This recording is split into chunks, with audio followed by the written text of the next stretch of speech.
Are you ready? I can't hear you out. Are you ready? It's day 2 of the World Cup 2026 from Warsaw, Poland. Well, the war has begun for this year's crown. It started yesterday, 20 games in the books, and we got 84 more to go. 20 games on the slate today as we open up group play in men's B and D as well as the women. Much better weather conditions today. I don't know how to say thank you. How do you say thank you in Polish? Dziękuję. Dziękuję for the weather. Thank you very much. So pleasant temperatures as we get ready to open another day of fierce competition with some former winners. We'll get into who you'll be seeing today, but right now you get to see me for at least 2 minutes. The rules of 3x3, check it out.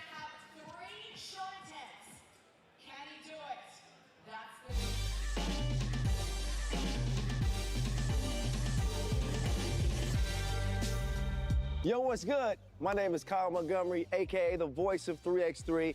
And if for some reason you still don't know the rules of 3x3, it is time to tap in. Class is officially in session. So on our half court, you've got 2 teams of 3 players with 1 additional substitute on the bench. Yo, what's up, sub? Can I check in?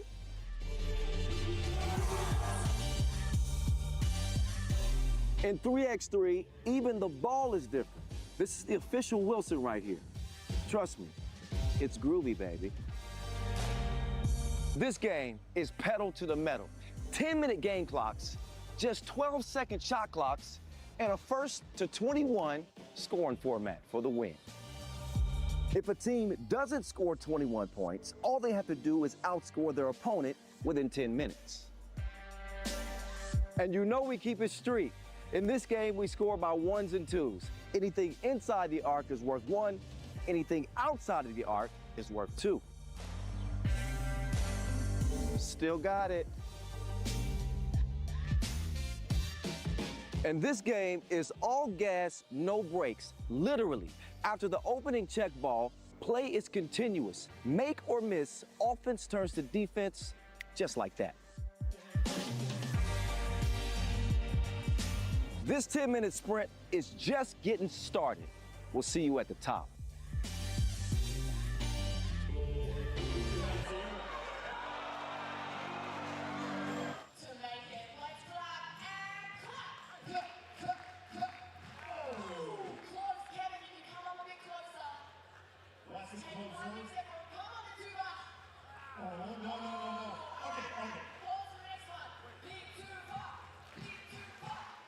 Czechia have also claimed the top spot at this esteemed event. We will see the United States today. We will see France today. We saw the Netherlands yesterday. So we will see a couple of the previous world title holders in the women's competition. Speaking of yesterday, Netherlands swept their 2 opening games. 2 more to play tomorrow. Azerbaijan, Poland, Czechia also split a couple. So they're right in the mix as the top 3 from each group will advance at least to the play-in game. Pool B, you'll see these teams today: España, USA, Mongolia, Hungary, and Australia, mate. Should be fun. 5-team groups. Germany was looking pretty good yesterday, as well as Latvia. We're using that size on the inside. The Italians and the Gilas sitting at the bottom of that group, winless in their 2 games. China split their 2. And again, they'll be back in action tomorrow as A and C will retake the stage. As for the other group, we'll see playing today: France, Canada, Japan, Ukraine, and Lithuania. Canada have never won a World Cup gold. France, of course, have. In fact, France won a European title and a World Cup in the same year. Let me shake the cobwebs out of my old 3x3 brain. That had to be 2021, something like that. Anyway, our top 10 players go something like this. Paige Crozen, the zone, leading the charts. Of course, Janice Buntra not featured in this World Cup, hoping that she gets better soon. We will see the speedy Hortense Limousin or on the Le Bleu squad. After all these years, I still cannot say Le Bleu properly. I'm not going to stop saying it. Anyway, Canada, Lithuania. That's what will start the day in the women's competition. And y'all didn't hear it coming into the broadcast, but me and Boz were talking. And Boz told me that this game is one of the premier games he was looking forward to. Yes, that group is an interesting one, right? France waiting in the wings, but Lithuania, a very dangerous outsider here, coming in as an 18th seed, going up against a proven Canada squad with a new member, Tara Wallach.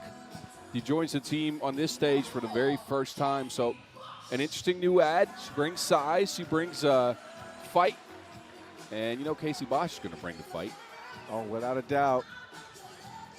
Piwati, Bosch Spice, and Kat Plouffe, the general commanding the troops onto the floor.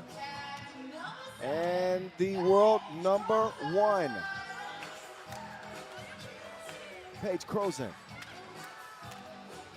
This is a sizable squad. Canada is always a favorite to do something at this level of competition.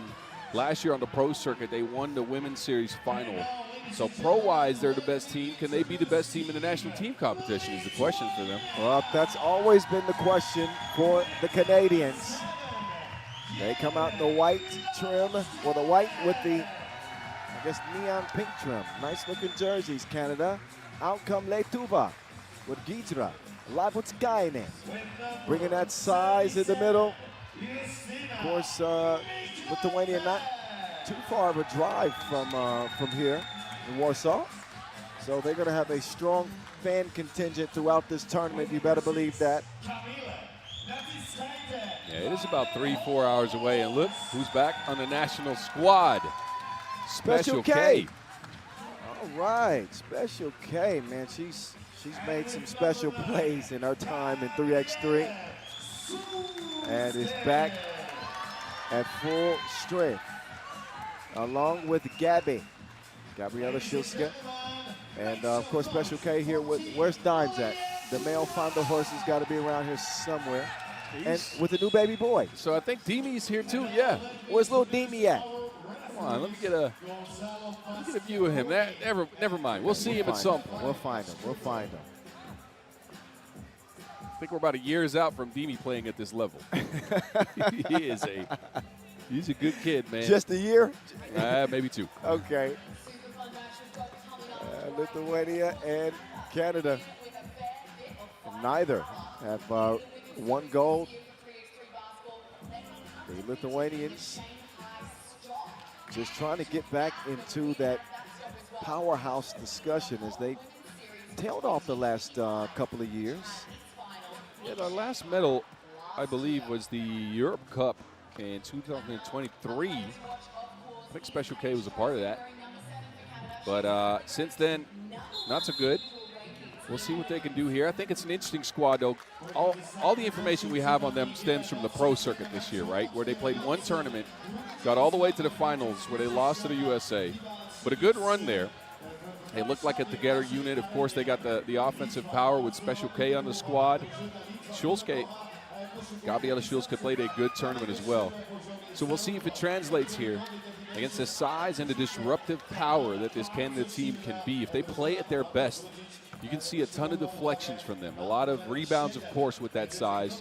But deflections mainly, and that's a key telling, not a stat, because we don't track those. Yeah. But it disrupts the offense for the other team heavily. Evenly matched squads start day number 2 of pool play. 10th edition of the World Cup. Gabby Shulska will miss the layup. She decides to get it re-cleared with Special K. She fires and misses. Gabby with the offensive rebound. Labutskainen swings it up top. Special K moving around. She will set the table for Labutskainen. Scrumptious. That's stolen. Shulska inside. Reverse layup won't go.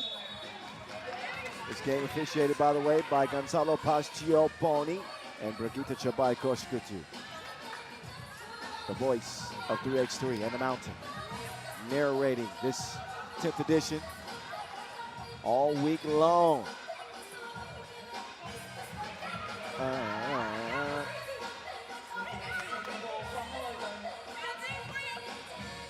Labutskine starts this possession. Ooh, getting scrappy. Cat getting a hand in there. And we'll tie it up, force the turnover.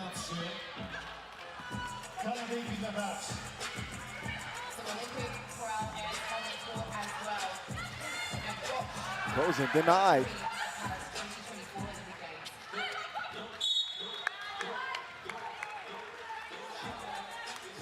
Foul called on Plouffe.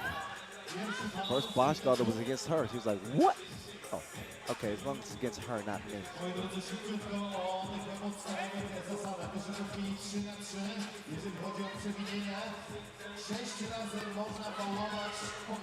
Good look.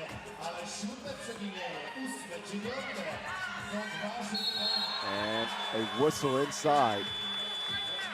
And that Lee was on the shot, on the way up. You can see Lithuania working really hard to be competitive on the glass, right? They are slightly undersized compared to this Canadian squad, but they are trying to get in the paint and be physical. The Durand Wallach will have that one poked away.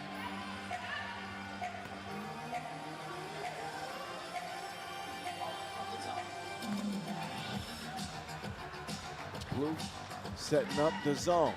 The zone tastes the rainbow.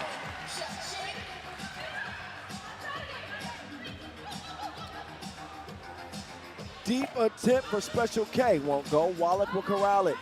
Page swings it. KP to the wing. The zone. They'll miss it that time. And riding the back of Labutskine into a third Canadian foul.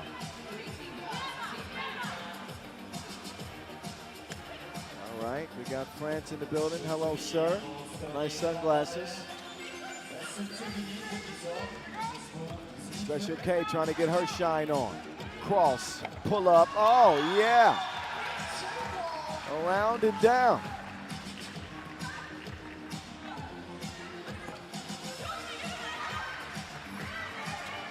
Bosch with the thievery. Wallach off balance, score off the glass. Oh, that's certainly going to be a foul. Labutskine using that frame and doing a good job shielding defenders. Yeah, that's a piggyback ride. That is a good way to play out that screen.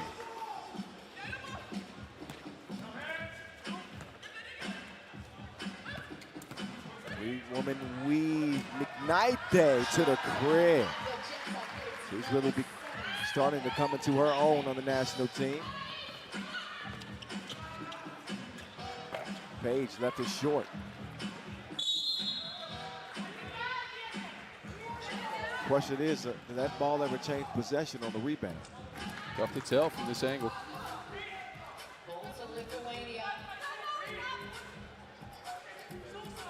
Canada, who own gold medals at the AmeriCup,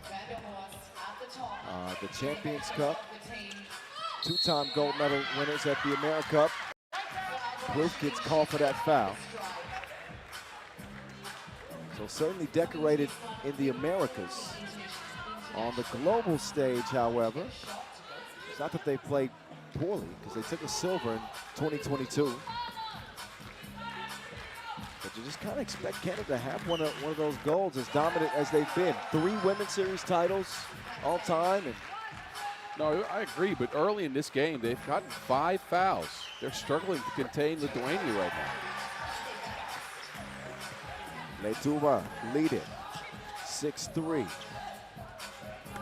Great job preventing the pass to Kroos, Wallach will continue to attack.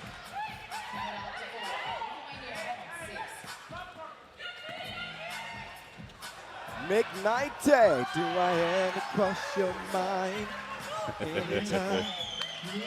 You remember that song? I do not. Oh, Brian McKnight.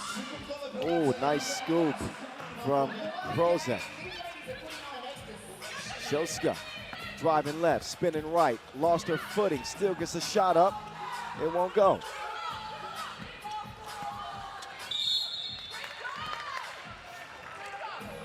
Only the first foul on Lithuania. They've come in with force. They're going straight at Canada, forcing a lot of fouls, getting some shots close to the basket against that Canadian size. It's a 2-point lead into the first media timeout. The Lithuanian women with a bronze at the U23 World Cup, also a bronze at the Europe Cup in 2023. Nothing much to speak of since then. Look at the lone Canadian fan over there in the Lithuania section. In the middle of them.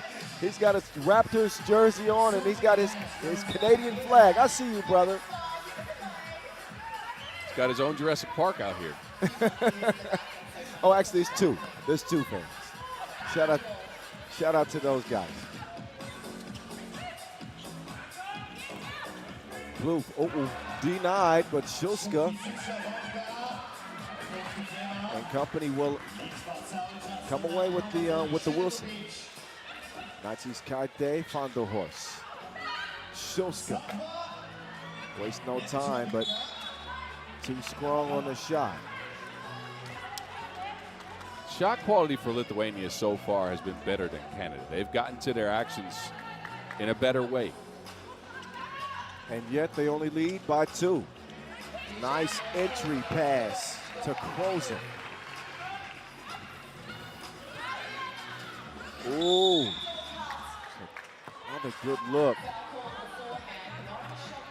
Solid screen. And without a grab from Wallach, that would have been another bucket. Instead, they restart at the top, but Canada have no more fouls to give. They're at 6. Letuba continue to apply pressure on the inside, although Camila missed it. Catherine Bloom, no.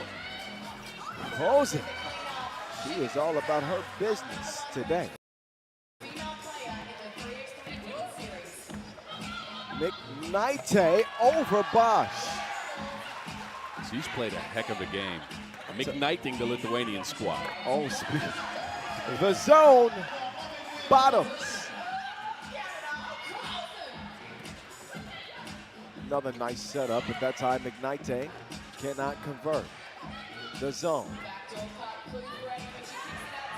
Plouffe to Bosch, no. Krozen all over the place, but can't come away with the layup. Canada are in front, however, by 1 now. And you could argue that Lithuania might have played the sharper game thus far, but the score is deadlocked. That's why this is a matchup I'd circle before the day.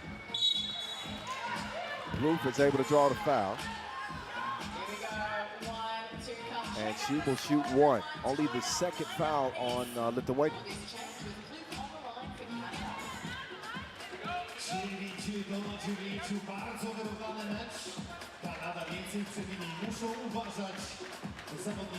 Catherine Plouffe, 3x3 legend, so many years with her sister Michelle, and put Canadian 3x3 on the map as a pioneer. She splashes it from the stripe.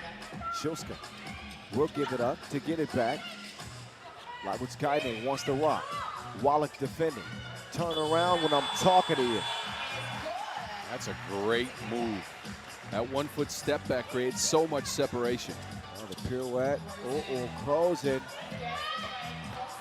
Now come up shy. Gabby trying to get rid of Cat. Oh, Lawitz-Kainen smoked the layup. Wallach. Nope.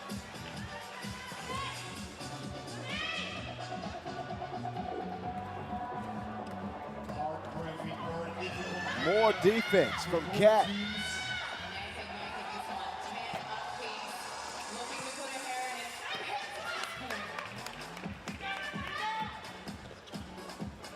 Shilska from the deep end, no.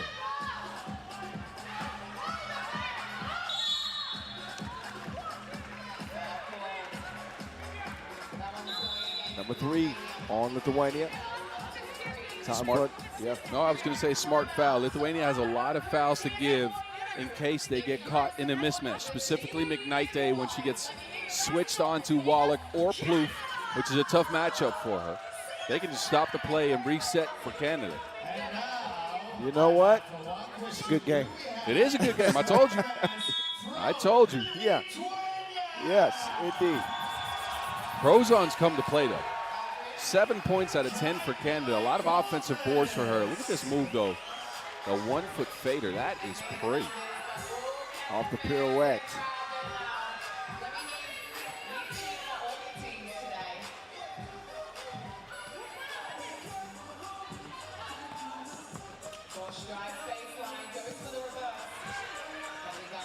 Off the miss from Bosch. We're stopping. Go dime time. She put that through a pin needle hole.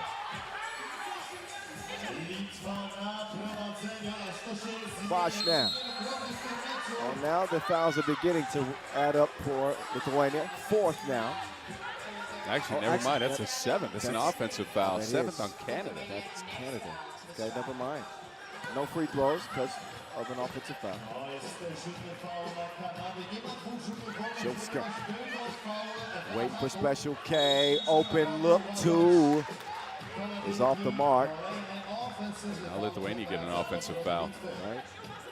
You like the play design, though, to try to get Camille an open look. Can't be moving on that screen.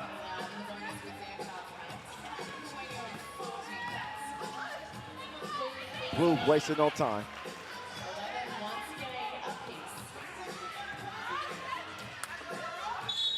That's what you'd like to see more of, right? You want to see Katrin Plouffe assert herself, not just as a table setter, which is what she's very good at, right? But to go to the basket with all that size and get some buckets in the paint. Yeah. We got a delay game warning.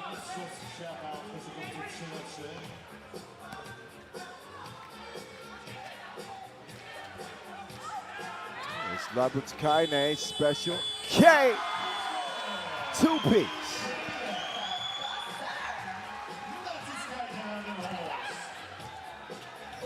Plouffe can't get right back. Big rebound from Bosch. Wallach packs a wallop inside. Count it with the foul. And despite McKnight arguing that should be on the floor, there will be continuation. There's another look at Special K with a knockdown 2. It's 13-12. A thriller to start day 2. I think both teams know what's at stake here. These are both contenders for the top spot in the pool. You want to get that first win out the way.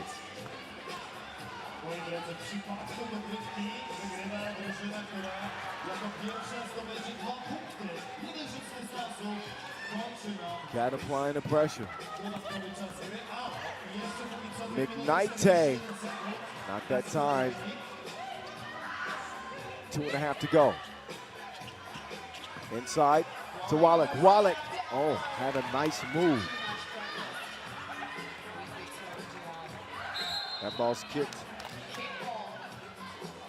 That's those deflections, though, we're talking about. This time it resets the shot clock because it's a kick ball, but it disrupts the offense, it disrupts the flow, it disrupts the rhythm of Lithuania.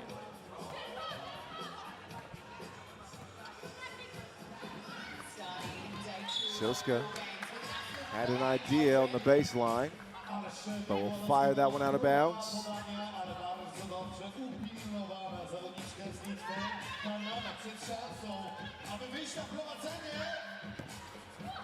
No. Cat is set up for a lot of outside shots. Not to say that you can't hit him, but again, you want to see her apply herself into paint more too. And either Bosch is super winded or she took some type of shot on that play. Looked a little bit dizzy.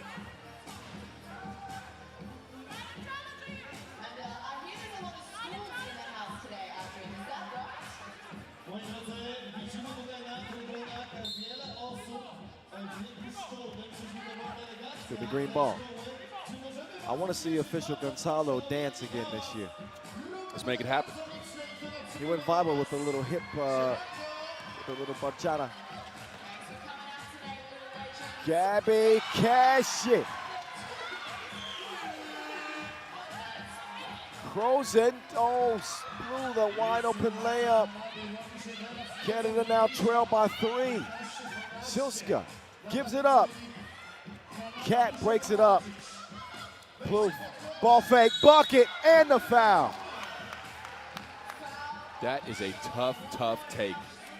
First to steal, then goes straight in with a quick fake, gets Lithuania off their feet, draws the contact, makes a shot.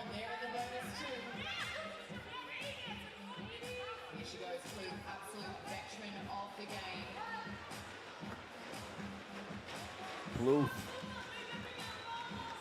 shooting 1. Foul number 6 on Lithuania, by the way, and the free throw will find his way home. Buck 45 left in a 1-point game. McKnight utilizing that driver's license. Cat hadn't knocked one down yet, and the story remains the same. Wallach is there to finish what Cat started. Minute 24. Nazis Kante Fondo Horse turnaround. No.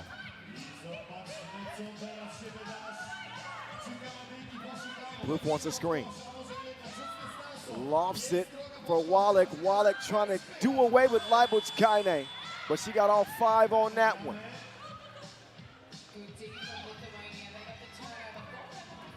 Now McKnight. Nope.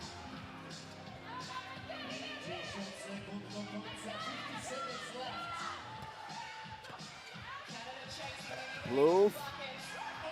No. Wallach is fouled.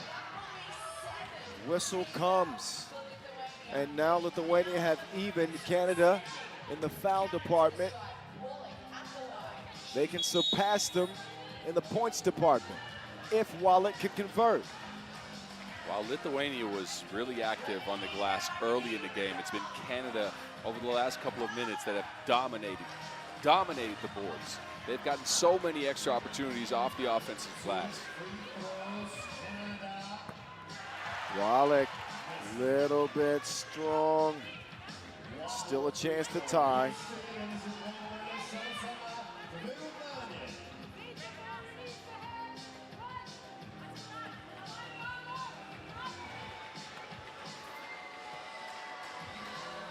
Tara, that time.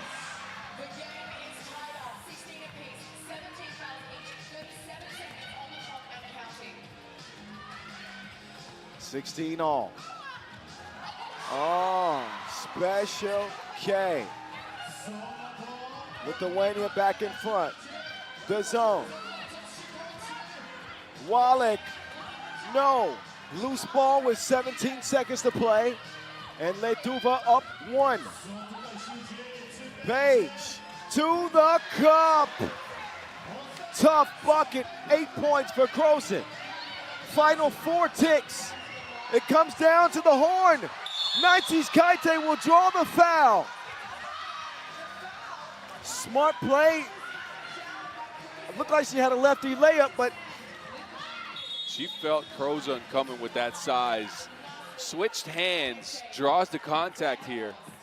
On the shoulder, I think up top, it was clean, but on the body, it was not.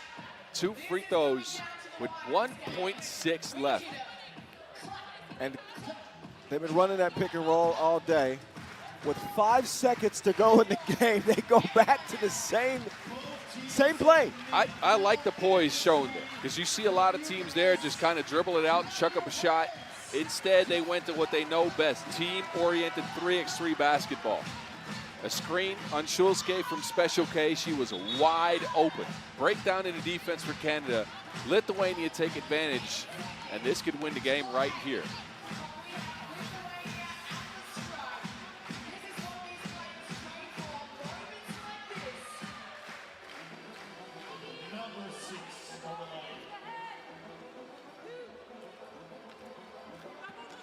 Camila Nazis Kaite Fondo Horse for the lead. Yes.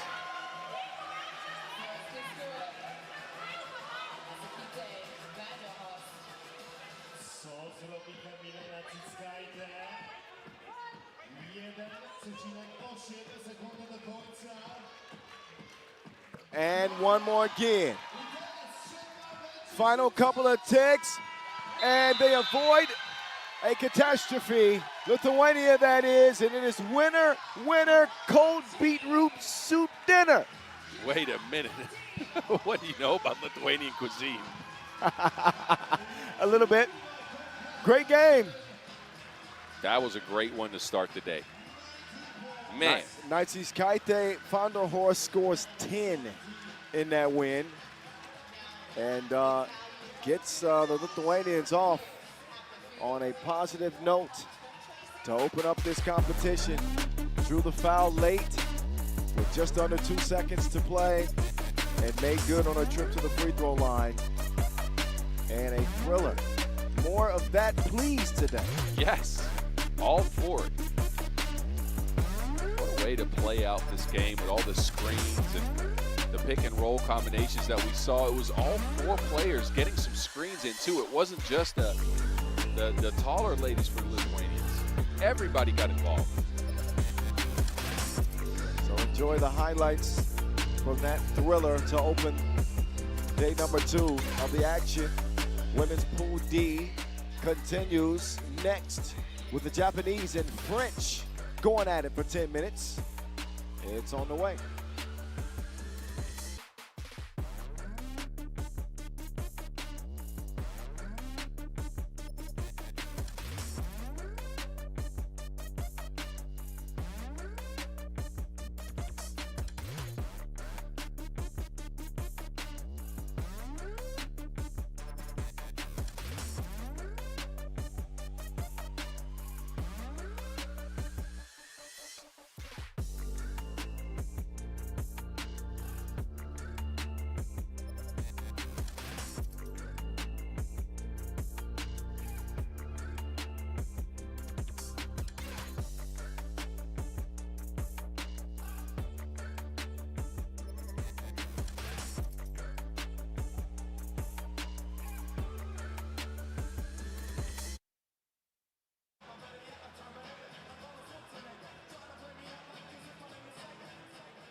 Ladies say A, fellas say ow.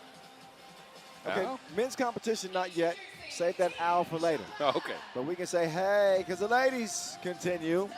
Japan and France. A perennial power in France. And a perennially scary Japanese team. They play with such a different style, Kyle. It is speed. It is a lot of drives. It's a lot of twos taken at a 45-degree angle. Often to try to see if they can get them in off the backboard too if you don't aim it correctly.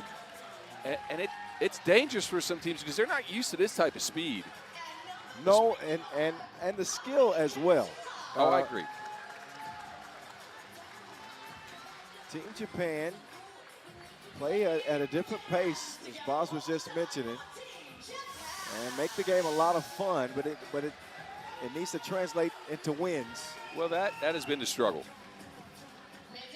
Outside of the Asia Cup, we've not seen much from the Japanese ladies. 9th at the World Cup last year. They do have Katsura on the squad, who was one of the bigger transfers on the Women's Series Pro Circuit this year, going to Neftchi Sokar, the Azerbaijani squad. Yeah. I think she brings a lot of size. I think she brings a lot of experience. So it's interesting to see how she affects the dynamics there. She's been, of course, on the Japanese team before. Yeah. But look at Miku Takahashi for all of your buckets. She is super speedy. She'll try to get to the rack. She'll pull up for a bunch of twos. Now, it's a high variance approach, so it's to be seen whether they knock him down or not, especially against the length of this French squad. Yeah. Well, Japan do have a U23 World Cup, but never a senior level medal at this stage. As for Les Bleus, here they come. We've been talking about some of the best players to ever play the game. You will put Leticia Guapo's name right up there and everything that she has done For French 3x3. Mari Mané is experiencing the emotions coming out. The entire team. And Hortense Limousin, I bet they had a good talk coming into this game. Those are happy tears, Boz. Okay, I like it. I don't think I've seen that. You're right. But I'm going to guess those are happy tears. And listen, I think this French team is built for a deep run. Millipede in the middle, Hortense handling that ball, and I think the French women feel like they have something to prove here in 2026 after their dot on the map is shrunk considerably since I think the Olympic Games a couple of years ago. I agree. They haven't medaled in a couple of years, since the Europe Cup in 2024, actually. As we look at Katsura, again, big name, big piece added to FG Soccer on the pro circuit. But again, what we've seen from France over the last few years is kind of a similar system, right? That was so successful early with Hortense Limousin kind of, hands on the wheel, setting up all of the action, a lot of cuts off ball, a lot of movement. Over the last year, it didn't produce any results. Yeah. I'm curious to see whether they've tweaked the offense a little bit. If they can find some other things than running around and Mané going one-on-one and using that incredible skill of hers to try to get some shots up. Well, first peek at them. We'll see if they can keep pace with Japan. We're going to start this game in overdrive and finish it in overdrive. France, the more lengthy team, as you can see, and have the advantage on the inside with the 6'3.5" Millipede.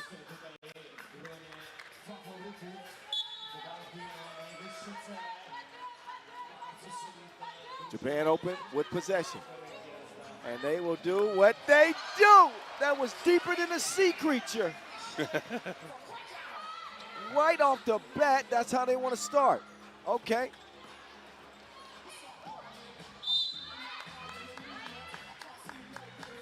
So Japan wastes absolutely no time. Takahashi, well beyond the logo, opening this game up with an absolute bomb from deep. That bodes well for Japan. That is the type of action you want to see from them, right? Twos, quick pull-ups, run upon you unexpectedly. Let's see what France can do against it.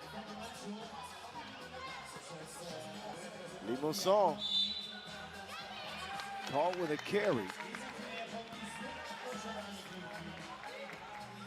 Very few players are as fast as the members of the Japanese roster. I would say Limousin might be up there. She can hold up on the speed department. You are absolutely right. Sarumi. She will miss that one. Oh. Takahashi flies in there and pokes it away. I'm telling you, man, she is faster than a Shinkansen train. The bullet train. Yes. I know that one.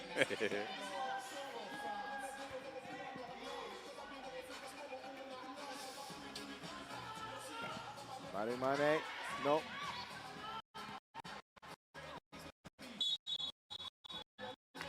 Offensive foul.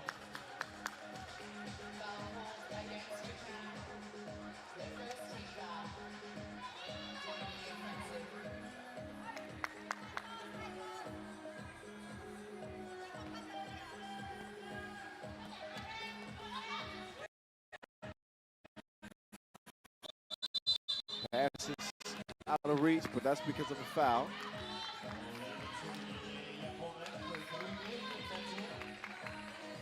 The French women 4 years removed from their first and only World Cup goal. Millipede going to the spin move. Comes up empty. Katsura being pestered by Mané.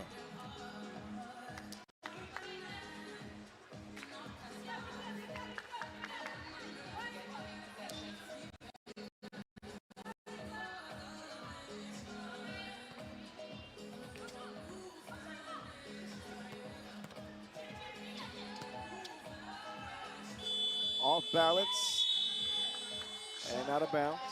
You can see the length of France and the athleticism, frankly, of France. Have a lot of impact on Japanese offense here.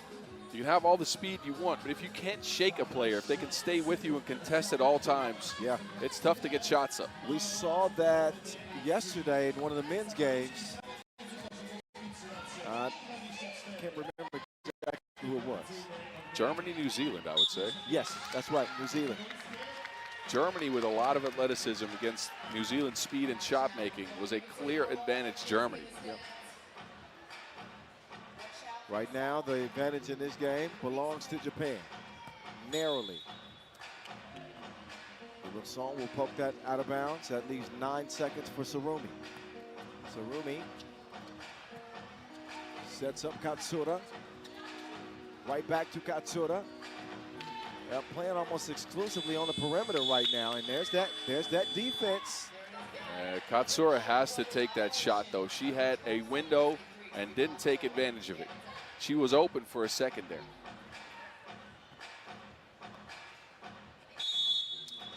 That's a delay of game warning.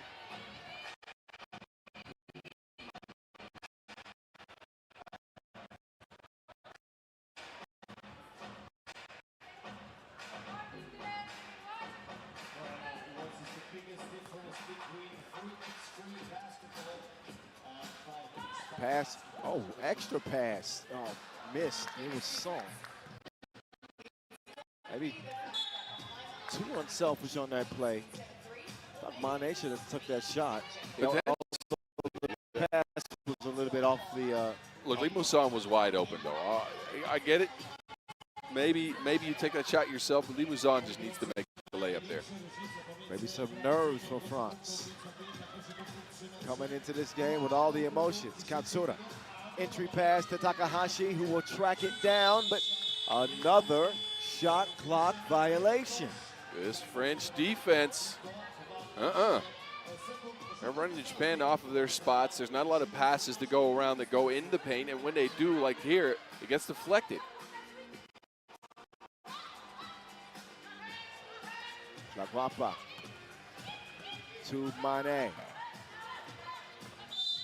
Guapo flies in and pokes it out of bounds.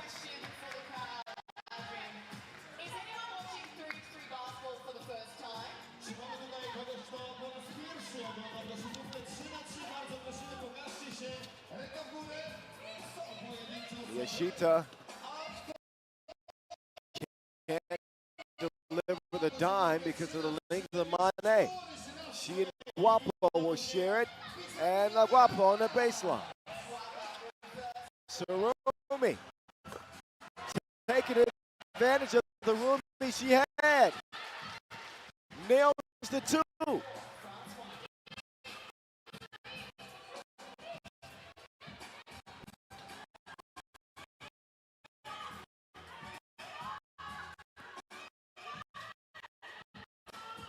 Guapo.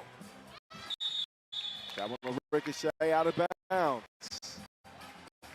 4-1, and Japan lead by 3 because of a couple of twos. They are a maybe the highest volume team when it comes to two-point shooting. Yes. I mean, they are the definition of living and dying by the two. They almost shoot exclusively from outside. Guapo is down, the shot is up. Off target. Millipede with an advantage inside, and that is not a good foul. Takahashi had a hold of Millipede's hips. If you're going to foul, you got to make it count. Yes, you do. And this is what Millipede could be doing every single time. When there's a switch and when she has a shorter defender, or when she has a defender that's not named Miyashita, go into the paint, seal your defender, get in position, because that can work all game long.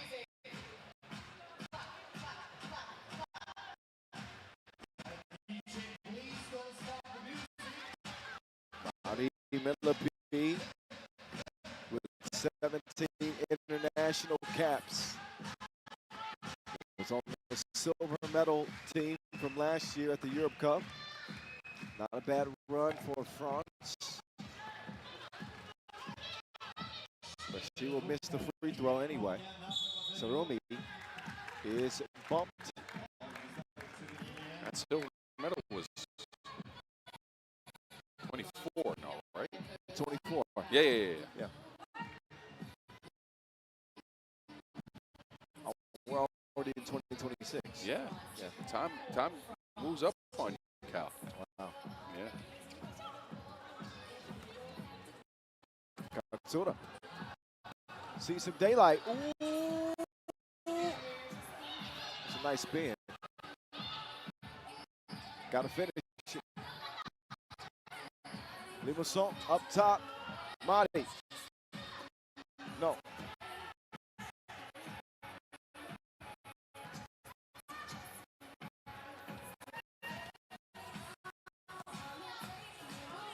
Katsura. Two is going up. Bad miss.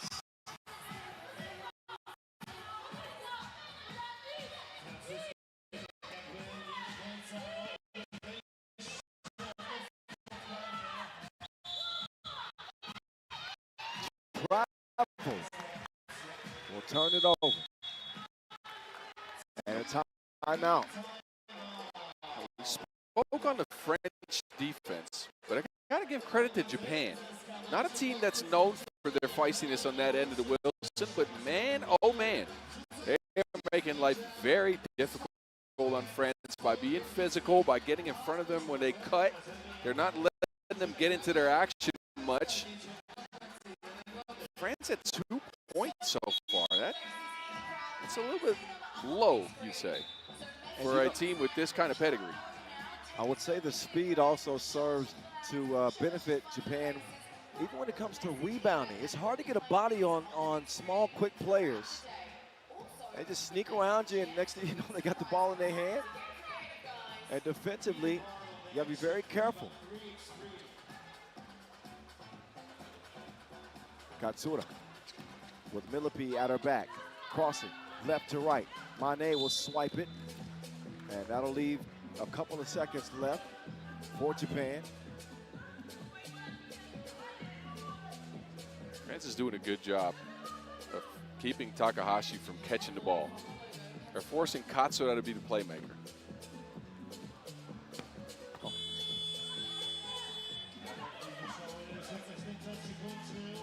Mane operate. Running. All right. Millipede can't convert.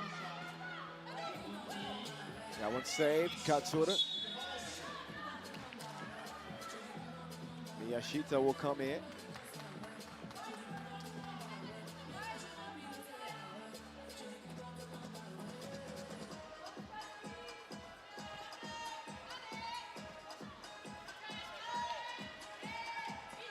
Miyashita with a beautiful fake and beats the horn. Guapo from 10 feet.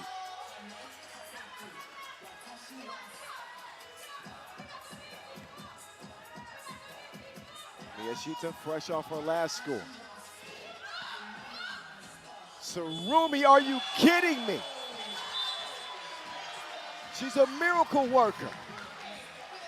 Even she's got to laugh that off. She's streaking left, heaves it up, and goes window shopping. Wow.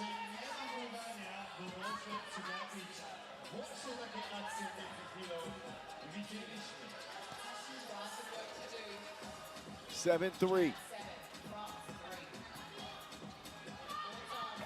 Mimosan will use the glass. There's no glass necessary. Nothing but strings from the corner, Takahashi. Limuson trying to fire back. It's up to Katsura now. Twos are going up left and right. That one a narrow miss. Guapo now. Giving the layup. Takahashi.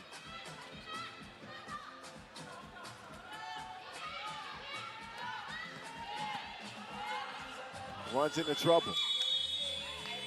Shot clock violation, 9-5. And I think with the shooting prowess from deep that Japan possess, they speed the game up. Oh, they do. Quite literally and figuratively. Does France have the firepower to kind of meet them in the square in that way? I'm not seeing enough in the paint from France. They are the more sizable team. They're getting into their action on the outside. They're not featuring Milapi as much. Guapo is getting to the rack a little bit, but you want to put that across from the twos from Japan, right? A steady stream of ones will actually maybe get you to win here if you guard Japan well. Guapo with the steal. Oh, but a good opportunity wasted there by France. Okay, here's a comparison for you. Does Japan represent a new age of 3x3 where speed is priority? And does France represent the, Mané represented right there. And does France represent maybe the traditional kind of old school style of 3x3? In a vacuum, I think that the system France runs is a little bit outdated. They've done it for years. Team know what they get into as far as actions. Haven't changed much here. I don't know if Japan is the new age per se, because there's not a lot of teams that can replicate what they do. Yeah, but I'm saying, do you think that they'll start that trend when if teams see success playing at this speed and high volume 2-point shooting, maybe you don't need as much size anymore? Well, in a game of percentages, yes. I think that to an extent is true. Oh, that's beautiful 3x3 right there. Sarumi had a layup, instead she'll kick it out. Quick ball movement, quick action. That's a heady play there from Mari Mané. But it's a 10-5 game. To get back to your point, however, Kyle, I like that point. So I think there is now more teams trying to do, not exactly what Japan does per se, but at least focus on that two ball. Think about New Zealand, trying to get that level of strategy and that level of analytics, frankly, into the game. I like the trend. I'm not sure all the teams can do it. Oh, yes. It just so happens that they shoot a hell of a lot of twos, but they make a bunch too. Oh, yeah, they do. Guapa with Lele.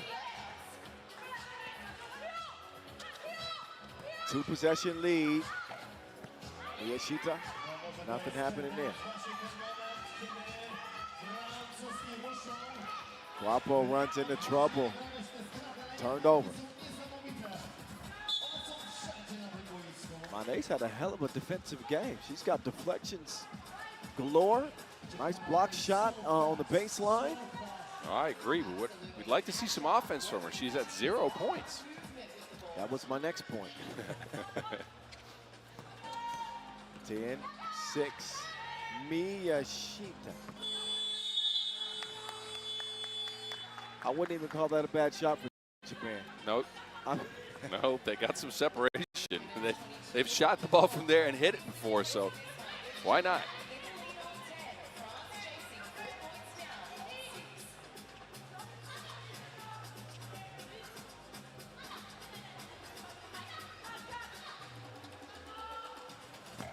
And Limassol still unable to connect.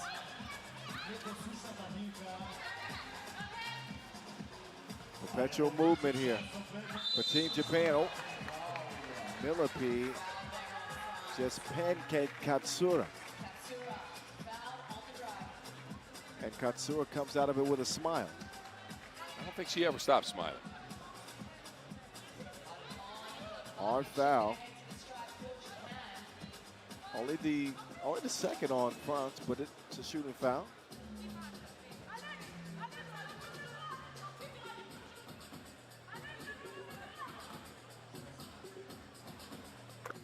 And that is all net from the strike. France. Here, Lumasson is up top. She's going to navigate, pass the defender, and in for a layup.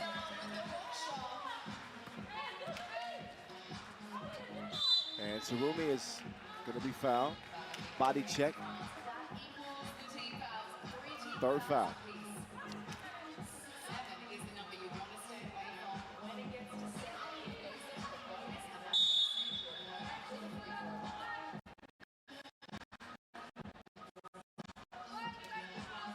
Technical foul?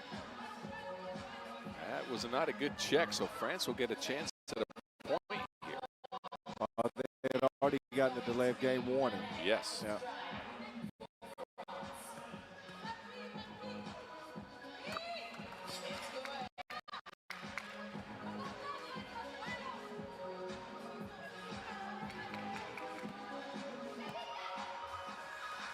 France within 3. Outstanding setup. Surumi to Miyashita. And a good deflection on Japan as well. They'll get the possession back here. Good hands by Surumi. Back up to a 4-point game with just over 2 to play. Miyashita will give it up. Takahashi. No. Limuson to Guapo. Guapo, not enough on it from the corner. There's outside shooting for France has not been there at all. No. And then you add in 4 missed layups, 4 or 5 missed layups, and Yeah. But I think Hortense Limousin in that regard was more open than Guapo. Needs to take that shot with confidence. agreed. Katsura with the handoff. Guapo's down. Oh, they're going to pass this class. They ain't got to study. 13-8, Limuson does pull the trigger and delivers a deuce.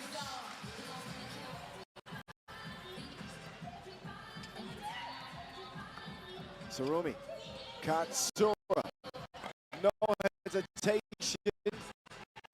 Comes up just shy. Guapo given an opportunity from 2 range. It won't go, and Millipede is going to be whistled for France's 4th foul now.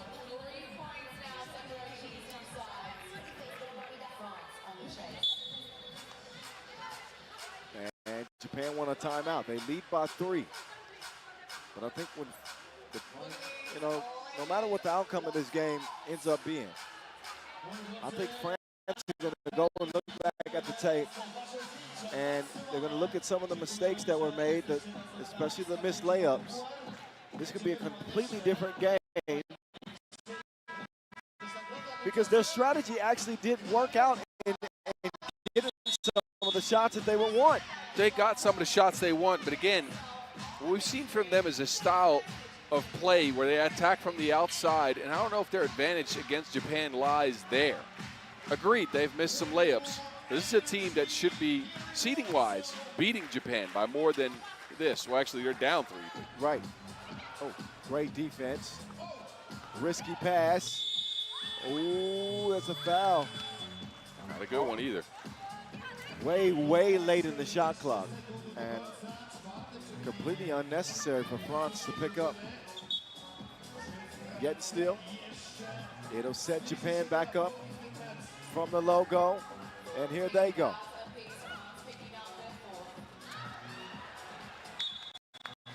There they went. Well,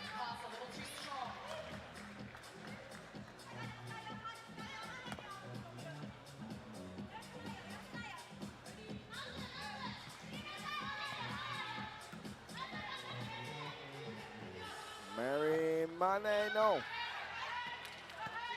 And a minute to play. The weave action. Katsura a little bit discombobulated. well, Japan's lost some of that connectivity over the last couple of plays here. A couple of errant passes. Well, that last possession, Katsura, she faked herself out. Her ball fake worked exactly how she wanted. She was so wide open, she didn't know what to do with it. Chunks the deuces. 15-10. Mane gets the whistle.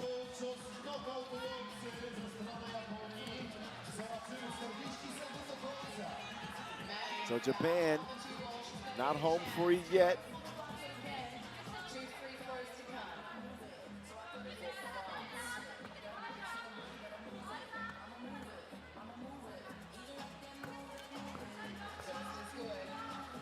Two-possession game after the first make from Mane. Second one. Then some defense. So many deflections from Mane. Credit to her, man. She is playing a incredible defensive game.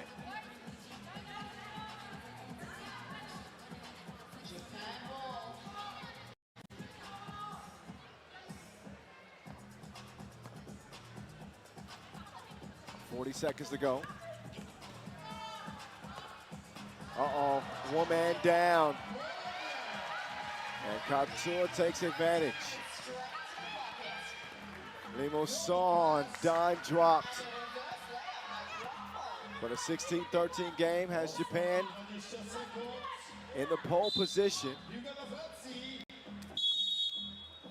With 18 seconds left, the timeout is on the floor. Japan with a foul to give and a 3-point lead. You couldn't ask for a better game from Japan, right? They've gotten the shots they want. They've gotten the defense that they need again against this French squad. And pole position for them now to win this game because of it.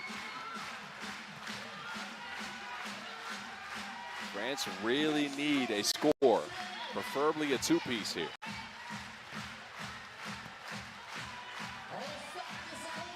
Oh, not a turnover. That is certainly not what France needed. Miyashita is going to use as much clock as possible. Mane does swipe it away, but it's stolen right back by Japan. Katsura is going to finish with 6 points and a 3-point Japan win over France. This pool is a mess. This is not one you think Japan would win before the tournament, specifically when you look at seeding, and they get the job done over the #1 seed in the pool. Well, I'm telling you right now, look out for Japan. Look out for Japan because of their unique style of play.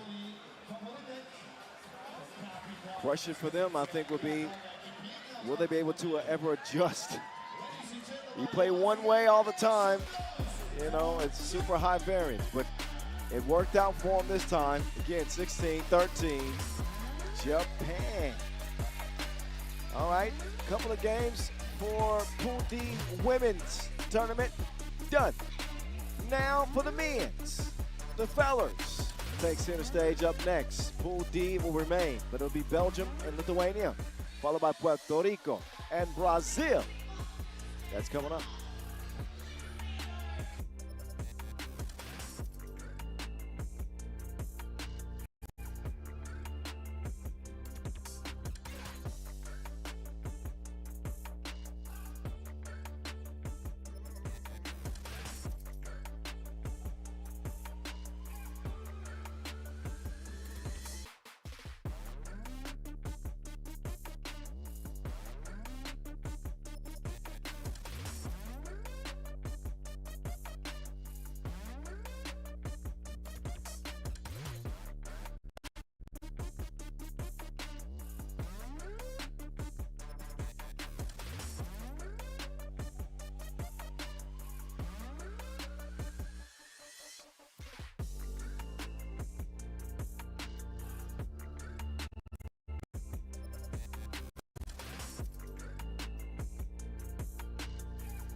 Tutaj w naszej arenie w Warszawie.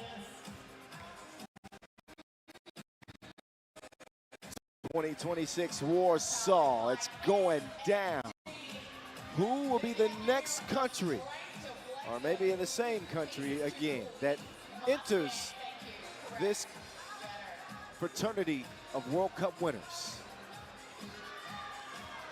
Could it be Belgium? They've never done it. Could it be Lithuania? They've never done it. They're going to get their action started here in just a bit.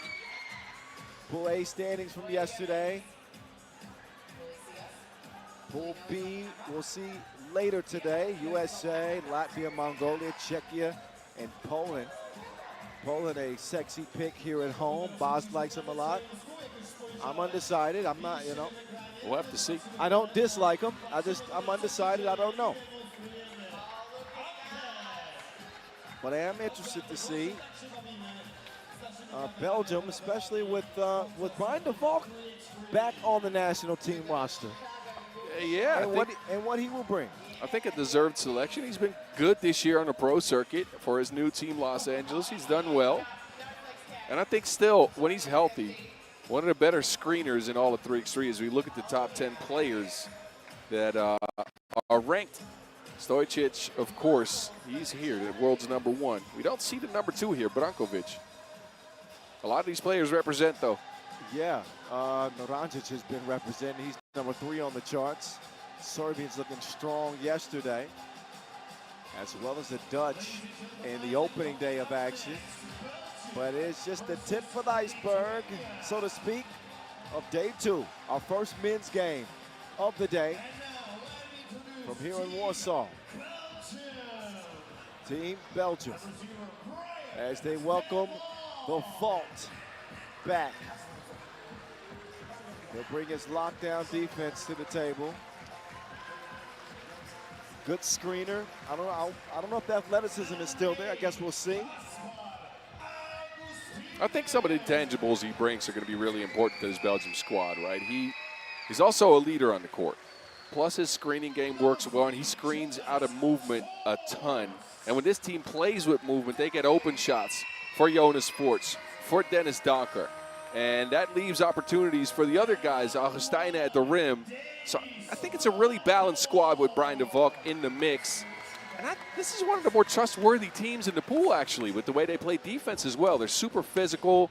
They've had a good run this year on the pro circuit. So this is a dangerous team right here. I would say so. The always dependable Dennis the Menace Donker with Logo Joe's outside shooting, and Kasper Augustinian is really coming to his own too. So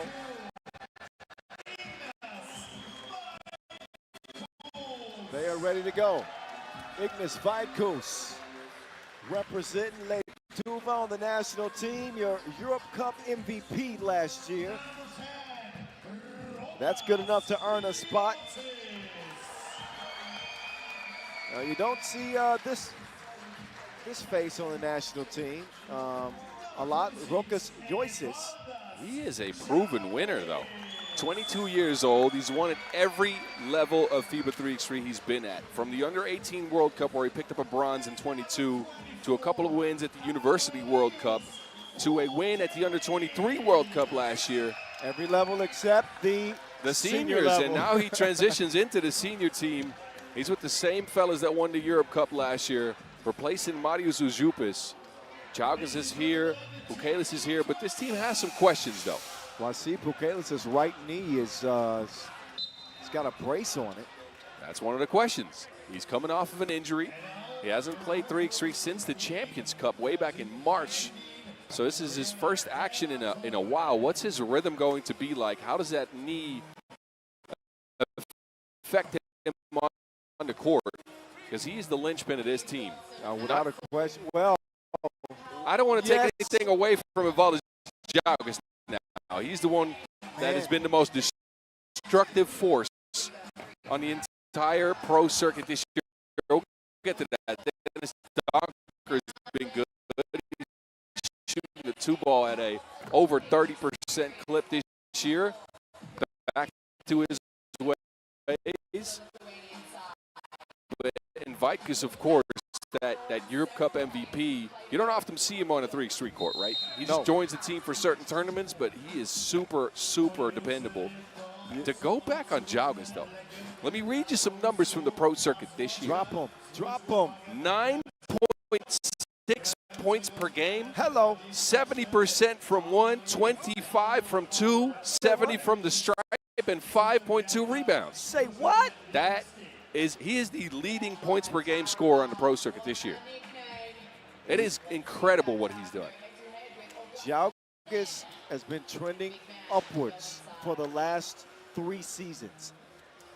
I mean, he's done nothing but get better and better and better, almost to the point to where there's 2 sets of hands on that steering wheel for the Lithuanians. So Pukelis has had to make room for Jalgis because he's been that dominant. We're going to find out who wins this tangle between the Lithuanians and the Belgians. Oh my goodness, he ghosted it. Kasper up top with the swat.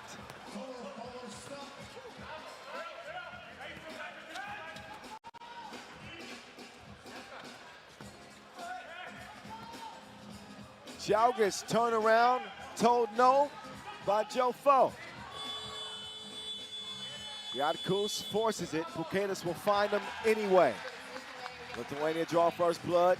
Kavalk operating from the left wing. Augustinian after that big defensive play, trying to get some offense going. Logo Joe, that's a no.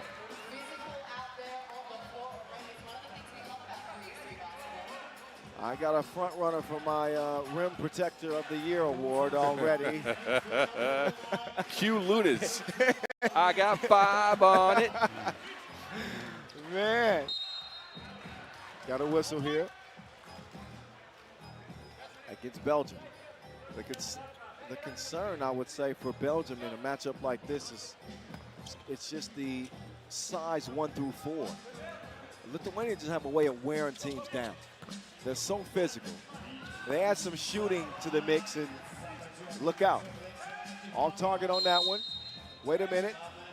A little bit of a wrestling match underneath the bucket. That whistle will go against Letuva. I agree with you that Lithuania brings more size, but I think these teams match up pretty well when it comes to physicality. Both Really? of them, yes. I think the Belgian squad has played super physical when we've seen them on the pro circuit this year. I think they could stick in a game like this. Forts. Oh, yeah. Okay, mental games too, huh? Yeah, you see the glare that Pukelis gave Forts after that bump.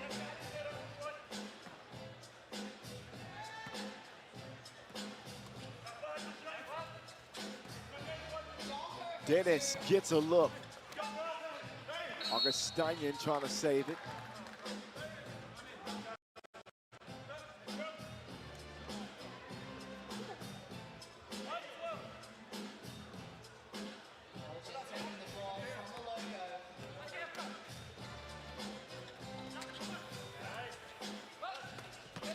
Now Donker on the run. Donker, floaty, will go. And a warning, delay of game warning. We're defending in this restricted area after that made bucket.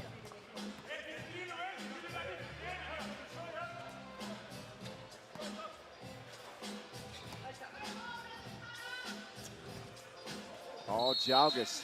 Oh. He made a nice move initially, but the off elbow connects with DeValk's face. And an offensive foul will give it back over to Belgium. Yep, right in the noggin.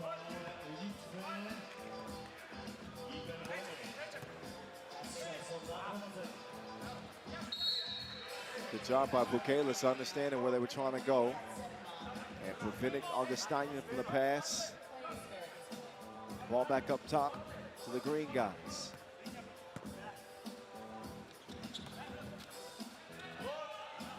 Joyce, moist, wet from long range. That's what Yossis can bring to you. He's a good shooter, handles the rock in the pick and roll well too. Oh, Augustinian, bad miss there. Yossis up top. IV. Oh. Loose ball. Joyce is going to get fouled by Augustinian. I'm telling you, he brings some intangibles, man. He's now active in the rebound as well. And again, look, you can't argue with the fact that he's won at every level, and he's been the leading bucket getter for his team there. It's an interesting add to me. I'm very curious how it translates. So far, so good. See how well he meshes.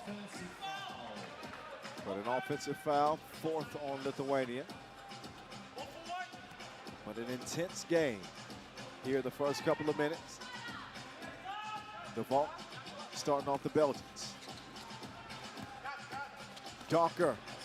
He ain't gonna beat him in a sprint. Joyce no good.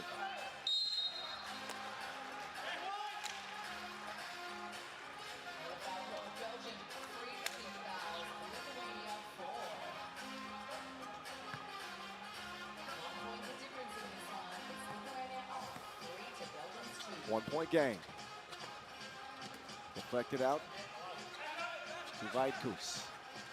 Ignis gives it up. Jalgis, 2 on the way, no.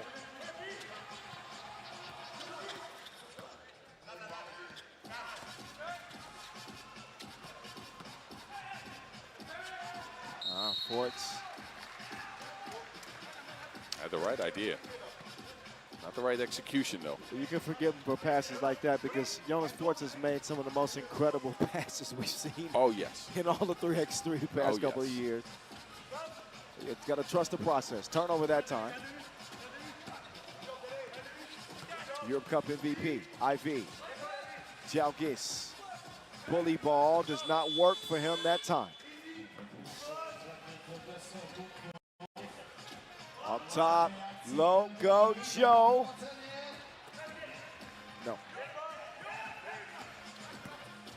They'll get it cleared with 8 seconds, and that's the mismatch that they wanted.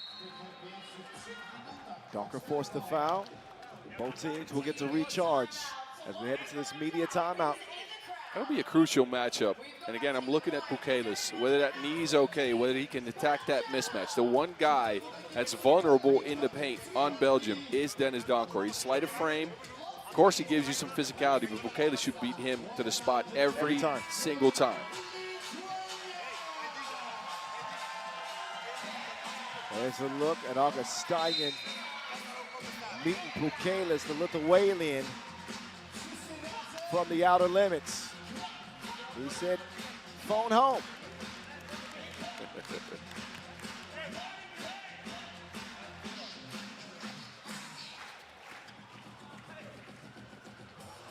Ball fake. Pass perfectly placed to Joyce. No bucket. Foul called on the initial shot. So bucket won't count. But Rokas Joyce will step up to the line. Watch Yosses, too, in late-game situations. In the tournaments that I've seen, the Under-18 World Cup, the Under-23 World Cup, he was a threat late and had poise on his shooting. He had a couple of game winners in his bag. We're not there yet. But I'm trying to gas him up a little bit because, I've liked what I've seen from him. Jalgis against 2 defenders. Vikas was wide open on that one. By his lonesome on the wing. That's a kick out to me. Missed opportunity. And the game's still separated by just 1 point.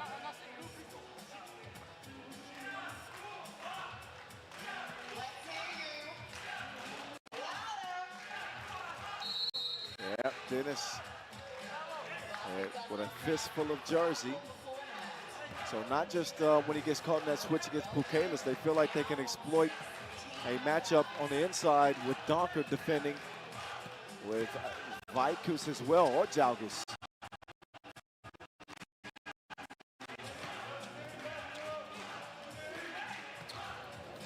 Vaitkus off balance, gets a late whistle. And we'll head to the free throw stripe to shoot 2. That's the 7th on Belgium. And we have seen the Belgians have a tendency at times to get a little foul happy. And to have 7 at this juncture in the game, not the best position for them to be in, especially with Gang Green going to continue to attack. You know that. This is where that physicality comes back and bites you in the behind if you're not careful. Right goes. Yes, indeed. Augustinian making his move. He'll get it to Dennis. Dennis operating, but it's stopped by a whistle. We've heard a lot of them.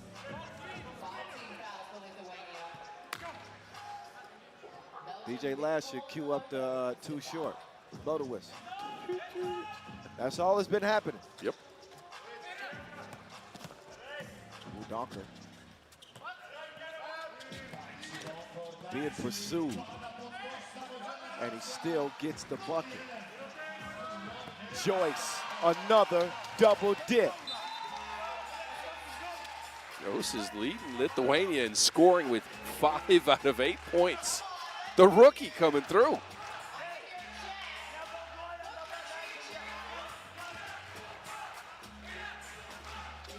Eight 8-4, Lithuania. Donker, eye to 2. It's into Joyce's hands again.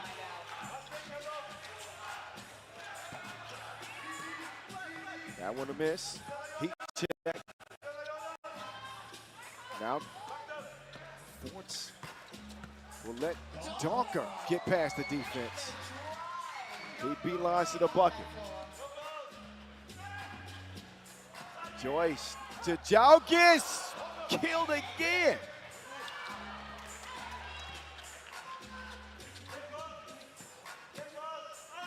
And Vikus with a step. I guess Augustine can't block everything. Oh, that's one of the worst fouls I've seen. Yeah. As good as Joyce has been, like what is going on? What is going on with that foul? Yeah, I don't know. That's not smart.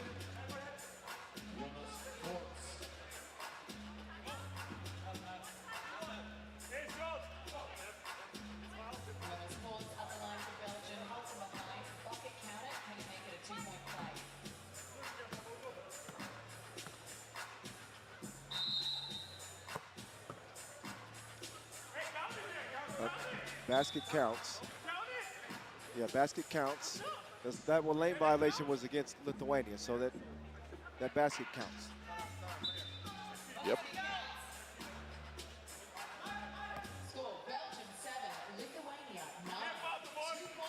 Ivo Knievel.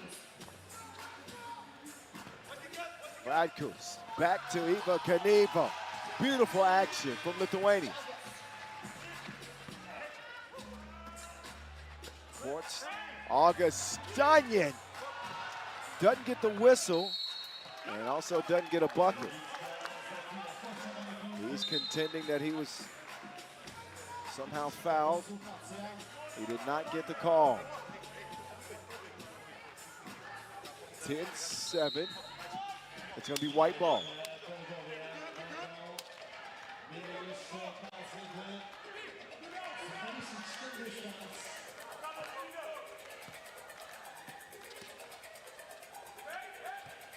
DeVault.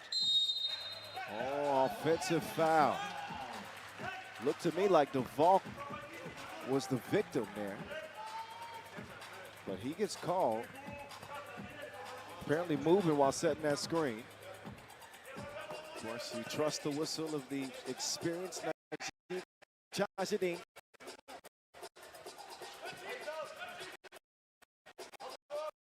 Radkus will receive it back. Permission to fire. He will miss it. And gets reversed quickly. Donker.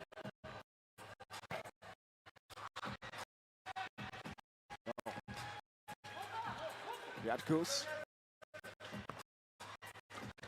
Jalgis with the steal.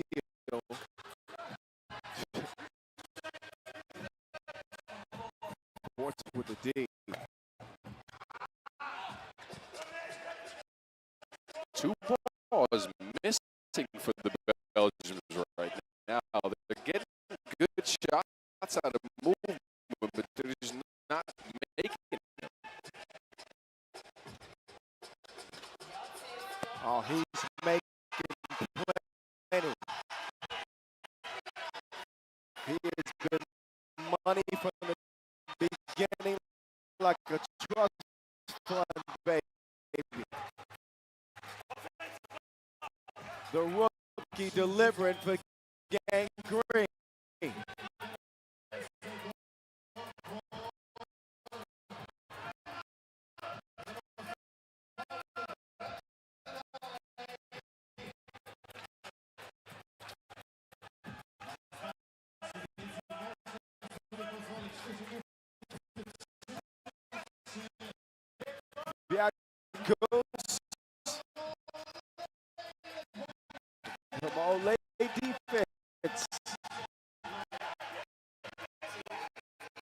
It's 13-7.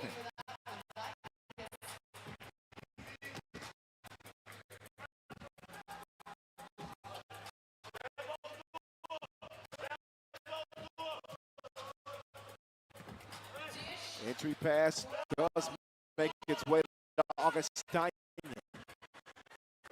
He will turn around and get the soft touch to go.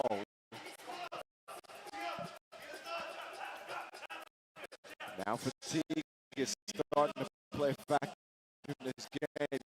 You can see guys breathing hard. Evel Knievel. Reverse lay. It's a battle of attrition, and right now Belgium looking a little bit more gas than Lithuania. Free throw line extended. Donker sticks with it, and he will get the roll there. Donker with 5.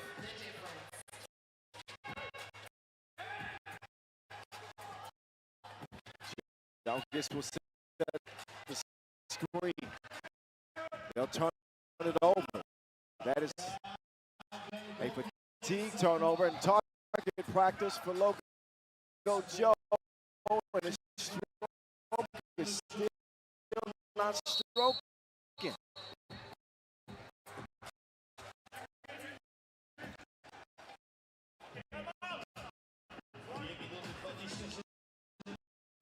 And you can hear Donker screaming timeout. Yeah, he's laying down. They are absolutely gassed. This has been an extremely physical battle. A lot of defensive contention. Lithuania is so far so good, though their size in the paint is making a difference, and they have gotten the outside shot going.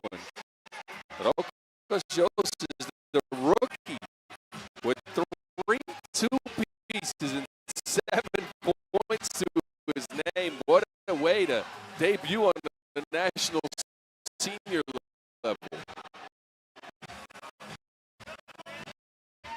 Two-piece killer so far.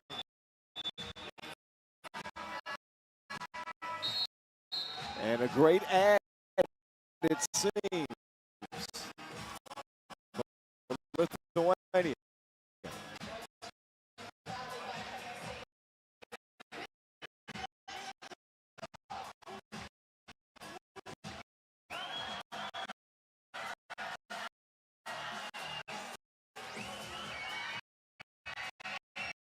Mixing up the roster a bit.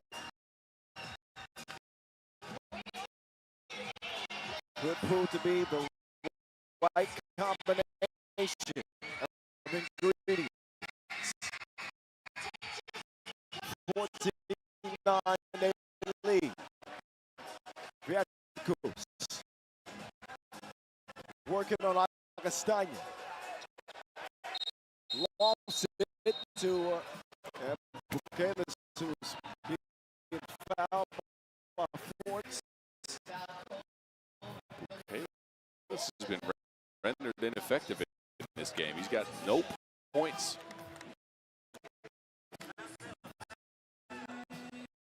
Belgium have battled him well.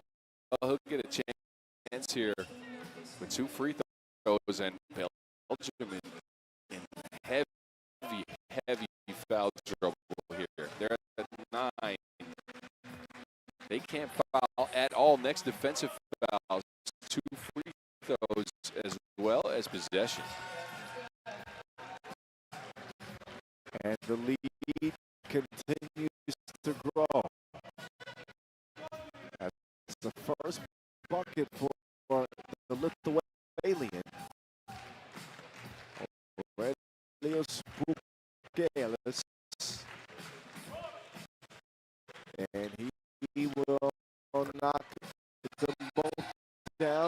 for 2.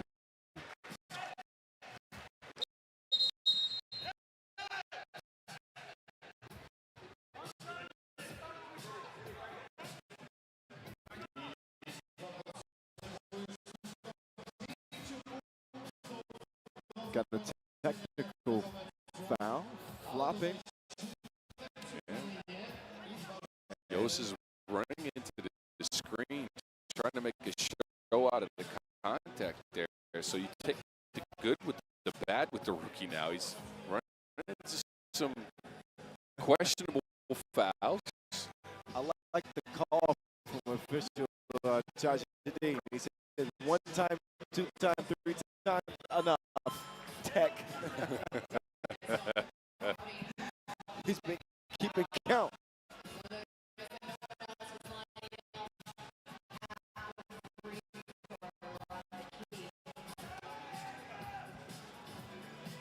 DeValk running some action with Donker.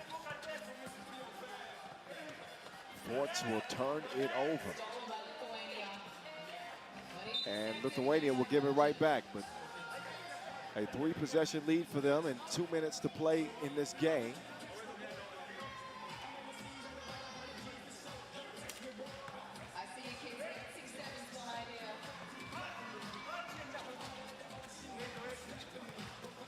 Forts is going to feature Augustine. Normally that's a really consistent action for the Belgians, right? That pick and roll game with Augustine going to the basket. It's not been there a lot. Bukelis draws the foul. He considered shooting that 2 at first, but then he saw that he had Donker, and the better option was to attack the rack. He'll get not just 2 free throws, but possession as well, as Belgium have entered the double penalty. And not a good foul there. And again, the Belgians, that early physicality coming back now to haunt them. And the absence of the 2-ball has had them struggling in this game. 11 points after 8 minutes for a high-octane offensive unit is just not good enough. Got to give credit to the Lithuanians, though. They have kept the 2-point arc pretty secured. They have guarded it well. Well, they made a concerted effort to take it away from Forts, right? Donker's got a couple of looks. DeValk's not going to shoot many of them, and neither is Augustine. They might attempt 1 or 2 a game, and that's about it between them.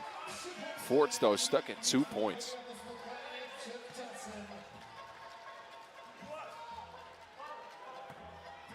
Minute 43. Lithuania need 3.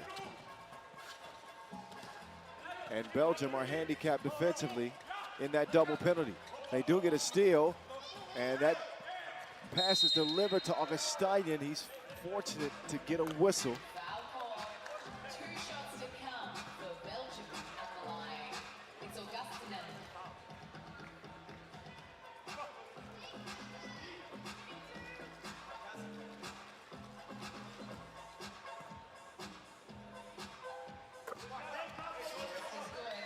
Augustine will add to the total.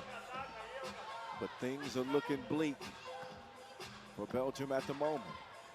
It follows history.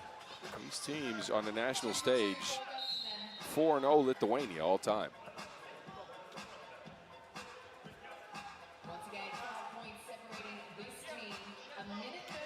Now they've had Belgium's number. The only number that matters to them right now is 21. They are 3 away. Minute 25 to go. Jalgis double clutches from 2. Bukelis still gets the offensive rebound. And now Bukelis on the inside. Offensive foul.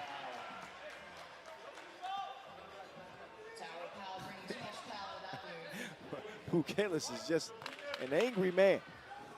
He's browbeaten. Now there's a blocking foul call this time.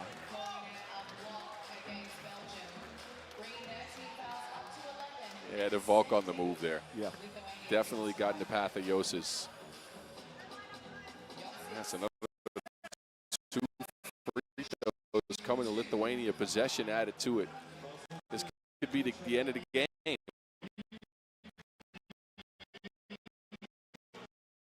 Couple of mistakes, they're 1 away then.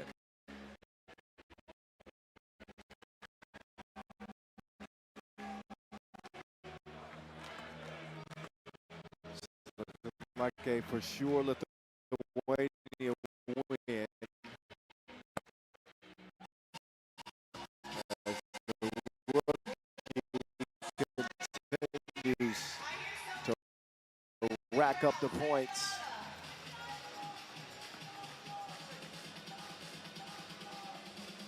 He's got 8 in the game, man. What a debut. Make that 9. Make that 9. And game point for Lithuania. And game point for Lithuania. One more point for Lithuania.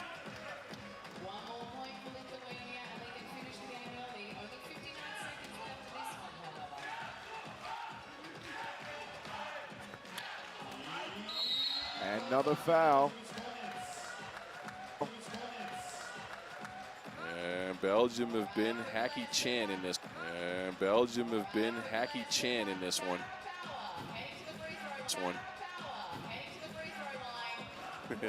We've reached time. We've reached time on this game. If Bukelis can put it away,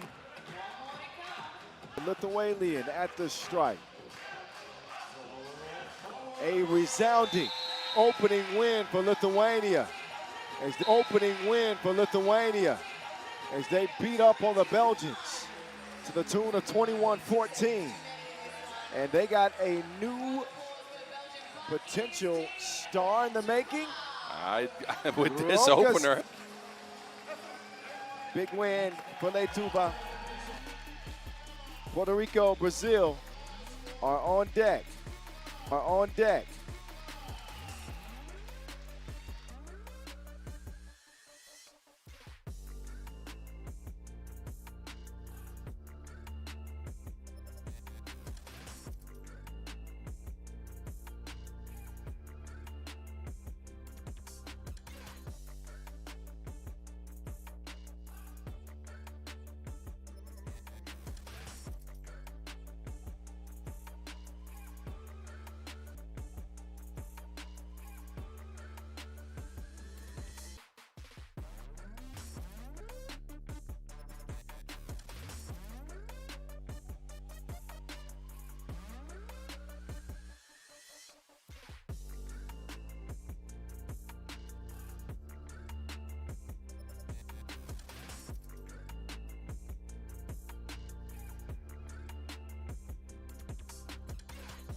And we are back with Puerto Rico and Brazil.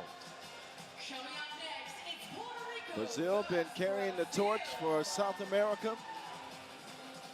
And of course, Puerto Rico, a AmeriCup win, will not feature some of the familiar faces on this Puerto Rico team that we are used to seeing.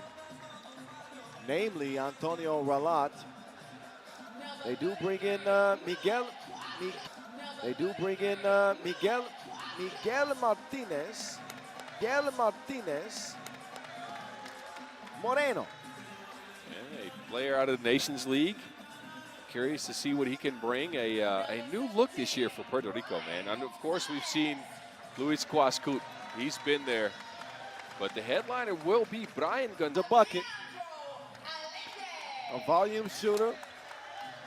The two mainstays are LA and Luku.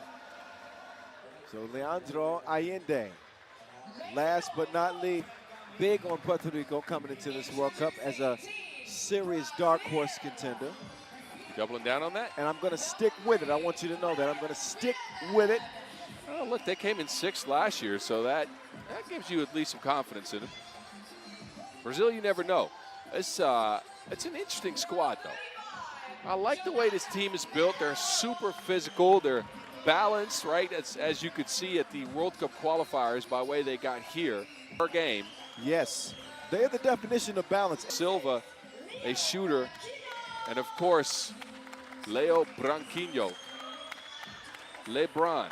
That's right. So he switched teams to Taipei Wanbao. He's the one to create all the action, right? He's got the ball in his hand. Extremely physical team, specifically Melo in the middle, to rival the likes of what we just saw, Lithuania even. No, true. And you know, it's the chemistry that they've had. These guys have played. It's been the same core four for Brazil for, I want to say, 5 years now. Yes. So these guys, you know, they have that cohesion. They aren't the most talented. Physical team. Look, I've had the displeasure of playing against Melo before. Oh. Not fun.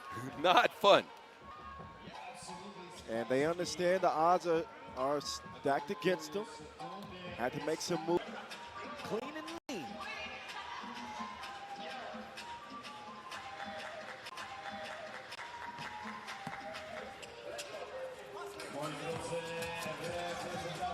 Da Silva whips it. Willie. LA. They set up Martinez. Making use of that good foot, but not converting the bucket. Got to get it cleared. I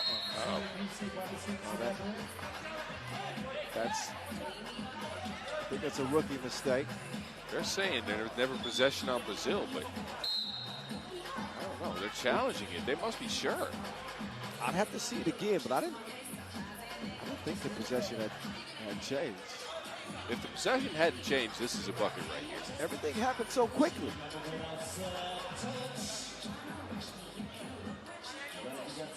Tap out, tapped out. No, it didn't change. No, yeah, he's right. I'm the one making the rookie mistake.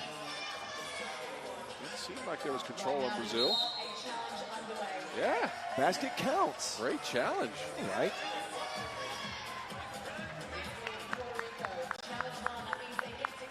But you can see there was a little confusion as to whether or not they should Everybody go up. was confused. Yeah.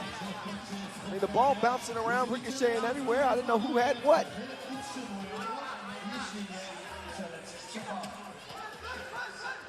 Leo Braun. He's going to take it at Kwasku. Good job keeping the long arms of Kwasku away. Branquinho and Kwasku are about the same size. Branquinho sturdier, more physical, using that. LA draws that foul. That is not a smart foul at all. All he was left with was a heave. And they force him to the free throw line, and he can get a couple of easy shots here.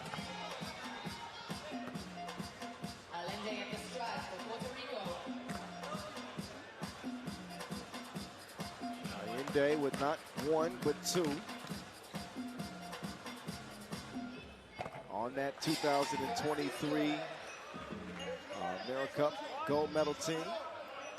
LA with 31 international cap representing Puerto Rico.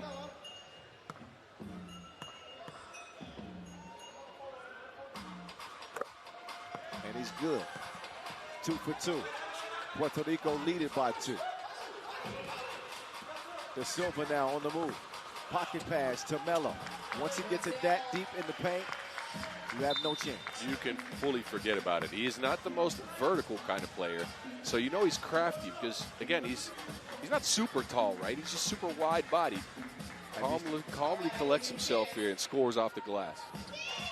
Look at the man's legs.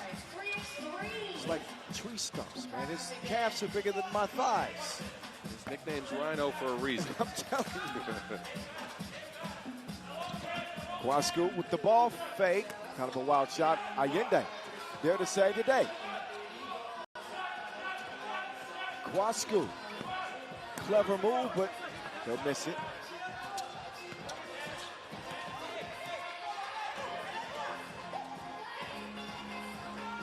Branquinho. Oh, what a rebound. As Leandro da Silva keeps it alive. Melo goes away from the post office. Branquinho on the drive will miss it.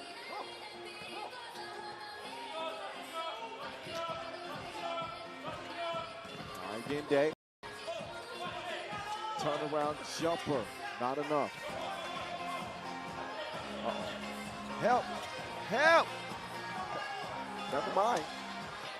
Melo will miss it. A 1 foot fader over Gonzalez. You'd like to see him get closer here. And that's, yeah, it's those type of plays that end up making a difference. Late in games, Melo's got to make the decision to go through the chest of Gonzalez rather than going to a fadeaway. Oh, yes.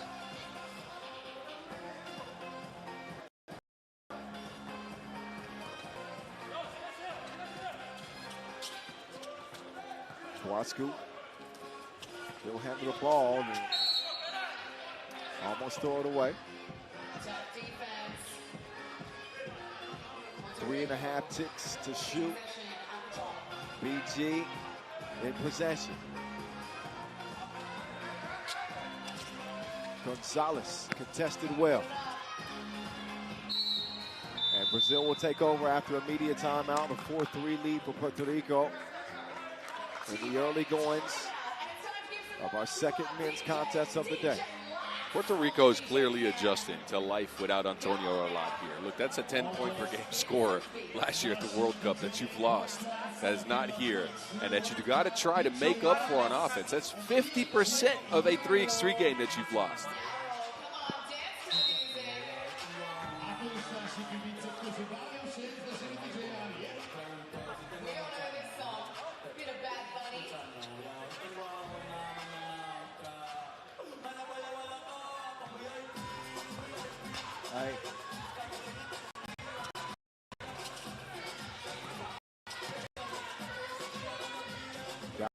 Low. Melo. Oh. Sticks with it. But that was a beautifully played defensive possession.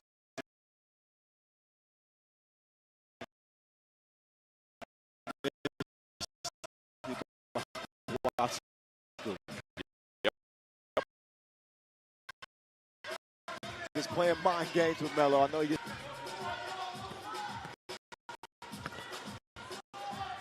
Allende. Both teams have left something there. Look at the way carving out space. He is side of frame. He is so strong. He can just walk you backward and clear out there and tough for himself. I would love to see a one-on-one in the post between Melo and Dabasambu. Oh my goodness. Can you imagine? Yes. Don't be with this kind of stuff. Oh man, that would be crazy.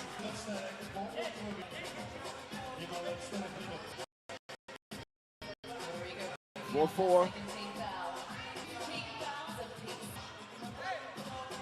Looking like going to be a low-scoring affair. Without some of the firepower Puerto Rico normally has. We'll assume a 1-point lead for now. As he finds him by himself. And the weatherman will miss. 2 was not in the forecast. Gathers himself.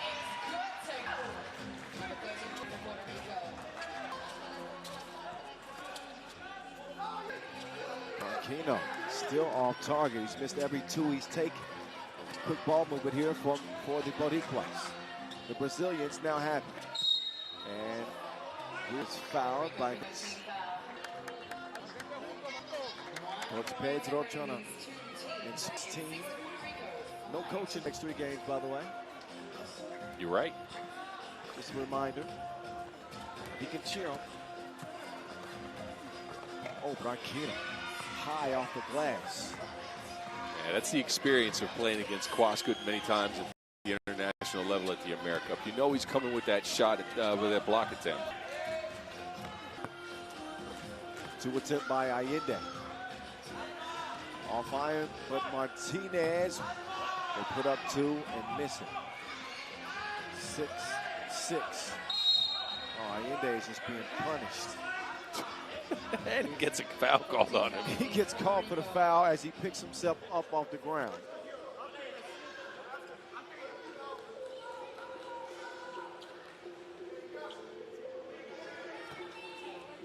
Brantino with the ball at the top.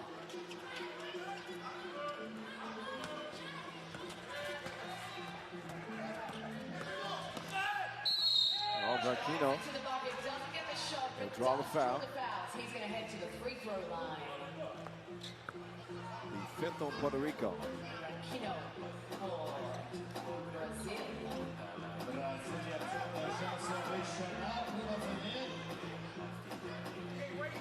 Brazil's size in a game like this, it's been a game of attrition. You got to think that with a game made up like that, it's got to favor Brazil. Well, that's how you want this. Unless something like that starts to happen. BG with a two-piece.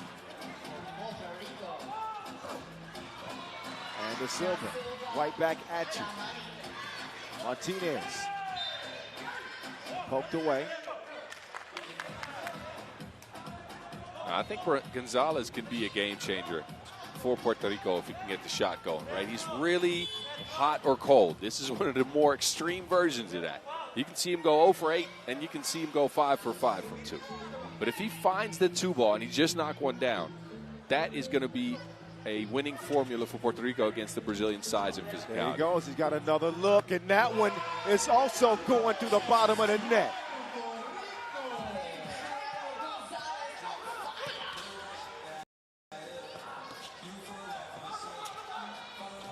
Melo will miss the layup. Stays alive for Brazil. And the Silva off the window and in. They're going to try to find Gonzalez. Never mind. Rock finds his way to the bucket.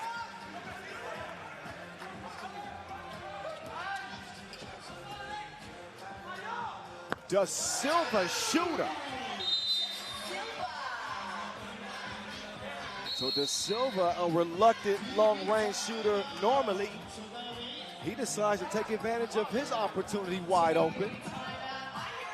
Da Silva played in the Pro Circuit Challenger last week in Brazil and knocked down 43% of his long-range shots. So I guess that's something that's been added to the bag now.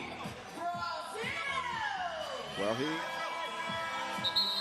takes a little bit of the shine away from Gonzalez, who's hit his last couple of twos for Puerto Rico. Their lead now down to 1. And the game as well, only inherited at 1 point the difference. Anyone's for the taking.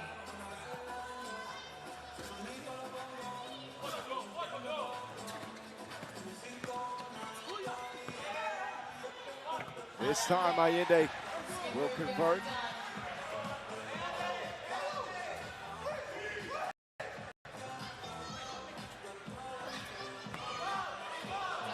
Da Silva up for Brazil.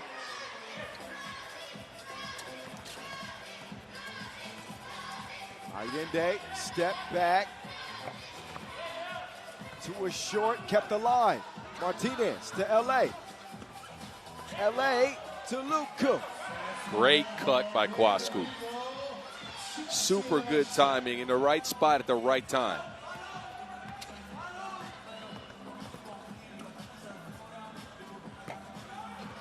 Not much creativity in either team's offensive approach. It's just individuals making big plays. And that is a big shot from Leo Bron. Wasco cruises to the crib. Another tight one here in the men's competition. Martinez trying to sell a foul. Instead, he gets called for the foul. And credits to Martinez for getting in the way of Branquinho as he was getting to the basket. It's another brute force, big individual for Brazil. Martinez was called for that foul, right? Yes, he was. He was on the move.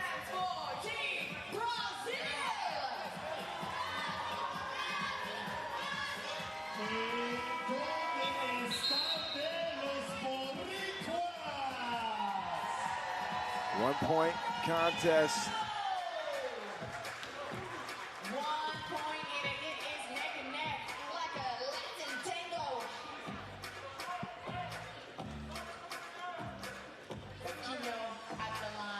Branquinho at the line. Do you prefer Saba or Sasa or maybe That's my favorite. Knuckleball it off the glass. All right. However, it works.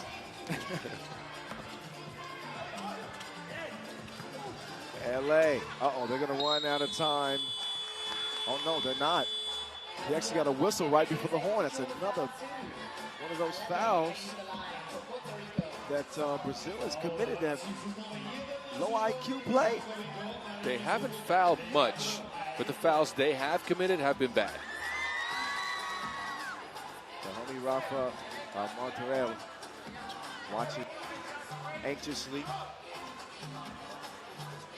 Trying to send some good vibes to his Puerto Rico team. He actually scouted out Brian Gonzalez. But out himself this year. He's on the pro circuit. Yeah, he's hooping this year too. Uh-oh.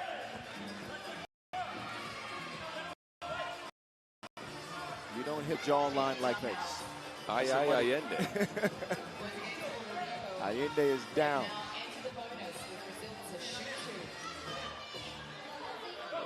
Making his way to his feet. I think there might be some blood here. Let's see.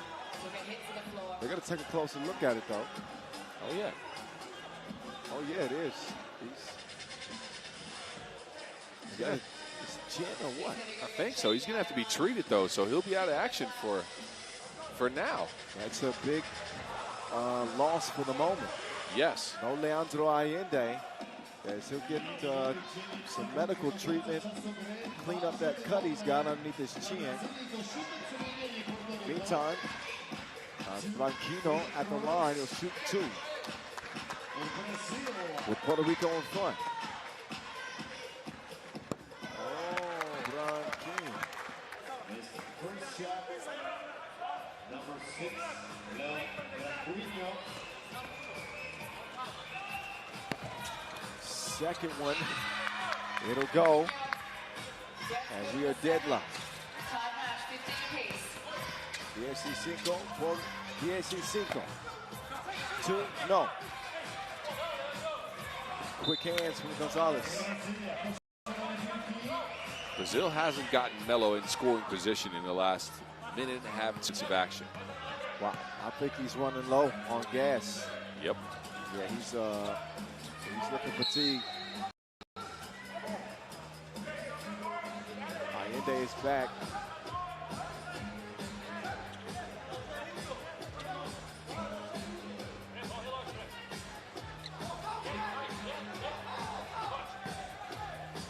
Blanquino at the buzzer, no.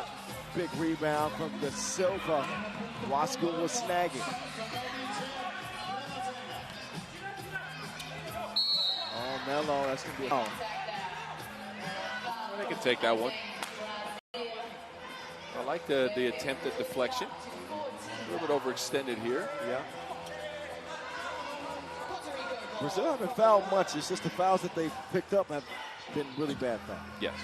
Outside of this one. Outside of that one, yeah. 15 up. Cross court they go. BG. B go. Oh. Persistence pays off. Gonzalez makes it 16-15. The Silva with the ballerina move on the baseline. Wasco kicks. BG 2. No.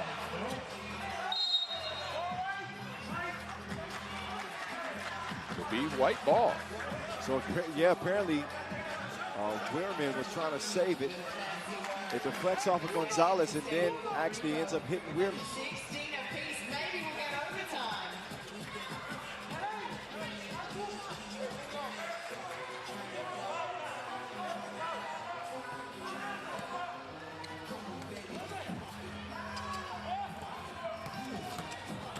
Allende on the attack, does away with Weirman. Puts Puerto Rico up by 1. Blanquino trapped in the deep corner of the court and throws up some mess. That is not a good Offensive possession by Brazil. First, Wireman got stuck. Then he gave Branquinho the ball with only 3 seconds to work with in the corner of the court. And you'd like to see some more out of Brazil with Melo involved here. –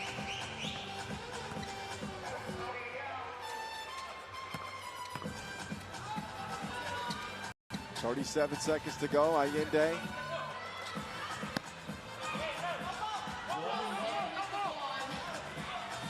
Melo now. And we're dead even again.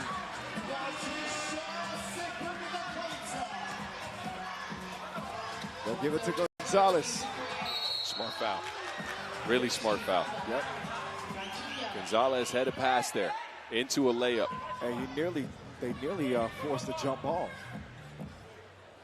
But the decision is a foul. 5 seconds separate the game clock and the shot clock at a 17-17 tie.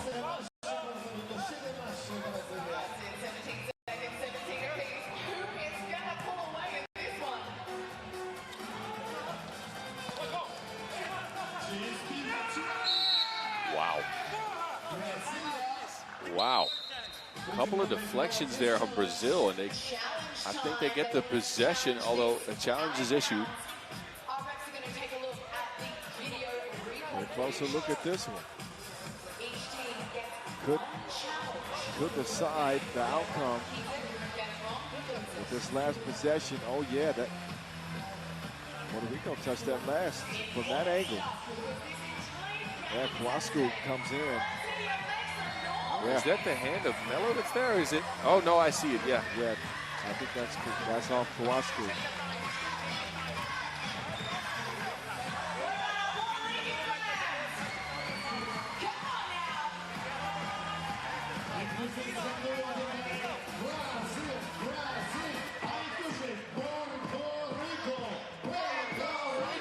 A nail biter. That it is.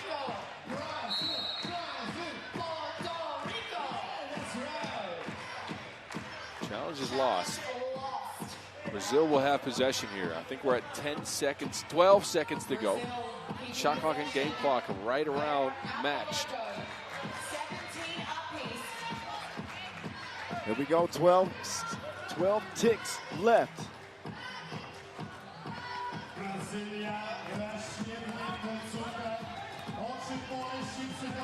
Branquinho taking his time. It's Leo Braun inside to Melo. And we're going to go to overtime. Kawasku with a great contest there. Melo was open, and he managed to get the Wilson over the rim.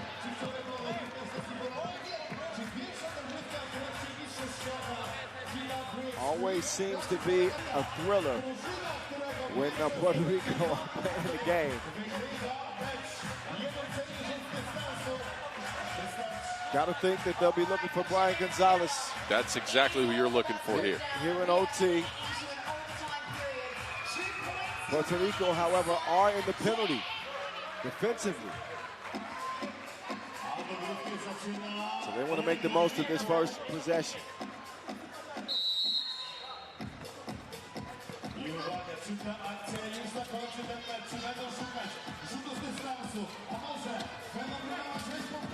Gonzalez off the glass. Cash. Dinero. Oh my goodness. Puerto Rico winning in OT.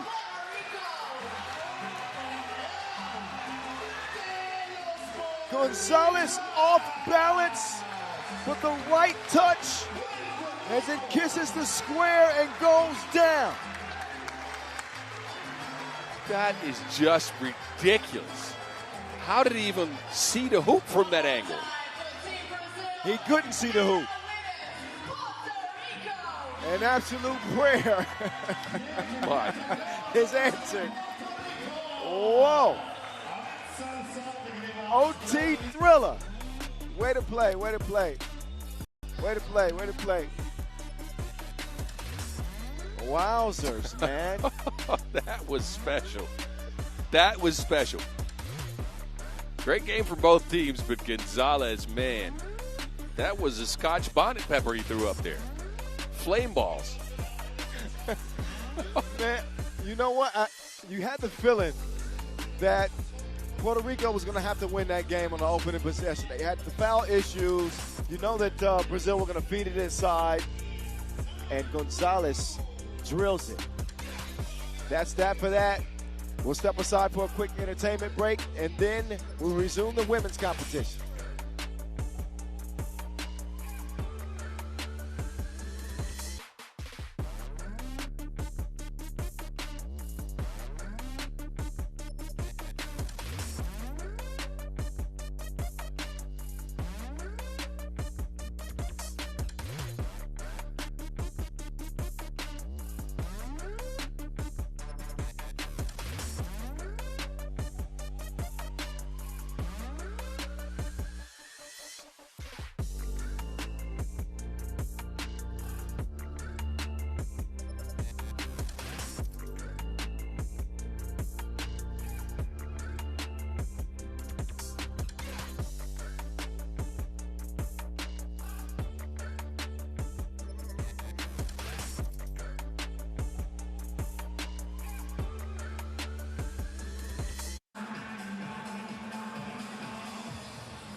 Give it up one more time for our amazing Eastside Dance Crew.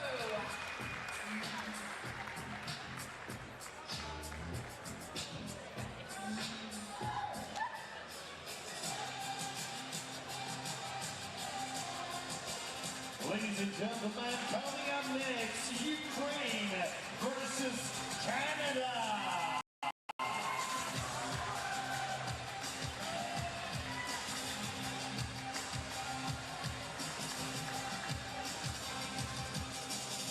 Please welcome Team Ukraine. All right, back to the women's competition after a crazy overtime thriller between Puerto Rico and Brazil. Ukraine and Canada, the Canadians, man, they had a heck of a fight, put up a heck of a fight against Lithuania, but ended up losing that game. They certainly do not want to open up this World Cup with an 0-2 record. They got to like their chances here against Ukraine, coming out in the yellow. But some new faces, that's not one of them. Miriam Udonine, a regular veteran on this Ukrainian squad.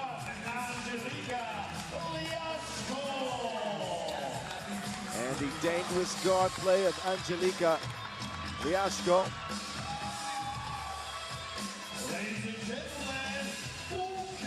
With Kristina Televic and Katarina Kobal.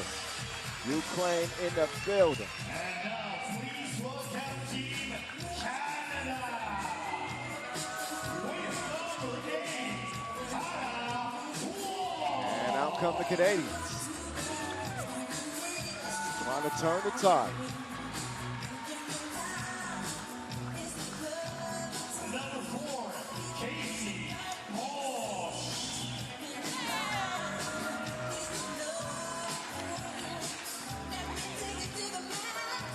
Number 2, Catherine Wong. Catherine Cruz joining the crew. And number 7, Paige. And the lead score from game one, Paige closing. Not to forget Tara Wallach. Make some noise for Team Canada. A Ukraine team that will certainly try to set the tone defensively. And a Canadian team known to be very polite. I expect to see them a little bit more aggressive, have a mean streak potentially in this one. They're going to need to. Because Ukraine are physical. Ukraine are physical. They were pretty competitive last year. Struggled to score, but they kept up with the defense for sure. And Canada need to win badly. 0-2 is not a death sentence. Not the way this pool's played out. You're right. But I think that it would certainly be a mental block for Canada to overcome as one of the favorites to start this tournament 0-2. You don't want that. You definitely don't want that.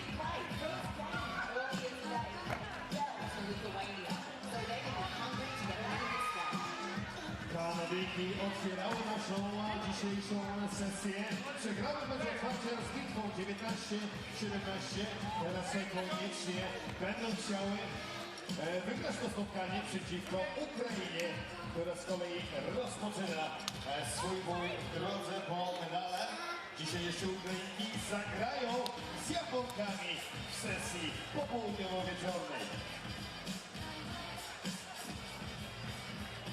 All right, game time. Ready to begin.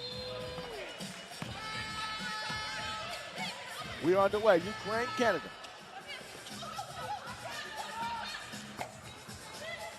Two ball off line.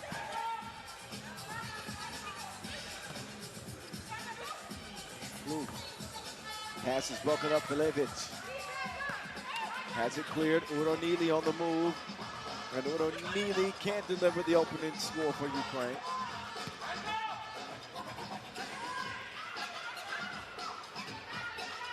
Crozier behind the back, working on Kalevich. Turn around, swatted.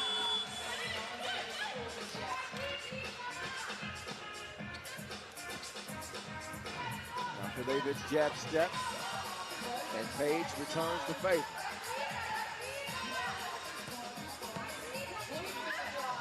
Roof will get the step, but not the layup. 10-footer also won't go for Cat.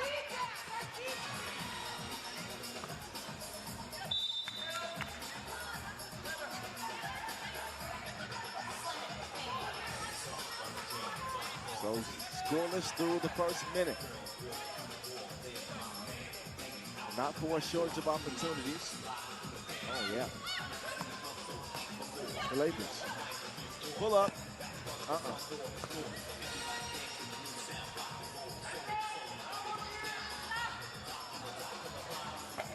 And Cat still offline from long range. Her shooting is not coming around. 0 for 5 in that first game that lost to Lithuania, and another miss here. She's getting plenty of opportunities behind the screens, and the patience is all right, but not makes. You need makes. Udo Neely will try her hand from deep. And that will land out of bounds. Substitution is made. Kalevich will come in.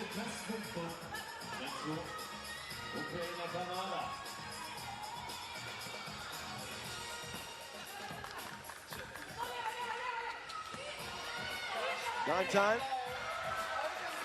Cat finds the cutting box.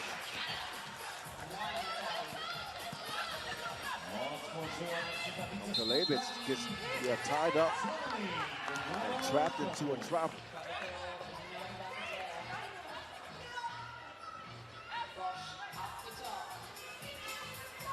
looking at Canada to see if they can actually get on the boards, in the sense that against Lithuania in that loss to open up the day, they lost the rebounding battle. With the size they have, that shouldn't happen. That's a good point.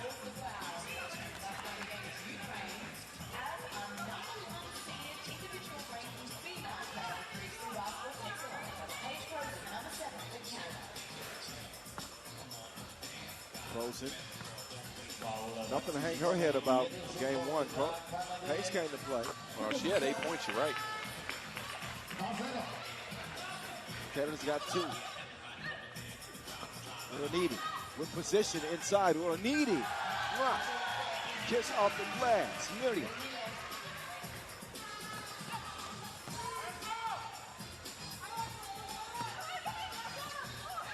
Rosen spins through, but will miss everything. Shot clock violation. We see Rosen drive more in the lineup we've seen for Canada here. She's obviously a good shooter, right? And of course, in the past, she has driven to the basket. But it's more of a drive focus approach from her here. I think because they've struggled getting scoring inside from Cat, that Paige has decided to take higher percentage attempts. Good defense inside. Koval with the defense.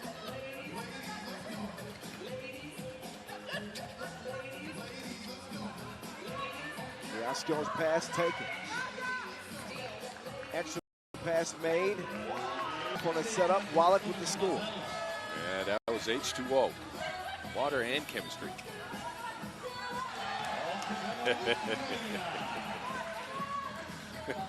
It's pizza, son. What you got for that one? Nothing? Nothing. Court 2. Well, that's a hard foul. Nothing given up easily. As we head into a TV timeout, Canada with a 4-2 advantage. They are favored in this matchup for sure.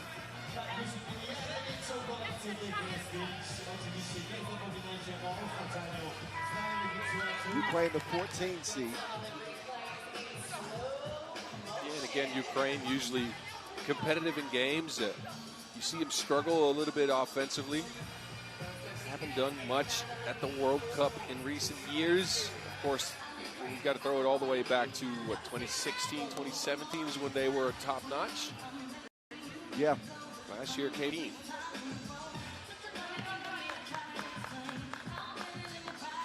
KK at the strike.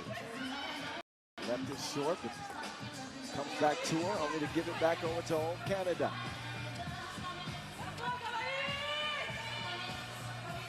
Rosen. No.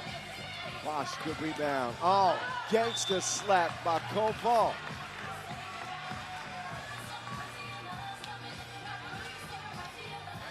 Ooh. She got the full shoulder rotation on that one. Oh, yeah, for sure.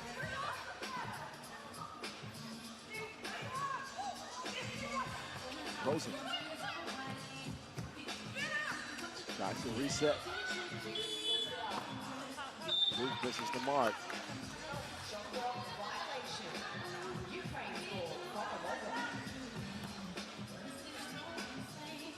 3.5 minutes in. And while Canada lead still has not been the sharpest of starts, Skamevich will make the move. No, I agree. Will the real Canada please stand up? We've not seen the best of them. No, the past couple of seasons, it's been a struggle. And trying to unleash Liashko. She will fire a 2. That stroke was not stroking. Blue still firing bricks.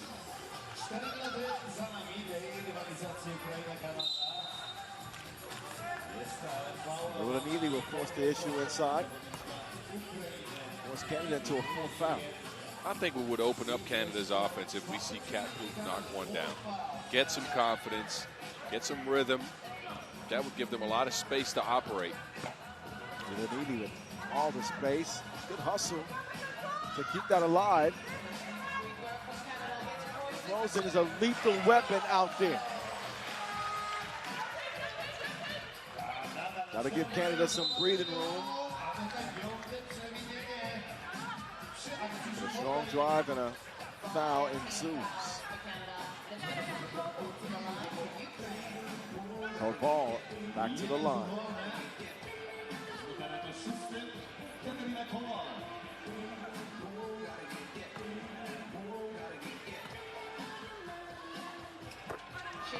Nothing but you know what. 2-ball corner.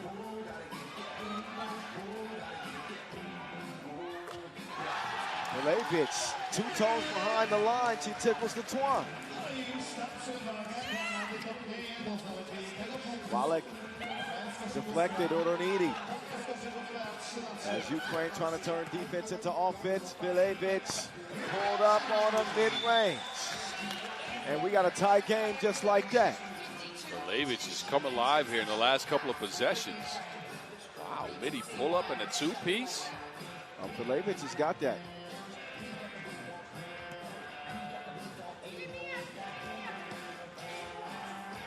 Does Bosch have this? No, but they have the offensive rebound. Paige got away with one there. She tossed it to her. That was a weird play.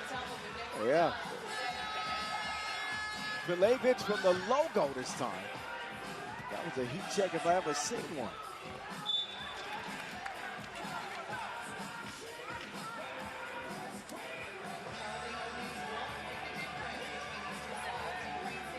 Seven, 6 Canada.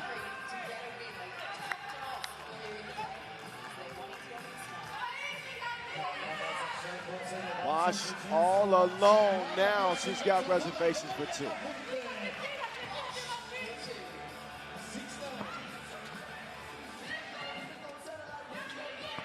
Riasco, 9-7. Wallach on the baseline. Wallach. Contact underneath. Shooting foul. Tara Wallach, the new add to Canada's roster for this World Cup. I like what I've seen from her. She's got great moves in the paint. Doesn't take away from Canada's physicality and size. Good add.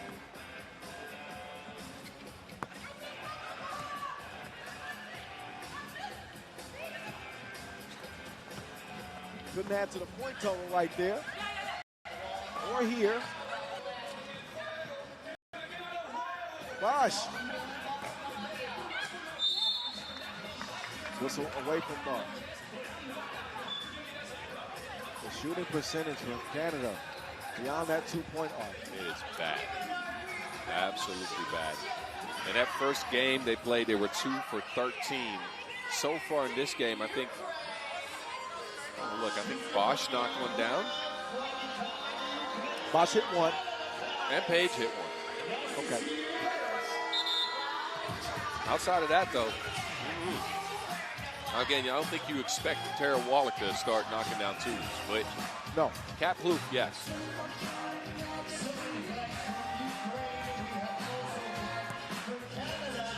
A lot of time left.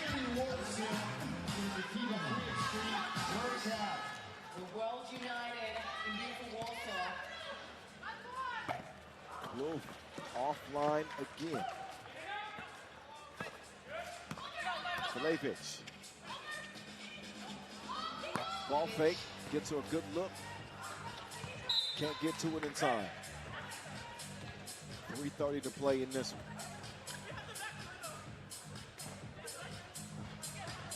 What I've missed from Canada is what you usually see from them when they operate at a high level, not offensively, but the deflections on the defensive end have been missing.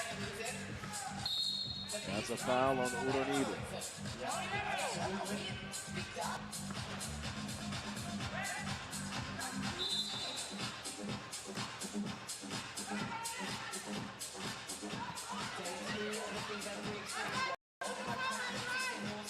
Here comes Canada. Cat. Gives Wallach a look to do that. Now,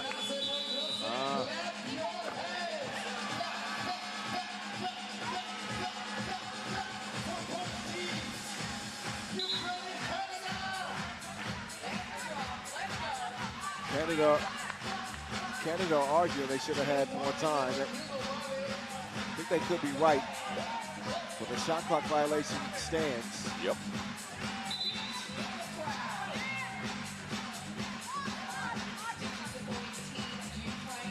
All yellow, Ukraine. Liashko is fouled. No argument from Casey. She says, I'm sorry about that. My bad. Yeah, but not to harp on Canada, but add this to the list of mental mistakes that we've seen from them today. They've not been as sharp, as focused as you'd like them to be coming into an event like this. Liashko, the most experienced member of this Ukrainian team when it comes to international caps, believe it or not. With 53, and she's only 25 years old. That means she's pretty damn good. Bosch to the cup. With the foul, she'll head to the strike. This is the rare Casey Bosch scoring game. She's up to what, 4 now? 5. Lead the way. Every time she does this, you want more of it. When she's a weapon out there, Canada is that much more dangerous.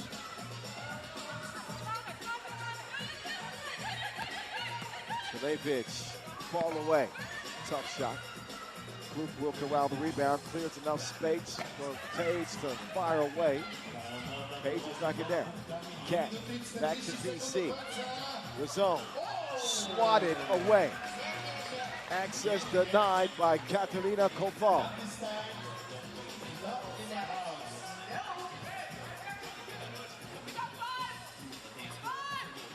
Ukraine might be one of the only teams to match Canada size-wise with Koval down there.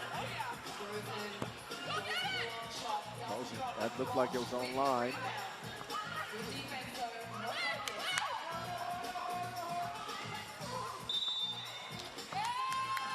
I agree, the key is the call. Yeah. Credit Casey Bosch, the effort defensively. That's always there with her. Yes. Bosch Spice providing the energy for the Canadians. Her team in desperate need of a spark. It's sent back to her, and she will have to throw that up late in the shot clock. She will take a rest as her team lead by 2.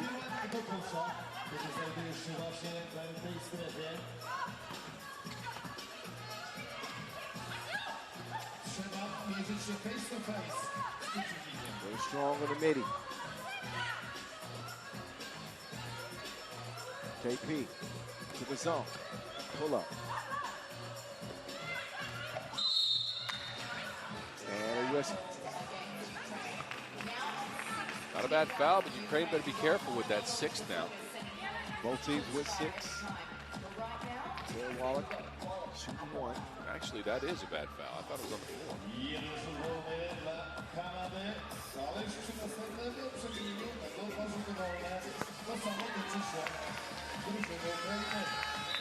To make matters worse, Wallach hits the free throw and then Ukraine throw it away.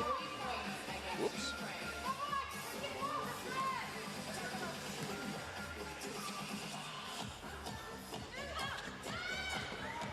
Bosen, yes.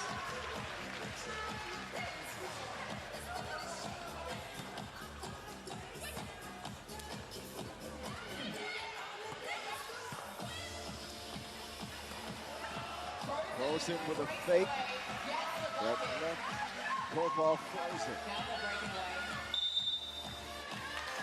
And another turnover by Ukraine.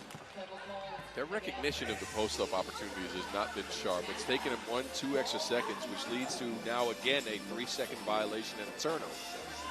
Things have unraveled quickly for Ukraine. Canada sees an opportunity.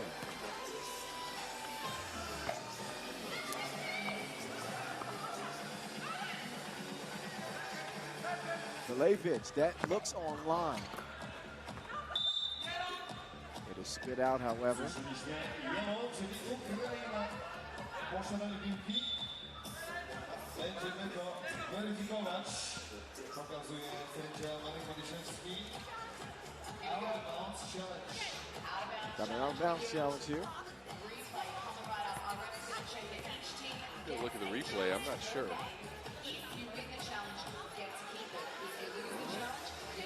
I can't tell from this angle, man, but look, I'm no referee. Evidence has to be conclusive. What do you think, Kyle? I don't think there's anything conclusive about that angle. Nope. Channel's lost.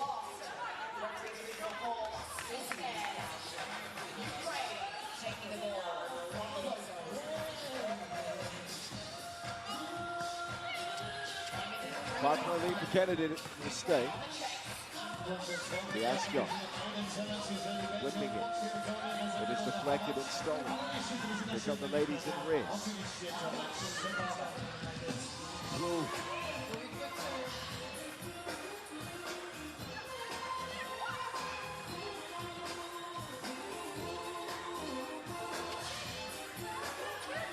That one deflected.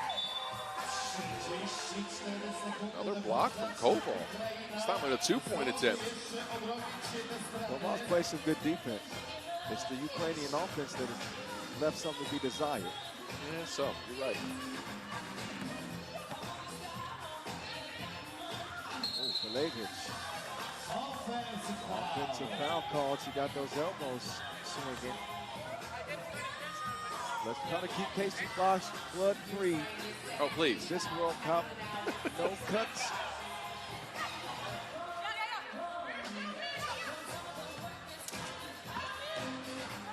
Quick hands, Fiasco. Now Neely, great inside position. 2-possession lead for Canada. Closing.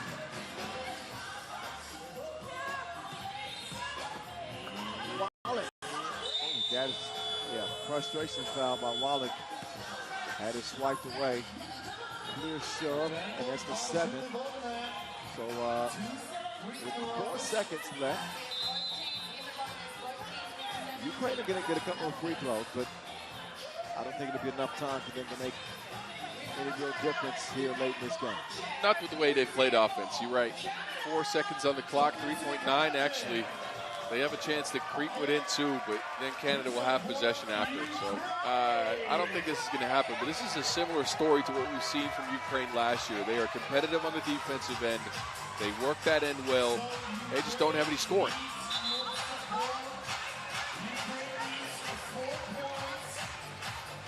I'm thinking about it, I wish I could give you their best action on the court, but I can't think of it. Milovic. Well, I would say pick and roll game with Ulanili and David. Actually, the Astro. Okay, I'll take it.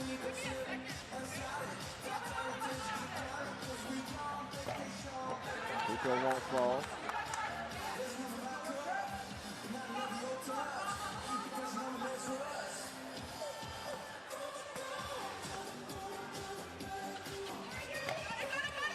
Second one does. With 5 seconds left, Canada will keep this ball away from Ukraine. Posen will heave one up at the horn, and it is the win that Canada needed. Still some things to work out. Oh, yeah. Especially on the shooting side, but it is a W for top-ranked Canada. This is a start to building some confidence for the Canadian ladies. They didn't play bad against Lithuania per se. This game was a struggle. They got the job done here. There's always day 2. That's the beauty of a World Cup. You get a day of rest, a day to retool, tweak, I'll do all the things you want to do, and then come back even sharper and stronger. Well, we'll see how Lithuania come back after their 2-point win over Canada to start the day.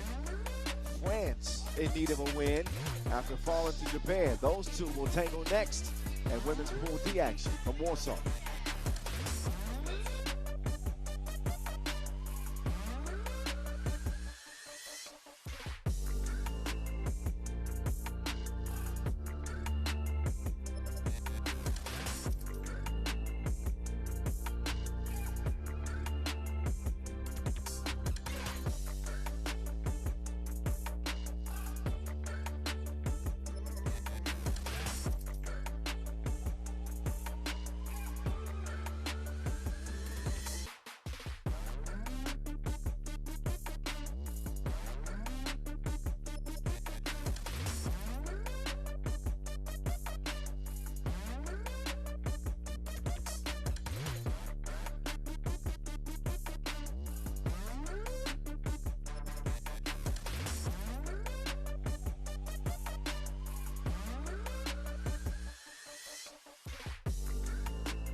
All righty, women's Pool D continues with Lithuania and France. Lithuania with that shocking opening win as an 18th seed coming into the day over Canada. France with maybe more of a shock losing to Japan. They are in dire, dire need of a win coming out here onto the half court. We'll get you reintroduced to Lithuania first, though. This early? Well, yeah. They in dire need this early? France? You don't want to go down 0-2. Yes. No, I was pulling your leg, but for France, I do think this is dire. Yeah. Lithuania look pretty good. I mean, when you got Kamila Knights-Kaite found the horse dropping 10 points and pulling that game out late with some savvy playmaking, drawing that foul and get to the line. They're beaming with confidence coming into this one. And their quartet is on the floor. Gabriela Szyszka, Ditra Raguckainen, Christina McKnight. McKnight was really good in that first game, man. I got to say, a couple of really, really tough drives on her to keep the offense flowing at a time where it was needed. Yeah, agreed. France's offense wasn't flowing at all. 13 points against Japan with all that size, all that athleticism. They got out-rebounded. Let me give you a number here. 20-10 by Japan. That is an absolute disgrace. No, it's almost unthinkable with Japan being one of the smaller teams in the field. They just got outworked. That is what it is. They got outworked. It's the speed to the ball, right? You are absolutely right. And look, they need to change things and change fast. We need more effort. We need more concise movement. We need better shot creation. I don't know. I hope they had a tough talk after that Japan game. Well, they looked tight in that opening game. Obviously, they were really emotional when they came to the floor. This is going to be a real test for France, psychologically. Absolutely. Lithuania are a tough team. Oh, supremely physical. They have a clear game plan. They out-rebounded Canada, so rebounding game will be an issue anyways. And then they got Special K. 2 of 4 from range, a couple of free throws hit, 10 points in that opener. She's got the confidence going into this one. How's France going to deal with that? That's one thing Special K has never lacked. Oh, no, you're right. That is confidence, without question. Hortense Limonson looking to lead France to a win here several missed layups in that opener. Might have given France a chance to actually win it, but you obviously know the result.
We are ready to roll.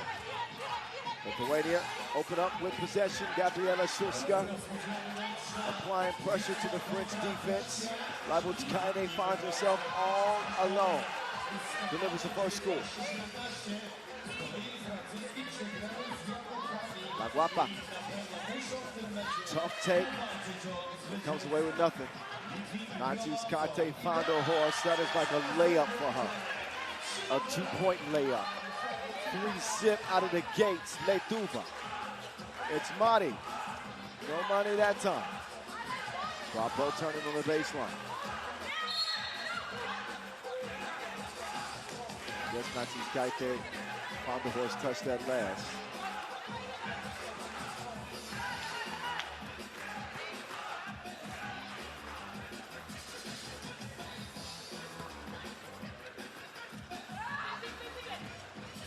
Oh, lost it up. Soft touch. She is an incredible driver, man. Led the women's pro circuit in drives to the basket last year. And she's crafty finishing around the rim, too, because she is undersized. So she has to avoid long arms, shot blockers, and everything. McKnight. And she does her share of driving, too. Hers ends with a trip to the line, but no bucket to speak of. Limonson decides to reroute. Philippi to Mari. Mari. Money. No. Wow. McKnight sent to the ground. Philippi had seen enough. Well, it's a good look for France because Philippi in that first game didn't get a single rebound. Not one. Not one. And she's feeling the desperation here. You can see it.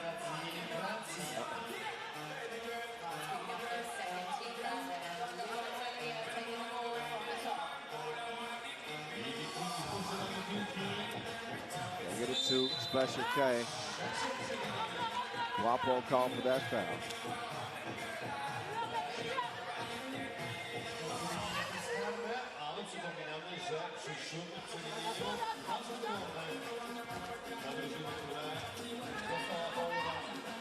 They'll set up. 90 Sky Day.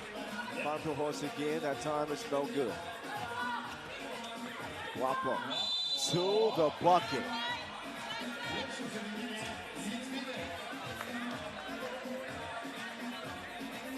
Dite whistle for the foul and she'll check out.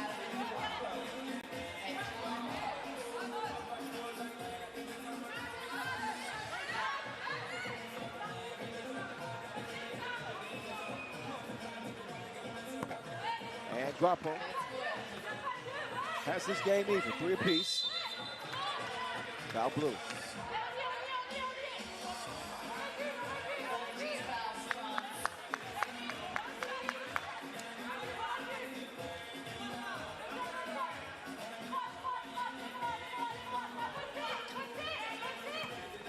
More defense from France.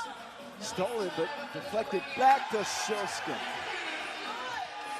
So they are punished for playing good defense.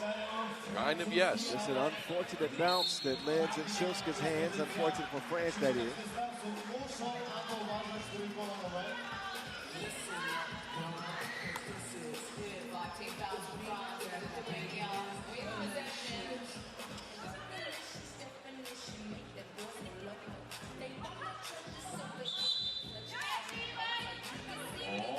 Offensive foul. And only the second foul on Lithuania. They played some real disciplined defense here outside of this offensive foul. They're physical, but not overly. 1 point lead for Lithuania. Wapo.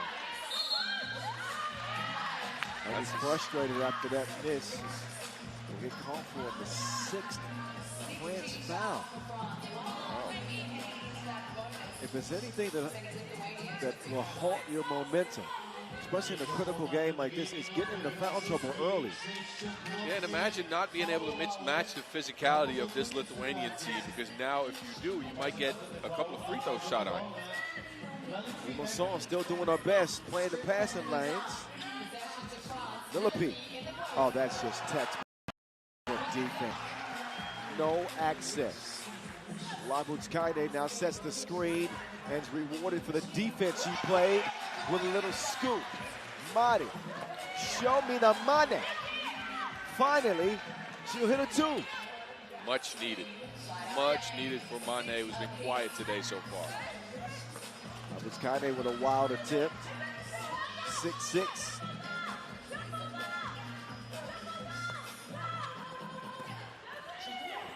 Limassol. Off the iron to go. McKnight will get it clear. She'll use the Labutskaide screen. No, she won't. She'll do it all by herself.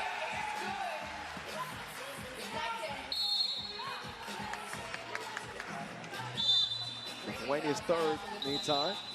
Silska called for the reach-in as we get to a media timeout. McKnight has really impressed me today with her driving. When she goes to her right hand, she almost always gets into a good position to score. We've also seen more from Mane here in this one. 3 points in that opening game from her. But she's been good with that 2-ball driving to the basket as well.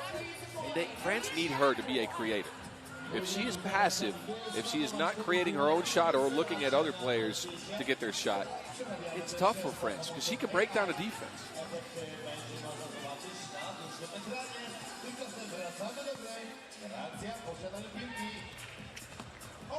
Oh la la. Pass leads to a splash. It started with Guapo and ends with Guapo. Little Saul, quick hands.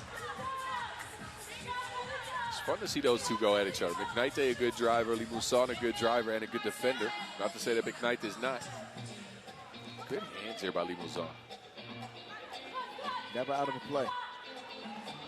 That's his guy take. On the horse, no good. Now Limassol. Mane is feeling it now.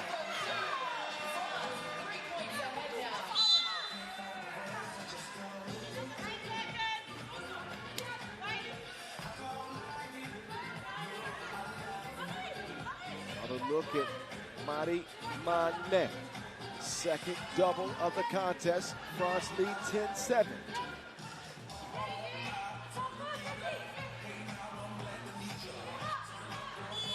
Shoska does not touch anything.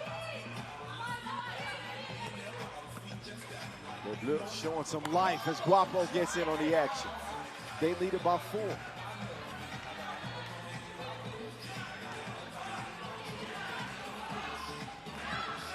Silska to Labutskaide. Tries to get it back to Silska, but they'll run out of time again. Couple of shot clock violations for Lithuania. The French defense has done a good job keeping them at bay. Especially Mane. Getting the hand in the passing lane, deflecting it. And now Blue have the rock. Limousin through the contact is going to go. Wow. Nice Kaite, no, McKnight can't get to it. Should be called for another foul.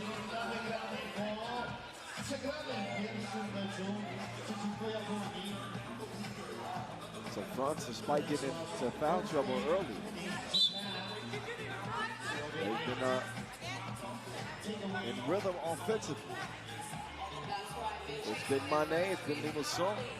It's been all about the money. Show me the money. What's she up to now? She's up to 5 points. Guapo, she has 4. France's offense has been more fluent in this one. A couple of breakdowns in the defense, but also more determined actions. Just like that one. And Limousin knuckleballs that one in. Now it's Lithuania, who might be a little bit rattled. They'll swing it like what's Kaide. Up fake. 2 off iron. But Guapo couldn't squeeze it, so it'll be Lithuania ball. Labut's Kaide gets a rest here. And Special K back in.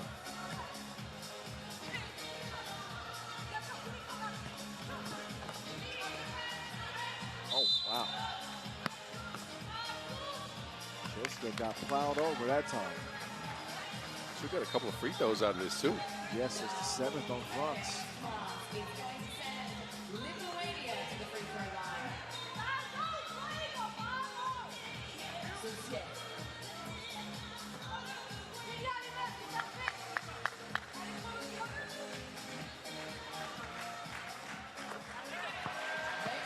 Let's go. Trying to give Lithuania some more life here. France's confidence is certainly back. They've been able to out-game plan, I feel like, Lithuania here, as they've gotten them away from what makes them good. The pick and roll not really working. Wow. Couple of attempts. And Millipede, will get it back. She'll still call for the foul. A smart one. Otherwise, an easy bucket for Millipede. Guapo still trying to find her stroke. But France find themselves up by 5. Way better game from them. Outside of the fouling, right? It's been a much sharper game, specifically defensively. Again, they've got Lithuania away from the pick and roll, and they've forced them into contested 2s.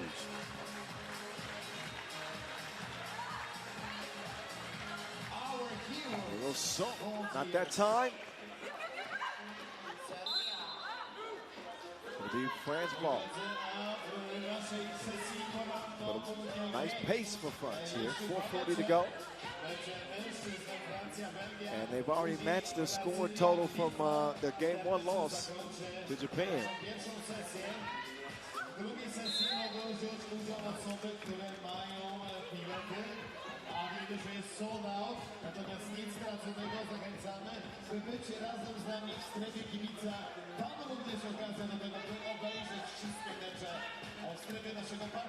Crossover. Limousin with some bag work.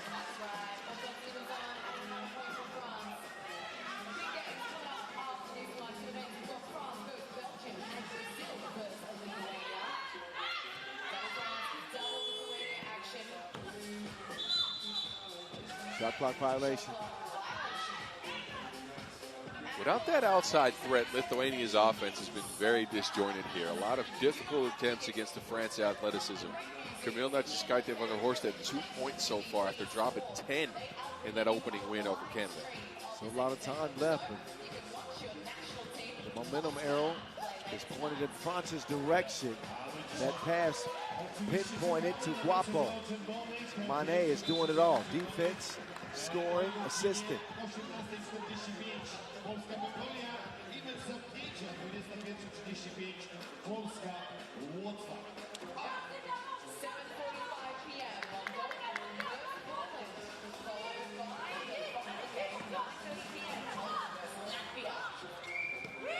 Kaite found the horse, can't get it to fall.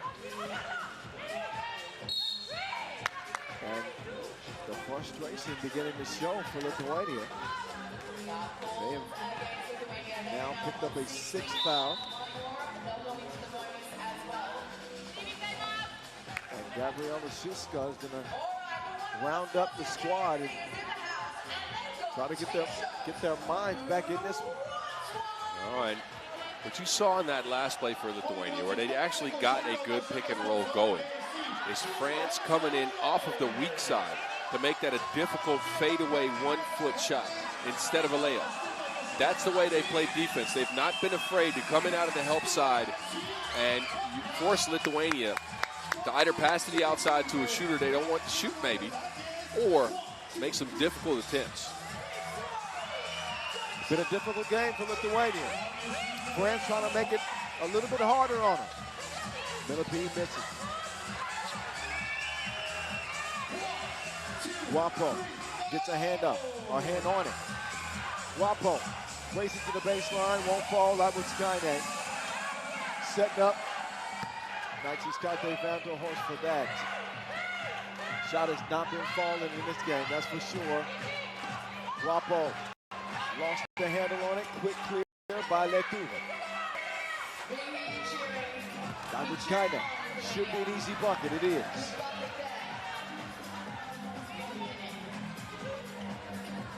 Wapo as he kicks it out. Money, money, money, money. Wow. Money, money.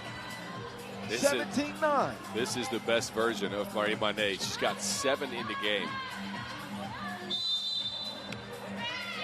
And an offensive foul. Wasn't no flop in there. Mané got ran over.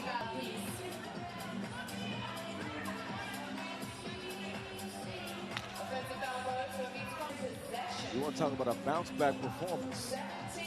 France is getting to it. This is exactly what they needed.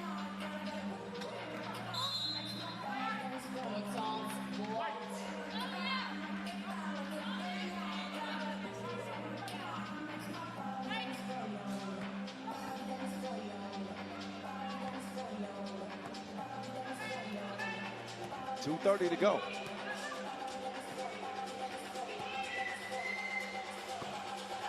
It's going to take a miracle for Lithuania in a game like this. With the way Camille's been playing, she's gotten a lot of open looks, hasn't knocked them down, and that's the one miracle you can maybe hope for, is for her to get hot in the last 2 minutes and 22 seconds. A couple of free throws here might get her back on track. And again, 2:22 is a lot of time left at 3rd Street, right? Especially with the foul situation. 7-point game as of now.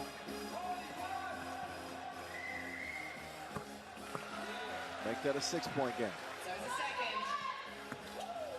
Limusson, non-stop. With an open and check ball, she's been getting to it.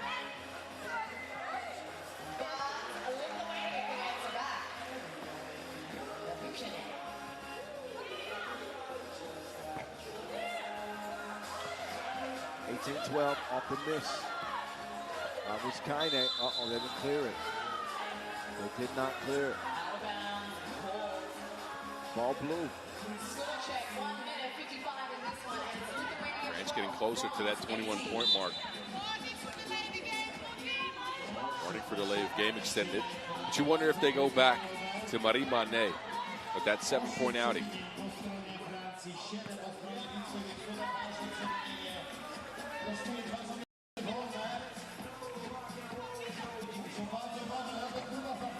Vapo's shot has not been going, but there's a young lady by the name of Marie Mané. She has come to the rescue for Le Bleu. 19-12, they lead largely because of her.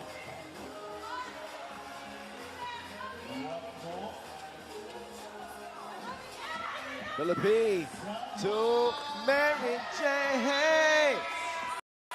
She was firing it up.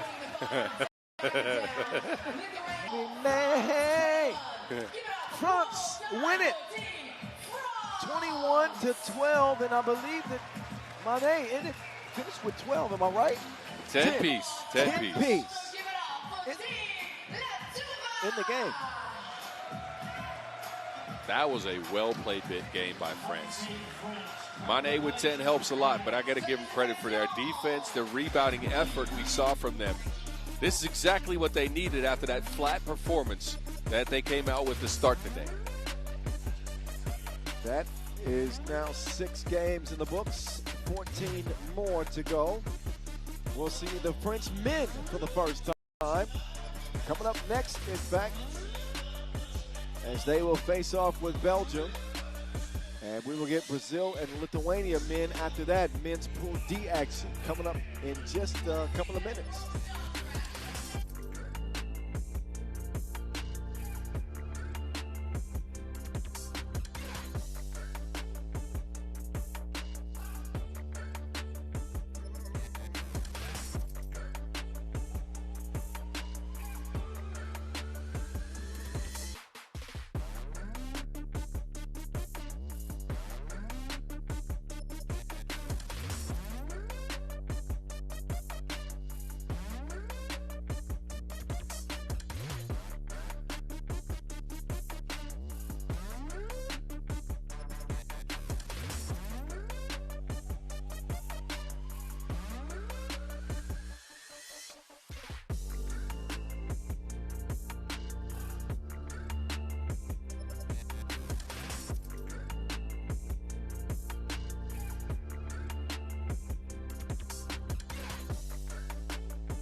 All right, the results of Women's Pool D play so far.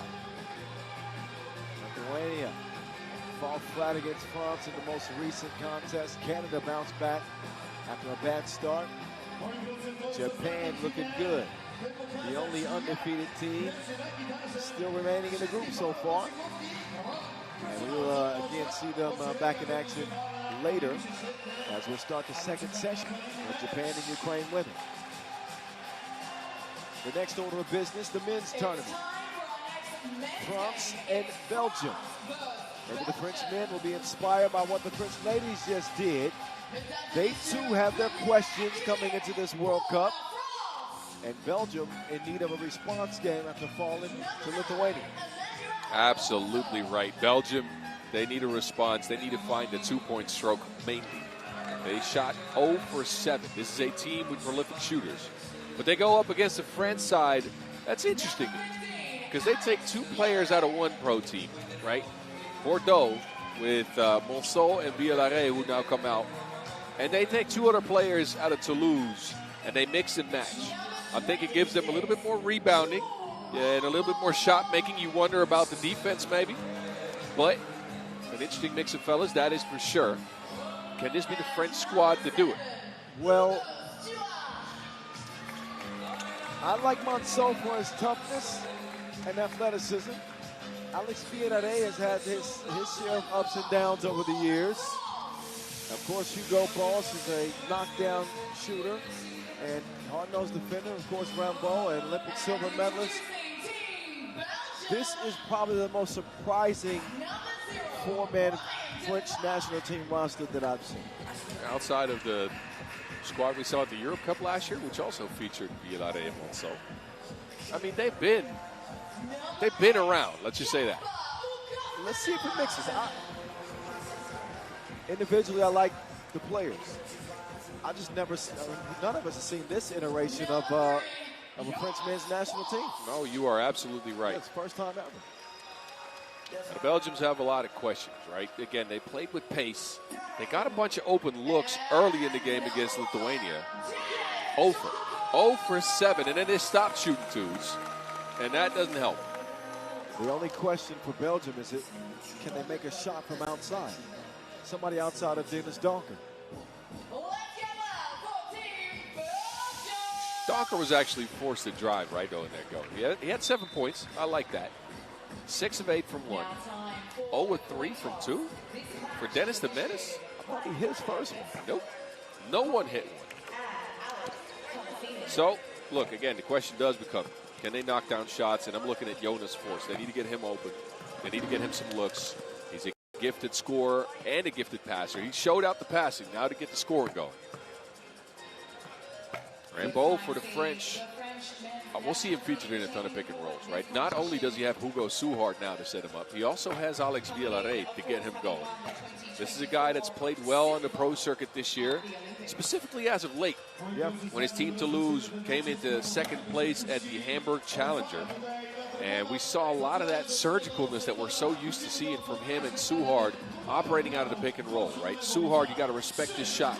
So a lot of teams, they play a drop coverage. They drop below the screen, and they fight over with a defender. Well, adding Villarreal to the mix, though, is to force you to change your defensive strategy if Villarreal is hitting, because he's got a similar skill set to Hugo. Yes. And look, if they can get that kind of pick and roll going with Monceau as well, by the way, well, you better watch out for this French squad.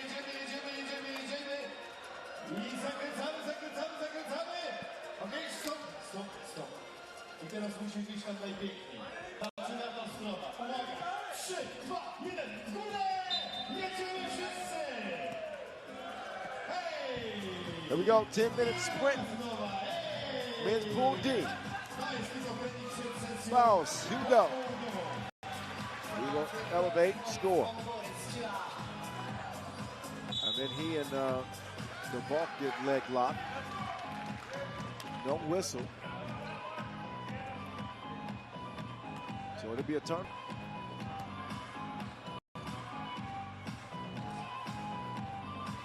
Both sets up Monceau.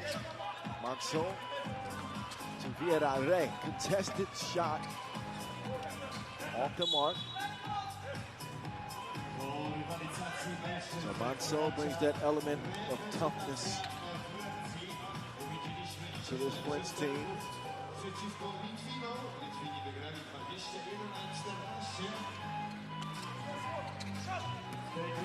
Nice pass, the ball. They lay that in.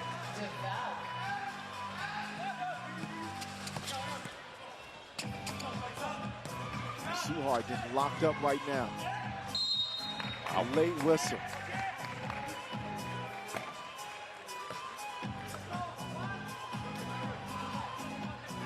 Suhard will shoot one. Want to play good, really good defense for about 8 seconds of that possession. The last 2 seconds that cost him. Suhard, yes.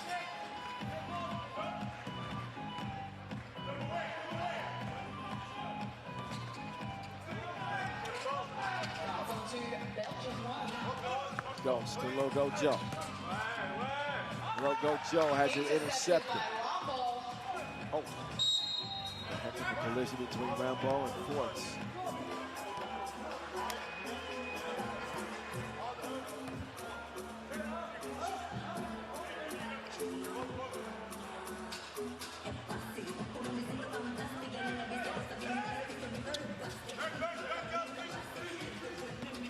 Villarreal comes around.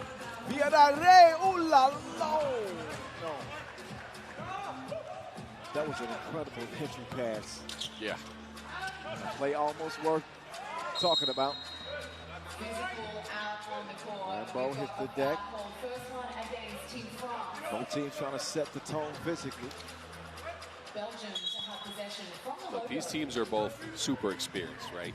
Not just on the national team stage, but mainly on the pro circuit stage. They know each other very, very well. And they're going to try to get physical. They're going to try to have some of these offensive plays thwarted with that physicality. Belgium, we got to be careful, though. That physicality and those that came back to haunt them against Lithuania when they ran into a lot of foul trouble. Outstanding rim protection from Rambo. Monceau facilitating the offense with Hugo Suhard now. Hugo from deep out. Keeps it alive for himself. And will make good of it anyway. 3-1 French. Forts counted, plus the foul. Bucket count. Takes advantage of a smaller Hugo Suhard. Had him on his hip. Sending Jonas Fox to the free throw line.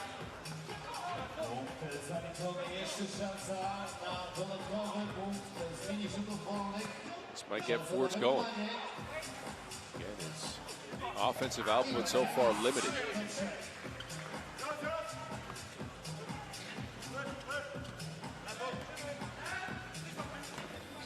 Villarreal. Oh, gotta be careful with those long arms of August Steinman. It's an interesting wrinkle, though. Suhard screening for Villarreal. Okay. Interested. Suhard. Defense is locked down by Dennis. Oh, good look. Augustinian taking off and taking no prisoners. Bucket there for Belgium.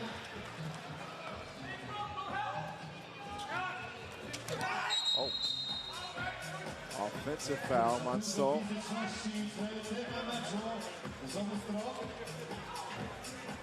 Belgium picking up their third team foul. Foul called on the floor. It's France's ball. Actually, that was against Belgium. Ramos. Pass out of reach. Villarreal somehow keeps it alive. Villarreal with a clean look. All net, all wet. France jump ahead by one. Villarreal can be the X factor for his team, right? With his shot making, he's hesitated on his first couple because he wanted the ball screen. This time, no hesitation, pulls the trigger. Villarreal is a deadly shooter when he's confident. Quick trigger squeeze by Forts. Leads to a long rebound for LeBeau. Suhard with Brian DeVault in his rear view. Way to avoid the defense by crossing in front of him. Yeah, Donker gone in the blink. Left Suhard grasping for air. And DeVault gets called. That's the fourth on Belgium. Two more for them to give as we head into the first media timeout with 6:53 to go. To a better played defensive game for Belgium, but still somewhat of a concern with the frequency that they're picking up fouls. Oh, yeah. That was the case in their first game. It's the case now. They're trying to play physical, but it keeps them running into whistles from the referees. They can't get into that double bonus again the way they did against Lithuania. So they better tone it down a little bit. And if you missed it in Polish, one more time in English, the second session today is sold out. But do not fret, you can watch your national team, Poland, play it later this evening, plus all our other amazing countries out in the fan village. That's presented by TV Sports. Villarreal working from the logo. He's already got a 2 to go. You can still catch Manso is there to clean up the mess.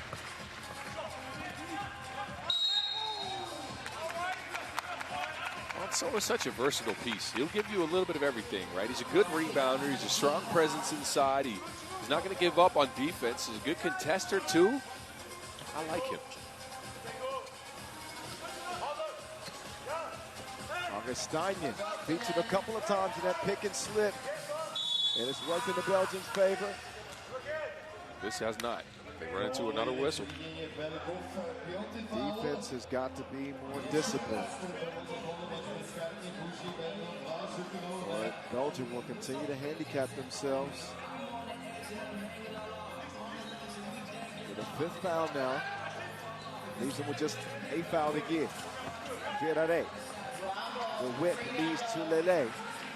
2 points difference. France 8. A 2-point lead for France. On the ball. Easy money. He's been able to get past Suhard, as well as Donker. Hugo. That is what he can do. He's a hired gunman. An assassin from deep. 10-7. How about the guard play of both Hugo Suhard and Alex Villarreal? They have combined for a couple of twos. The Belgians have none. That is the difference in the game right now. Two of the best shooters in today's pro circuit game, in Dennis Donker and Jonas Voorts, over on the day. A little over 4 minutes into this 10-minute sprint. Donker's latest 2 attempt goes begging, and the rock goes back over to France.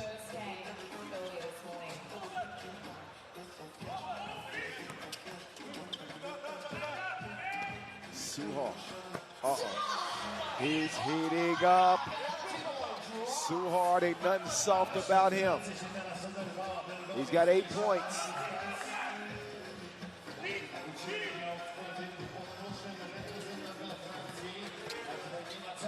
Viadare misdribbles it. Oh, great defense. And the shot clock violation. 12-8 though.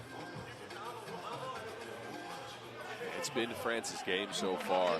And again, the threat of both the shot and the drive that Suhard and Villaret have, combined with the passing, has given France a lot of room to operate on his court. We get called for an offensive foul. Yeah, that is not good. Belgium's team fouls up to 6. One more and they enter the bonus. Sending France to the free throw line.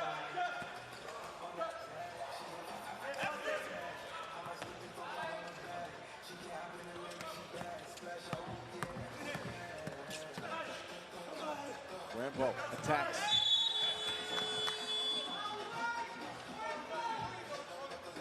Don't see how Rambo driving like that all that often. No. He had a head full of steam.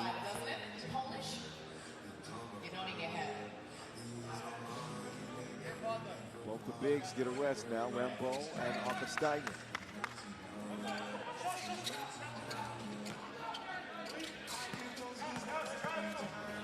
And Dawkins turns on afterburners. Viadare. Don't miss that one.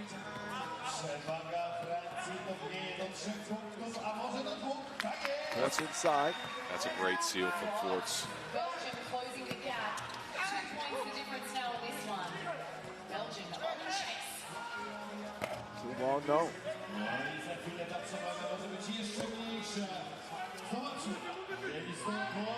The pick and pop option. Well, I've noticed when Forts is setting those ball screens, he's almost exclusively rolling to the bucket instead of a pick and pop. I think he has been more of a screener in today's action. Normally you see him pop, but normally you see people screen for him as well, but that's been rendered ineffective. They've switched up their approach a little bit. Anybody's game here, 12-10.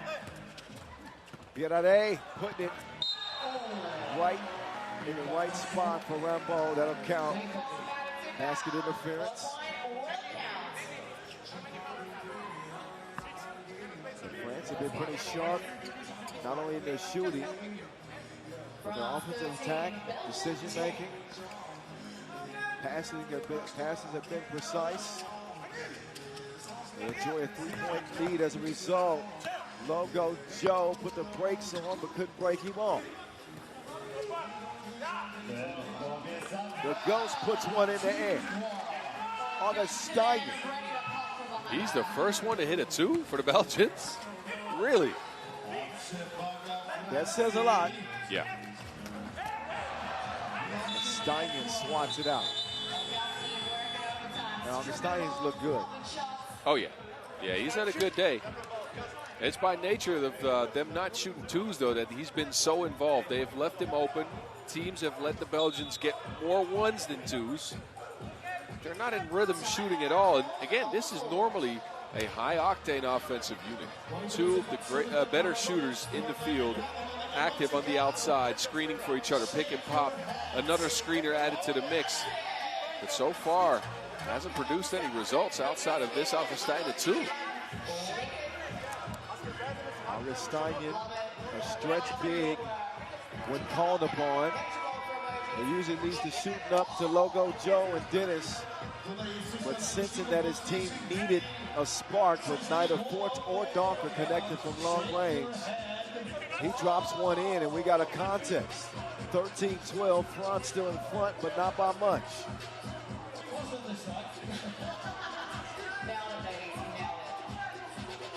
France can stabilize here after leaking some points by going back to that pick and roll. They bring out a lineup with Suhard and Villare, as well as Rambeau, their best screener and roller to the basket.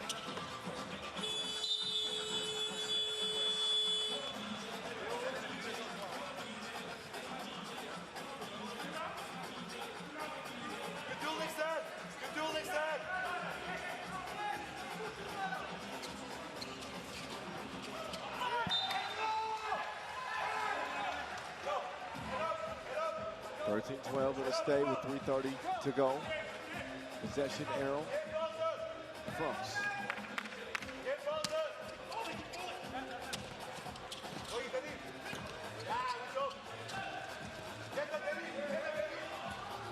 Rambeau bumping and banging his way to a bucket. Oh, Donker is certainly going to get a whistle there.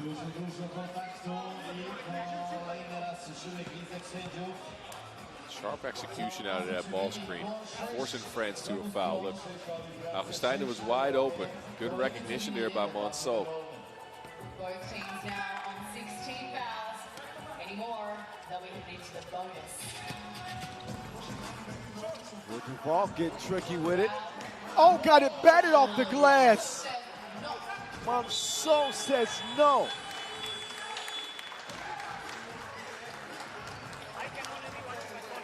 Another look at the massive block from Monceau. Guess he was doing his best Casper Augustinian impression.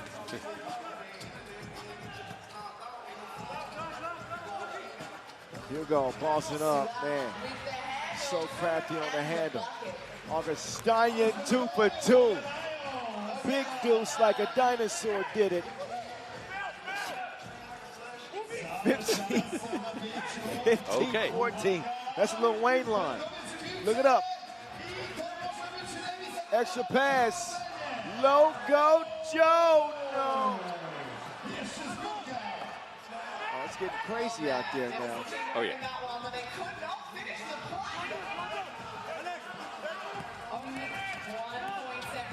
Here you go. Gets the whistle. Wow. Forts did everything right until the contest. He stuck with Suhard on every single one of his moves. And then I believe he hit his elbow on the attempt there. And Suhard looked like he was in trouble. He was running out of gas. He was going to have to force it up. And now he finds himself on the line.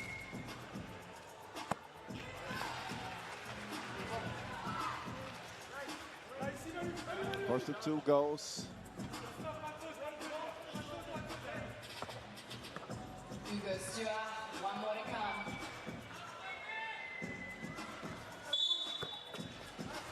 That'll count.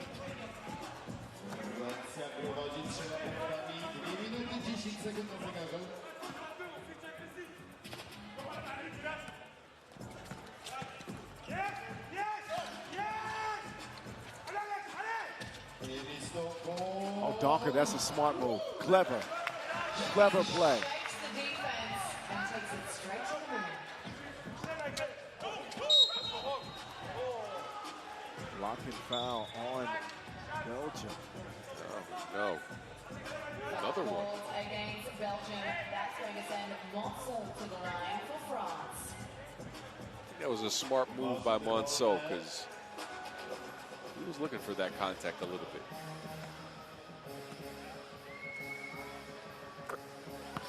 First is good. France expanding that lead.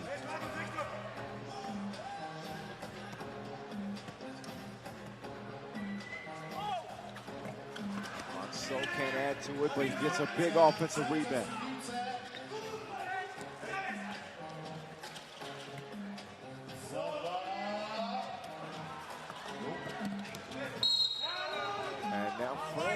are going to get called for their 7th. I like the battle for the rebound, but you can't run into a 7th foul now. You're up by 3. You got to just get the Belgians on offense and play clean defense. Instead, now sending the Valk to the line. This could be a 1-point game after this. Yep. Valk wants the ball to be cleaned off. Better yet, just get him a new ball. There we go.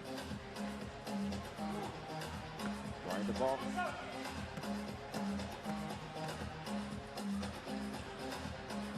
First goes. 1 possession game. Whether it becomes a 1-point game or not, rides on this free throw right here. And it'll go. Here we go. 18-17. Suhard, who starred early.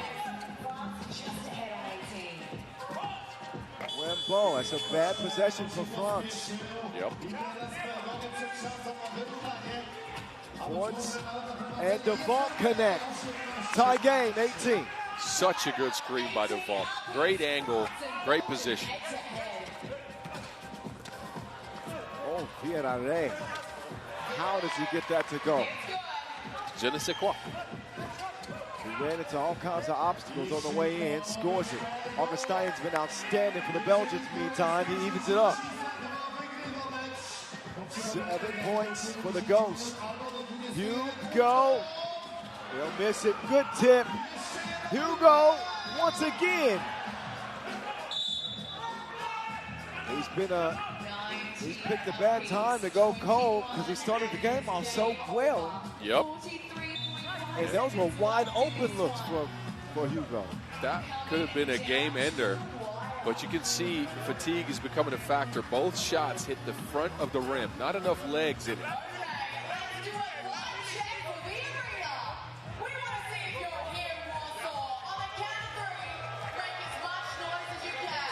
Tight game here. You can really feel the tension. I like it. I like it.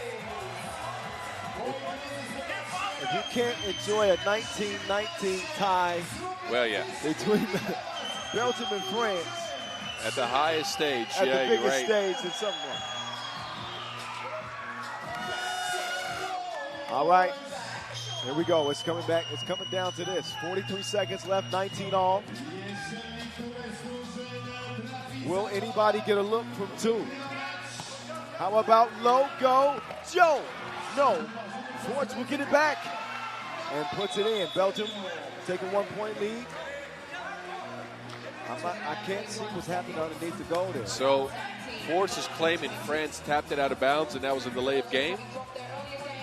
And I think referee Vesco is telling them that that's not the case.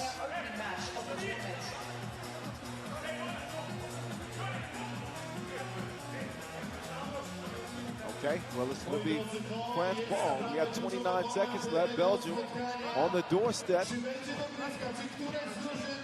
And credit to Belgium fight back in this game late. France. It was 19-16. Belgium on a 4-0 run to go ahead by 1 here, but they got to be careful. Suhard has been shooting even though he missed his last couple. And they go with Suhard, Monceau, Villare. This is their best shooting lineup. For France, that is. Yeah.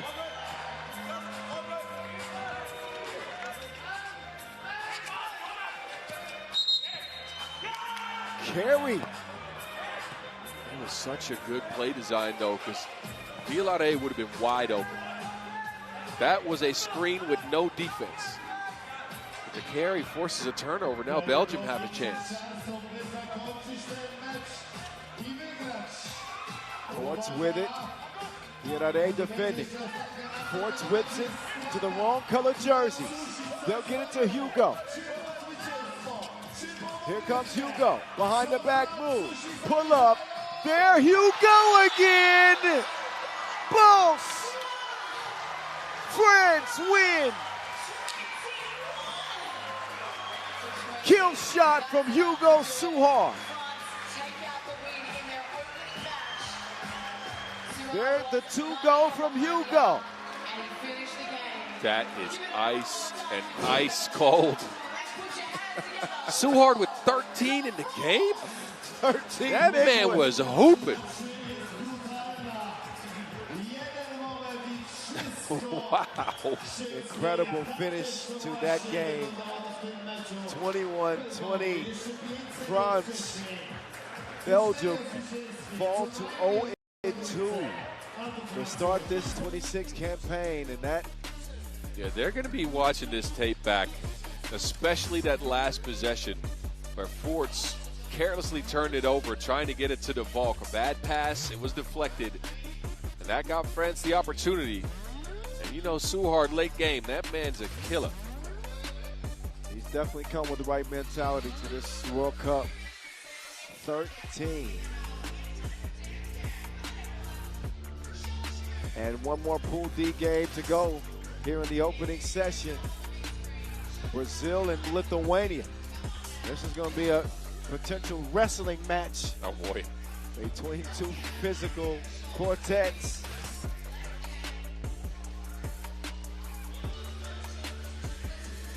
Game number 8 of 20 coming up next.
All right.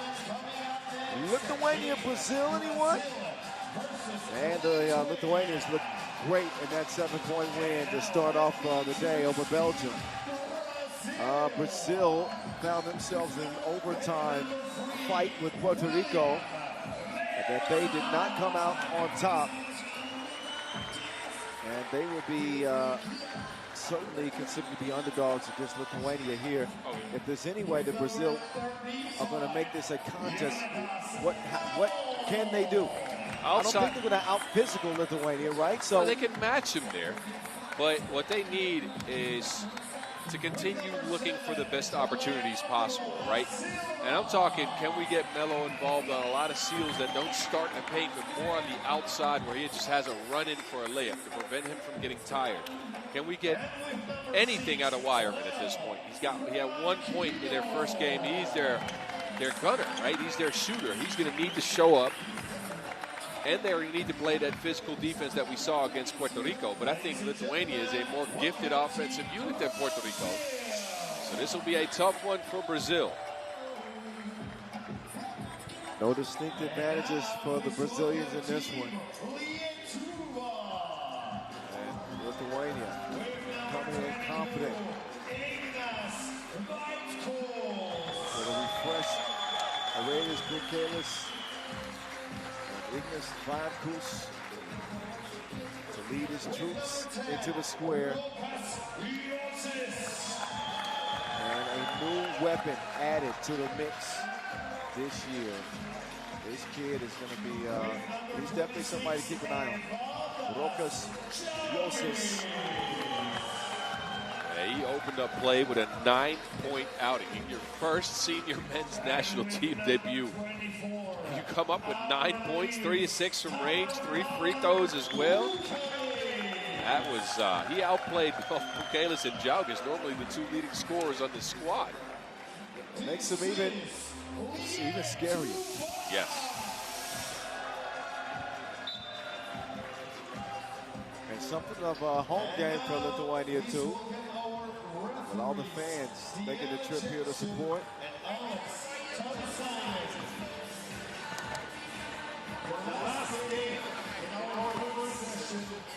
Second day of FIBA 3x3 World Cup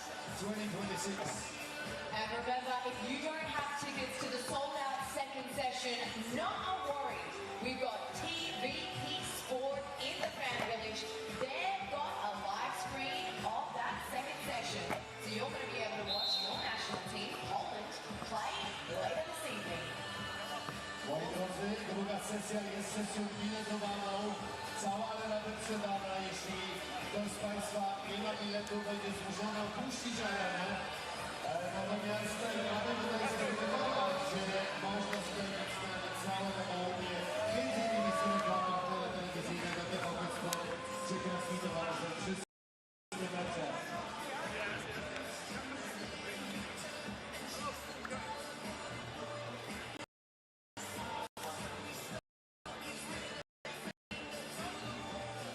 Earlier this morning, we saw Lithuania out the win against Belgium. They're coming into this one hot and ready to rumble. Jalgis finds himself all alone. He makes good on the double take. Willie with a sweet stroke. There he goes. That's what they need out of wide. Yeah. Ross called him out coming into this game.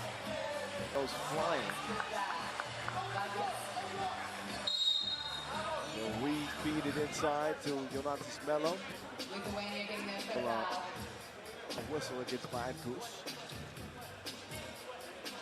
Brazil's earlier match against Puerto Rico came down to overtime, and unfortunately they didn't get the win in that one, so they're going to be hungry to make up for it this match. Oh, De Silva. Nice move on a stop and go. That's also something Brazil needs more of, right? De Silva was really good for them in that first game. 4 or 5 from inside the arc. Hit his only 2. Yosis has hit a lot of twos. Well, yeah. Mello with the seal. Down low. But Yosis is lethal out there. The Lithuanian can do that too. Puts it down from behind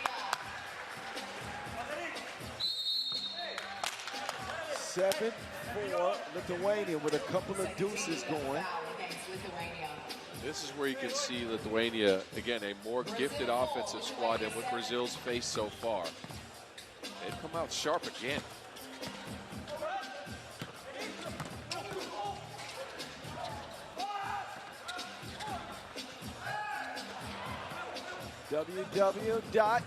Finds De Silva. Puts it up. Oh, he was trying to volunteer foul. It's totally off topic. Doesn't Wyman look a little bit like Las Manas? Just take a glimpse at him next time. So I'll give you Las Manas crossed with Robbie Hummel. Lithuania ball. Shout out to both of those greats. Oh, pass just a little bit out of the reach of Jalgis. It was deflected along the way. Let's hear Lithuania fans get loud. I can hear you out. Right, Goose. Uh-oh. Mello, too strong. Bukalis comes away with the rebound. He tells Yosis to come get the rock. Screen and this run. Buki throws it in the...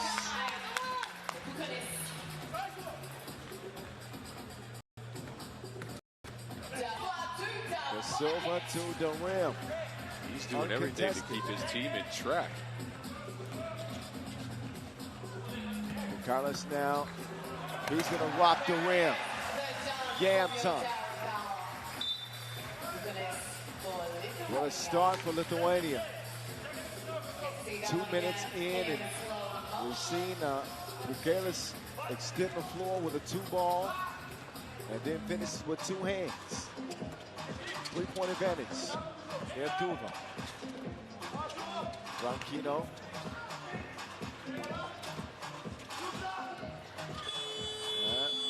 Did that go? I think it did, yeah. I think that counts, yes. Wow.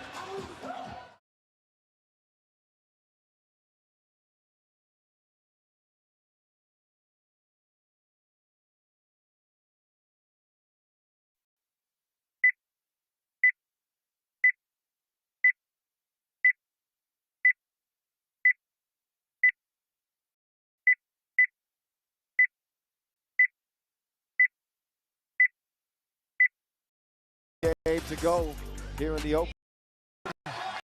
He's been, and then finishes with 2 hands. 3-point advantage. Here's Duva. Branquinho.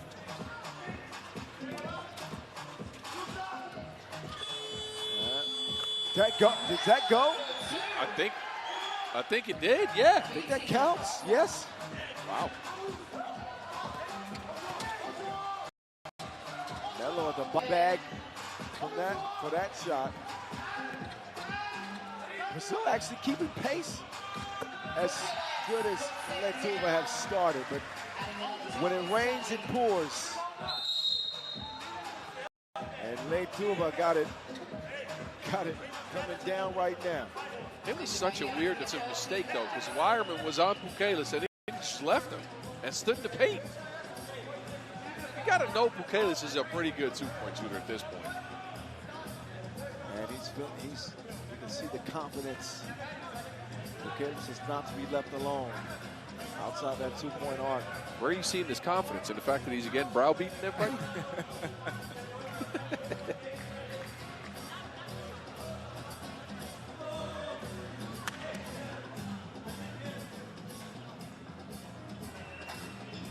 Three-point lead.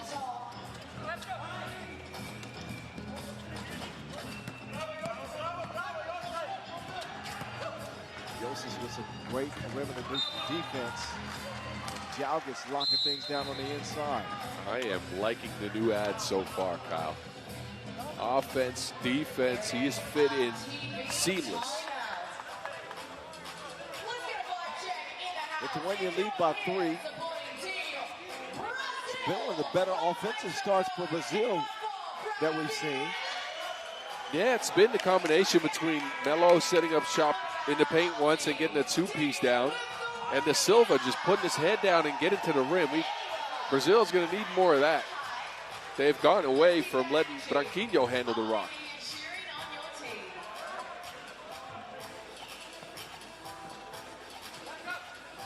Now Branquinho will fire, and it's the Silva doing all the work. That counts with the foul. Big rebound from the Silva.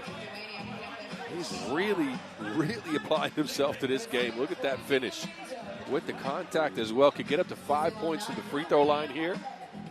Look, if anything, you asked what it would take for Brazil to stay close in this game. It takes this, De Silva going to work. A big dose of De Silva. He's been the man for Brazil. He's going to get another chance at the line. Lane violation called on Pukelis.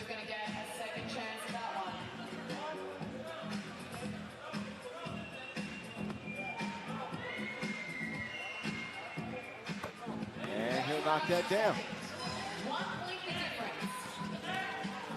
And some defense from Brazil. And more offense from De Silva. 11 points apiece. We've got a square match. Wireman deflects it. De Silva back to work. Melo down low. Converts over Viacus. Brazil in front. Yeah, this is unexpected. But look, Brazil is matching Lithuania's physicality. I thought that was a possibility going in.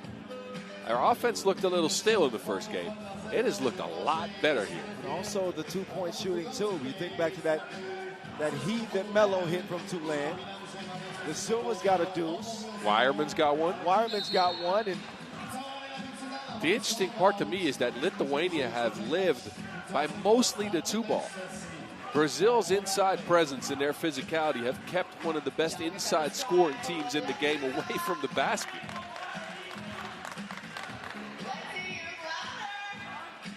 the time it's Ivaldis Jalgis shooting and connecting at the free throw line.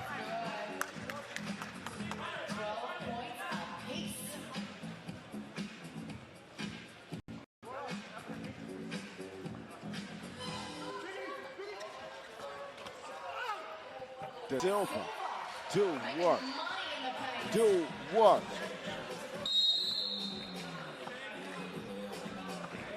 Foul on Jalgis. 14 foul apiece. Brazil just picking up another. And Brazil really doing it here. I wonder how long they can hold up, because they got tired at the end of that last game they played. You read my mind. That's the only thing I'm thinking. Yeah, but at least so far, food for thought for Silvio Ortiz and the Pick and Pod 3x3 podcast. I'll tell you that. Best start for Brazil. I don't think I'm well, certainly at this stage. That is for sure. Best 4-minute stretch that I've seen from Brazil. Look, this is what you need out of them. This is what they can do if they apply themselves. They're not the most experienced at 33 points. Some confusion here, though. Brazil ball.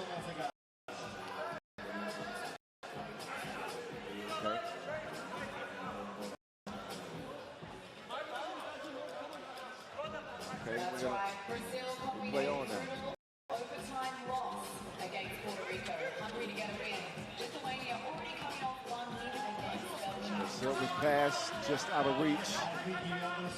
John Wait wasted a lot of time here to settle food. Bench from Lithuania a little bit unsettled. Right now on a charge. They'll miss it. Jalgis lets Vaidku step into a 2. He just put a little bit too much on that. Still just a hair on this one. It's Brazil 13, Lithuania 12. How about His great patience, man. Did you see the pick and roll combination there with Quinho and Melo? Melo just kind of shifted and shifted and shifted until he was in position. Then he got the lob pass and forced Lithuania into their 6th foul. Yeah. Sealed Bukelis.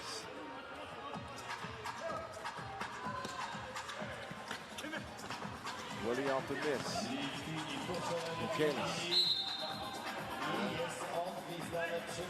Swing it to the wing, or a foul is called on Brazil. That is number 4. You gotta imagine this Brazil squad, though, don't play on different pro teams. They don't feature on our pro circuit all that much. So it's not bound to be too much rhythm, but they're growing here into the tournament.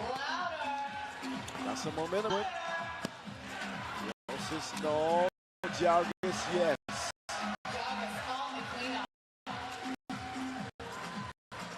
Melo. Man, not an easy score with Jalgis there to go anyway. Swung right. Yosis.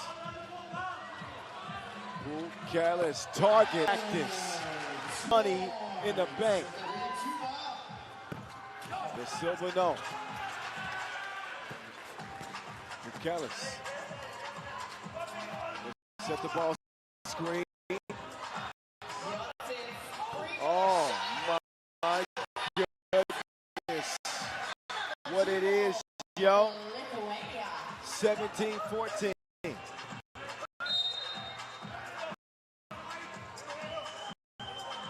Quick score on the inside for Brazil, but the Lithuanians have returned to their sharp shoot. They read the pick and roll game really, really well in their last 2 possessions. First, it was a pick and pop on a drop coverage for Bukelis. Second time, Yosis attacked the drop and got his own shot to go down. Lithuania now 2 points ahead of Brazil. It's 17-15. Right now, it's another 2 attempt. Lithuania lead at 17-15. Melo, entry, attempt, no. Wide goes, crossover. No choice but for Melo to foul. It's the 5th on Brazil.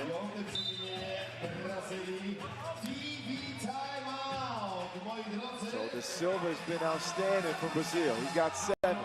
Careless leading the way for Letuva with 8. I'll say this, though, after a really hot start to the game over the last couple of minutes, a little bit quiet. He's deferred to Melo, which I don't mind. Been setting up shop in the paint, but you like the Silva to apply himself. Man, but he deserves a rest as far as I'm concerned. You don't rest during a sprint. What are you doing?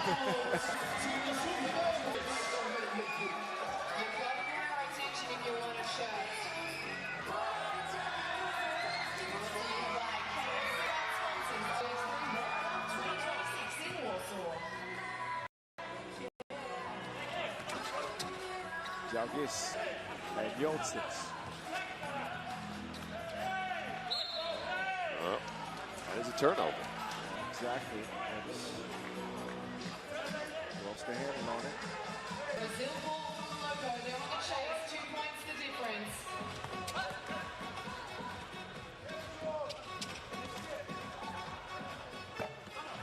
Ironman off target. Akus posted up. I thought that would eventually lead to a fade. I don't think he's going to out-muscle. LeBron. Excuse me. That was a Euro step with on it. A year and a half with the Brazilian cuisine. Yes. Oh, it does not go for Bukelis. Oh, Melo. He had great position inside too. Yep, and then he tried to space and stepped. Look at Lithuania's fans. Look at this though, the suspense. It's the same thing I'm seeing on the face of all the people dressed in green here in the venue. They're not looking very comfortable at the moment, are they? Nope. Sitting on the edge of their seats.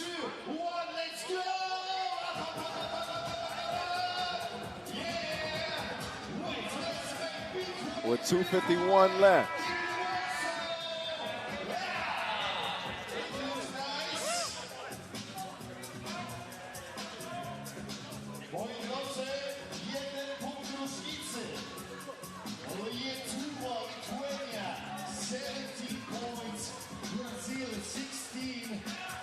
Back underway. Bukelis utilizing a lot of time off the clock, but oh no! That's going to count. Oh, they'll challenge it though. I think that was in the cylinder. I think that from this angle, yes. Smart play by Vaitkus there. Okay, this is the angle, right? Ooh, I don't know. I don't know, Kyle. Ooh, that is. I don't know. Is it? Did it pass the apex is the question. Nope. It is waved off. Wait. Oh, never mind. Basket count. Wow, okay. Sorry. She had everybody confused. So it passed the apex, I think.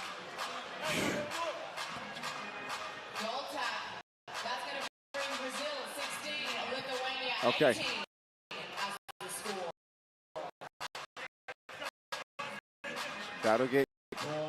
That'll count. Ooh, the silver. Big bucket. Brazil not going anywhere. Yosis will get it back. His miss. Evil, cutting evil. Strong drive. Too strong on the finish. Jalgis. Man, he's playing with the heart of a lion. Way to stick with it.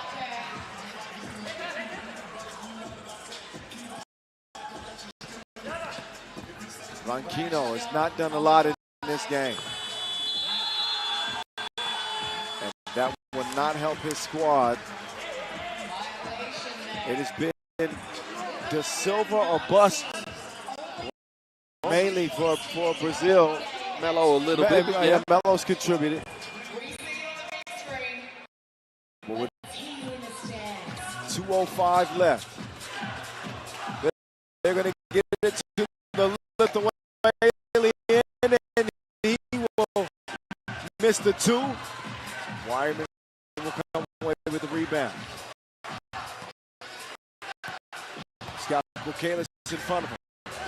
Ronquillo, whose confidence has got to be a bit low. He will confidently shoot it anyway. Jalgis to Bukelis.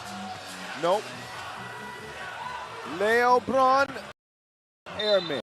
This is where you see the inexperience for Brazil. They are going for the tie in every single scenario. They want to get a 2-ball on the board, where in this case, Melo was open under the basket for an easy one. You go back to playing physical defense, you still give yourself a shot. Yeah, agreed. Didn't he look? Now they got to watch Vaitkus cruise in for the layup. Game point, Lithuania.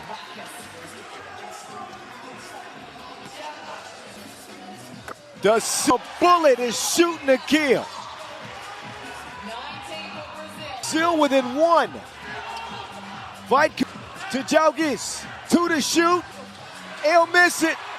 Brazil have a chance. Can they pull off the biggest upset that they've ever done? 2020. What a game. Uh-oh. Wireman. Okay, they had one to give. But this is a scary ending here. It sure is. The Silva checks out here. Yes.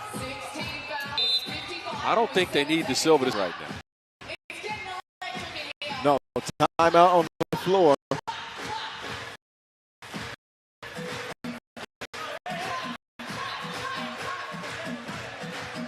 Hey, 55 seconds left. It's been a weird game in that Lithuania started off so hot beyond the arc, which looked at the scoreboard, and Brazil continues to find ways to score. It's all the Silva. He's been the goal for Brazil here. Man's got 11 in the game. 11 points. Chipping in with 6. Lithuanians, they put Brazil. Oh, Yosef. Oh, look, maybe that's exactly what Brazil had hoped for to get it to a bullet.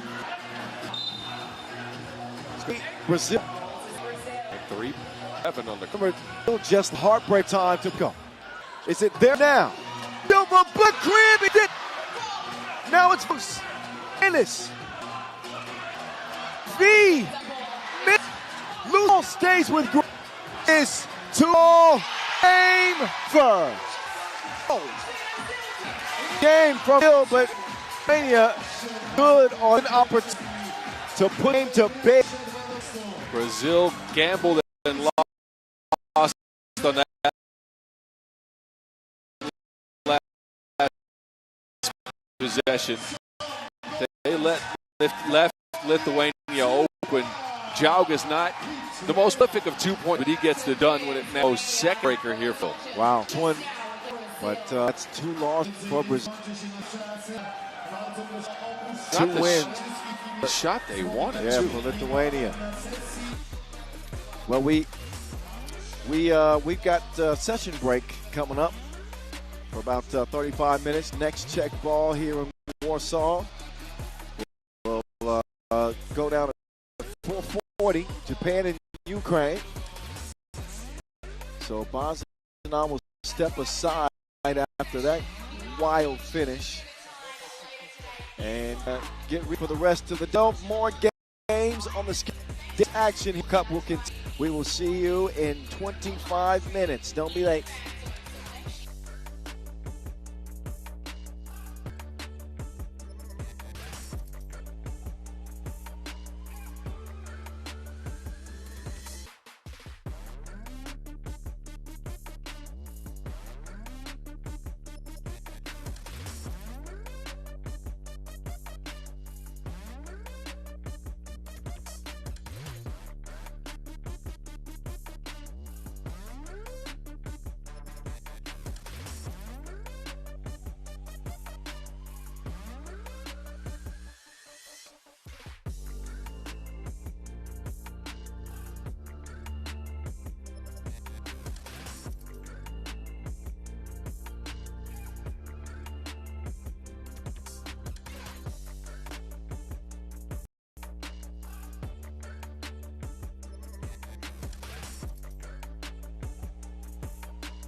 Kibiców bez biletów zapraszamy serdecznie do naszej strefy.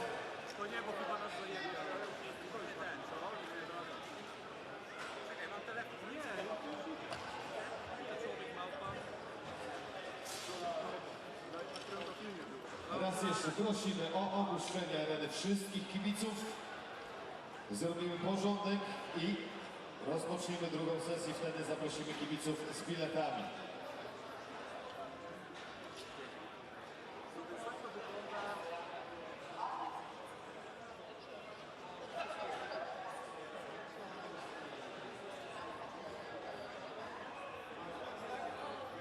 we have to ask you to leave the arena, please, and back with your tickets. Next session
And just like that, we're back.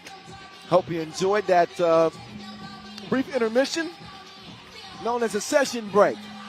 We open the second half of the day with 12 more games on the slate. Some pretty crazy ones so far here, Boss. Oh, yes. With that last one right before the break, Brazil and Lithuania coming down to the wire. That France-Belgium game before that in the men's competition, also kind of crazy.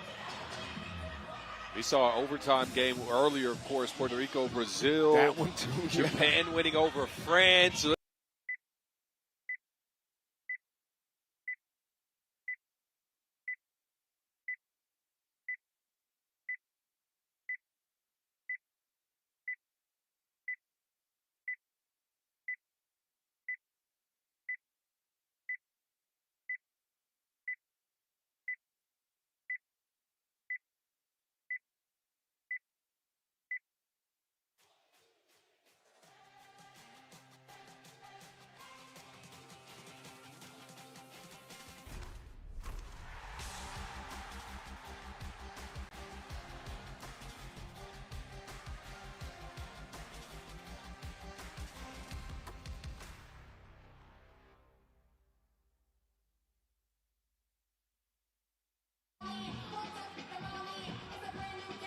And just like that, we're back.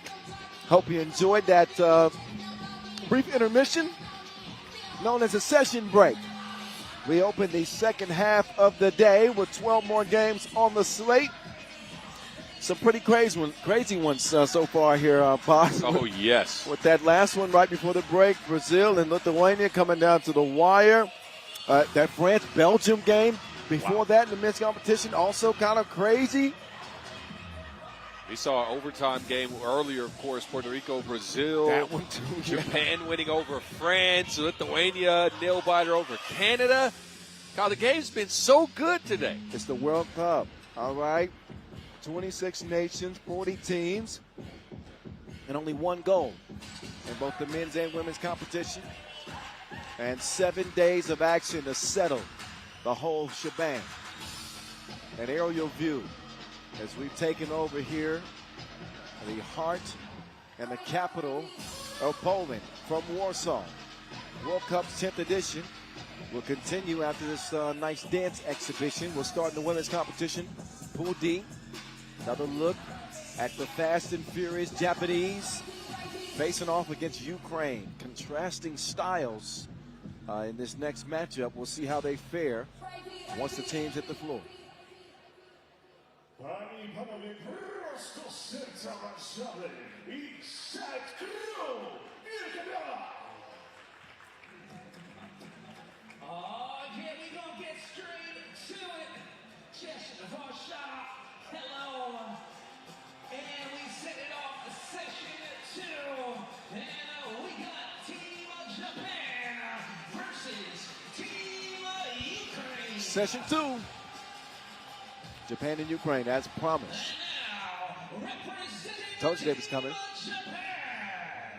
Japan. Pedal to the metal. Oh, yeah. And made France a victim. Left them in their vapors. Because that is what Japan does. And, you know, no shade to Ukraine, but this is possibly the worst matchup for how that Ukraine team is composed. Oh, you better cue up the because they'll be Tokyo drifting right around Ukraine. I knew you were coming with that. Yep, but you know, if Ukraine can manage to slow the game down, which I know. How? I'm just trying to think of ways. I'm not sure you could ever slow this Japanese team down. And they are looking to sprint their way to a 2-0 start in this group. It'll be the last game in this pool for the day. As this will wrap up Pool D in the women's competition. It'll be Pool B the rest of the way. Kristina Filevich with 52 international caps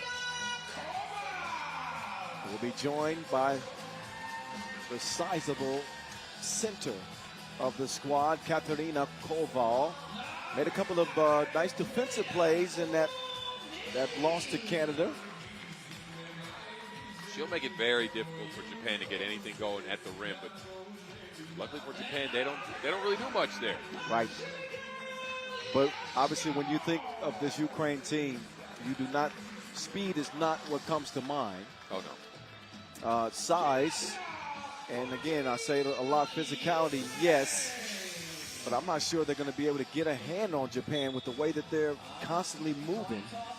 And looks like a tough matchup for Ukraine. Maybe they'll shock some people.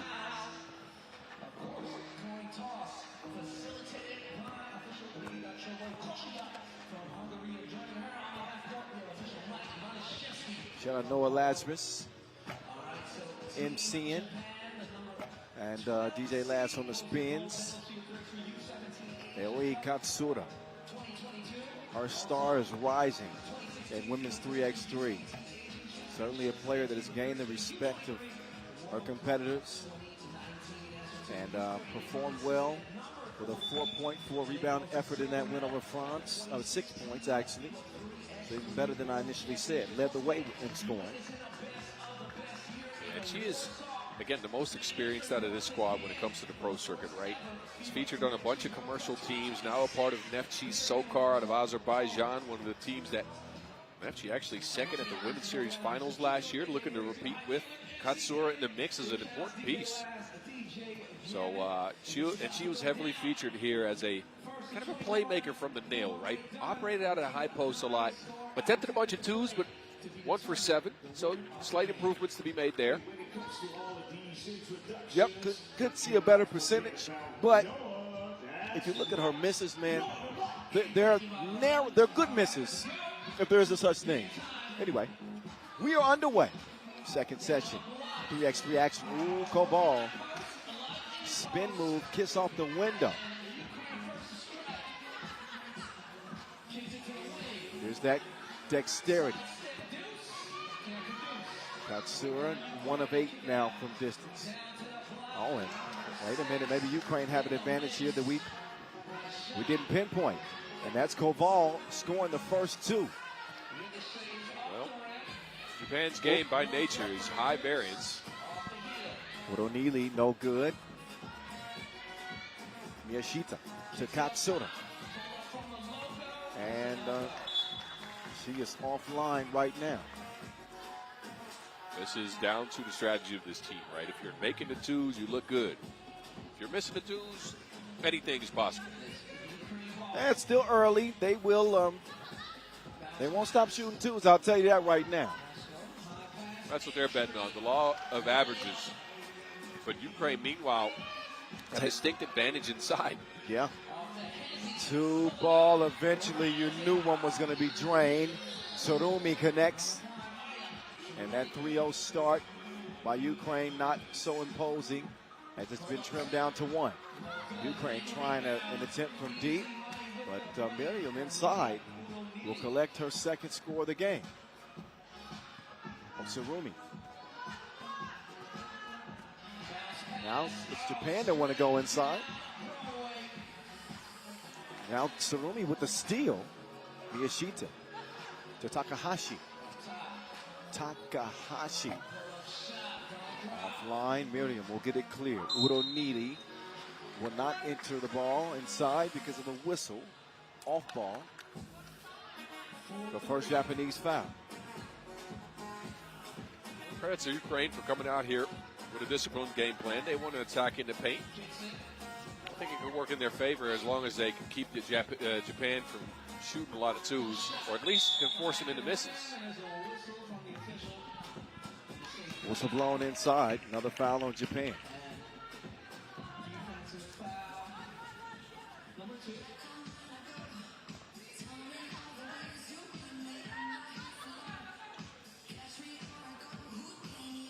Back down to Koval. She's been the catalyst early for Ukraine. She and Uronili.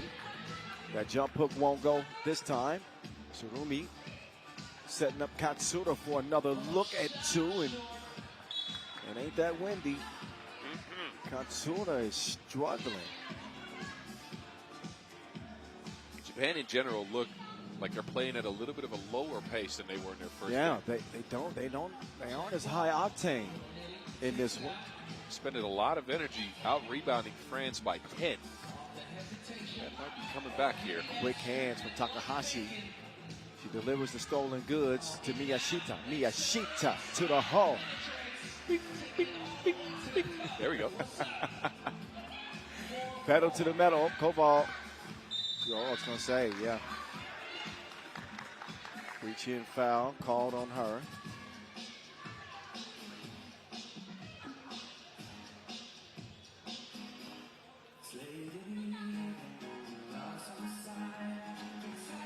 Katsuna running into trouble.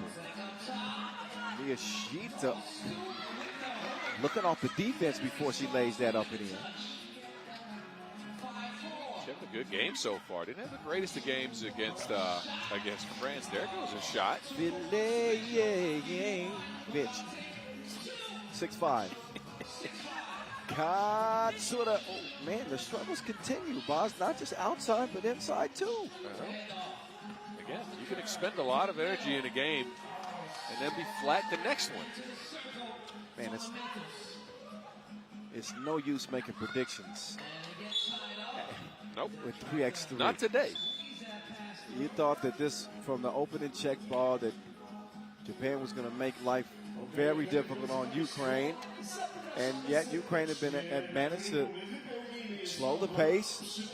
And they haven't strayed away from what they do, which is play inside. And much of the scoring has come from Koval and Uronile. Filevic has contributed a two-pointer, and Katsura struggling for Japan. And that's how you get a 7-5 game. I'm about to say, that is what it is. Japan, again, just playing at a lower pace.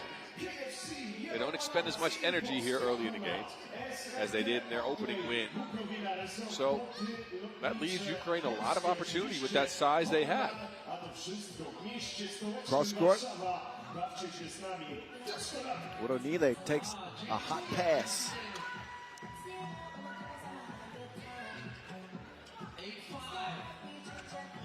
Katsura gives it up.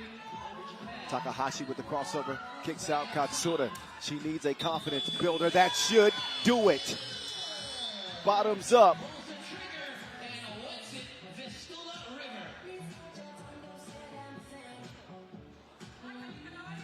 Yeah, that is exactly what you need when you're 1 for 10 from 2. I don't know if they teach that type of shooting form in Japan, but almost all the players shoot with 2 hands. Yes.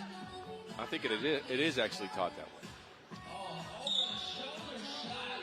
Whistle does come in late, foul. And that should put Filevic on the line, shooting 1.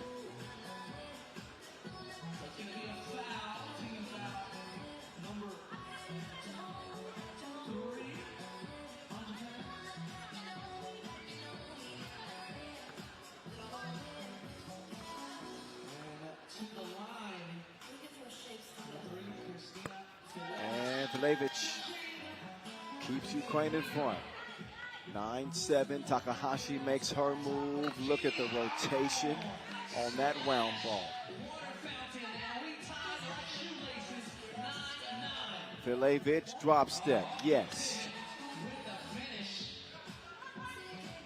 Takahashi starts the ball movement on Miyashita. Had an opening. Takahashi now makes the move on Koval. Puts up an ugly shot late in the shot clock.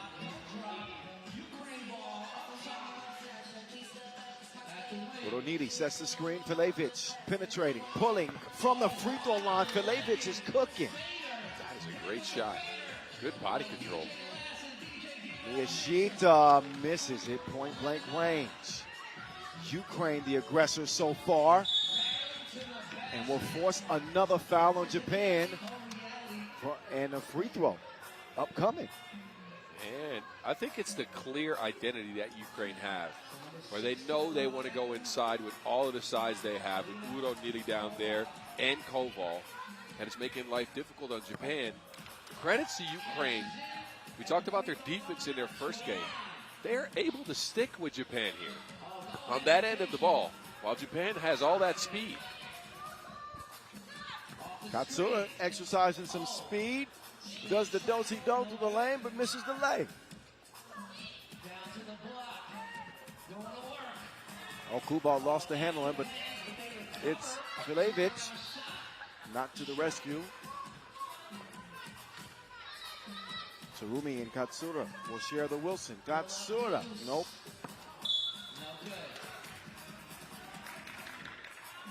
Japan lacking that spark, lacking that energy. Oh, they're playing tighter than the JR line in rush hour. Come on. Come on. There's that smile. Come on. 1 point game. They definitely got to loosen up. Uh-oh. Nope. Missed it left. Speed to the rebound.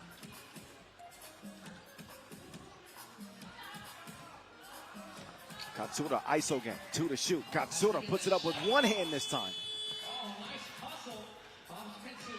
And Sarumi tripped up.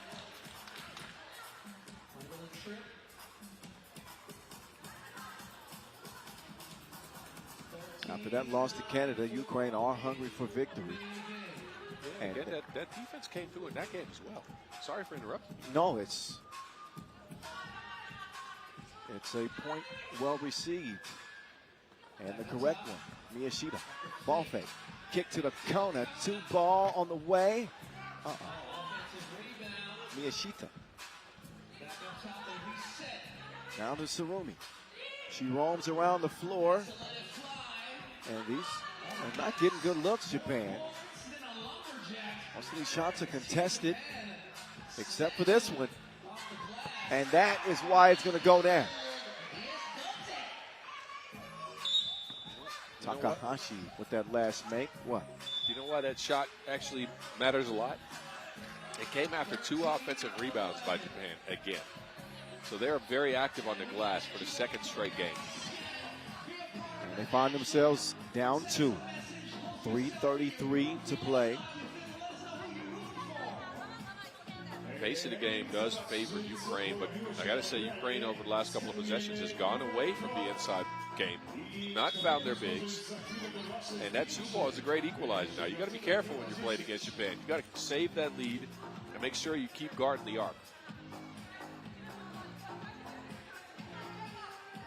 All Japan need is to see a couple go through, and they can turn into an absolute inferno from outside. So far, so good for Ukraine. The strategy employed has been working. Uronine. Katsura will save it. Hustle play. Now Japan's showing some life. Entry pass to Miyashita. Lay something in.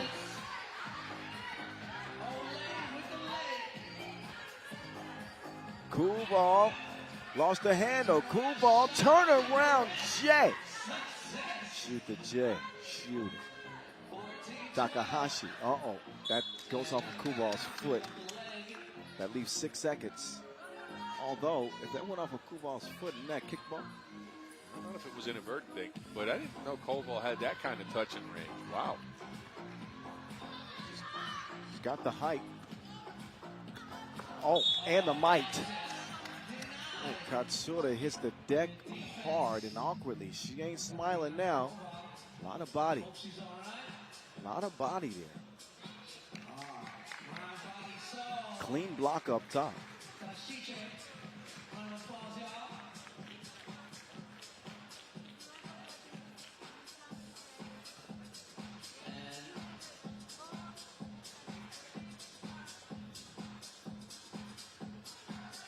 Katsura slowly to the bench.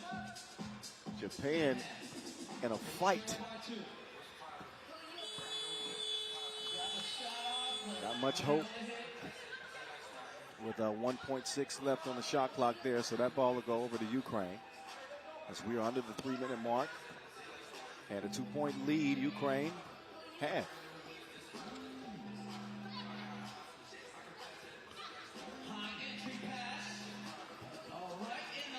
That's one that they got to have. Yep.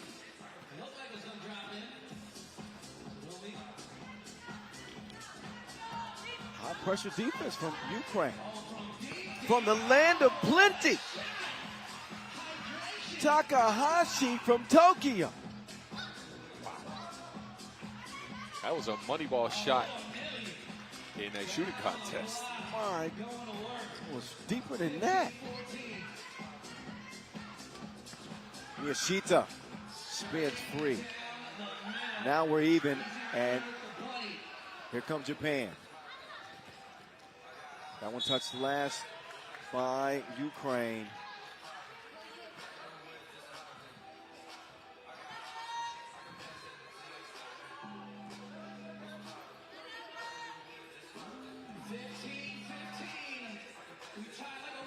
Give and go. Sarumi with the turnaround, Jay. Japan had the first lead of the game. Great hustle by Sarumi on that play. Stay with it. Leoshka drops it off. Filevic, she knows what to do with that. Filevic, oh, that is a missed opportunity here late. Takahashi couldn't hit the money ball that time. Katsura will get a whistle this time, and that is just a third on Ukraine, but a shooting foul nonetheless.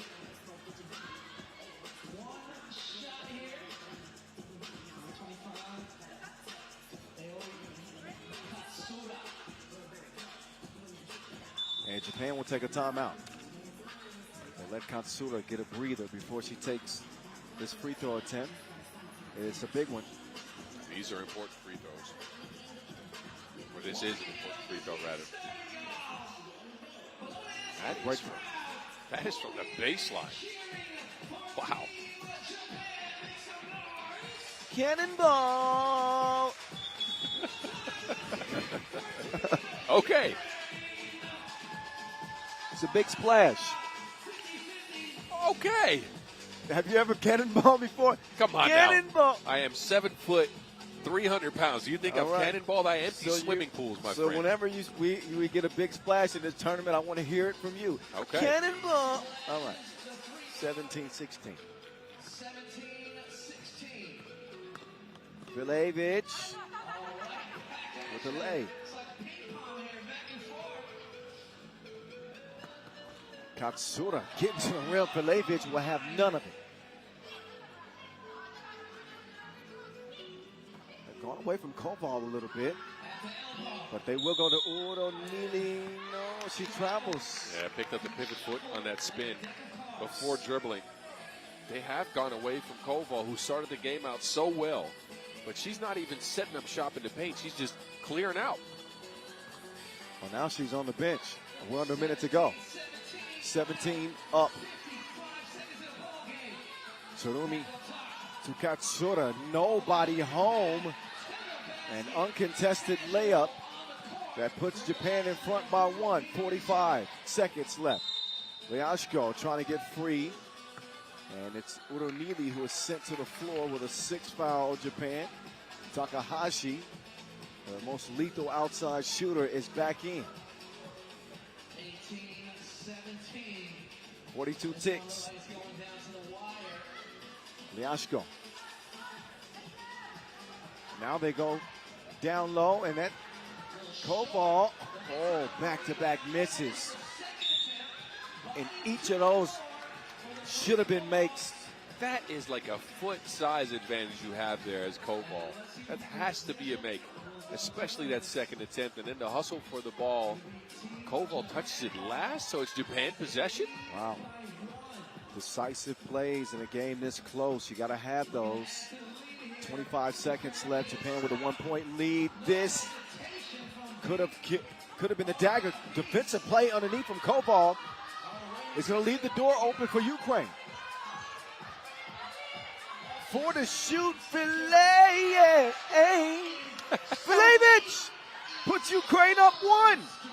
Katsura, Takahashi, no.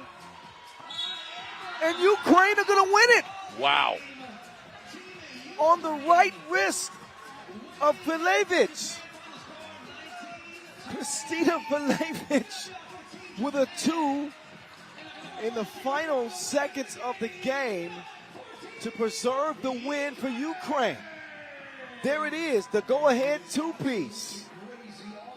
Man, killer mentality on that. She said, let me get this. What a shot. What a shot. And what a shock. Yes, that too. Japan just didn't have the energy in this one, didn't have the pizzazz they had in that first game they played against France. And you can see where that leads. This is a tight field, man. This is the best teams in the world, and Ukraine show why they're here. Wow. Neither one of us gave Ukraine much of a chance. I got to be honest with you. I counted them out before the game, so I got to go back on my words on that one. I'll apologize to everybody watching from Ukraine. Me Your too. ladies played well. They played well. A well-deserved victory. That's it for Women's Pool D for the day. We open up Women's Pool B action with Hungary and Spain coming up next.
Oh, wait.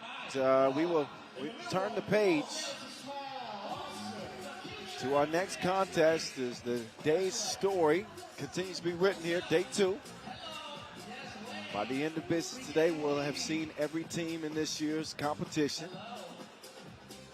It'll be our first look at both Hungary and Spain as Women's Pool B action gets underway right here, right now.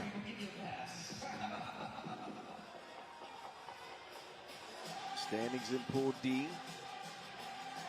It is a log jam, and it's going to be a lot of fun to see how that group is decided on the day after tomorrow. Women's Pool B teams are in your face right now. Spain, USA, Mongolia, Hungary, Australia. Only room for 3 to make it out of the group. Winning the group means you head straight to the quarterfinals. The 2 and 3 seeds will have to play in playing games. That's for later this week. We got a lot of pool play action to take care of before. We'll have a discussion on whether being in a playing game is actually maybe an advantage, but not now. Not now. All right, welcoming Hungary to the floor is Vivi Burundi. She's been asking me for a nickname for a long time. And it's been standing right in my face the whole time. In Hungarian, the word bor means wine.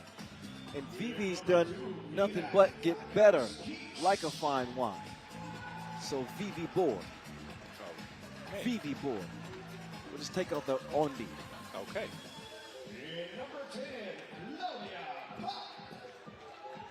Last but not least, the other half of that long-time 1-2 combo for the Hungarians is Paparazzi, Claudia Pop, with Reka Lelik and Viraj Kiss. The towering talent in the middle. Hungary is actually a dangerous team in this pool, but you never know what's coming from them. Sometimes they look wonderful on offense. They get the scoring going. Everybody's involved. Last year's World Cup showed us that sometimes they can grind to a halt, can't get any shots to go, and then their offense is very stale. So I'm curious. I'm very curious. I don't know what to expect here. Well, if they play anything like they did in the World Cup qualifier in Singapore, That's where they were good. Yeah. obviously the roster was constructed differently there than it is here. But, you know, they had Kiss here and Burundi, who averaged 10 a game out there. Pop also didn't play at that World Cup qualifier. And then how about Spain, who are fielding a relatively new team? I was about to say, speaking of teams we don't know what to expect, Spain's top of that list. We know the individual pieces. We've seen Alba Prieto before, Cecilia Mojate, of course, Gracia Alonso. This is our first real look at Chel Alarcon. But I don't know what to expect out of this group. Look, we know Sandra Igravide and Vega Jimeno retired. Those were the core of the team for so long. Also, no Juana Camilion here. Actually, Igravide is the coach of the squad. So we'll see. We'll see. I have no prediction for you here. None.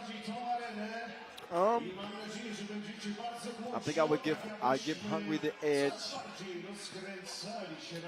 but just slightly, because of the experience of Pop and Burundi. FIBA.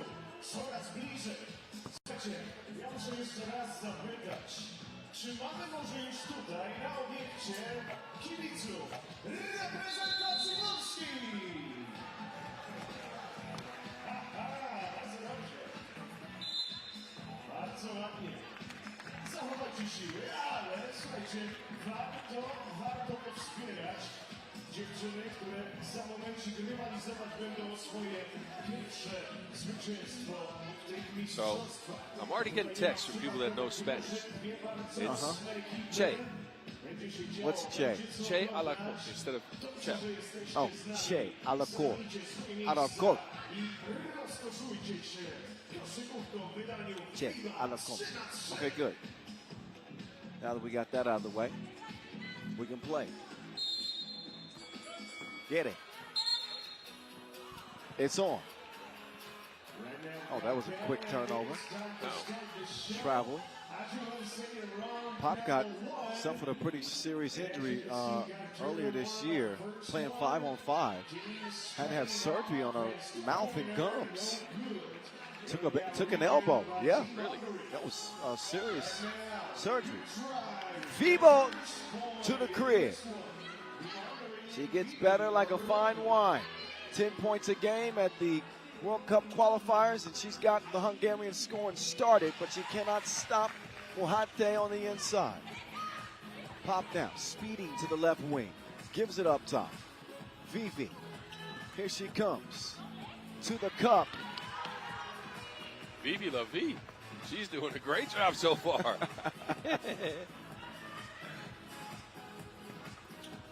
Viva Vivi. Pop, too much sauce on that.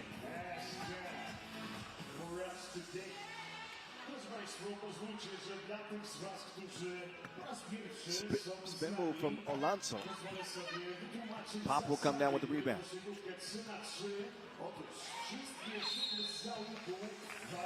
On the entry pass, there'll be a foul called, the first on Hungary.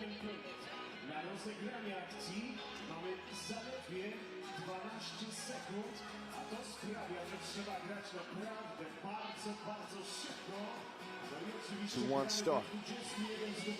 Alarcon receiving the pass up top. Jab, step, spin, nothing.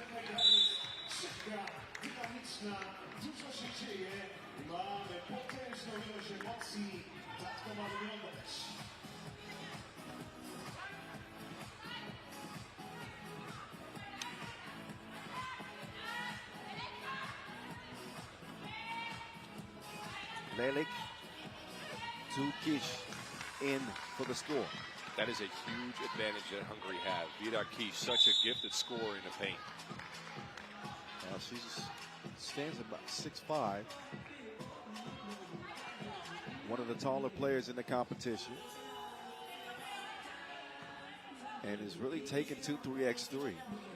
Last couple of seasons, seen a lot more. Oh, that one mishandled. Muhate decides to take advantage of an open look.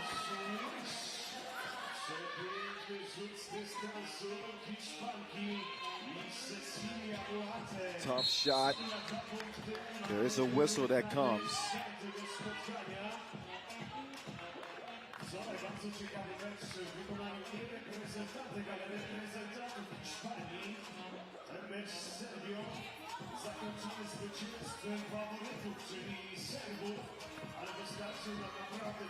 And one free throw. Drain, no problem.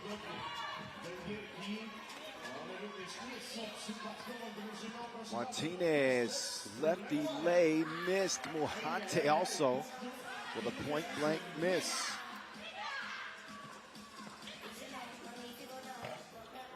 Offline. Hungry lead by one, but not for long. Out of goal from the deep end. Paparazzi swings it across court. Lelic lets it fly. He's on the baseline. Wait a minute. Somehow Pop is able to track that down. Stop. Pop from Claudia. She was like a wide receiver out there getting that pass. Oh, got to be careful. Alacorn swinging those elbows.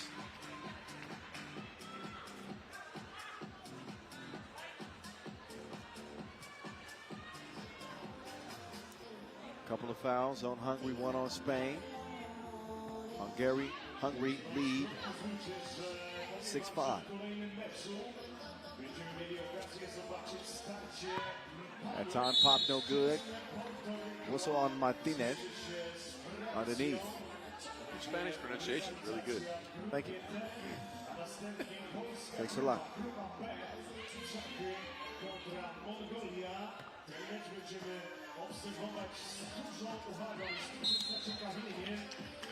España now with 3 fouls. A couple of careless ones they picked up from the last couple of defensive possessions. As we head into our first media timeout. There's still not a lot of clear signs in this game, right? We see the 2-ball fly. That's a nice sight. We see Kish established inside. That is, of course, what you want if you're watching from Hungary. Curious to see what else we're going to get in the rest of the way. Well, Spain haven't exactly been so sharp. But get some help from Muhate from outside. Teams are adjusting. Both teams adjusting with new members. Oh, Vivi roaming to the rack. That slight hezzy, first step. Alarcón, no. Alonso, yes.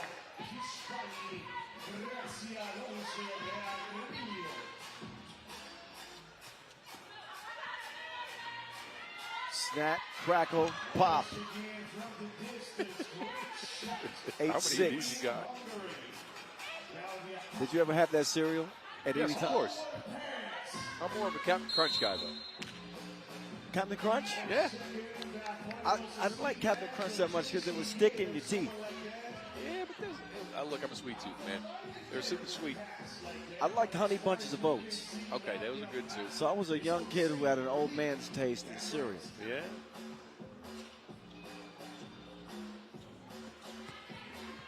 Here comes Kish.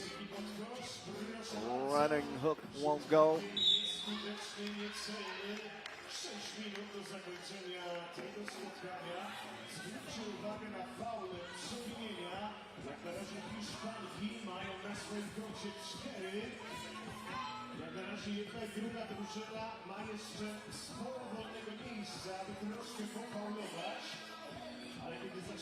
Oh, tough. Lelic off the glass with the whistle. Look at this. high degree of difficulty on that make, to say the least. RELIVE will hit it.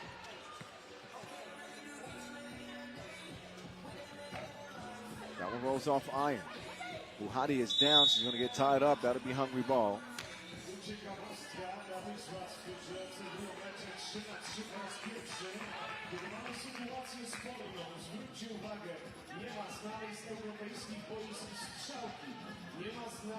Hungary, who took a silver medal at the World Cup 2017 and the World Cup 2019. I've made it all the way to the title game. Sometimes people forget. That was in the days of the great Dora Majessi, though. The magician, yep.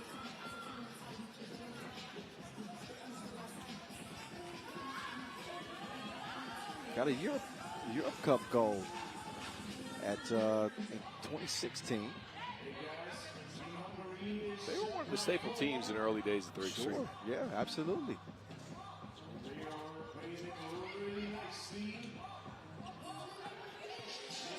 Here comes Virat. Wild scoop attempt. Who touched it last?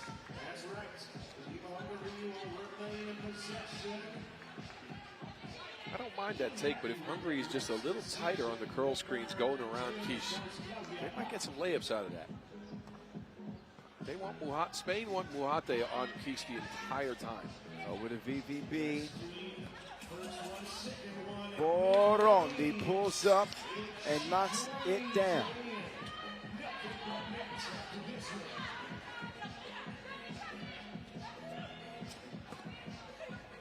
Strong move from Alarcon. But Hungary lead it by 4. Just inside. Ain't a whole lot Muhati could do. No. Well, she could do that. Got a whistle. That was away from ball.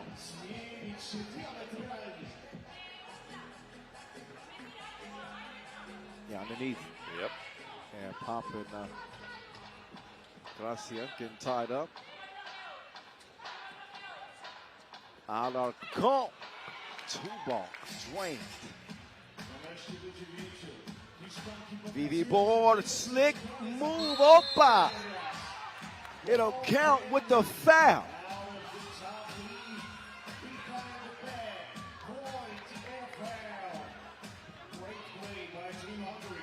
V-ball to the cup.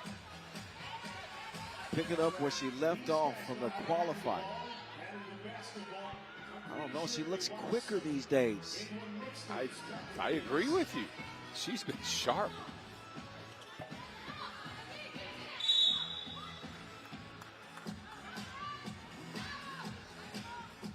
Seventh on Spain.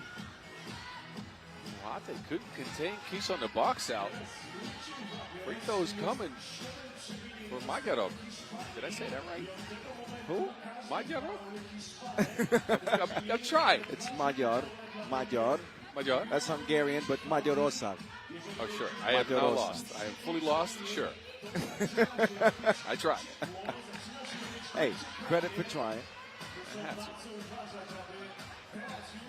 Apparently, I have some friends with Hungarian ties. Really? Yeah. Who might that be? I don't know. 15-9. Uh-oh.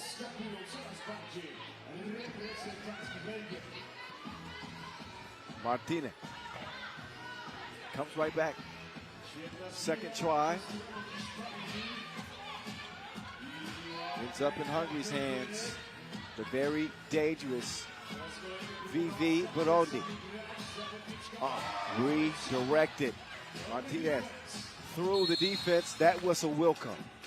That was sick defense on Martinez. Yeah, she sent VV packing.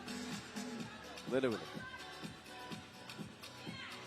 And there's the great Sandra Iguera-Vide looking on.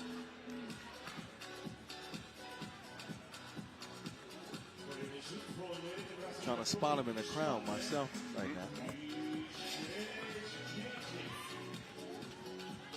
got a 15-10 game. Ledick gets to the crib.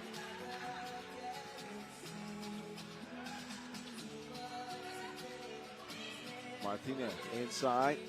Gracia defended well. Pop had her on punishment. Wouldn't let her go anywhere.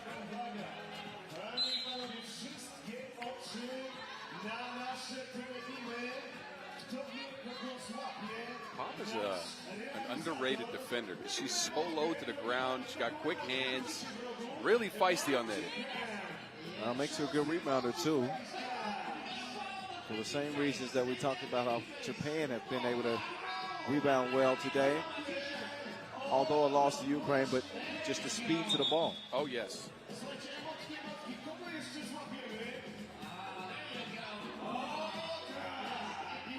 All right, back to the action. Tees and Hunt. Tees. Hungry in front.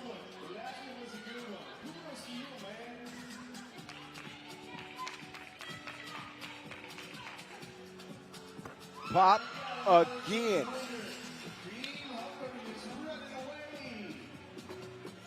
Eight-point lead for Hungary. Questions about their offense coming in are definitely answered in this game. Hungry. A delay of game warning.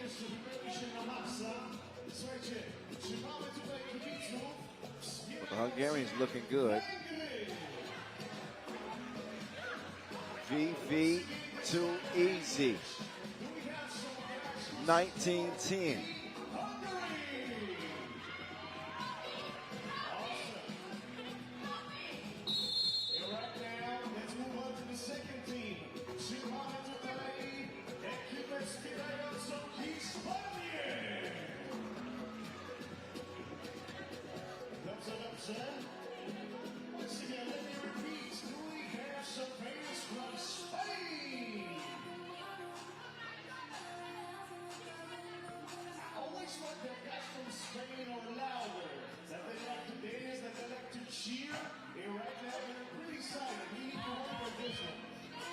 Tracked down by Pop. And all they need is one more deuce. Doesn't go. Viraj inside. Stolen, however. They'll re-enter the post. Same result that time. Pop is the deck. Hati will pull the trigger. Rondi climbs for the rebound.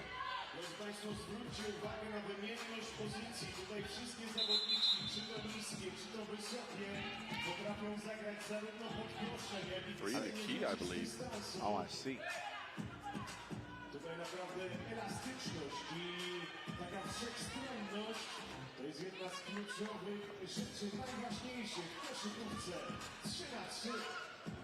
Martinez speeding to the crib. Whoa. Far too many missed layups. Here comes Kish inside. She got the moves like Jagger. Steps through off the pirouette and it's game point. Hungry. Ooh, crossover. Where are you going? Too little, too late, though. Last bucket will belong to Kish. And they can kiss Spain goodbye. Hungary with a dominant opening win here in Pool B. Oh, yes, and they did it with a lot of balance. Claudia Pop with a couple of two pieces. Barandi breaking the defense down, going to the rack, and Kish with 7 points in the paint. Man, this is a statement win, I'd say, for Hungary. I told you things are different. They got the veterans with Pop and Barandi leading the way, but maybe the letdowns of the past are a thing of the past. We'll find out. That's the way they'd hope to start. Now the men will wrap up Pool D action coming up next. We'll see Puerto Rico and France. And after that one, Pool B will begin as Czechia and Mongolia will follow that one.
Warsaw, Poland, home of the 2026 World Cup, reaching the midday point of another 20-game slate as men in Pool D lace up the sneaks for the last time today.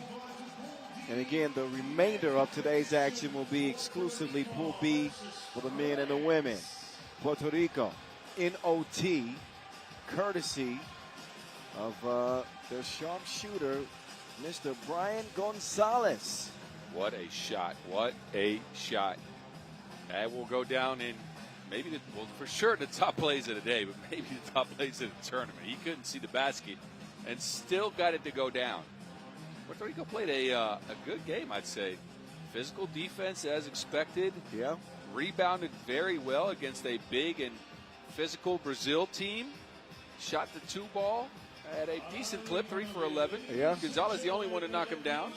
And I guess one thriller deserves another because France came down to the wire and Hugo Suhard hits a deuce for him, for their team over Belgium to give them an opening win. So he had an incredible game, Kyle. 13 points for Suhard. But let's get Puerto Rico out onto the court first. We didn't see much of Martinez in that game. You can tell he's still adjusted. Right, Luis Carrasco, all smiles as he hits the court. The hero of their opening game is Brian Gonzalez.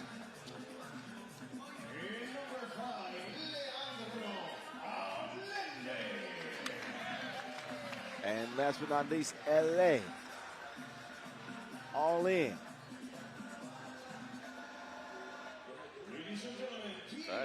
Look at the arms crossed. They're coming out here tough.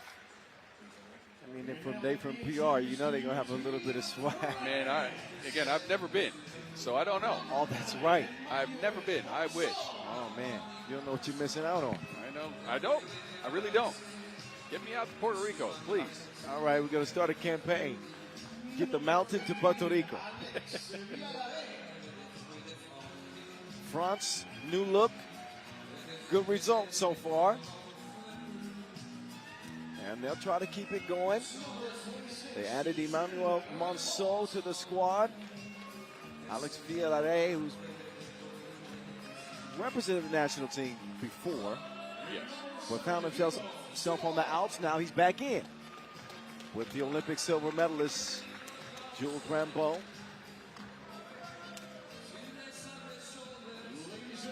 And Hugo. Well, Suhard, 13 big ones in France's opening win. As mentioned, Suhard was special, but I got to give credit to Villarreal and Monceau too. Again, Villarreal came in, hit a two-piece, but mainly facilitated, right? A couple of key assists for him on a rolling Rambeau. And Monceau got a couple of critical offensive rebounds late in that win over Belgium that got the job done. They didn't rebound the ball well. I got to say that. 11 rebounds for France. That is a worrisome sight against this Puerto Rico team. But Monceau at least brought toughness to get the crucial possessions down late. Yeah, been a continual problem for them rebounding, either on the pro circuit or at the national stage. You wouldn't think that these roster selections would help in the rebounding numbers. They aren't the biggest French national team that you're going to see.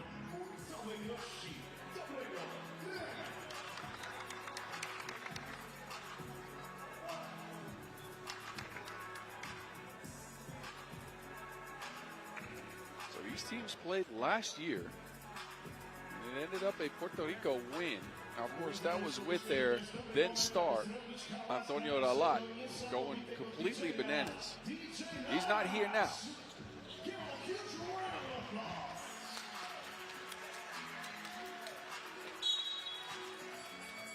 All right, here we go. Gonzalez defending Villarreal. They're going to let Suhard right down the alley.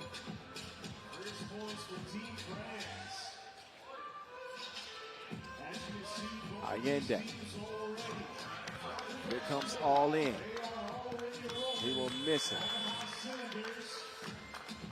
Dime delivered, and Rambo converts it. Kwasku now clears it with Allende.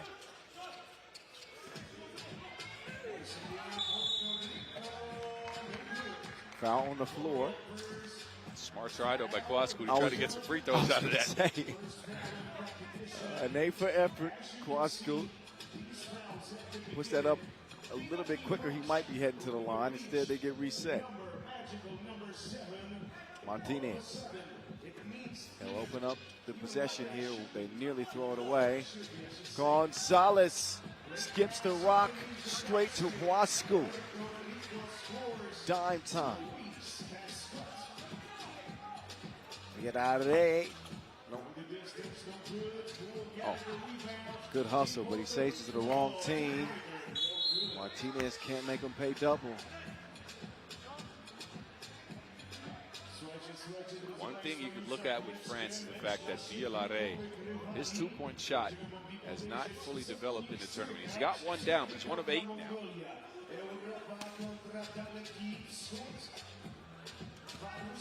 Rambo hands off.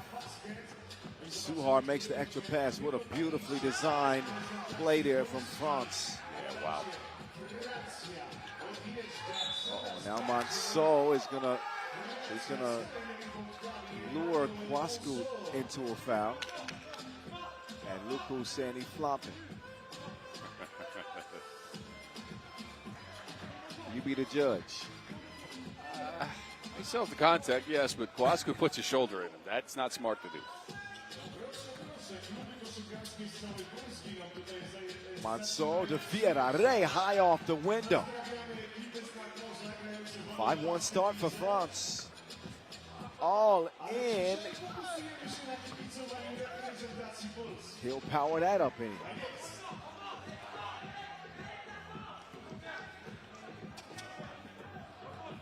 Gonzalez making Hugo as uncomfortable as possible.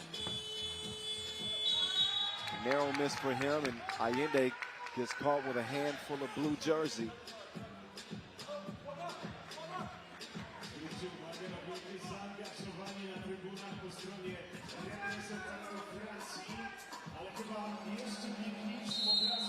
Gonzalez caught reaching in the cookie jar.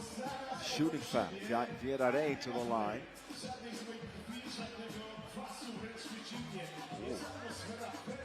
I don't know about that one. I don't know. I thought that looked like all ball to me. The interesting part here is, though, apparently that France feel like they have a mismatch with Villaret going inside on Gonzalez. Yeah, they've gone to that matchup several times here early. Lane violation blue. Puerto Rico, wow.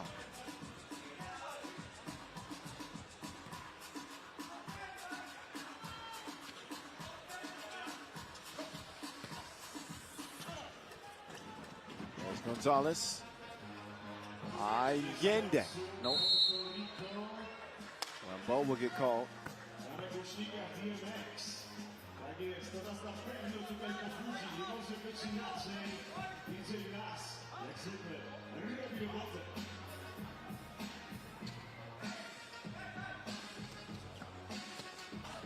Kwasku quickly to business, and will add to Puerto Rico's point total. They still trail by 2.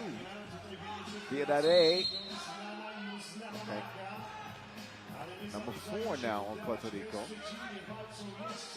France either put them in are they putting them in tough positions, or are they just No, they're putting him in tough positions. unnecessary fouls by Puerto Rico? Both. France are good at selling that contact, let's say that. But they're also putting them in tough positions by play design and by attacking mismatches. Monceau and Villaret going to work.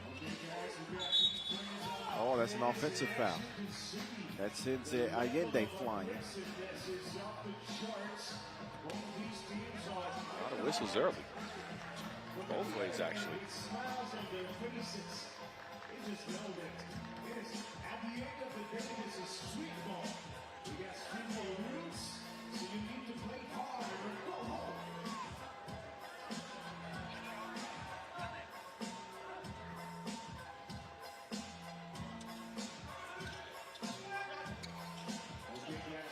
Gonzalez letting Allende go to work on Rambo.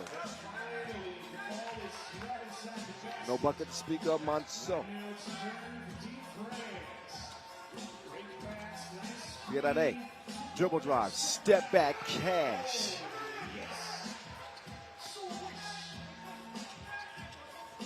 Oh, sneaky link to Allende. Ow. Did he pass that between his legs? I think that's the only way he could have got it through. Monso winds one up. That don't go. France 7, Puerto Rico 4. LA making his move. All in, no.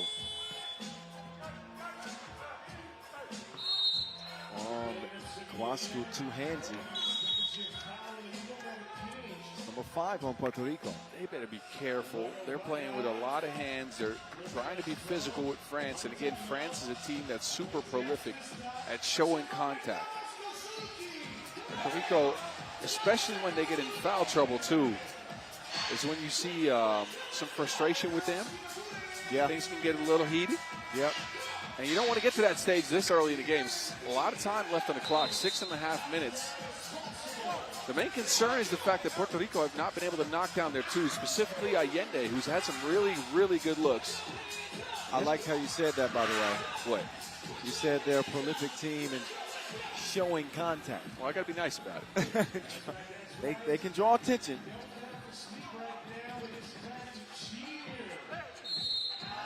Count it plus the foul. Monso attacking Gonzalez.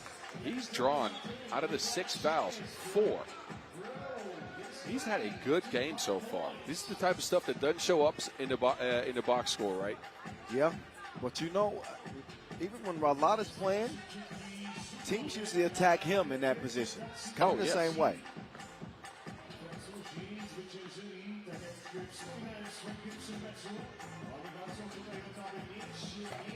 Monso makes it a 5-point French lead. Pride in his eye. Gonzalez from deep.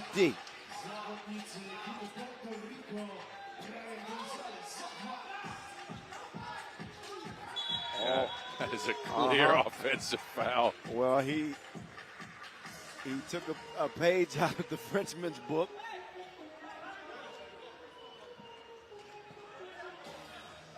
And just absorbs that contact. And then connects from deep. Actually shot before the foul. But you know what I mean. Gonzalez. He will share the Wilson this time, but Allende will not see the mid-range shot go down. Al, what kind of pass was that? Pierre throws it away.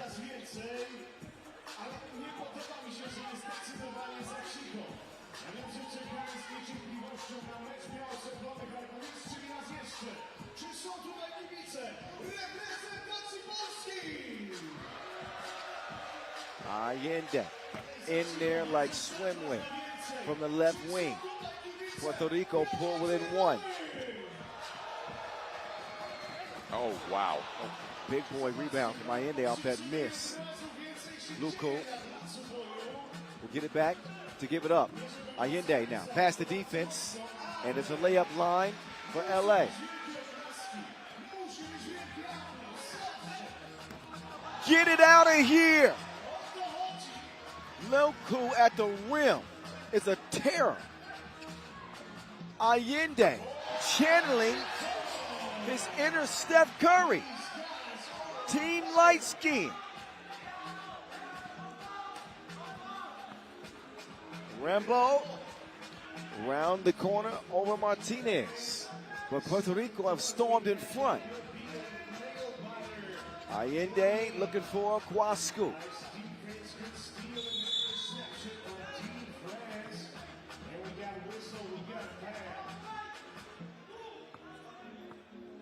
Puerto Rico has really grabbed momentum here. A couple of Kwasku blocks, and in LA, turning into SF. San Fran? Steph Curry? That was too much, huh? Well, you know, LA it's the Golden State. Well, they're based out of San Francisco, ain't they? It's the Golden State. So Okay. yeah, it works. It works. Okay. Anyway, this breaks the momentum, though. 7th foul on Puerto Rico. Let's move on from that. You have to explain a joke. It's not good. It's all right. All right. Cool. It's a long week, boss. Don't worry about it. Puerto Rico should be worried about this foul situation, though. That's for certain.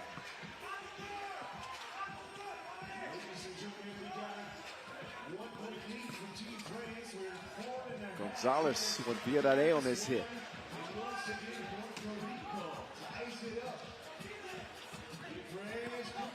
Monceau forcing the issue on the baseline. He delivers a little chicken wing to Martinez.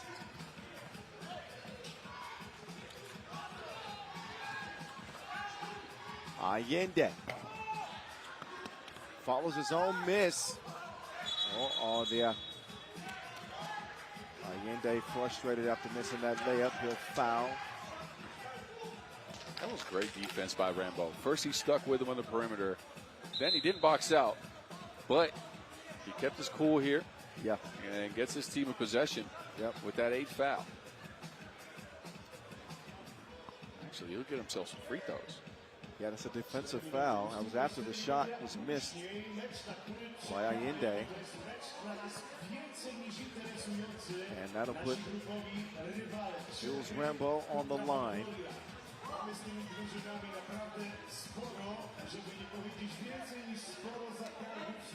Is it hoodie time already? It's getting there. I got a couple layers with me, though. It'll be colder later tonight.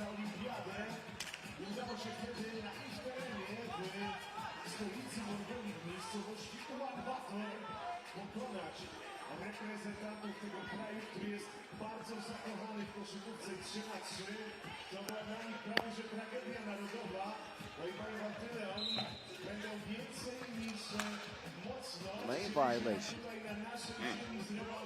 Puerto Rico got in there too soon.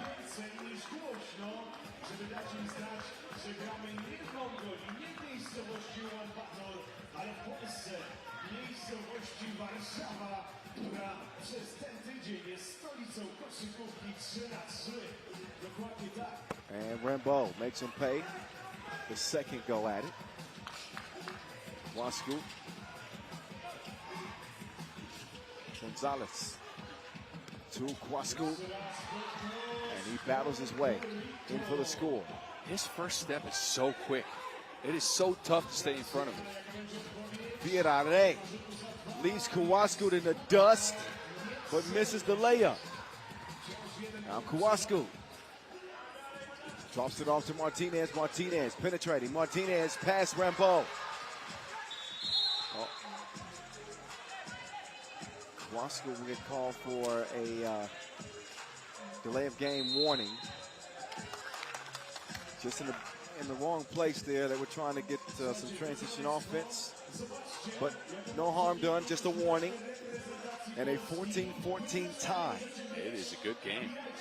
Not the most explosive offensive game, but we've seen a lot of things thrown at the wall here, and both teams have had a lot of answers, to be honest with you.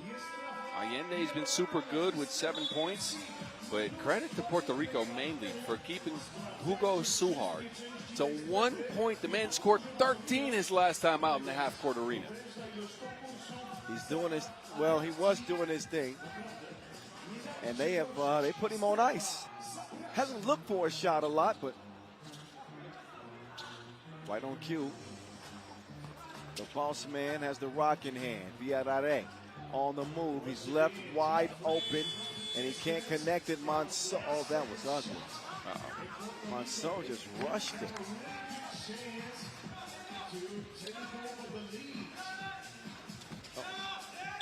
Poke out of bounds. Teams with a lot of pressure off the ball on the primary scores. Suhard couldn't catch on the last possession. Gonzalez couldn't catch on this possession.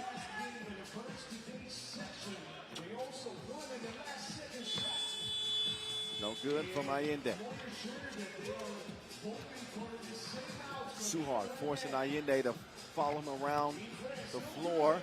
Quascu will come away with the rebound. He wants to get it to a ball handler named Brian Gonzalez. B with range, but can't hit it. Oh, Kwasku lost his footing.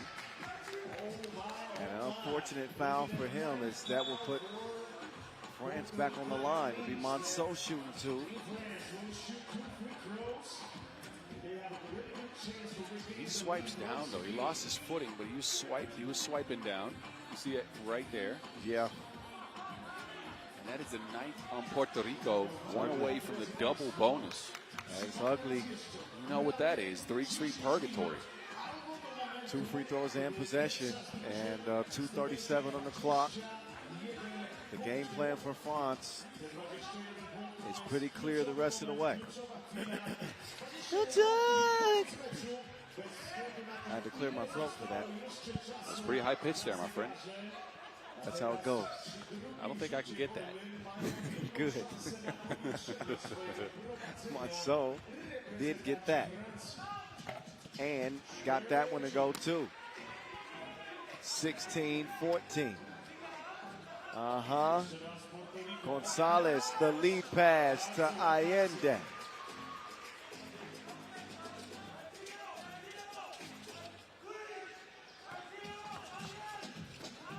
Kicked over to Monceau. Gonzalez, 2-ball corner pocket. No. Hugo will quickly get it down to Monceau, who makes the extra pass to Rambo. Rambo to Suhard. Suhard kicks it. Monceau. It's a miss. Suhard. Getting really handsy with Martinez. That whole possession. Probably could have got a whistle even sooner than that. He does pick up France's fifth foul, excuse me. And 1:53 remaining in this one. Timeout on the floor, Puerto Rico.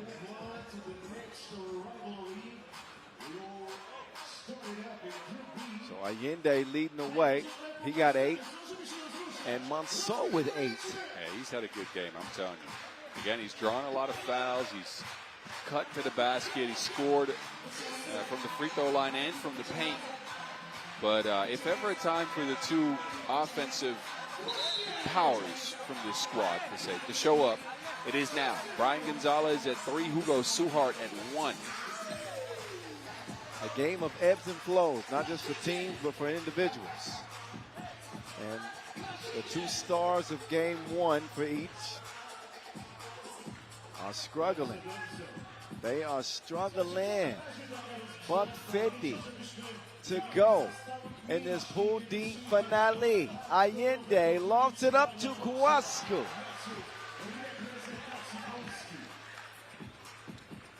It's a fight going on in the paint. Rambo is going to win that round.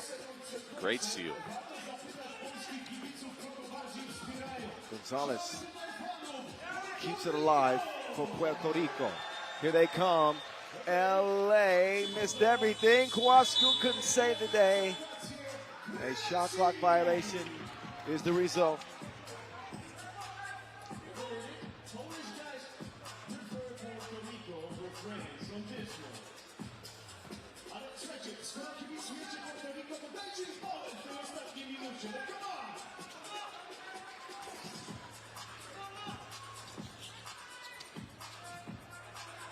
Here is Suhard, missed it right.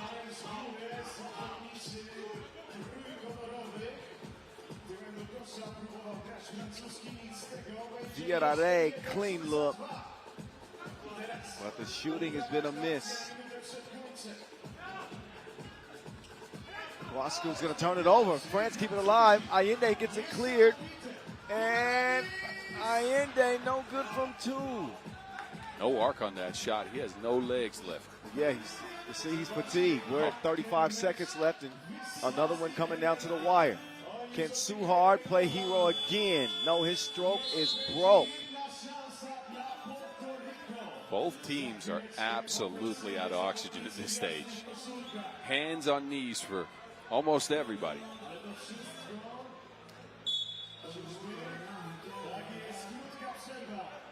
We know who DJ Lass is rooting for. He done queued up the Bad Bunny. They play different when Bad Bunny's playing. Lass is French. What's he doing? Right. What is it? Lass is from Paris, and he's playing Bad Bunny. Somebody from France need to go talk to DJ Lass right now. Who's the most popular French rapper? I have no idea. I have absolutely no idea. Come on, France. Come on, somebody, France. Give me a name. I need a name.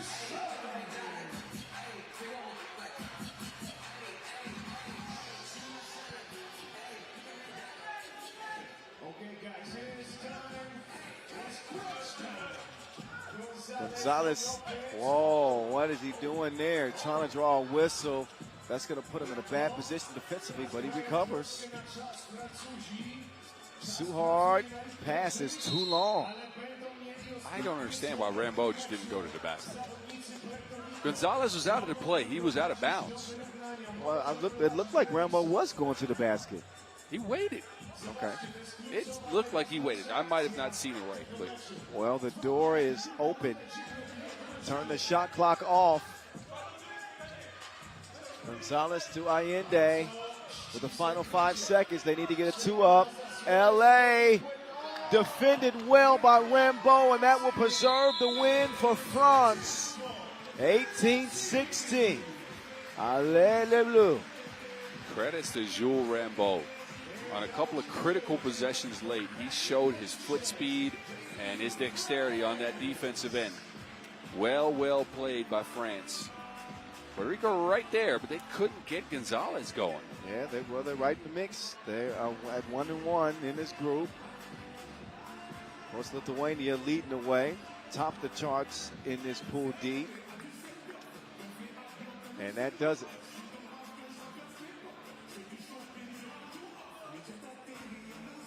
So Pool B, they got the stage to themselves the rest of the way. Our first look at Czechia and Mongolia. Interesting matchup. Very, very interesting. As we'll get that 10-minute sprint all set up for you. After the highlights, we'll get into it.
Yeah, there's a peek at the venue where it's all going down here in 2026.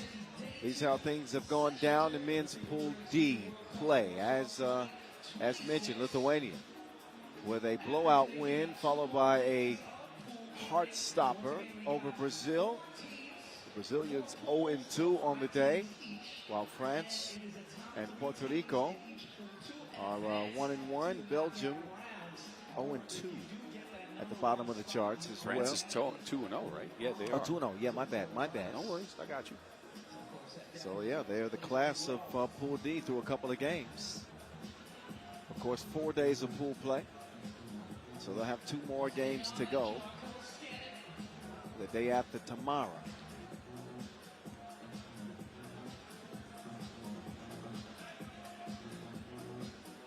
Your Pool D competitors. Heavy hitters on the slate the rest of the way. Not exactly this next matchup. Underdogs in Mongolia and Czechia. But the USA-Latvia matchup later on today, that's going to be fun. I know you had that one circled, yeah. Oh, man. And even Latvia against Poland to close the day. I like that In match. the in the women's competition, United States and Australia. Even that USA-Hungary game might be more interesting than one might think. But that's all for later. As for now, we're going to check out Czechia as they enter the court of play with Stepan Borovka, Filip Novotny, who I think could be a difference maker for them, Lukas Stegbauer, and Adam Ruzicka. Ruzicka's got some experience winning some medals. He played at the under-23s last year and picked up a bronze, leading his squad in scoring. But look at Filip Novotny to do some damage. The man is unorthodox and crafty. Played great at the World Cup qualifier in Singapore. And admittedly, Czechia was not really on my 3x3 map. The men's team at that time, but now I'm kind of like, okay. Keep your eye out for Stefan Borovka's mustache, too. That thing is flying. That is pretty fly. I'm always jealous of dudes that can twist their mustaches up on the edges. I've never been able to do that. Me neither. Me neither.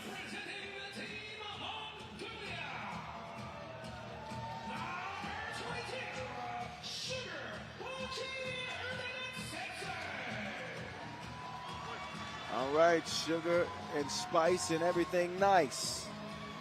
Sugar Ochir Erdin Metsedze leads out Mongolia. He should be a weapon for them. He's led him in scoring at the Asia Cup this year. Not a great result from him there, but still some signs. I like Gonsolmon, though. Yeah, he's a crafty guard. I think he can potentially do some damage. And the Mongol Lion. He joins the crew. Dolagun Gankuyag. And the Archer returns. Anand Arianbol and Mongolia against Czechia. Pool B opener for the men's. Question for Czechia becomes who can guard Dolgun Gankuyag if Mongolia looks for him in the paint, right? Ruzicka might be their only option. He's got some strength and some muscle. Stegbauer potentially, but Gankuyag is a force down there. Yeah, he is. And, man, he's been good almost since his first game. It'll take him a long time to adjust. But he is a mammoth of a man. You pack that type of frame, Kyle, it is easy to make an impact. Let's just say that. He is all muscle, all strength. Arianbol with this lineup, he's got 2 inside targets in Sugar Ochir and Dolgun Gankuyag. Could be getting loose for a lot of shots. Yeah, it's the volatility with the Archer. You are absolutely right, but this is clearly his team, right? He's not often featured on a team that is so clearly his. Sure. And all of the opportunity for him is right in front of him here at the World Cup. New day, new tournament provides an all-new slate. What's happened in the past doesn't matter. It's all about the now, the here and now.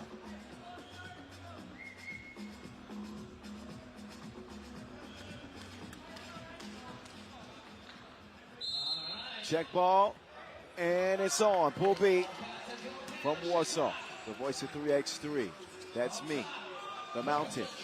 Miles Rosendahl here too.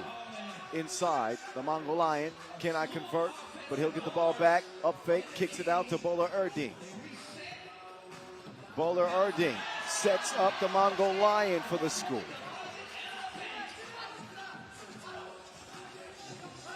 Nobody home for Novotny.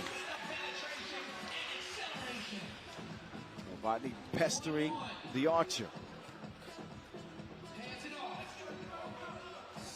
Bowler Ardeen won't go, but it's corralled inside. Offensive rebound. Kuyang sets him up for another opportunity. Nice ball movement here from Mongolia, and he will get that to count, plus the foul. Didn't even feel the foul. It's like a mosquito bite to that man. But excellent look from Bowler Ardeen. That wraparound pass, the awareness. It started with the high pick and roll from Anand, then to Bowler Ardeen, who found the right guy in the right spot. You think back to a year ago, injuries kind of derailed the Mongolian men's run at the World Cup in Ulaanbaatar. But shout out to the ladies team,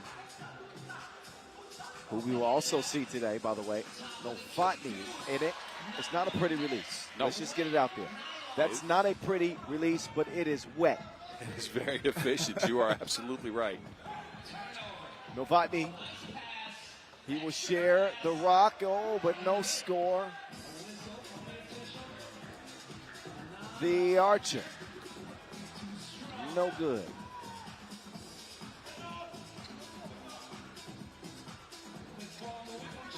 A very dangerous Novotny. No, Novotny. No. Steckbauer will come in. Steckbauer is a good straight line shooter, I would say, too. Catch and shoot, yes. I don't think he can create his own looks from two, but definitely percentage-wise a good catch and shoot player. Set shooter. They're going to feature the Mongol Lion inside. He's going to earn a trip to the stripe.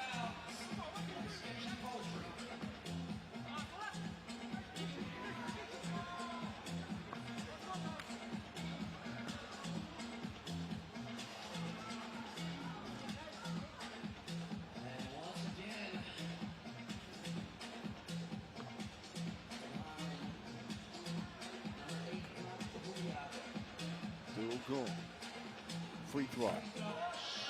Missed. Looks like out of bounds off of blue.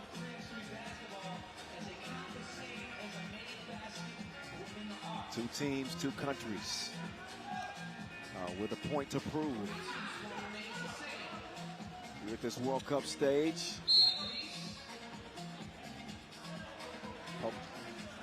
Out of bounds. And Czechia touched it less. So it'll be Mongolia ball.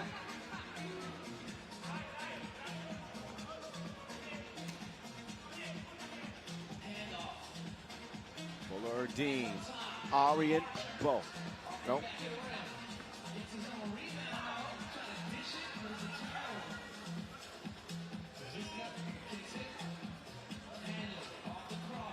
Novotny gives it up. Nice action here for Czechia.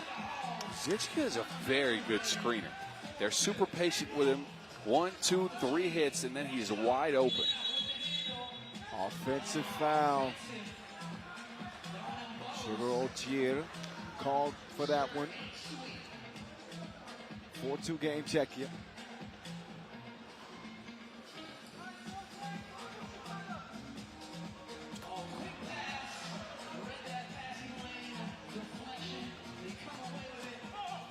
Oh, Bowler Ardeen.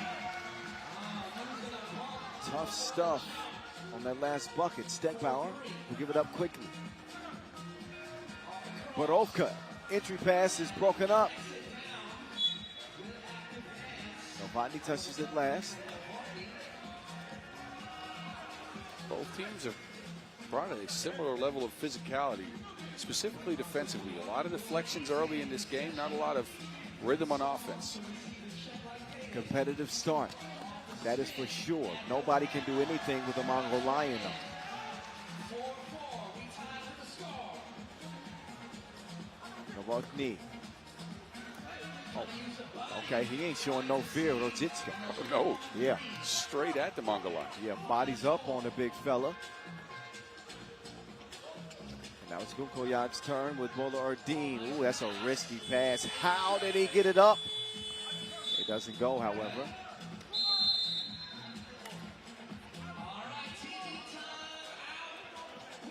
TV timeout time in a 5-4 game.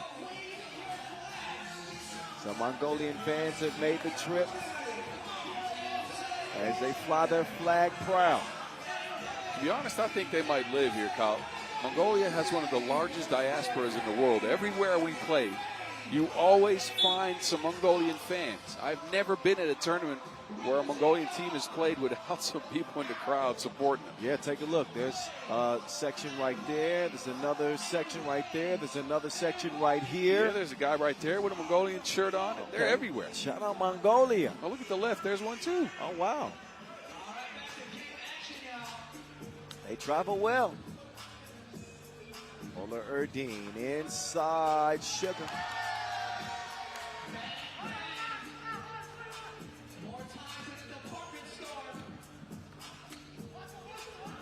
Ooh, nice move. Baroka will finish it off, but it was Ruzichka that designed that entire play. Sugar Ochir.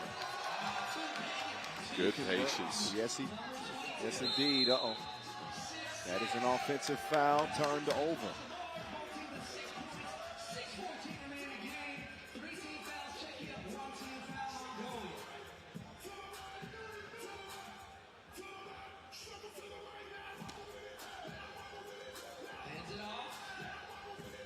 Erdine skips it. But off the foot of Czechia.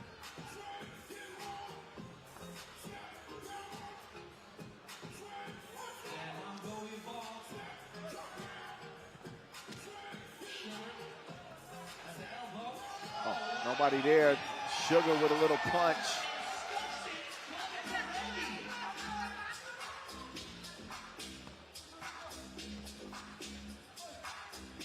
Novotny. No. Save attempt. Sets Mongolia up for possession.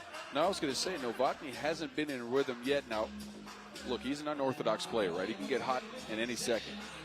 Would you like to see him featured a little bit more? Well, that one's kicked.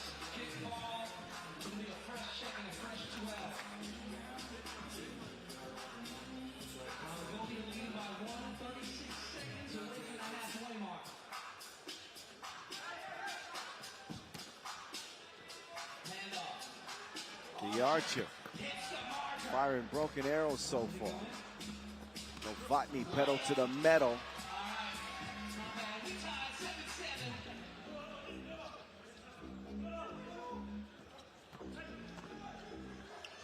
Bowler Erdine, too strong. Long rebound. Gets Czechia in a transition position. Gilbillon can't reach it in. Second on Mongolia, 7-7 tie. Almost halfway through this 10-minute sprint. 2:21. That was a good move by Borovka. Quick behind the back. Head coach Steve Sir looking on. Novotny this time is short, but Novotny continues to fight and scrap and gets the possession. Stegbauer. No. Novotny would have had a layup. Mongolia pick up the foul instead.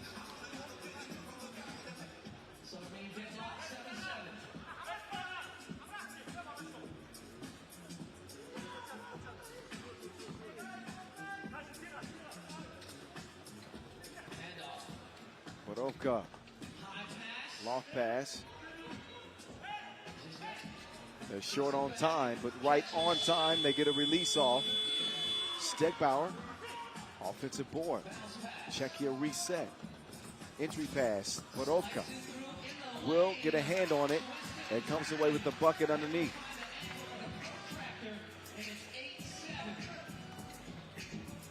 Bowler Erdine mixing up the defense and finding Sugar on the inside.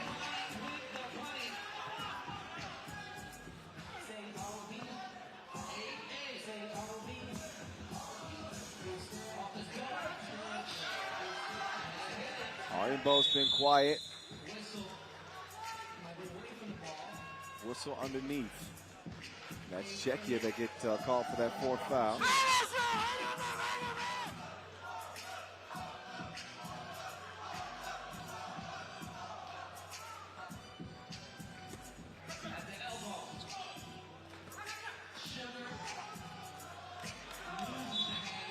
That one missed dribble.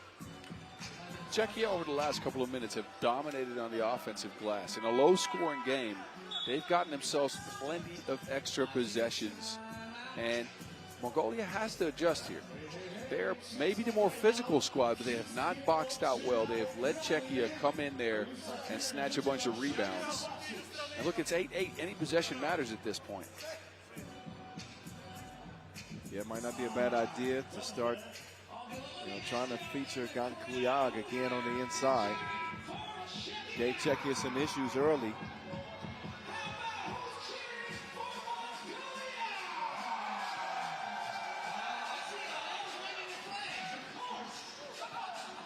Novotny with a clear path. Misses, but Stegbauer is there. Right place, right time. Another offensive board. Fuller Erdine, quickies. Lefty lay. Novotny. Slight hezzy. Body's hitting the floor. Stegbauer would have hit that. But offensive foul call on Novotny. Good positioning on Bollardine there.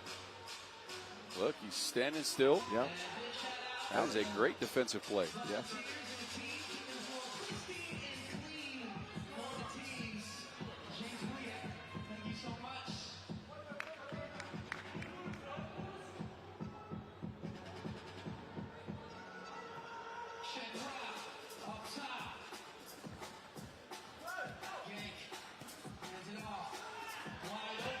Here's Bowler Erdine.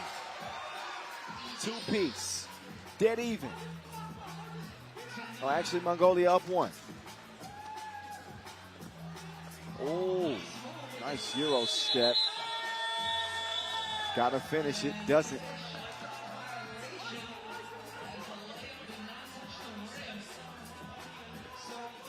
That's one you got to have is Czechia in this low-scoring game. Now we look at Bowler Erdine. Two ball, bottoms.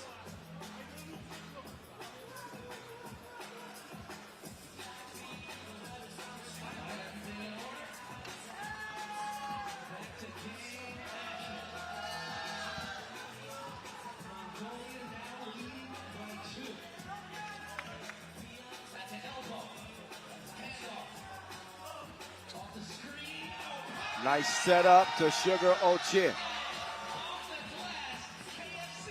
Borovka.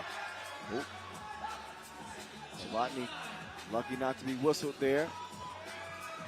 That one redirected. Novotny inside. Reversal does not go down. The Archer giving it up. Sugar Ochin. Offensive foul. Saw it coming a mile away.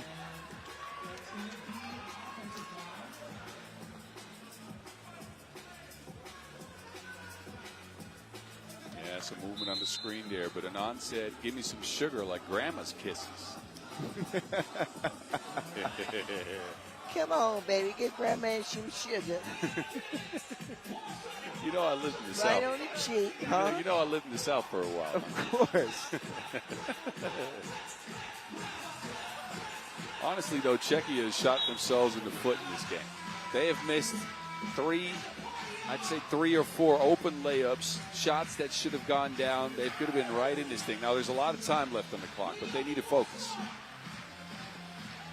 Borovka driving again. This time he can convert a tough layup.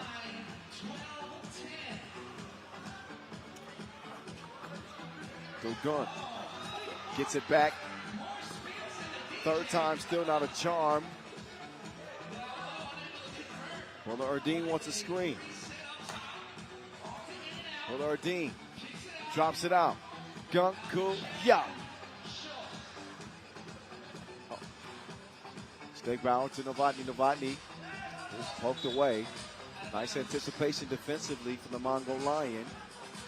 That'll leave 5 seconds for Czechia to get something up and hopefully in for them.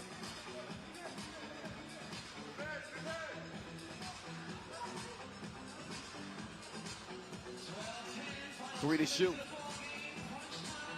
Ruzicka. Shebang.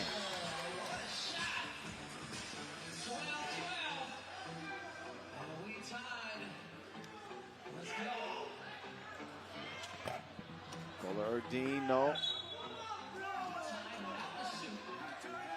It's like Bill Gunn came over the top and touched it last, but it's. Is it rule check your ball because they want a challenge? I guess.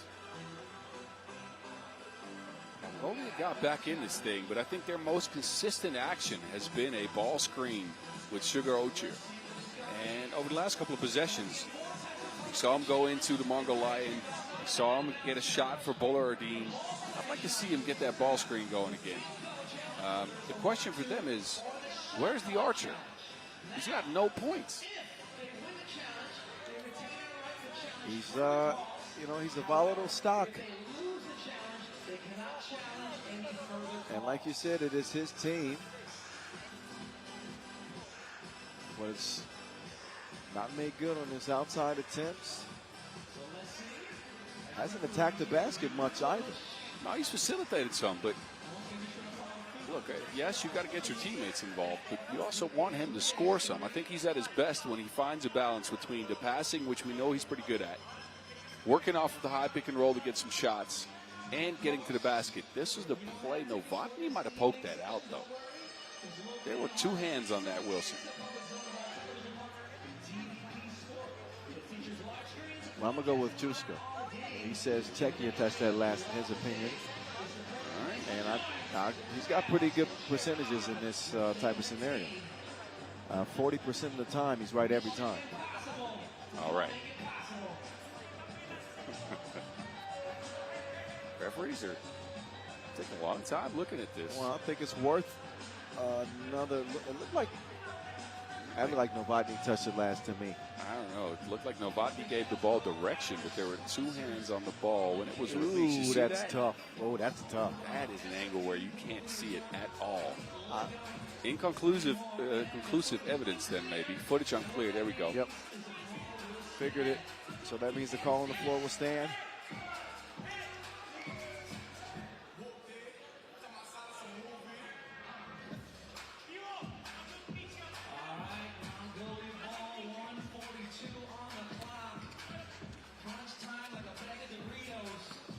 Back to business. Turn around. Dugan has gone cold the second half of this game. He's attacked from angles outside of the paint, mainly from the high post. You want him closer to the basket. But his shots around the rim have also not been as secure. Again, I'm telling you, they need to get a pick and roll going. But Sugar Ochir is on the bench right now.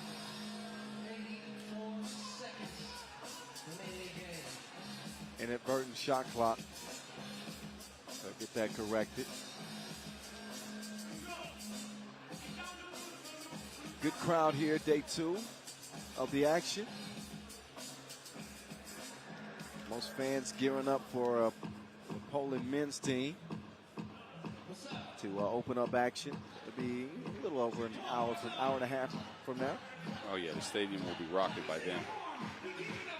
It's full now. If you think it's full now, it'll be packed to the brim when the Polish men take the court. Very few empty seats.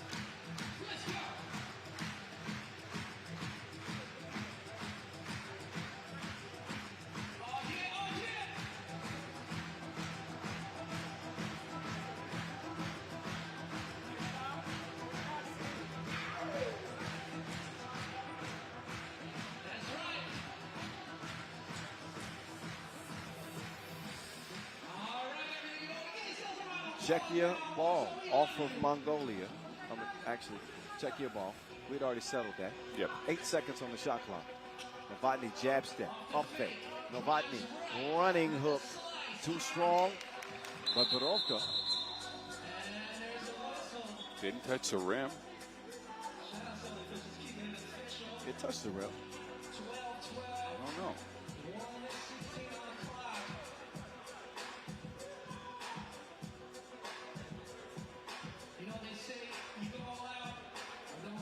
A lot of plays here, breaking a rhythm for both of these teams. So who can keep their focus and composure in a tied game, a minute 16 on the clock.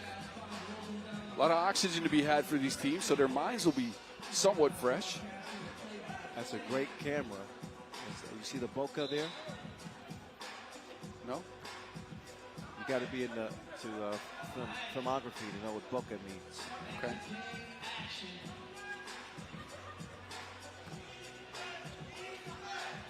Novotny. Deep stroke. Uh-oh. Nice move. Good gun now. Draws the foul. Number 6 on Czechia.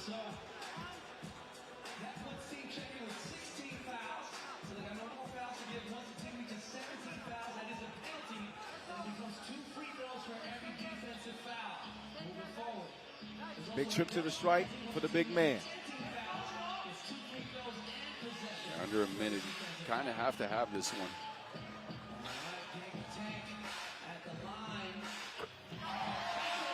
He will capitalize at the stripe. 14-13, but Novotny is heating up. Another heat stroke. Dogun will score. And Mongolia are in reach, but trail by 2.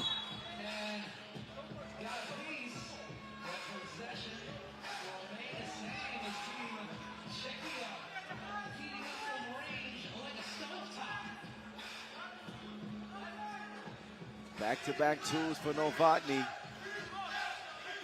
He's a man on a mission. Forces up a shot underneath. Bola-Erdene with the hezzy in blue, the layup. Big miss right there from Mongolia in the final 25 seconds. Stegbauer can't deliver the dagger. It is the archer who has not been arching. Can he get a shot to go? Forces it, loose ball to Czechia in the final seconds. They'll add another score, and that will put the game away. As Mongolia falls short, Czechia open up their 2026 campaign here in Warsaw with a win. Great game by Czechia, but mainly by Filip Novotny, who came alive with 2 of the biggest shots of the game in the last minute, a couple of 2 pieces. He ends with 8 out of Czechia's 17. Both teams with some questionable decisions, I'd say, in the last 30 seconds, but it's the Czechians who come away with this one. Well, you think of that layup miss by Bola-Erdene that would have made it a 1-point game. That, and look, Mongolia played some great defense throughout the game, but to get Novotny, you know, to let those 2 shots go, to leave him open for those 2 or somewhat open is questionable, and for them to have Anand not scoring in the game is not good. Not a good sign. They'll get another go at it later. Mongolia will play against Poland. Czechia have a date with the United States. We'll take a very, very brief break for some entertainment, and then we'll get back into the women's competition with the Kangaroos, Australia, and the Mongolian women. Silver medalists last year. That's next.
Hey guys, let's give it up for Warsaw's finest, East Side Crew. Awesome. Thank you very much. That was amazing. But let me tell you one more thing. They will be showing up their skills one more time today, and I just can't wait for it. And in a moment, we will move on to the next one, Pool B. That's right, Pool B competition. And the women will take over the court here in Warsaw, here in the heart of the city, during FIBA 3x3 World Cup 2026.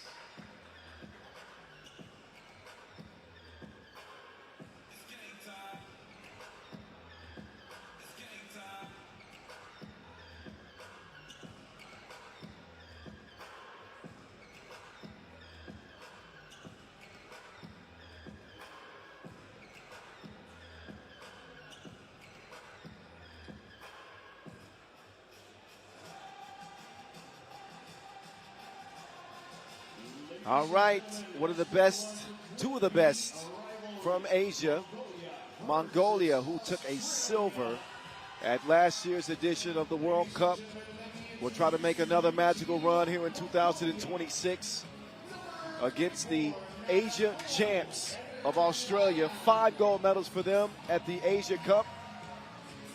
Trying to get that success to translate to the World Cup, where they got a bronze medal in 2023. They got a bronze at the Champions Cup. And back when the World Cup was called the World Championships in 2012. That's a ways back. Yeah, it's a ways back. Some 14 years, they found themselves on the podium there. That's Australia. As for Mongolia, you don't have to go far back to find their most successful run. It was just a year ago. The Warrior Princess enters the square to lead Mongolia. Mongolia with a bit of a different look in this one, right? They have Narango Erdenebayan on the squad. She's done well for Mongolia on the Women's Series this year, as well as Bolo Erdin Batsoy, a name that people might remember again on the pro circuit for the Ulaanbaatar Amazons. She transferred to the Mongolian team. She had a really, really good year so far, 4.5 points per. Something to keep an eye out with them, though, is Arin Tsetsek Batardin, Batgirl, down in scoring on the pro circuit. If you wanna take anything away from that, the Gangaroos have also been featured there. 7th in Chengdu, 5th in Shanghai this year, so not a deep run yet. But we've seen them shift tactics a little bit this year. They usually went really athletic, right? Kind of all 4 people the same size. Yes. They go into more size this time around with Hannah Hank, who's been their leading scorer this year again on the Women's Series. 5.8 points per, 75% of her shots hit inside the arc. They play at mismatches. You've seen some more screens from them. Yeah. So an adjustment to, I'd say, the norm in 3x3 a little bit. They played a different style in the past. Now they get more into that screening action. Let's see if they continue to train. Well, Emma Clark is, one of the key players on this team. Plays a great defense. Amy Atwell really extends the floor for the Kangaroos. And Marina Whittle. She's been the star of the crew, or one of the premier stars for a long time. And she remains the hand to steady the group. Kangaroos with some new members. Coming into this tournament for Mongolia, we learned a lesson last year because they were a heavy underdog in Ulaanbaatar. Yeah, that's an understatement. And we watched a Cinderella story unfold for them all the way to the gold medal game where they came up short against the Netherlands. That was one for the ages. And are you willing? Are you willing to bet on Mongolia this year? Not actually bet, but you know what I mean. Look, never say never.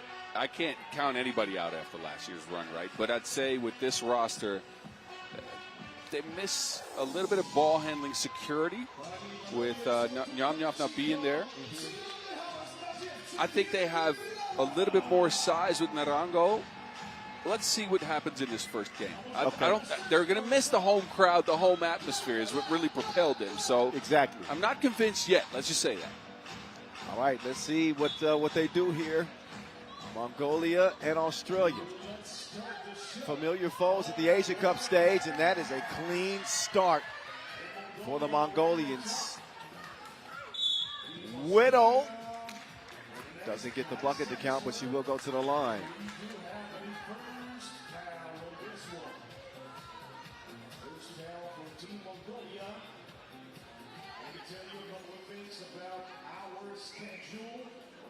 Marina Whittle, Asia Cup MVP, the most experienced Kangaroo of the four. She knocks down the free throw. High arcing two ball, won't go, but Batgirl tracks it down.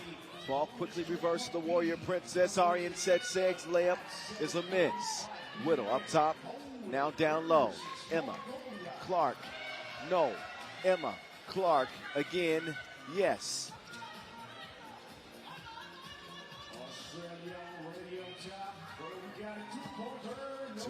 Two won't go. Kulan takes a shove.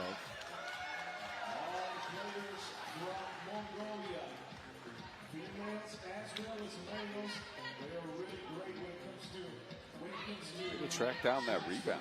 Yeah. No box out on the Aussie there.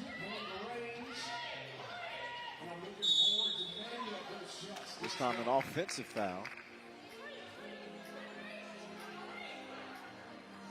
Spoiler Erdine Batsui gets tangled up with Whittle up top.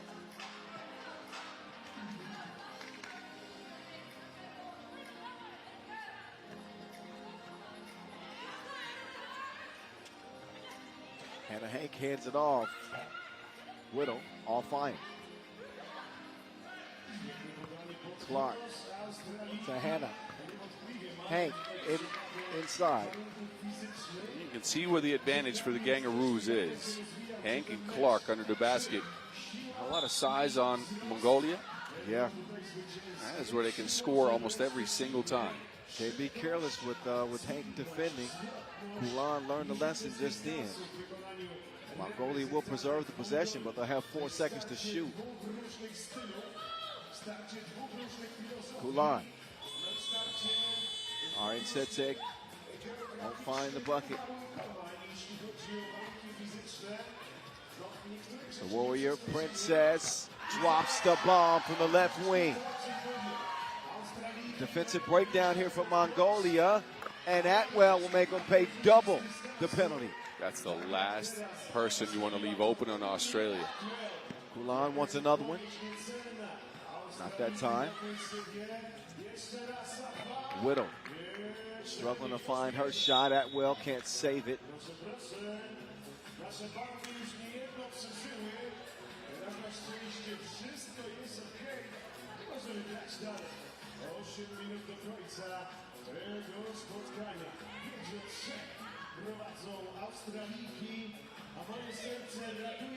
Each team trading twos.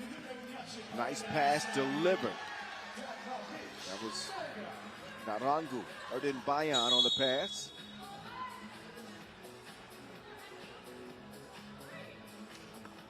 Couple of nice cuts there for Bolardin Batsoy. Getting Mongolia a couple of buckets. Her ascension's been pretty cool to watch this year. Again, a 1.5 per game last year on Ulaanbaatar Amazons on the pro circuit. 4.5 points per this year. Is playing with a lot more confidence. Better to give than receive. The Kangaroos giving lessons. As the ball movement leads to a bucket. Cool line. Wetter. Crossover from Emma. Clark in the key. Converts it. Batgirl. Cans it. Mongolia heating up and evening the game up. Here's Hannah. And Kulan turning up for her team on defense.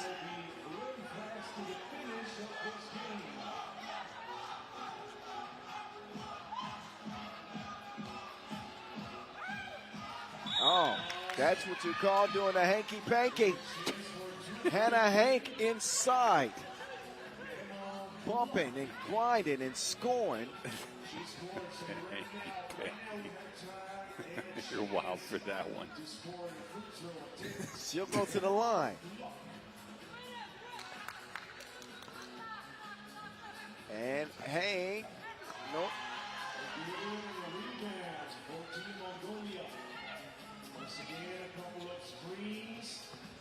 Arian Setse. Bad girl. Hit one from that spot before, not that time.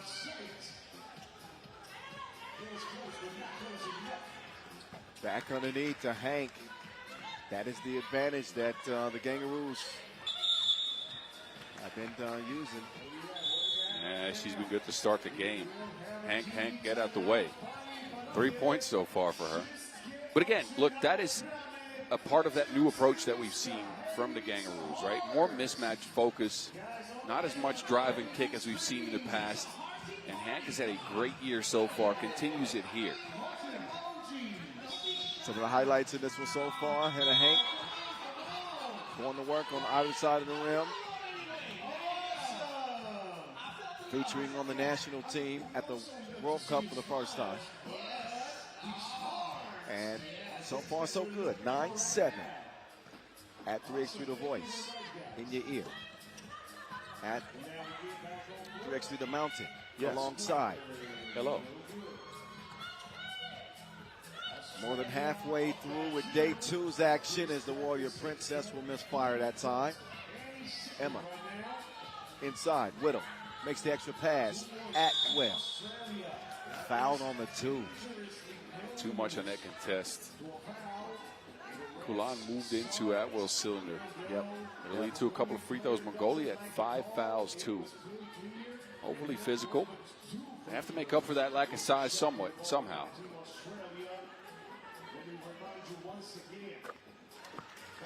Atwell, who was spectacular at the Asia Cup this year.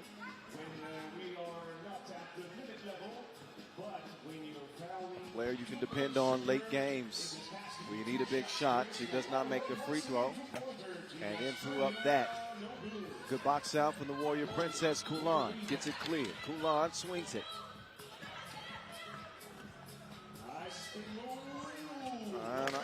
Arian Setsig, not happening. Whittle, no. Back girl. Gets it back, connects. He's really leaning into the back girl thing with that mask, huh? Is it not perfect, It right? is. I fully agree. But she must have gotten hurt this year, right? I guess so. I hadn't seen it before, but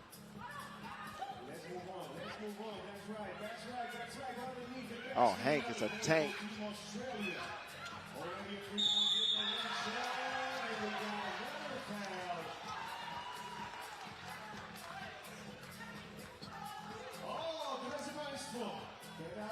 Fouls on the floor. that was, after she landed, I think.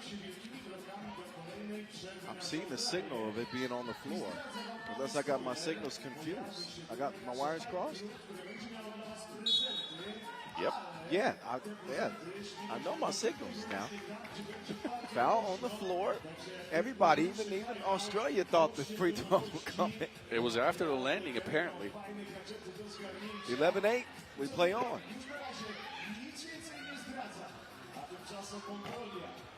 Deep 2 attempts. It's going to land in Atwell's hand. She'll feed it inside, and they cannot do nothing with Hannah Hank.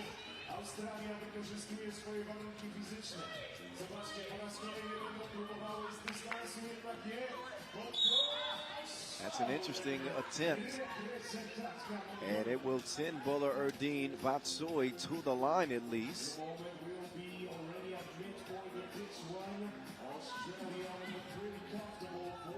If anything, Mongolia has been pretty aggressive attacking the basket and, of course, getting two-point shots up. That's what we know them to bet on.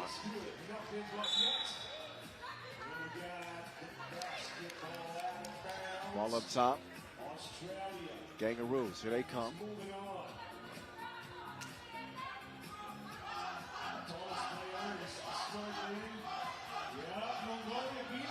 Atwell trying to feed it to Hank. Another whistle inside.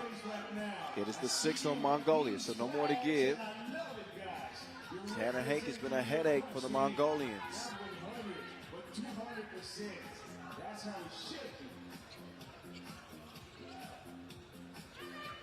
Clark skips it.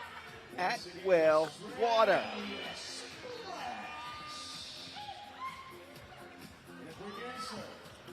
Mongolia cannot answer with a 2. Atwell, who averaged 7.5 a game at the Asia Cup. No surprise to see her to get off to the hot shooting start that she has. It's the inside-outside combo of Atwell and Hannah Hank.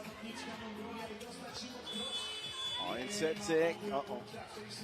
Now it's Hank driving. Atwell is lighting this place up.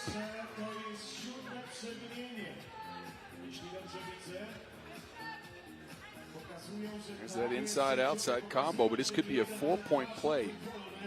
As Atwell drains this shot, and Hank is leveled under the basket. She'll get a pair of free throws out of it. Yeah, that is foul number 7, right.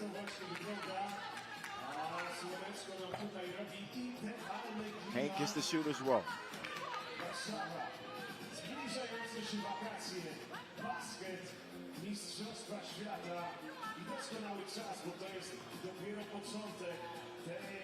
And Hank, once again, it's 17-9.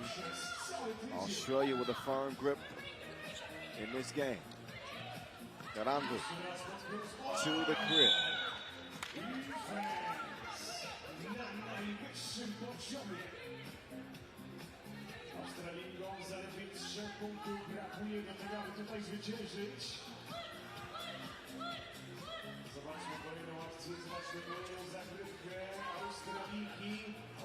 Atwell, heat check.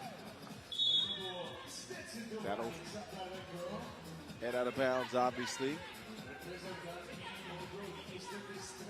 And Mongolia with a hill that appears too steep to climb out of.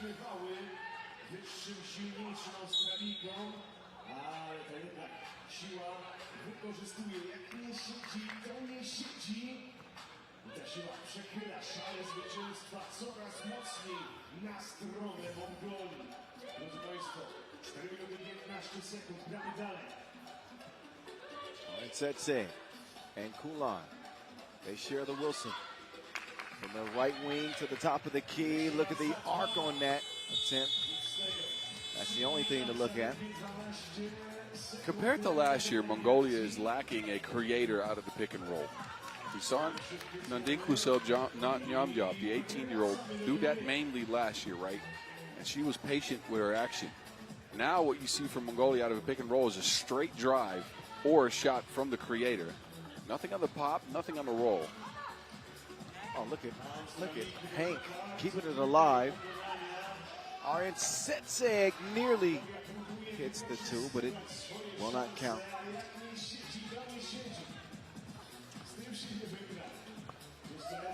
Atwell, offensive foul.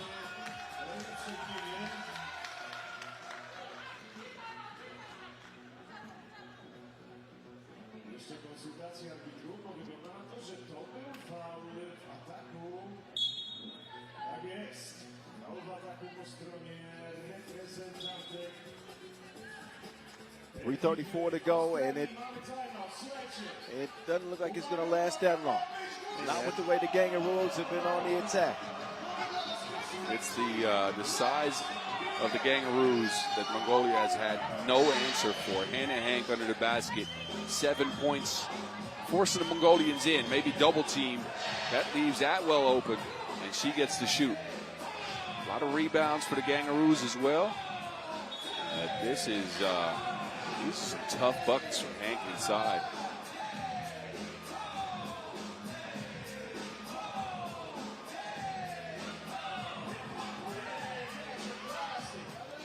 Back to it with 3.5 to go.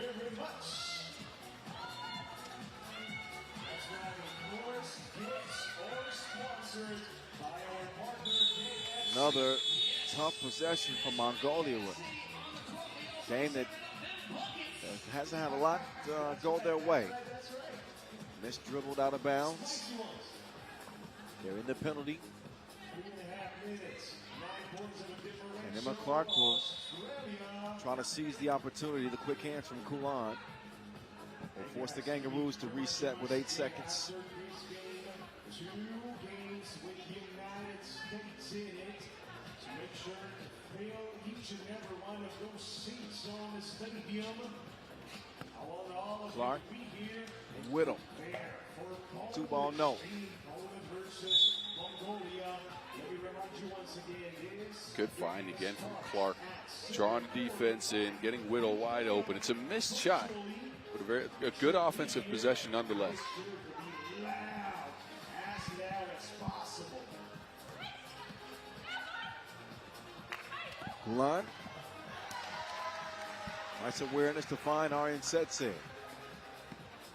Now Whittle going for the more high percentage attempt, and even that is a miss. Hank now missing 2, but she'll eventually corral it and score. Hank at 8 points in the game. Batgirl online, but won't go down. Approaching the 2-minute mark, and Australia need 2. Whittle to Hank. On the drive, and nothing they could do with her. She just runs out of time. Słuchajcie, ja muszę zapytać i wierzę, że będzie głośno. Do we have some players from Mongolia in the screen? And Mongolia want a timeout. I don't know what's at stake here. I mean, look, a 9-point game is, you rarely see teams overcome that, but they need to get some points on the board because a World Cup pool is always messy. 5 teams, there's a lot of ties, tiebreaker scenarios that come into play. These ladies have the experience to know that they have to at least put some points up over the next however many possessions they get. Every possession is precious. Australia made the most out of theirs. Leading on Hannah Hank on the inside. And Amy Atwell on the outside. That one kicked to Kulan. Kulan. Count it.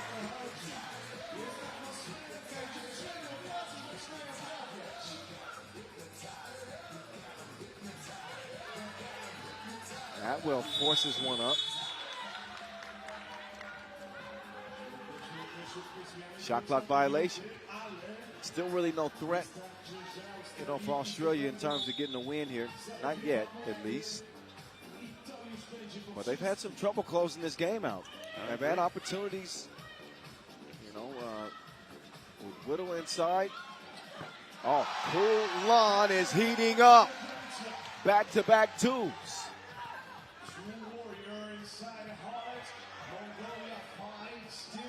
Can Emma put it away? Not yet. Whittle will miss it. And now a 6 foul call on the Kangaroos. Their lead down to 5. Setsek Bardardine down. Seemed to get hit on that face mask there.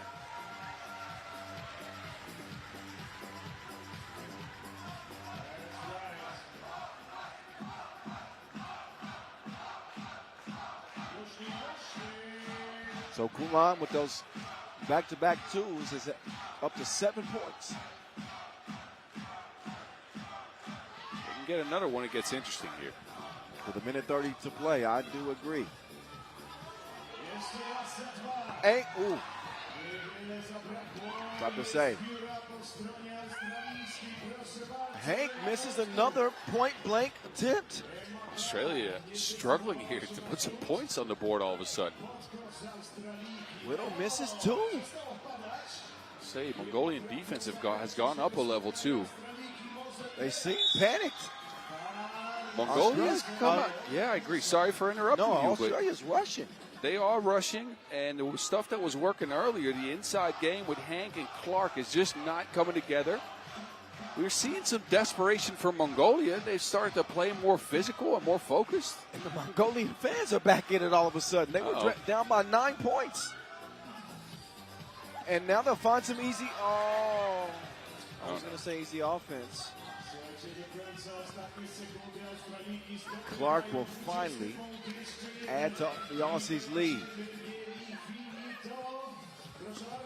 Erdine makes it 15-20. But with under 40 seconds to go and just one bucket to score, it is Hannah Hank. Ha. Game time. 21-15. She had 9 in the contest. And eventually Australia do put Mongolia away, but it wasn't without a little bit of a scare there at the end. No, I agree. Not a great look that last minute from Australia, and for Mongolia it's a loss, but it's actually not a bad loss because to me it showed that if they play with that desperation they played with in the last 2 minutes, and they play with that focus and sharpness they showed there, they can match up with a lot of teams. And those last 5 points that they got when they were down 19-10 could be the difference in them playing, for sure, playing on after group play or not. So that's just how crucial it is. Anyway, the Kangaroos do get the dub, and they will enjoy that one and go get rested up because they will have a date with the United States later on this evening. USA Hungary, though, continue the action next. And women's pool B play. Day 2 here from Warsaw.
All right, one of the favorites entering this World Cup 2026 are the women of the United States. Malaysia, Full Wiley leading out the crew. The two-way star. You could say the same pretty much of all 4 of this United States team who boasts the most gold medals at this event.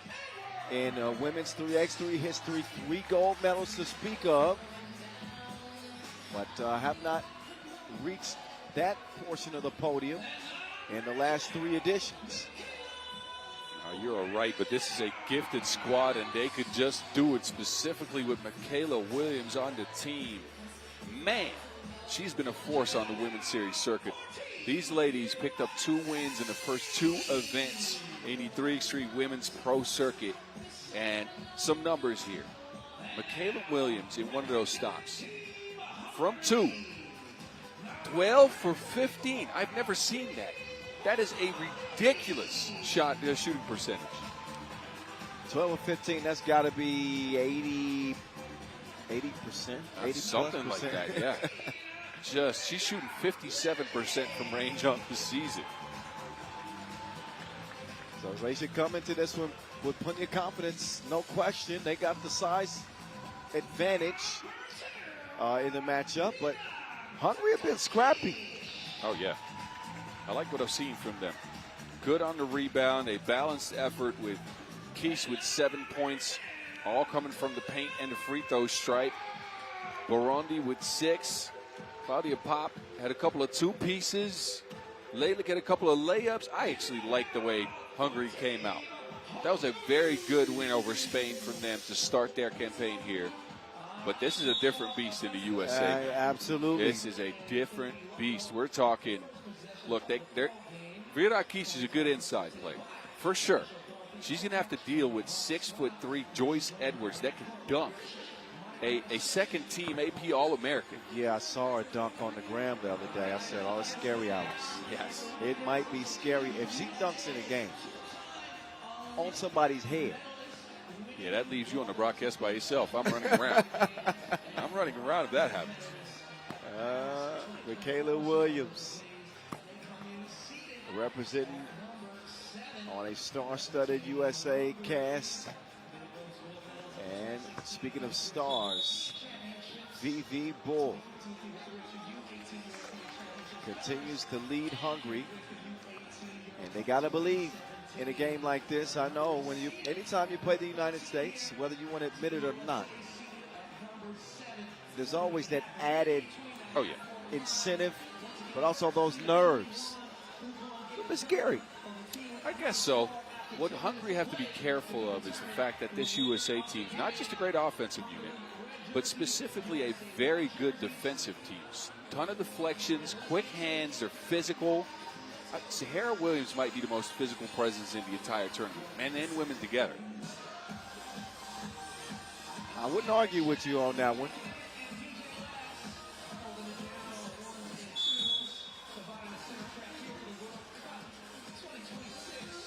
But here we go. Pop will mishandle it. Pressure defense from the USA.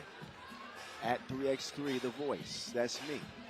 At 3x3, the mountain alongside. Narrating this 10th edition of the World Cup from Warsaw. What's up? Big games here on day 2. Our first look at the USA. Hungary trying to go 2-0. Williams pulls up, misses. Joyce Edwards will convert. A little kiss off the window inside as the Americans open up the scoring. Burundi finds Keish underneath. Yo. Sahara Williams rushed the shot against Claudia Pop. Now Paparazzi will get it cleared. Vivi, pass is deflected. There's that defense you were talking about. Yeah, they got quick hands, does the USA. They did make a little bit of a reading error on the pick and roll, so curious to see if Hungary can get back to that. They got Keish wide open under the basket for their single score. Burundi losing the handle. Burundi sticking with it. And will go off the glass. Oh, what a look. Wally kept it alive somehow. Edwards is going to draw the whistle. And we'll head to the line.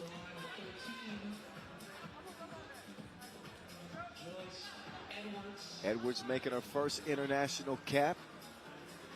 In 3x3, yes. Yes. She was on the America team 5-on-5 last year.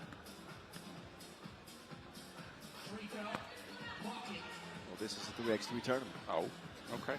I didn't know that. But I mean, we know she can hoop 5-on-5. But can it translate to 3x3? For Wally, no good. Oh, be aggressive. Be aggressive. Sahara Williams is being that, but she ain't getting no buckets underneath. And so the wind starting to pick up here. Slight breeze and a 2-2 tie. Michaela Williams in for Sahara now.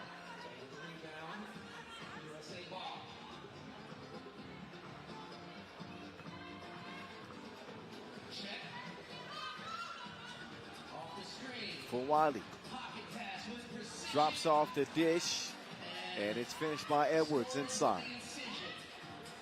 Paparazzi with a dribble drive. Pass for Wiley, put her on the bucket list. What a finish from Pop.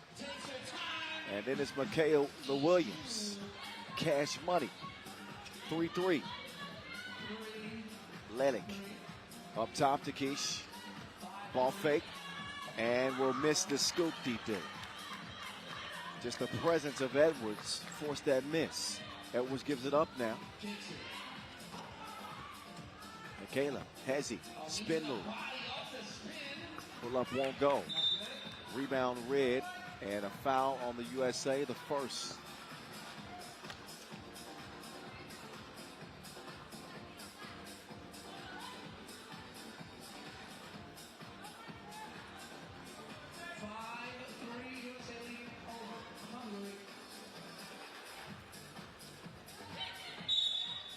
United States in last year's edition were one of the surprise victims of Mongolia in their dream run to a silver medal. Yeah, that might have been the biggest upset in 3x3 basketball history. I think that it was. Should also mention that the United States women are two-time medalists at the Olympic Games in this 3x3 thing. Travel gold in Tokyo and a bronze in Paris.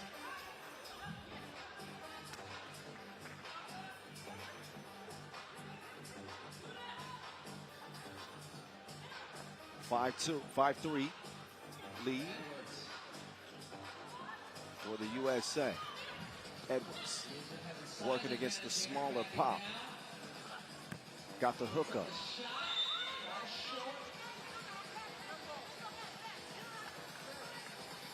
I believe that'll be hungry ball.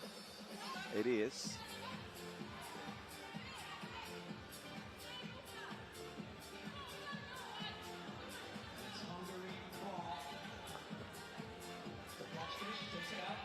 Wally now in for the USA. Lelik turns the corner. Met by Sahara. For Wiley. She unloads and will misfire. Lelik. Gatu. Yo.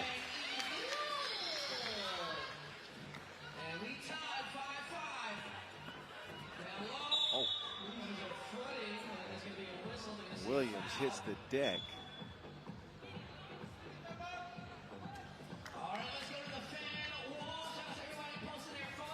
Lost her footing there. Does get the whistle. USA playing with a bit of a slower pace than we've seen from them in 3x3 this year. And I'm curious as to why. Faster paced game and a lot of mismatch work has gotten them 2 tournament wins on the women's series. They come in here and play a little bit more of a ball screen centered game, a little bit slower. Interesting little tweak. Credits to Hungary for sticking in this thing, though. Yeah, maybe just being a little bit more deliberate in their approach.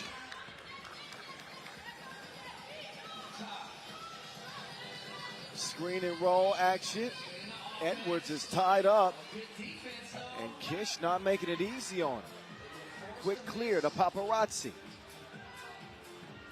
Lenik, the new add to the team. Trying to find an opening. Inside they go to Kish. Kish will redirect and score off the pivot. That puts Hungary up by 1. Foul Red, however, number 3 on Hungary. Kish size-wise is taller than Edwards, right? She's making it really, really tough on her to get positioned in the paint. So both good contests And good strength on Kish, and then the finishing ability to boot. Michaela Williams chunks the deuces. Sahara down low. Puts it up. Michaela will finish what she started.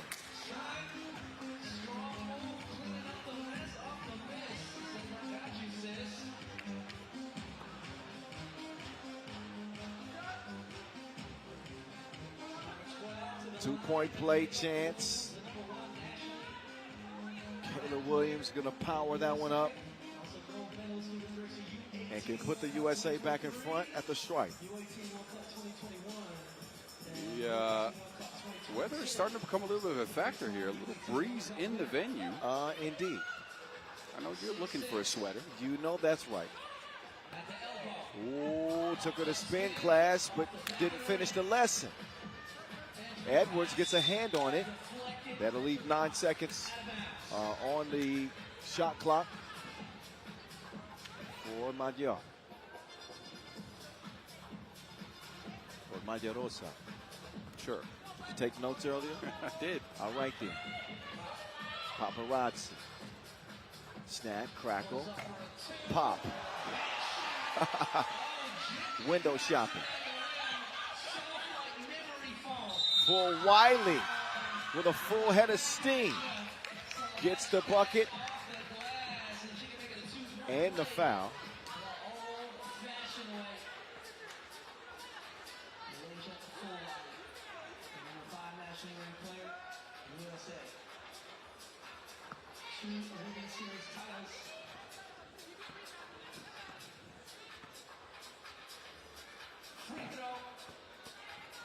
But Wiley does not get a friendly bounce at the line. Hungary still lead. And Kish continues to attack.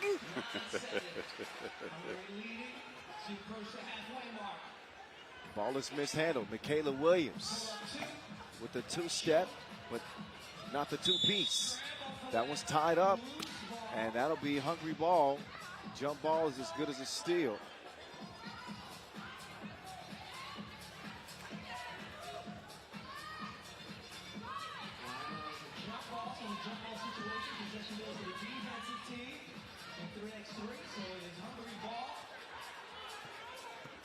Lelek, who's been quiet in this one. Lelek, twisted and turning and not going much anywhere. That looked like it was online. From our angle, yes. Yes.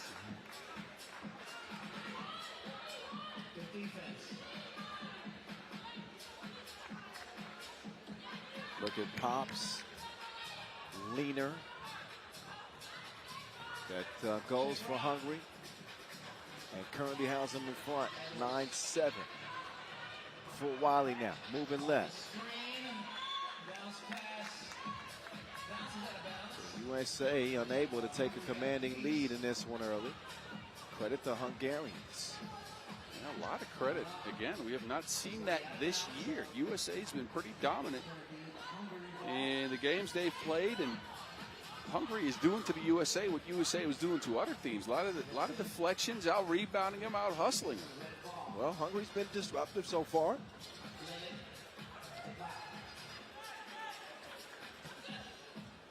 Gish in the deep end. It's like that. Yes, apparently. Hungary's just been more hungry. Gish doing her thing inside, and then beyond the two-point arc.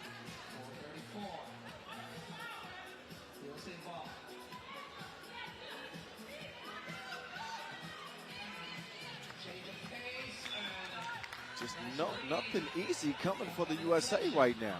They're not finding each other on cuts. The passing game's not working. They can't find mismatches. And we haven't seen Michaela Williams, their leading scorer on the year on the pro circuit, do much of anything. Williams still struggling to convert.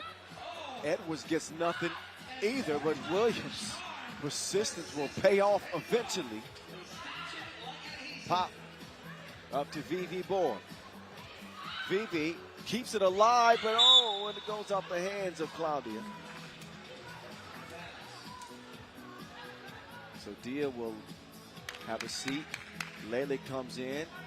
And Kayla Williams will have a rest for the USA as Wiley gets them reset. 4 minutes to go. As Hungary still lead it by 3. Wiley trying to give the Americans a spark. Edwards will have it swiped away. Hungary just want to tie this up. Instead, it's Wiley drawing the foul. USA is not thinking clearly in this game. We've seen a couple of times where they try to attack Virat Kish down there in the paint. She is 6'5" and has really long arms. She's blocked a bunch of shots, deflected a bunch of others. That is not the mismatch you want to attack. Not that way. Well, they're a little late in the game to start deterring from the strategy. Well, look, it's 3x3. You got it. This is a TV timeout. You got 60 seconds to determine what you do next as the USA to get back in this game. You got to make an adjustment here because what you're doing so far ain't working. Well, they've gotten the looks. They just missed a bunch of shots, point-blank range. That is a part of it. I don't know if you go away from that. I just think you got to make the shots. Well, again, look, there's a 6'5" lady patrolling the paint. You got to adjust somehow. Point receive. USA receive a point at the line. Vivi trying to sneak through the defense. That ain't going to happen. Oh, Sahara Williams, nothing but you know what. Paparazzi, ooh, ain't nothing over there for you. Hit her with that counterfeit and cashes in off the glass. Nobody home, leave a message at the beat, but they didn't clear it. Didn't clear it. You got to get beyond that 2-point arc with 1 foot fully and at least lift the other. Ooh, that was very close. Ooh, that I A couldn't tell. foot was out, and the other foot kind of dragged. That might have been it. I couldn't tell from that angle. USA don't challenge it. Dia can't double up. Badly missed. Kish has been the Kish of death. The Americans cannot do anything with Virat Kish in this contest. The toughness of Claudia Pop down there. She gives up so much height, but she's the more physical player. It's tough. Tough.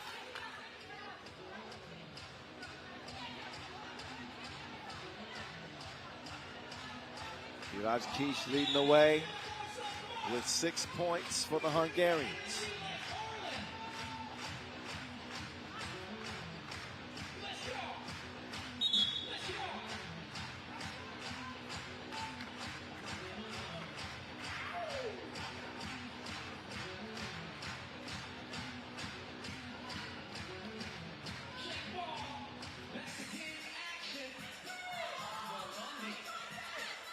Lelik steps through, goes from east to west, but misses it. Hungary's lead remains at 2, but for how long? Oh, it touched every part of the rim. We're even Steven. That spin move from Baroni not finished. But Sahara got something cooking right now. Get out of my way, not so fast. Offensive foul.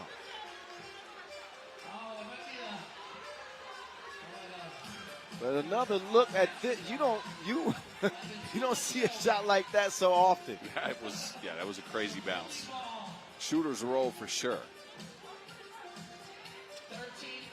Paparazzi. Nope. Quick kick out for Wally. Ball fake to the crib. USA have taken the lead. They're first of the game. Kish going back to work, will miss it. Rebound, tracked down by Edwards. Question is, did she throw it off of Kish or not? I couldn't tell from this Yeah, angle. from this angle, couldn't see it myself. But it appears that it will be Hungary ball That's exactly what it is. Check up. 14-13. Keish with Pop coming around. Paparazzi. Oh, quick hands. Sahara Williams by herself and can't drain the two that time. Keish flies in for the rebound. Paparazzi refeeds it. Inside, Keish. Shot won't go, but she will go to the free throw line. Shooting 1. Minute 36 left. Hungary taking aim at a 2-0 start.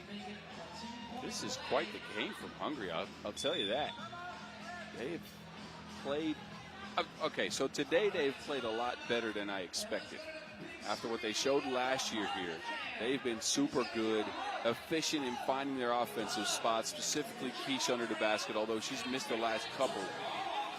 You'd like the 2-ball to come around in this game. Yeah. For USA, that's been Sahara, right? She's got a couple down. But you'd like Hungary to actually get some shooting going as well.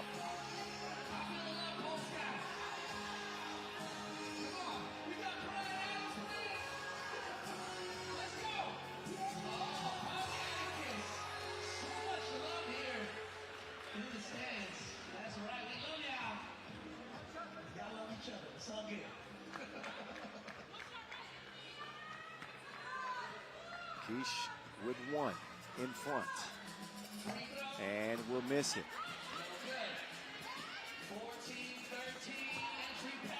Sahara Williams, while she's heated up outside, she's continued to struggle close to the rim. Look at Burondi's defense. Great deflection. That extra effort. Great deflection. Edwards turns the corner there with her left hand going to the basket. That is a for sure score.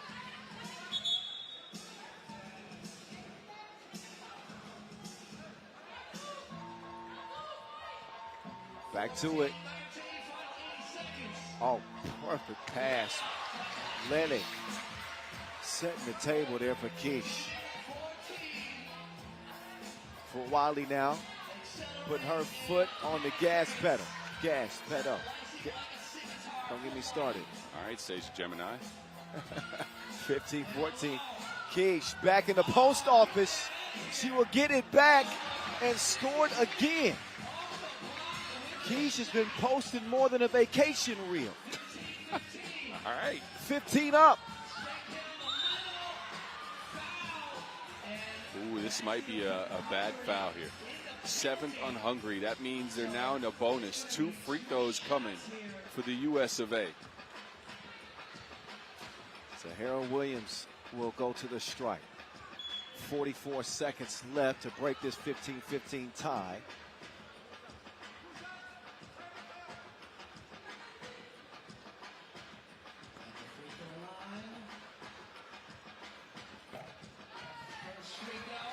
And we'll knock it down. Sahara up to 6 points in the game.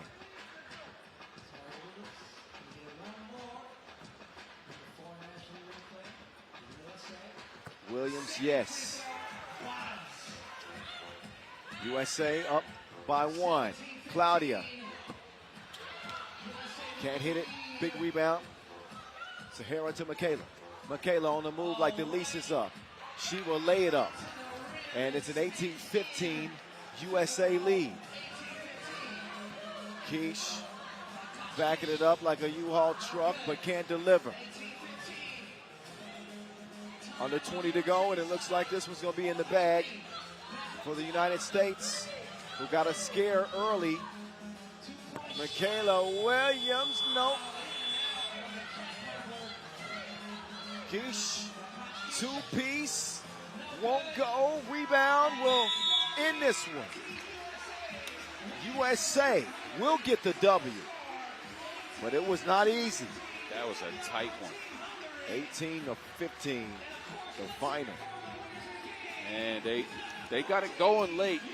Critical possessions, they got a score. They got that foul that sent Sahara Williams to the line. She got a couple of points there. Credits to Hungary, though. They stuck in this game. They were really good in their first game. They continue to trend here today. So a good showing from them, but USA still take it. Sahara Williams ending up as the leading scorer with 7 points. We will see the USA later today. Of course, they got another game coming. That one against the Gangaroos in about an hour and 15 minutes. Enjoy the highlights, enjoy the moving pictures as we get reset. Next game on deck. We'll shift our attention to the men's pool B. Another USA squad against Latvia. That is for sure to be a good one. Stick around.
Sun is going down, but the intensity is turning up as we head down the home stretch of day 2.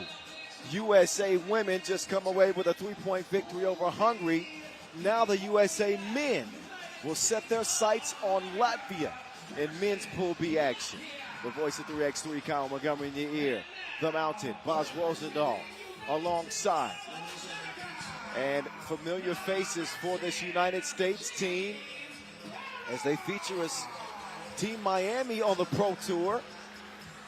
Household names in James Parrott, a.k.a. the Slim Reaper. He gets the national team nod with Big Senny. Mitch Hahn, the real deal, Dylan Travis, and the American Eagle. Slash the Henry, the Caruso. The Caruso? We got a plethora of nicknames for that man. Henry Caruso. Look, Kyle, let me take you back to 2025. At the World Cup in the pool, these two teams met up. It was a 21-18 USA win in a shootout. Latvia was up late, but Dylan Travis came through with a couple of big two pieces there to save the day for the red, white, and blue. That was one of the more entertaining games, as I remember, from that tournament. Yeah, let's see what we get here. I mean, look, this is one for the posters, right? You had this one circled. Oh, this was the one. This, for me, out of all the 20 games today, this is the one. This is the blockbuster. Francis Lotsis, a member of the Olympic team with Sigmar's Raimo. This is the Olympic team. It is, yeah, you're right. All these Latvians represented in the last Olympics. Is that Robin dressed as Batman? It is. It's the masked maze.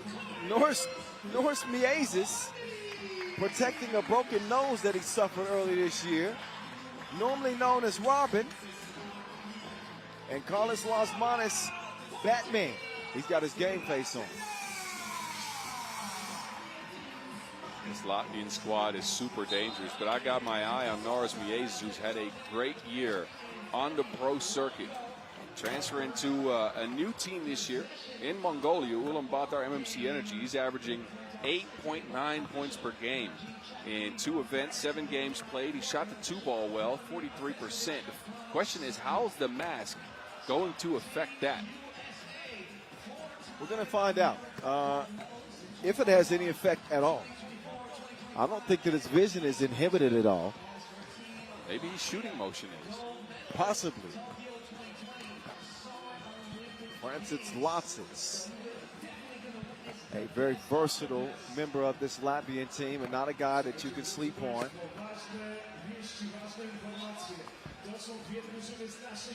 But the United States in the 2025 edition, they got off to such a good start with a 4-0 beginning, and then just had a really poor performance against Germany in the quarterfinals, and that was that for their run in 2025.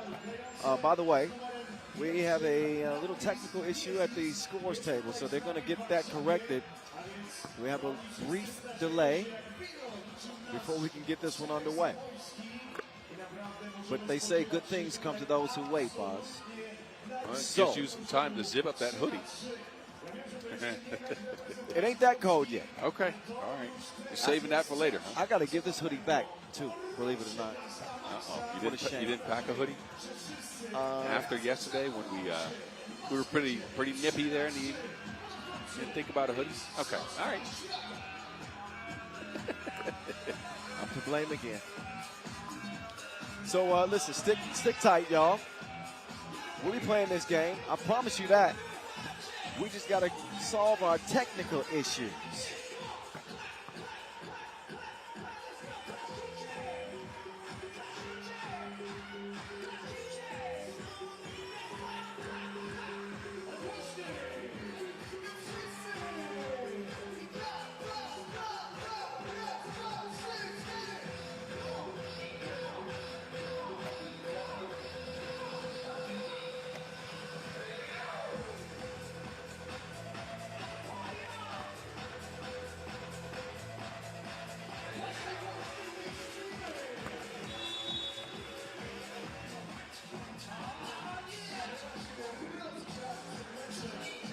All right, now it's time to get the game on.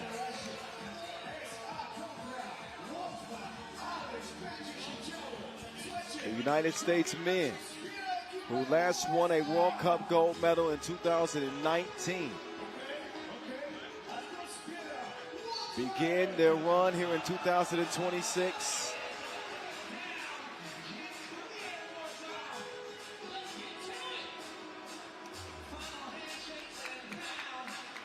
The days of Canyon Berry, Kareem Manox, Damon Huffman, and Robbie Hummel are long gone. Oh, yes.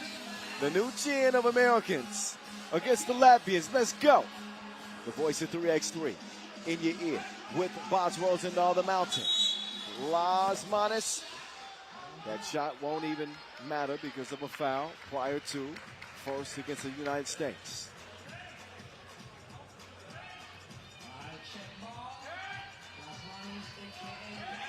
Travis defending Batman. Wyma on the attack. He will put it up and will miss it. Caruso trying to keep the Latvians at bay. Travis hands it off. Henry to Big Cinny. Swings it. The real deal. Turning the corner. Got the shot. Nope, did not get the shot off in time.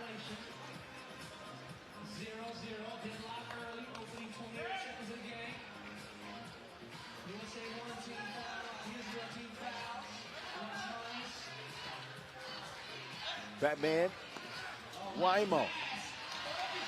Great hands from Wymo to deliver that first bucket. Parrott sets the screen for the real deal. Travis now skips it inside. JP will miss point blank range. That was a good contest by Rymo, forcing Parrott to change his angle. That made a miss. You know, Parrott plays at a different elevation. He'll often catch a body on a play like that. Wymo wants the ball. People facilitate the Latvian offense. The Mays now. That ball's kicked, first 12 seconds for the Latvians. Both teams are feeling each other out here in the first minute.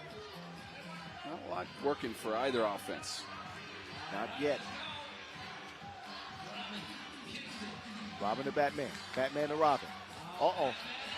Robin is robbed of a two. Lotsis kicks it.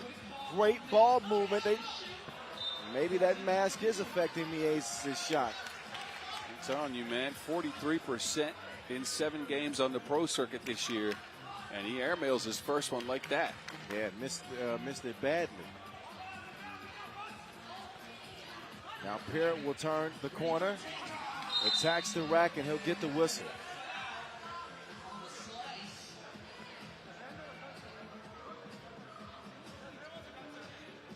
Yeah, the late tap there with the right hand from Raimo. That's what got it done.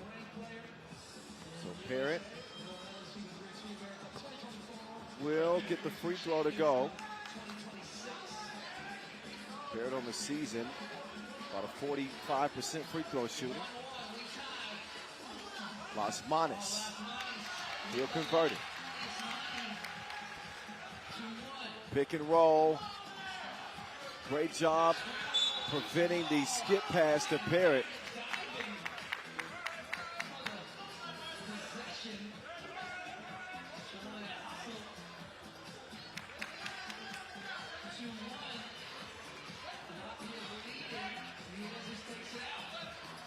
Now it's the Mays. Norris on the move. Oh, what a connection, nearly. Raimo just couldn't contort for the score, but the Mays has it. And Travis forced a foul after being sealed by Zygmunt.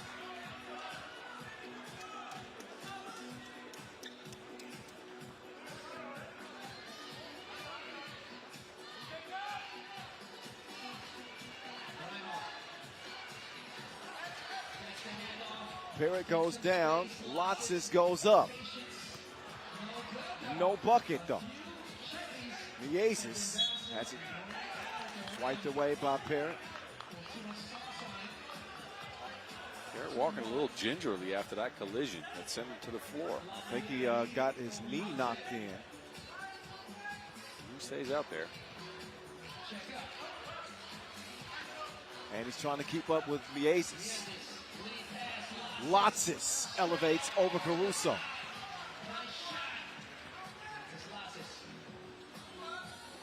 Travis with Raimo defending. He's going to put it up. Loose ball into Caruso's hands. Caruso denied. Parrott is going to get the score, and then a delay of game warning. Parrott got to be careful not to lose his composure. Yeah, with the physicality of this game, James Parrott's been more emotional than we usually see from him. Well, man, he's got a hurt knee. He's hit the deck a couple of times.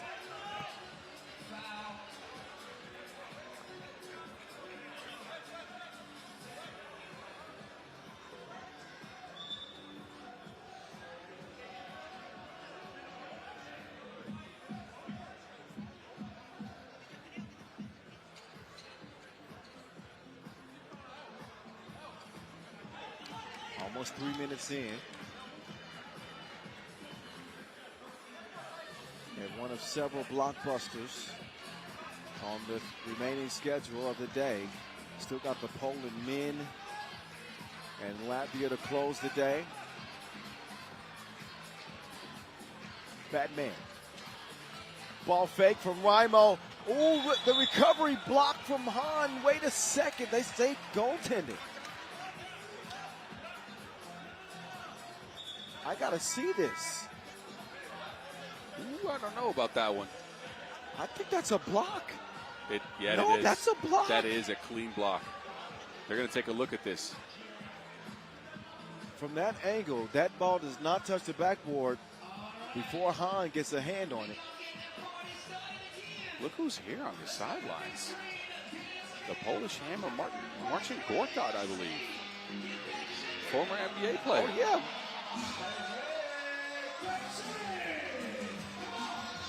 yeah. World Cup. It's a big deal here in Warsaw. That looks clean from that angle. Yeah, Big Cindy chased him down. And he gets to it before it hits the backboard. Pretty clear from that angle.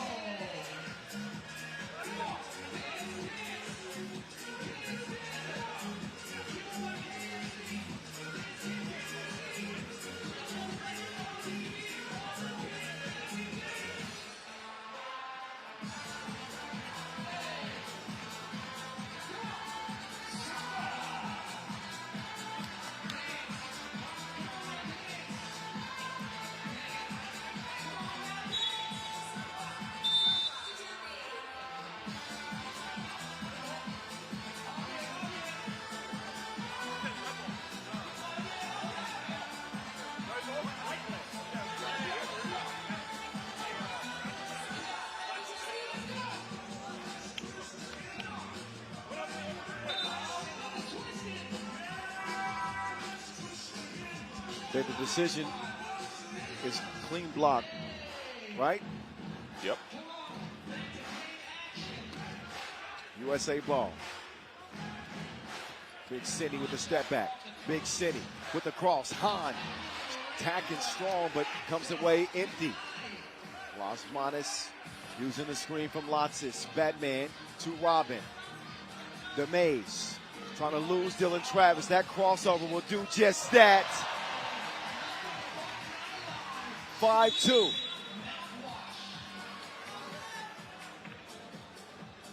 So check out Miezes, took him to the crossroads. Left him lonely. And he buries it. 5-2. Parrott back on the floor again. Just lost his footing.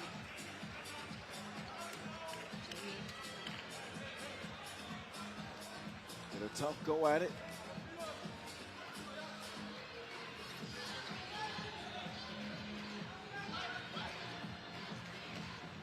And Las Manas slows down the pace before converting the score.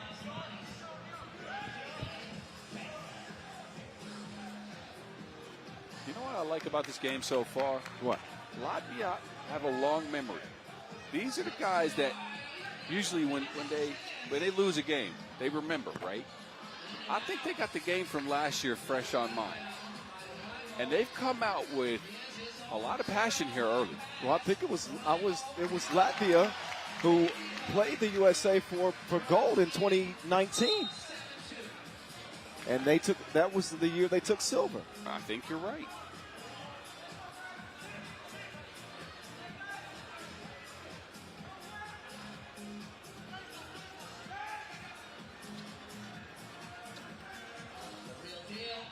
Travis comes up short. Got a whistle underneath. It's a 7th place finish for Latvia at the 2025 World Cup.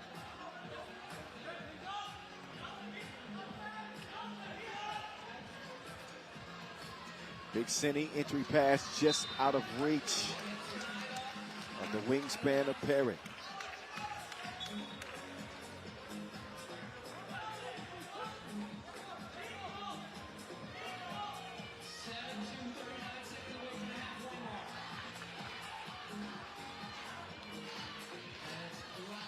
Raimo has it poked away. Francis Lotsis back over to Raimo. Precise pass to Batman. Caruso high on the glass to take the board. Parrott will chunk the deuce. Body's hitting the floor. And another whistle. There's the USA's offense. As we look at this replay, like, they're at 2 points. 5 minutes into this game. This is a team on the pro circuit that's been in rhythm as of late. And APB is out for the USA's offense. Only 2 points to speak of. Lockdown Latvia defense as Caruso will get free. Caruso, no. And somebody's lost the shoe. I hope his sock's clean. Yes, Caruso.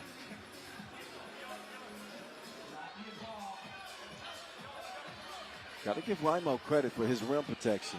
Man, he is one of the better defenders in 3x3. An often feature, he mainly plays on the national team level. And he transferred into a Japanese team this year. There's Miezis. That one's short. Big City will corral it. Real deal hands it off to JP. Parrott. Payet.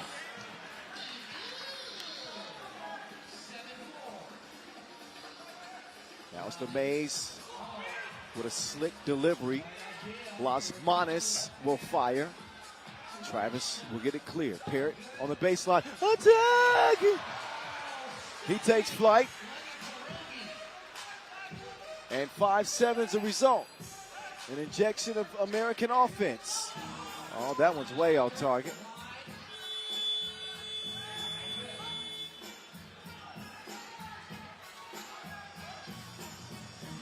Now Parrott, shebang. Shebang. He's got all 7 points for the USA. He is their lone source of offense right now. Self-creation from James Parrott, and he's knocking down his twos.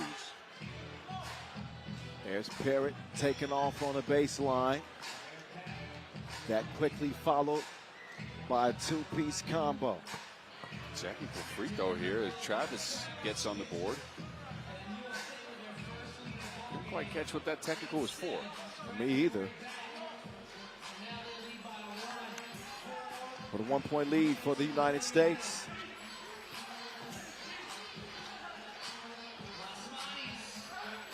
Osmanis can't get the whistle or the bucket. Ball moving from the USA as they try to get Latvia off balance. Yeah, he's got that one measured up just right. A chef's kiss from the real deal.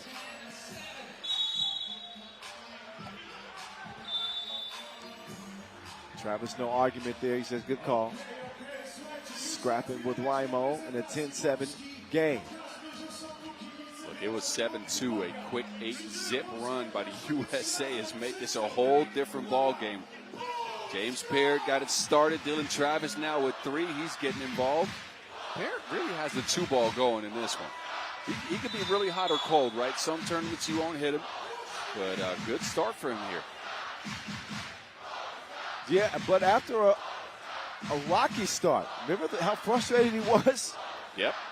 You're Every right. other play, he's on the floor.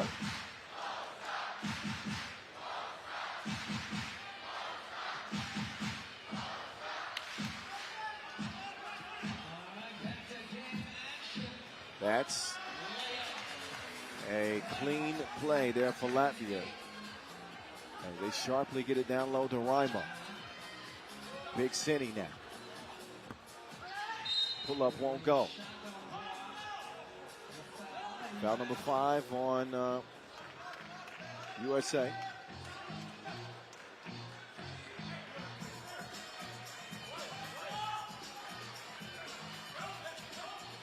Las Manas left alone.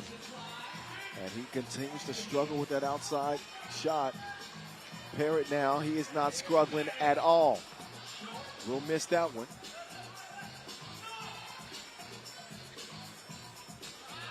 Watsis, he will elevate. 2 hands for safe.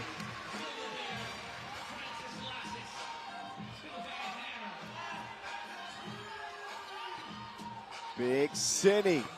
2-piece, no. Caruso doing a great job on the offensive glass for the United States. Parrott setting the table. Risky pass is broken up by Miezis.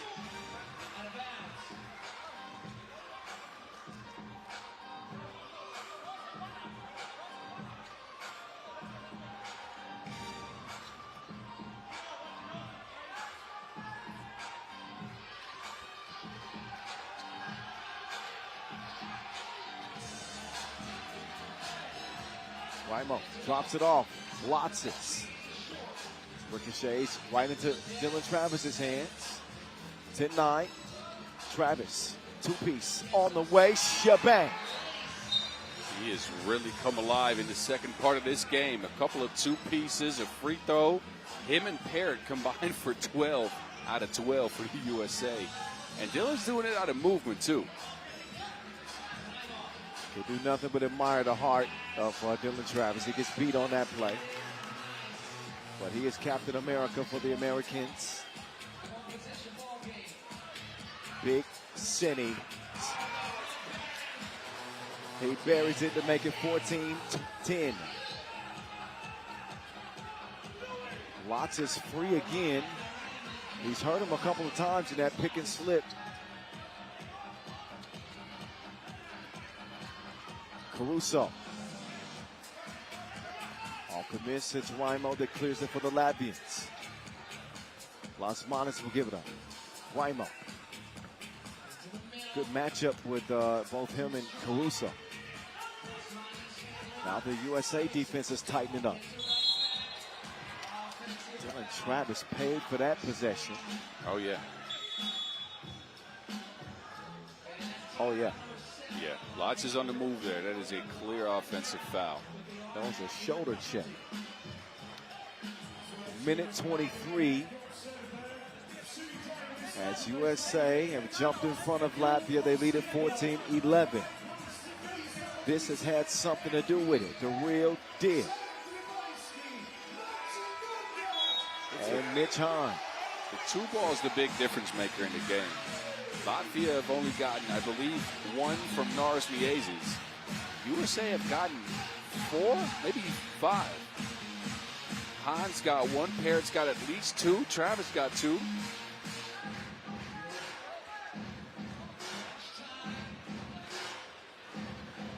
They double dare Parrott to shoot it. I don't know if that's a good idea in this game. A narrow miss from Parrott. And now Batman playing bully ball, or at least trying to. Comes away with nothing. Travis is down. Ball movement. Over to Las Manas. Latvia needed that one. They won't get it. Look at the effort from Dylan Travis. If Dylan Travis does not get on the floor for that ball, that's going to be an easy layup for Las Manas. Oh, yeah, for sure. He brings all the intangibles outside of the scoring in this game. Look at this. Smart dive. Look, all credits to him in this game, man. His defense has been good. His offense is what kept the team going in the later half of this game. There's Marcin Gortat, the Polish hammer. That's former right. Orlando Magic. Yeah, played a long time for the Magic. Good to see him here in our celebrity row.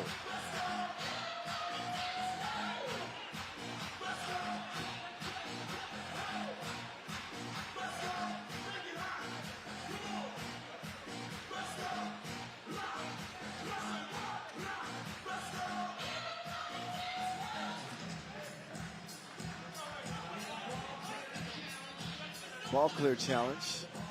There's a hold up at the moment, under a minute to go.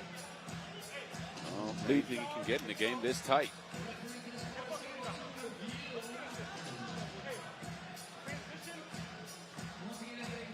Leading scorer for the USA, James Parrott. Francis Lotzes with 4 to lead the way for the Latvians. Las Manas and Miezes have combined for 4 points together. Yeah, USA has kept them in check pretty well. Trying to put him in checkmate. 53 seconds. Will decide if they will or not. The stroke is not stroking for Batman. Travis. Big Cinny from deep. But it's Parrott who has the tip this time. Oh. Miezes crossed Parrott out of the screen. But it lands back in JP's hands. Oh! Oh! Oh, no. Raimo gets the score. And USA aren't clear yet. They do have a 3-point lead.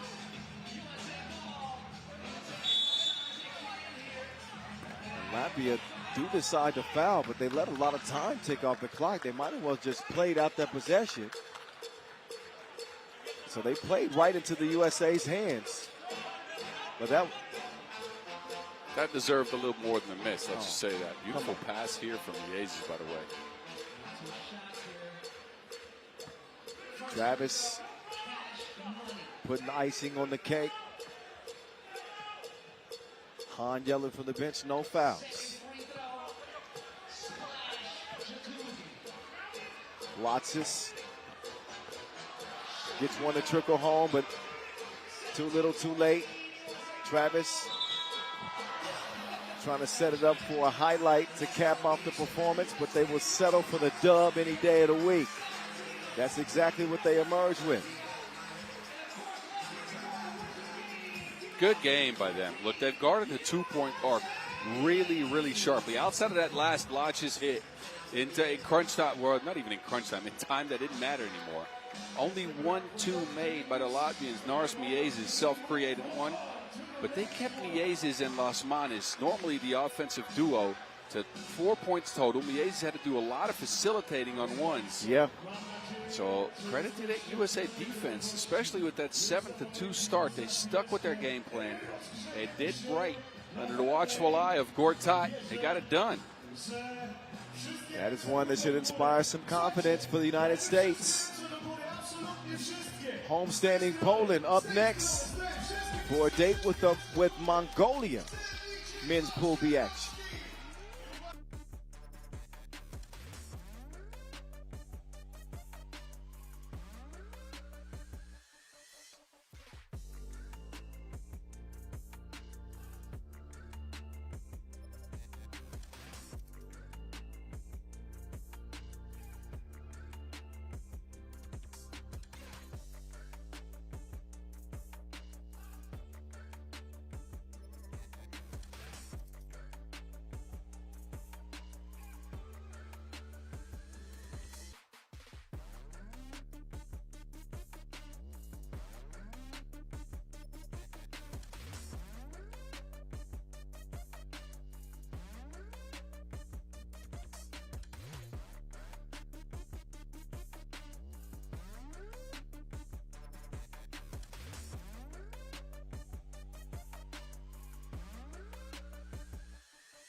As the sun sets on Warsaw, we will get a great match here. Has to be. For the home crowd, Poland's men will come out for the very first time. They'll take on Mongolia, last year's hosts. So you couldn't script it any better. This venue is about to explode. I'm feeling the floor beginning to shake. My type of 3x3 game, boss.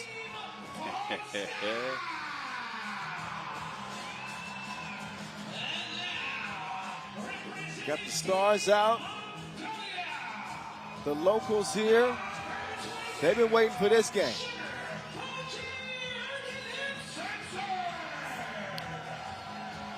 So the Mongolian men came up short against Czechia in their opener. So this is a fairly high-pressure game for them, high-pressure situation.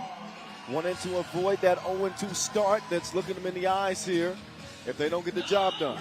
Yeah, and they struggled late against Czechia in a 17-14 loss. They couldn't contain the two-point arc, gave up two big shots to Filip Novotny. But mainly they couldn't get the right action at the right time. I think Sugar Ochir and then Etsetseg was their best player on the floor. He didn't miss a shot inside the arc. They couldn't find him late. The Archer, 0 points, 0 of 5 from range. He needs to do better for Mongolia if they want to stand a chance here against a Polish team that is going to be lit up because they're playing at home. That is certainly a shock. By the way, the Polish women played yesterday, and they split their 2 games at 1-1. They'll be back in action tomorrow.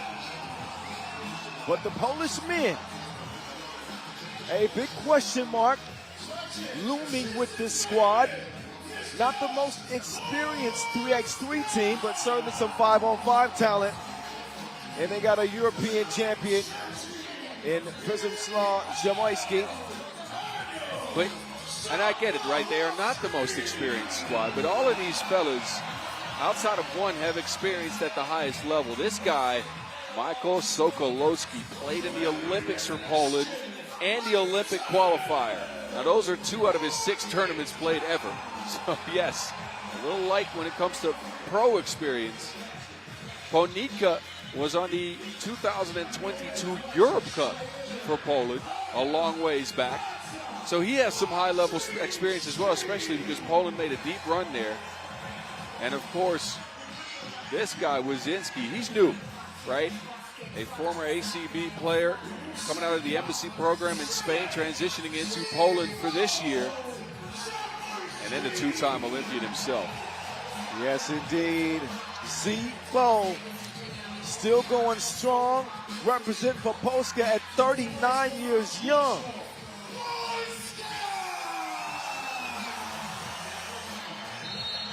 And this place is packed now. Yes. Yeah. From the floor seats to the nosebleeds. Warsaw has come alive to check out the men's squad in their opener.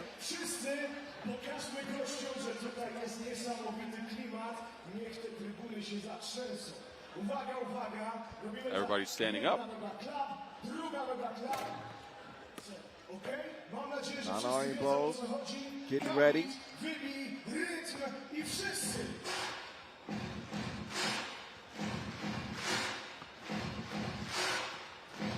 These are some scenes here, Kyle.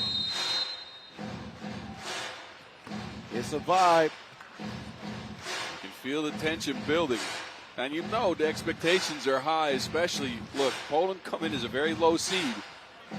We saw what a low seed could do last year. Exactly right. The story is yet to be written. Poland, the 16th seed. But the game isn't one on paper. It's one between the lines of the Inleo flow.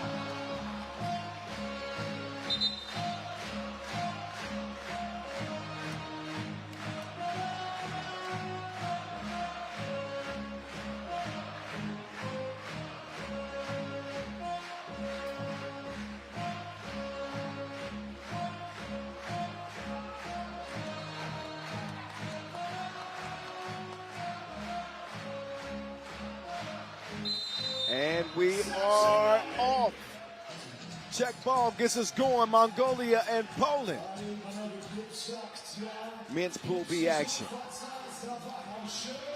Nice ball movement here from Poland. That'll lead to a open look. Shabang! Good action. Couple of screens for Poland. Wazinski wide open, but wow, there we go. Quick answer for Mongolia. And a little bit of a careless reach-in foul on a non-Aryan ball there, but some of the early fireworks in this one. There's that too, finds its mark, Wazinski. And Z-Bo. He'll miss the left layup. They'll get tied up, look at this. Question is, who had possession there? Sokolowski waited it out and then dove on the ball. It might be Polish possession now. Yep. Never mind.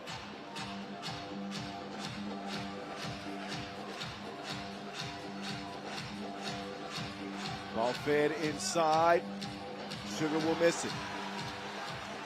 Poland will get it cleared quickly. Physical underneath. Pola Erdine is scrapping for position.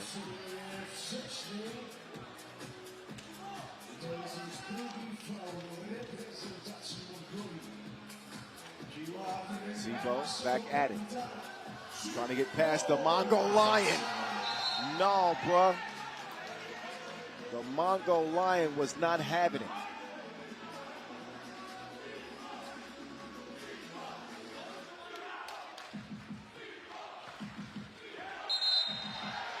And a quick offensive foul on Mongolia. Both teams trying to establish that physicality here early.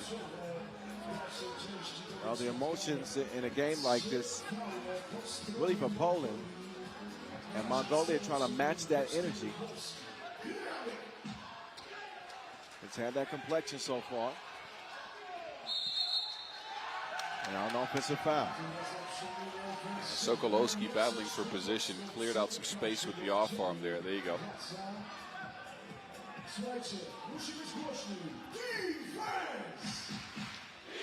Sugar operate, gets it back.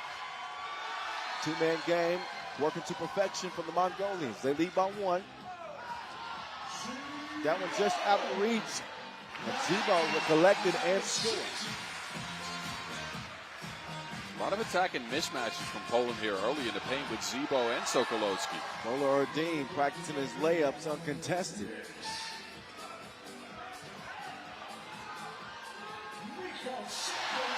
Fed and scored. Sokolowski getting it done. 4-4 in the first minute 40. Zamoyski setting the table. And then Sokolowski with the turnaround on the baseline. And Poland's really looking to attack Bolerodine, Gonsolman, but also Anand Arienbold in the paint.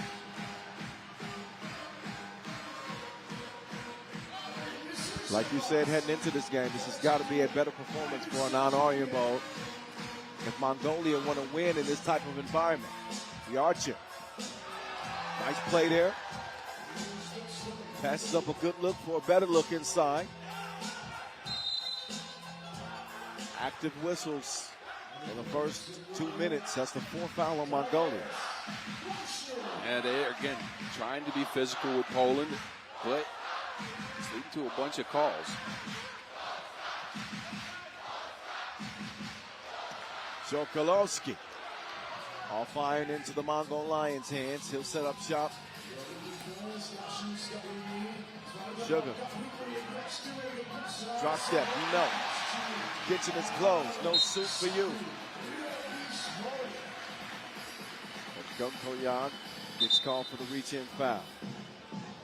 Mongolians better be careful. They're up to 5 fouls already. We're just over 2 minutes into a 10-minute sprint. 1 point lead is not safe with those fouls racking up. Woshinski, count, goes. Odd tactic there by Arienbold, backing off. So Woshinski's been delivering like DoorDash. Another bucket for him. Oh, Perla Erdine is going to pick up the pace. He has hastily gotten to the basket. And the 39-year-old Zamoyski having a tough time keeping up. Well, yeah. I think a lot of people would, but swung over. Z-ball, it's a no. That ball deflected, though. So it's going to stay with Poland.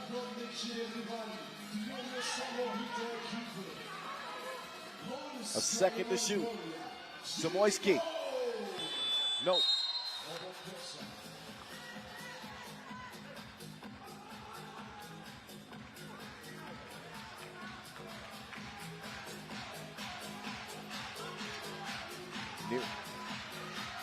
Nearing the first media timeout, the Archer.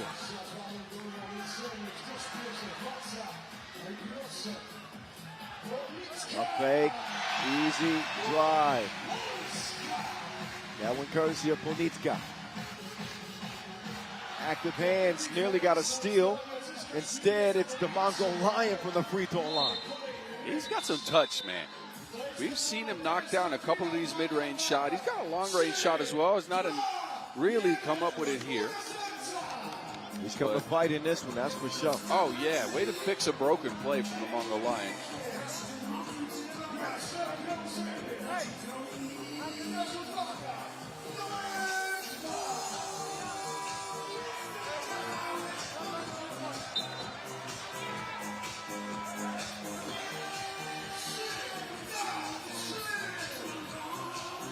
Seven time. Just over 3 minutes in.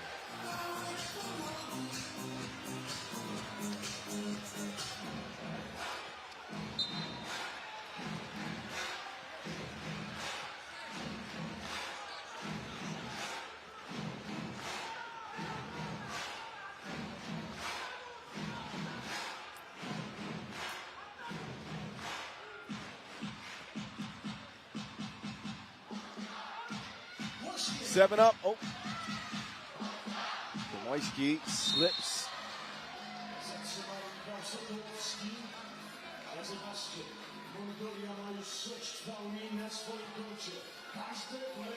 While the game is tied, Poland in a better position defensively with 3 fouls to give. Mongolia trying to give him a bucket right now. The Archer. Bullseye. That one not without dramatics, but his first 2 of the day. Second, actually. Second. Yeah, start the game. You're right.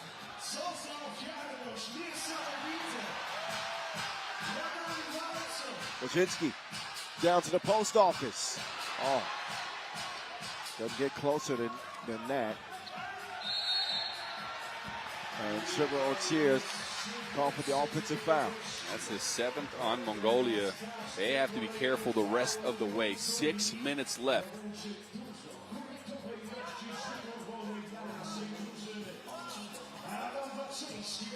The Polish attack continues.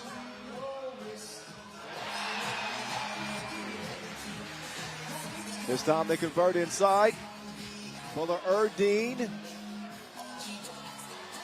taking the scenic route all the way around and then down to the rim and in.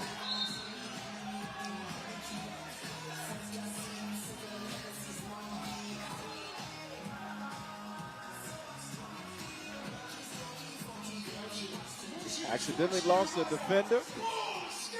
Shrugs it off, no problem. Who get the rest? Sugar O'Cheer back in for the Mongolians. Sebo called for the offensive foul. Poland have gotten a lot out of mismatches, but almost nothing out of their team play so far in the game. Screening game not really working. They've attacked in the paint. That is about it. Well, they've looked a little bit frantic, not settled on this contest so far. Dime time. Dime to the dunk. Sokolovsky. He will drive. Wojcicki open. But can't knock it down. Arjen Bol. Poked away. The Archer. For the shoot. Up fake. Loose ball. Saved by Arjen Bol. The Mongol Lion is in the right place at the right time. Sebo, 2 ball. That will shake off some of those nerves.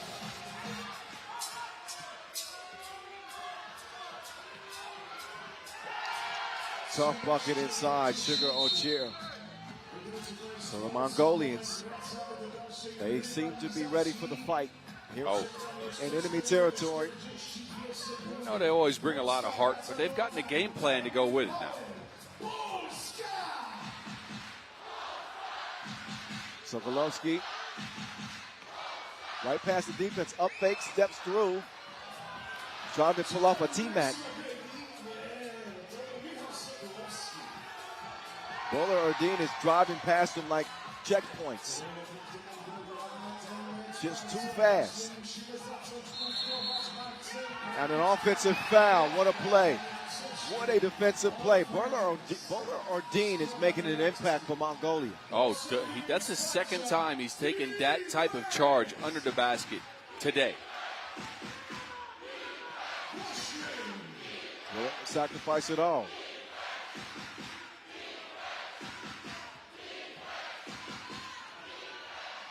Bowler Ordine, not that time.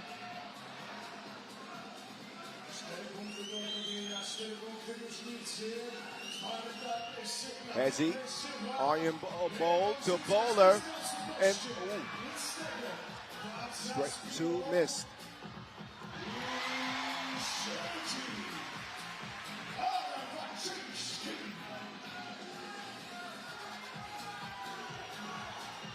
Aryan Bowl, drop step, pull. No. 3.5 to play.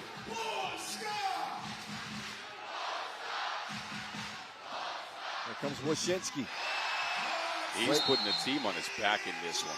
Adam Wyszynski is leading the way for Poland with 6, but he's gotten it done in a bunch of ways. A couple of twos, now some drives to the basket. Not many connected possessions, however, for Poland, in the sense that they mess up defensively on a bunch of screens, and offensively it's a lot of one-on-one takes and not a lot of team play. That might be the way we see them throughout the tournament, though, because, again, these are talented individuals, but they don't have a lot of reps together. Credit Mongolia because they've stayed composed. In this environment, in a physical game, they are in the penalty, but Poland are knocking on the doorstep, too. With 6 fouls, and they trail it by 2.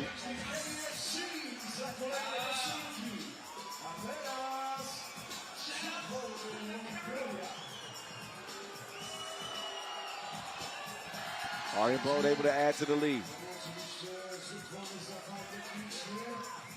It's a technical assess to Poland.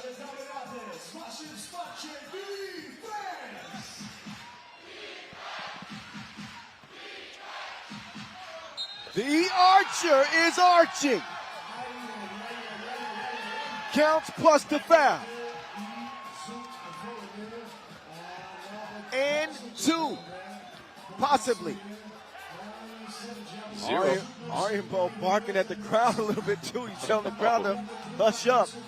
You better be careful. That man is a confident shooter. Once he gets it going, he had 0 points in his first game. He's got 7 here. 3 two-pieces.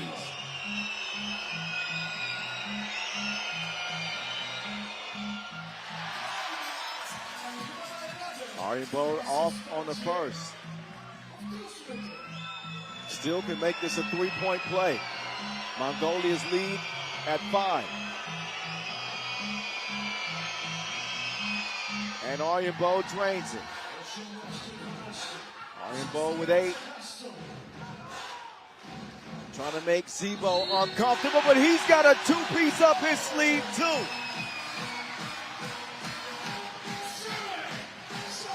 Big bucket from Zebo. Much needed. And he now can make it a 4-point play. He could bring his team within 2. This could close the gap. A ridiculous shot from Zebo. I'll rewind back to the Olympic qualifying tournament When Poland. in Debrecen, right? With Mongolia and Poland. Remember Zebo making that huge 4-point play late? Yes. That was a tournament where an Aryan Bowl had to be out of the tournament. So listen, there's a history between these two. Oh, yes. I forgot about that. You were absolutely right. Yes. That should only add to the tension. And Zebo will make it a 4-point play in a 2-point game. Zebo with 7 in the game. The Archer to the crib. A non-Aryan Bowl is putting on a show with 9 points. Sokolowski up. Poland ain't going nowhere.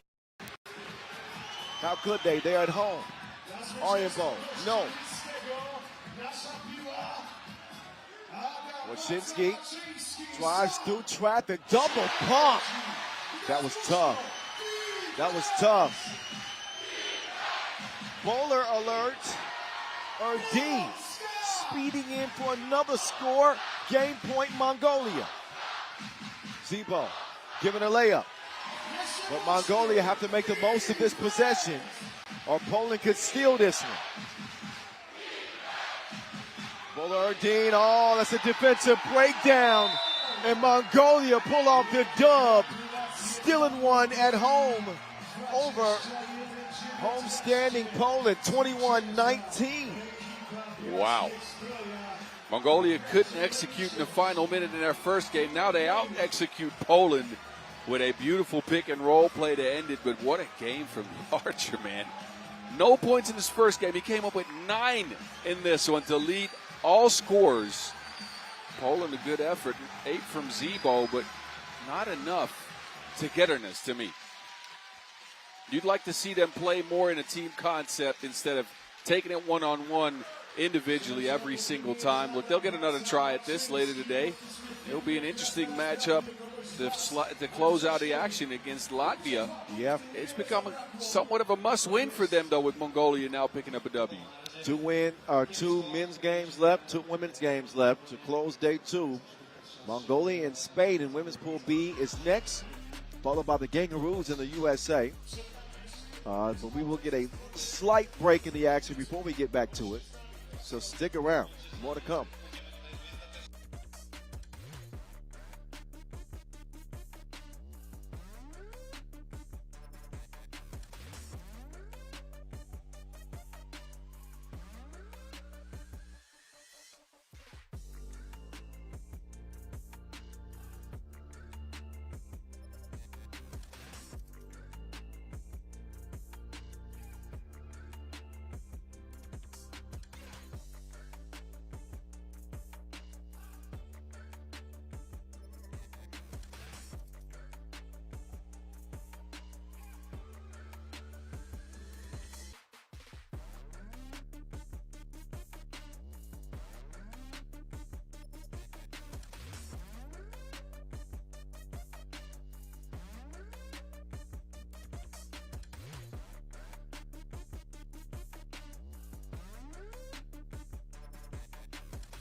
All right, 16 in, 4 more to go. Women's Pool B closes out with 2 games here. Mongolia and Spain first up on deck. Both picked up a loss, so one of them will get in the winning column here after this 10-minute sprint. Mongolia come out first. Lost 21-15 to Australia. But some good signs late in that game. They couldn't get it going for the first half of action, but when it mattered most, they dug deep, found a different gear, played more physical, played with more poise, and I like what I've seen in those minutes. And they are looking to continue that. Arango Adenabay onto the court. Bowler Erdine Vatsoy had a good game. 3 of 3 from inside the arc. She ended with 4 points. But the leading bucket getter, well, actually not the leading bucket getter, Audience Setsek Badardine will make it to the court first. She didn't find her range, 1 of 8 from 2. She's going to look to improve. That is the leading bucket getter right there, the Warrior Princess, Kulana Novatar, with a couple of clutch 2s late to drag her team back into things. It ended up a loss. She ended with 7 points. And a lot rests on her shoulders going into this game with Spain. Last year's silver medalist, Mongolia. If they want to match that performance, which is already tough, they need a win here. They need a win. You don't want to go down 0-2 on day 1. We've seen teams climb out of it, but it's tough. Spain, meanwhile, didn't see a lot of good things from the new unit from Spain in that loss to Hungary. It was a 21-12 defeat. A little bit of a lackluster effort for the Spanish. We're turning the page after the all-time great Sandra Igravide and Vega Jimeno retired just a month and a half ago. Igravide here as a coach with the squad. This is Che Alarcon, Alba Prieto Martinez, Cecilia Mujate, and a veteran, and of course Olympian, Garcia Alonso. Spain are looking to turn things around just as Mongolia lost a rebounding battle to Hungary by a large number. Didn't get a lot of quality shots up. We'll see how they'll fare against the physicality of the team in white. This is a matchup we did see last year at the World Cup, by the way. That was a large Spain win, 22-10. That was still in pool play before Mongolia went on that improbable run. Well, thank you, Raul. That was wonderful. Just got myself a coffee. Very glad for it. Before we get the action underway here. So these teams have met up recently, and with recently I mean last year on the national team stage. That a different looking Spain team, of course, and also a little bit different looking Mongolian team. So no assurances here. We'll see which team comes out the sharpest and can get a W to go with that loss they both sustained earlier. Look for Mongolia to go into Ulaanbaatar often and early. The ball screening action they had with her late in the game against Australia worked. I'm curious to see what tweaks Spain has had as they need to adjust after that loss, specifically because they didn't stand much of a chance. 9 points down to Hungary. But a new chance, and this is the World Cup, so you even have a chance after this one. Last year's winners, the Netherlands, went down 0-2 on day one of their campaign. They ran all the way to gold after that. Anyway, here we go. High post action for Mongolia to start. Bowler Erdene. They look for Kulan. It ends a screen. Bowler Erdene to the rack. Well defended by Alarcon. Martinez, they swing it. Screening action. Alarcon now sharing. Mujate. Not good on the layup attempt there. Bowler Erdene on the move. Quick layup from Bowler Erdene. Continuing her stellar play. Alarcon looking to answer. She'll get hit on the arm. Whistle on Mongolia. And Che Alarcon to the free throw stripe.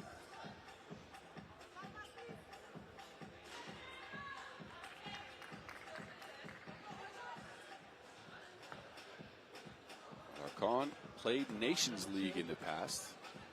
This is her first time featuring on the seniors level national team. She's showing some things. We've seen some flashes. Pop, pick and pop for a bat girl. Arian Setseg is still off the mark from two. Alarcon again. She can't get it to go. Mongolia secured a board. They swing it. Kulan on the attack. Straight to the rack for the Warrior Princess. But Alarcon right there with the answer for Spain. So punch for punch here early. 2-2 game. And then a foul on Arian Setseg. Still rocking that mask. Unsure what the injury is. We're gonna have to get some answers on that. Arian Setseg will take a seat, as does Alarcon. Again, that high post look here for Mongolia. Narango on a drive. That not a great attempt. No whistle on the play either. Narango just runs into Mujate here. That's out of bounds. Martinez to Gracia. Back to Martinez. Pick and roll action. Mujate is wide open. The patience on that screen. Is that how it's been going the first 2 minutes of this one? Oh, yeah. Punch for punch. Here we go. But Erdine comes away with the rebound here. Bowler Erdine. Setting up back girl for a good look, but not exactly what they were hoping for. Mongolian men with that big win over Poland. And the Mongolian ladies here put up a good fight for most of that game against... Specifically the later part, yeah. Yeah. I've talked about them, in that later part, finding some things that I think they can build on.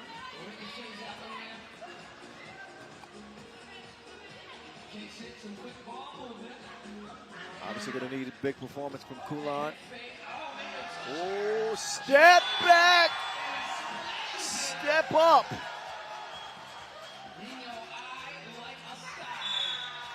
I want to see that one again.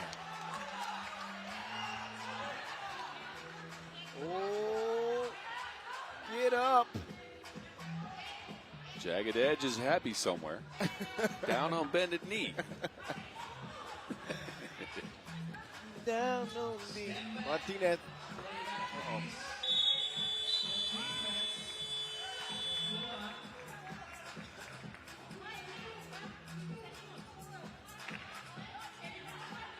Almost through 2 days of pool play. We'll have a good evaluation of pretty much every team. Yeah. At the end of business today, we've seen everyone in action. Yeah, but so yes, I agree. And that day of rest you get at the World Cup will give you a lot of opportunity to adjust and True. to do things differently. So what you often see is teams changing a lot of things up after that first day. Yeah, so they don't look anything like they looked in the first 2 games. That's a good look from Batgirl. 7-3 Mongolia. So kind of picking up where they left off at the end of that Australia game. Kulan hitting a couple of twos late in that one. She forces up an ugly 1-point attempt right there. New age Spain trying to work out the wrinkles. And Wahate will get down in the post and still come away with nothing.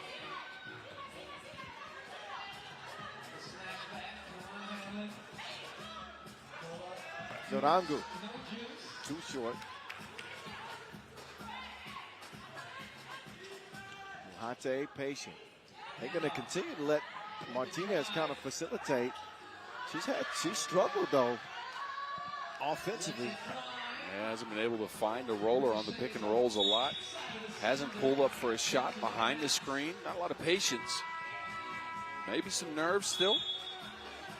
Possibly. Heading to the media timeout with 6:13 on the clock. And the ideal start for the Mongolians in this one. They're continuing that physical trend we saw at the end of the game they lost against Australia. They started that game a little bit soft, but they found an extra gear at the end of that game, and I think it's continued in the physicality we've seen here and in the poise we've seen in their execution. They're not going to be an easy out. Oh, no. They're Absolutely not. not. An easy out. I wonder what kind of offense they'll go to out of this timeout. They've had some times to adjust or at least find what works. 2-possession lead as we get back to it. From Warsaw, Poland, the voice in the mountain. Who else? Gracia. She'll convert. Oh, now Spain's defense starting to ramp up. Is that ball still in play? No, it's not.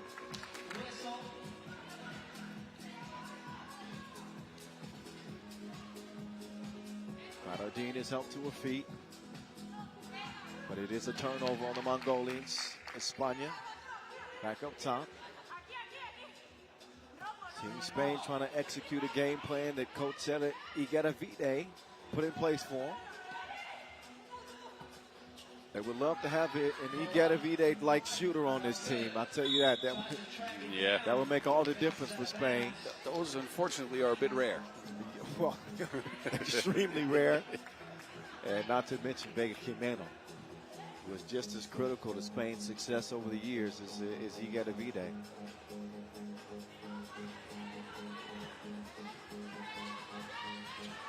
Badardine patiently waiting.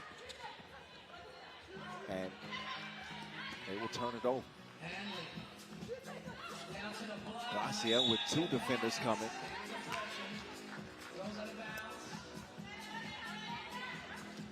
Narangu will check in. And Bowler Erdine will check out.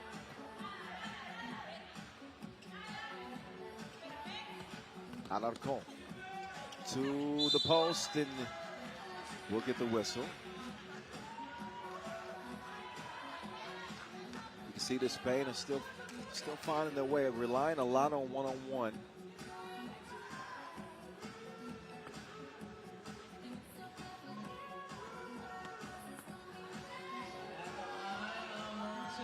Alarcon. No. Kulan. No.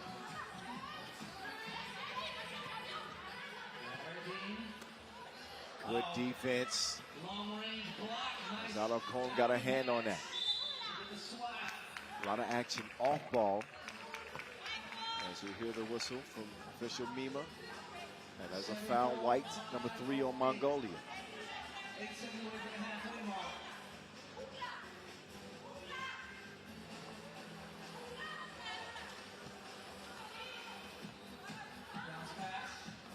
Martinez on the move. Alarcon, 2, goes begging. Kulan and Bowler Erdine get it clear. Narangu swings it left. Bowler Erdine changes direction, puts it up in the wind, and into Mahati's hands it goes. Alarcon now from the corner. Muhati. Oh, yeah, you knew that was going to be a foul. Oh, yeah. Bowler Erdine got caught in the mismatch. Didn't want no part of it. Smart foul.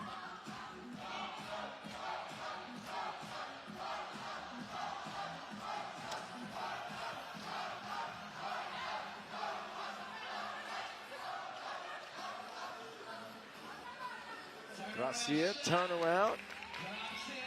Gets right into that action quickly.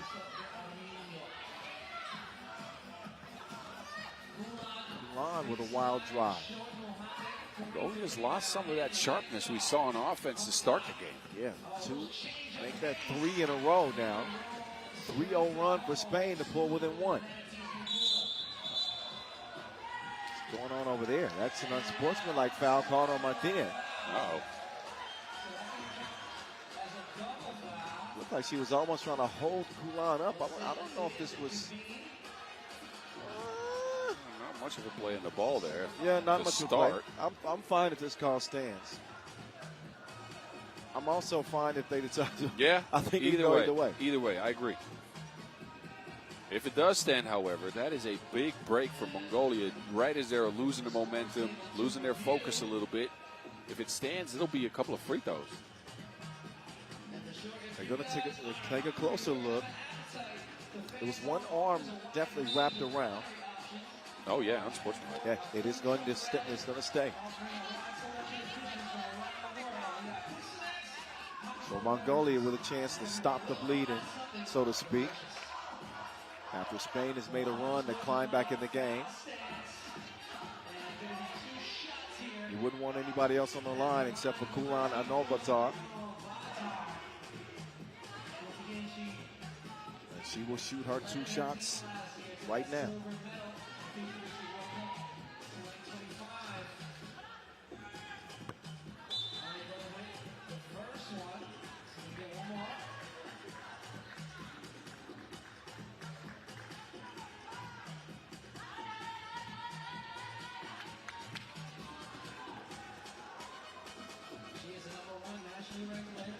And Kulan good. So able to make it at least a 2-point lead. Alarcon. Back iron. I like what I've seen from Alarcon today. She's not hit most of her shots, but the shots she's taken have come out of movement. She's made the right decisions out of screens a lot of times. think it's a good ad, especially on a Spain team that you can't expect much of as they work through their chemistry issues and not played together ever outside of, I think, a training camp.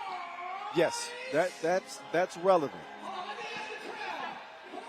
You got to take the little victories here with a rebuild, right? And again, in 3x3, chemistry is super important. You can see that with this Mongolia team. Yeah, you're very glass half full. It's hard for me to be encouraged when the shots are missed, right? Martinez has really had a tough go at it, and I'll call him shooting as well. I agree, but again, in a game of percentages, you got to take what you can get as good instead of continuing to dwell on the bad. Martinez now inside. I think Muhati has been a bright spot, but she's also got the most experience. Mongolia's lead at 1. Runner won't go. 3.5 to go in this one. Martinez. Not that time. Narangu skies for the board. She will clear it right with Batgirl. Batgirl on the move. Drops it off to the Warrior Princess. Kulan. Goals ain't loyal.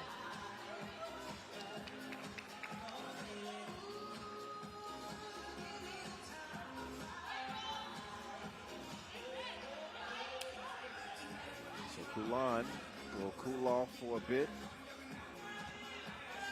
as she substitutes out of the game. The speedy bowler Erdine looking for an opening in the Spain defense. He throws up that. Maybe not the best shot selection for Mongolia. Well, bowler Erdine committed to that drive but couldn't get past her primary defender. That left her with a bad shot. Quick hands from bowler Erdine. Forces Alarcon to give it up. Gracia and Muhate. Back to Gracia. No.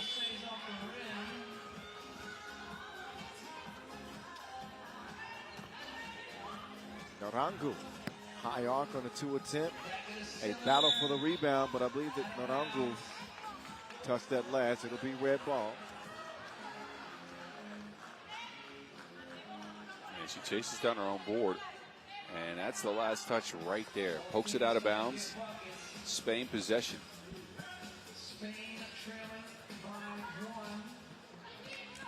Spain a bit trailing, but chomping at the bit, slowly trimming into the lead. Muhati can even the game up, and that's exactly where we stand. 8-8.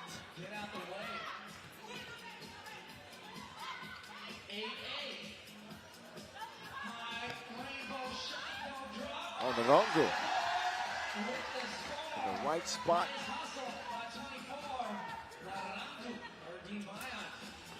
Muhate the same. Unstoppable down low. 9-9. So with 1:57 left, it is a 9-9 contest. Yeah, very tight game. Not a lot of offense to go around. And don't expect to see a lot of offense the rest of the way either. Seen a lot of these type of possessions. Oh, yeah. Desperation heaves late. Kind of a scrappy game here. Neither team executing very well, shooting very well. Hence the 9-9 score. Yeah, and for Spain, it comes down to patience in the pick and roll. A couple possessions ago, we saw Muhate tie the game on an offensive rebound.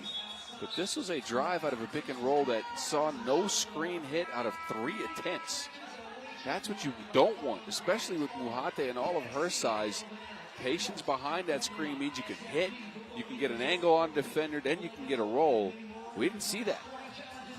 Relaxation zones, interactive games, and plenty of opportunities to win festival merchandise. In the twilight of this game, Gracia with a short turnaround. The rebound lands in the hands of Mongolia with Bat Erdine trying to receive the pass. The interior defense from Spain have made some plays. that ball spit out. There's a toe on the line. That's going to be a 1 for Martinez. Uh-oh. If she just takes her toe back a half inch like that, Kulan with a big deuce to respond. That was a Michael Jackson split there for Gracia. Martinez, ow! No. Pulled up, and here we go again. Save your voice. We got a few more days of this, don't we? Yeah. Yeah.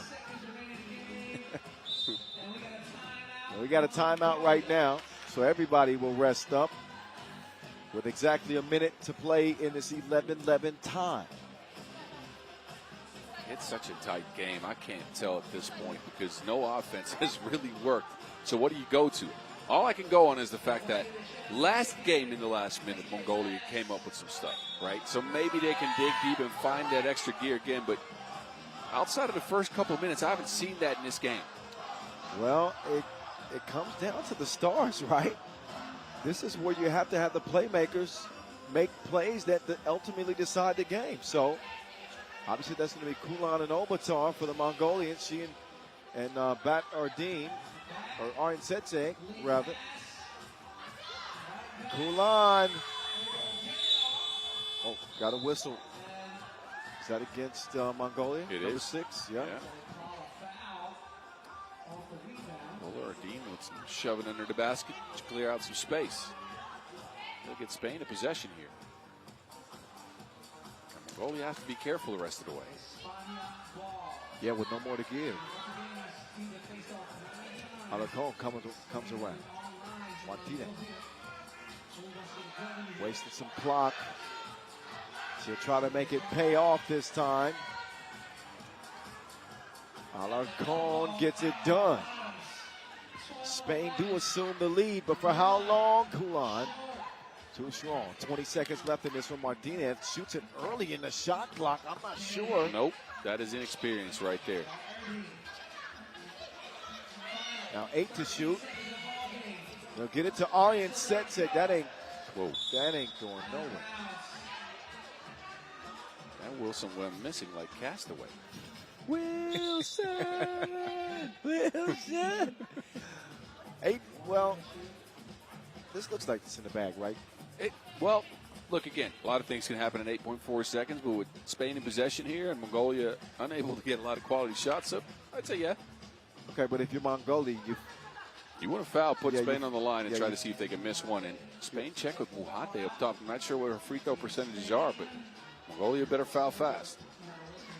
9.2 seconds on the clock. The shot clock shouldn't have been that low to begin with. But anyway, it was a foul before the horn. Cecilia Mohate last year on the women's series in 8 games, a 67% free throw shooter. Mongolia right now hoping for that 33% to kick in. Because if she misses one, they could tie things up with a 2, right? And then they put 3 people in the paint.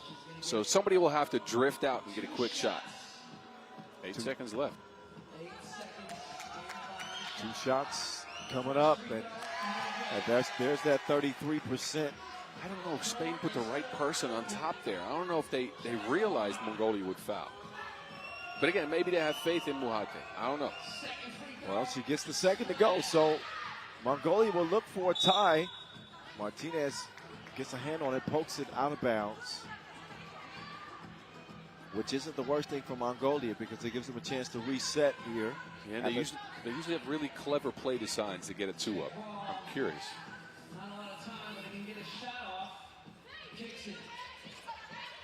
They will get it to Kulan. You will not get a better look than that one if you are Mongolia, but they will again come up short. This time they fall to Spain, 13-11. So, and not an ideal start for the 2025 silver medalists. And that will leave us with one more women's game on the schedule. In Pool B, Australia and the United States. Get ready. This is going to be a heavyweight bout. Yeah. I don't think that it'll start with a whistle. We're going to ring a bell. You think of Sahara Williams and Hannah Hank inside? No. All right. Yeah. Get ready. These teams have some history. I'll tell you about it. Yes, that's coming up next.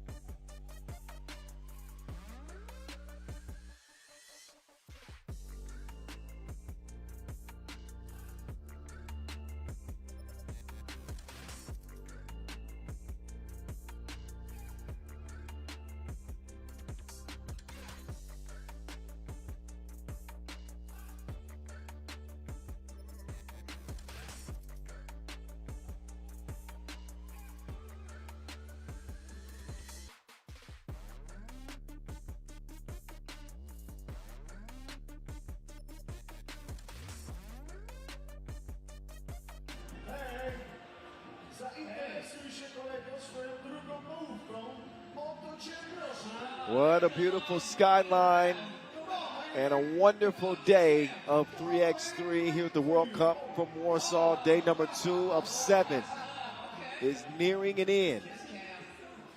One more women's game left and 2 more men's games. It is the United States again, who was forced to come from behind actually to beat Hungary in an 18-15 final.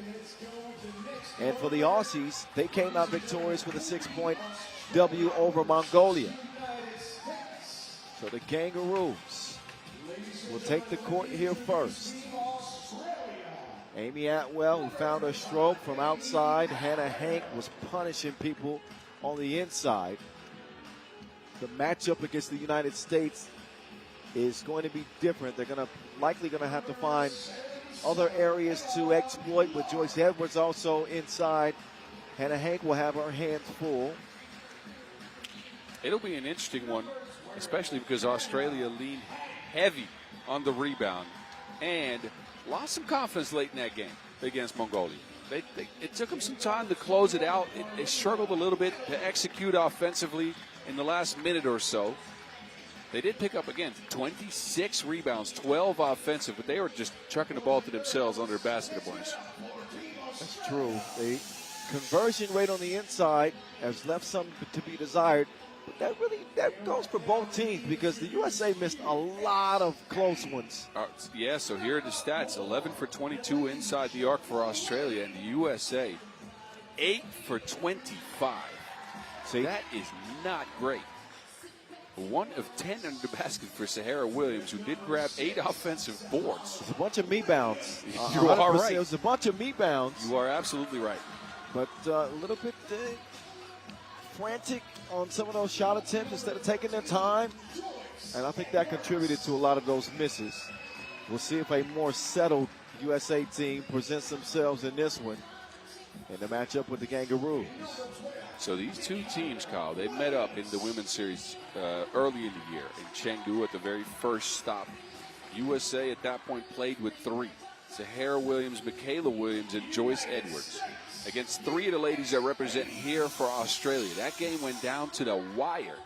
USA was up for most of the contest, but in the last second, literally the last second, it was Marina Whittle that put Australia up with a big 2-point shot to come from behind 15-14 to win the game by 1. So some recent history between these ladies, and I'm sure they remember well. USA, of course, did go on to win that stop as they got Malaysia for Wiley the second day, and they kept cruising and then kept cruising for the next stop as well. Well, with that recent memory firmly in their minds, we'll see how they approach this game. Michaela Williams, ranked number 25 in the world, at MKWill12 if you want to give her a follow. You can follow my partner if you want. He'll welcome some new friends at 3x3 The Mountain. Yes, please. Get in some conversation with us, too. Yeah. We answer on the gram. We do. At 3x3 The Voice, as long as you say something nice. Talk to me nice now. Talk to me nice. We're going to need some bars from people, too. They need to hit us up because it's a long week. Some Ghost Riders, welcome. Come on.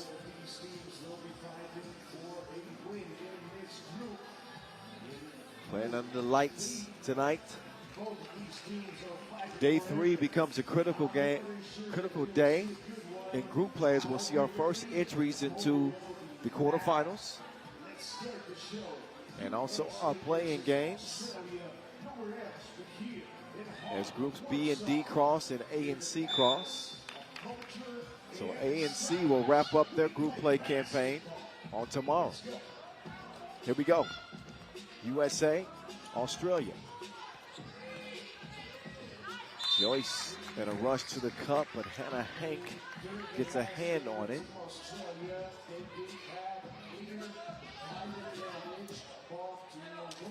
That matchup between Hank and Edwards is going to be an interesting one. Two aggressive players on both ends. Marina Whittle. She gets her pocket picked. Edwards delivers the stolen goods to Williams underneath. Whittle, flick of the wrist, won't go. Cleared by the United States. Michaela now with possession, being smothered by Emma Clark.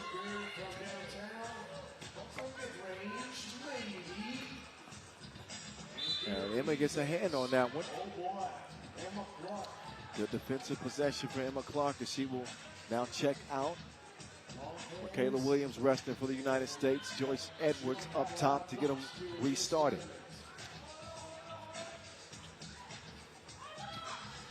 For Wiley. For Wiley with the scoop. I think Wiley might be the X factor in this game for the USA. She's crafty driving. She's a little slithery going to the basket. Yeah. Jumps high on the finish, so it's tough to get to the shot and contest it. Kind of eases her way into games and tournaments, but I think they can lean on her. Hannah Hank, one step too many, cost them a shot clock violation.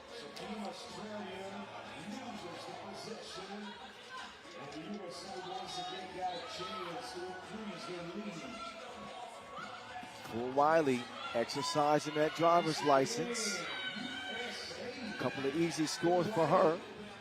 Nothing she could do against Hank, though. Outsized in that matchup. 3-1 USA. Going to be Australia ball. Yeah, good defensive stance.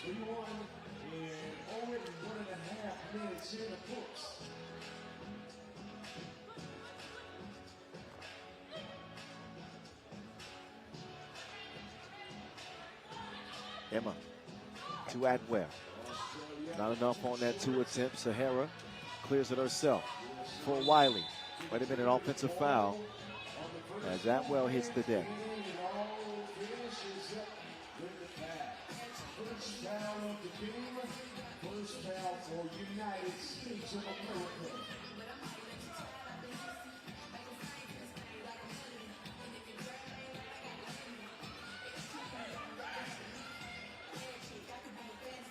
Atwell telegraphed that pass. That is how you drop a dime. Edwards finishes the deal. 4-1 start USA. Edwards now with the Wilson yet again. Michaela up fake.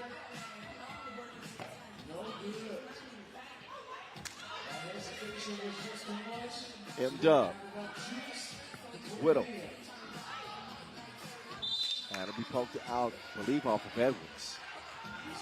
I'm not sure Edwards is the right mismatch to attack there. She's got so much length under that basket, it's really tough to get a shot up.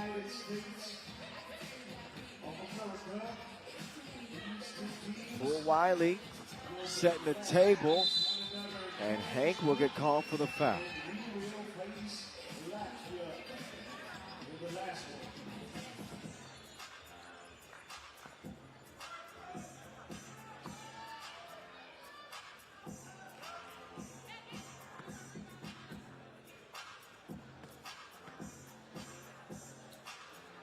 Edwards, nothing but.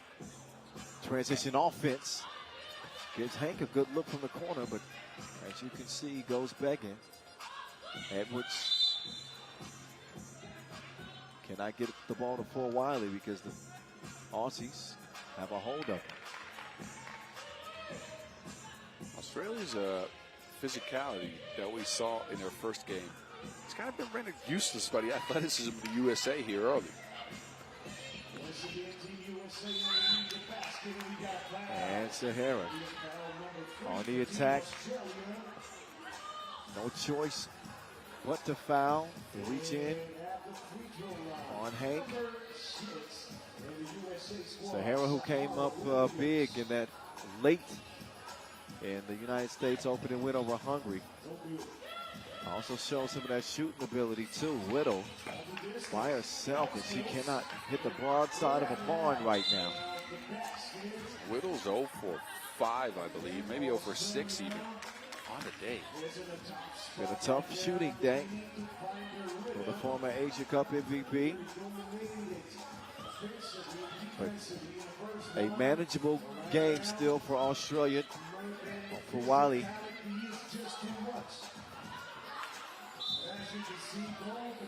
Could not get it to Edwards.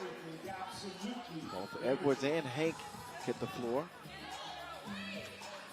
Like Hank touched that last from that replay, but I don't know. It'll be Aussie. It'll be the Kangaroos' ball.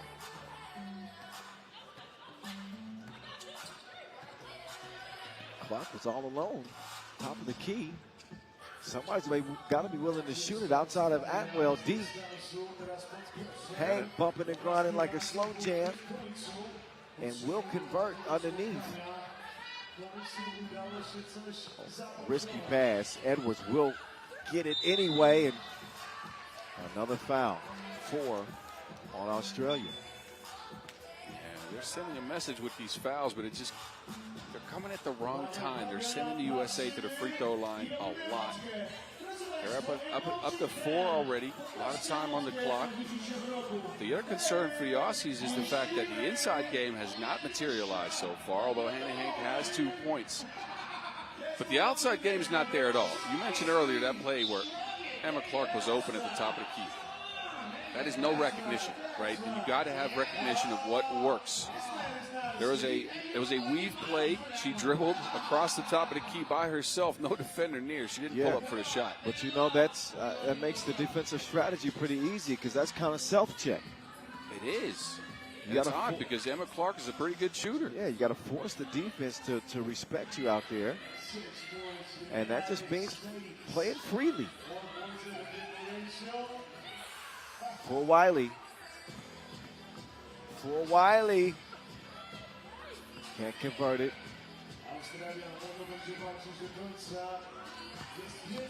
Whittle had that ball deflected.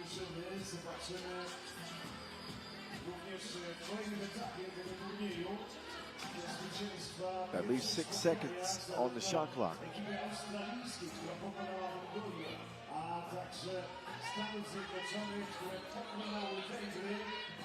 Enough time for them to draw that up. Best looking play for Australia in the game. Quick response by the United States will help them maintain a 4-point lead. Emma Clark. Buckets from range. Michaela Williams. I think she's glad to be able to knock one down there. Struggled with her shot in that first game. No issues for Whittle on that drive. And Sahara getting to it. Whittle still offline. Foul number 5 on the Kangaroos.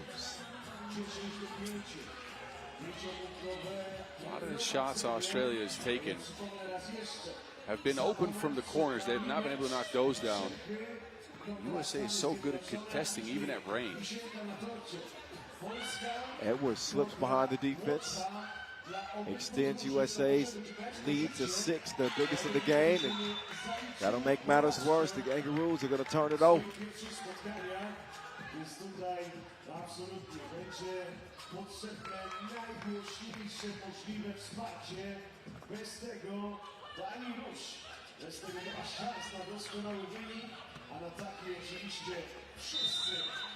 Another whistle. Australia have been off balance defensively for most of this game. The aggressors, the USA, up 6, possibly more. Look, they've used those fouls not as a resource, but as a reaction. That is not good. They're sending the USA to the line because they're smacking down on arms late, contesting late on shots and hitting elbows, instead of using fouls to stop the USA from scoring, which is what you see top tier 3x3 teams do. Help defense coming along for the United States. The extra effort from Edwards keeps it alive. Michaela Williams, she's been cooking, and she ain't done yet. She will misfire that time. Look at this fight for the ball there. Foul actually called on Sahara Williams that time.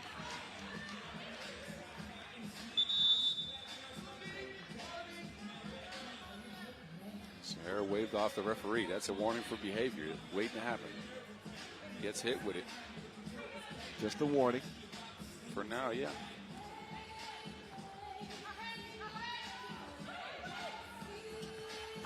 Nice play design, but better defense. Michaela Williams got a hand on there.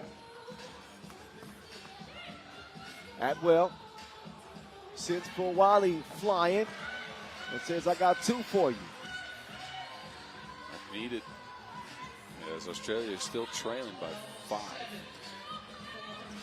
Oh, she crossed her, but she couldn't finish it because of the foul. But look at this, hit her with that left to right.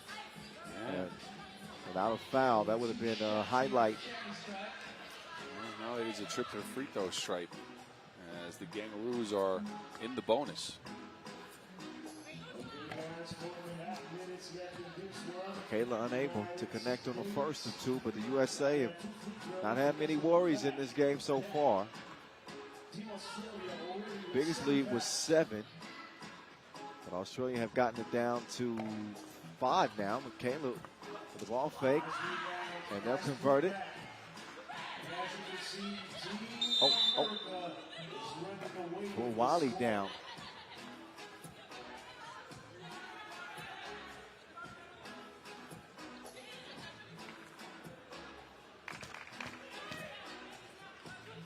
Three-possession game.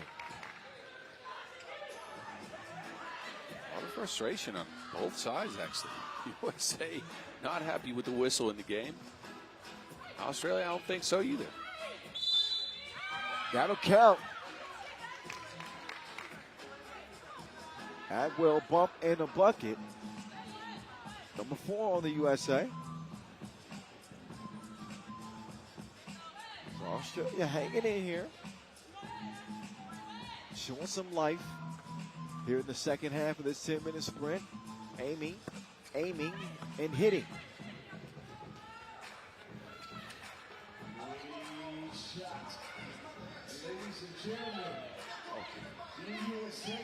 For Wiley. All gas, no brakes. Continue to pressure the interior defense of the Kangaroos. And they're taking it right at Hannah Hank in this one. You've got to give up a contested layup there instead of swiping down and forcing the referees to make a call. That is not smart. Fouls, again, to good teams are a resource. To Australia, they are a reaction to anything the USA throws at it.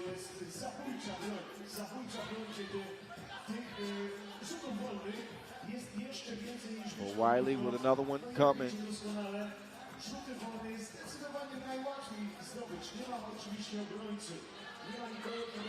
Major for Wiley. 15-9. Emma, no.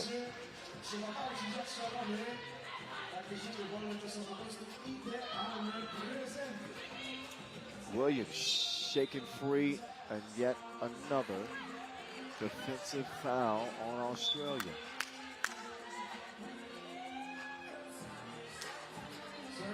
Nine.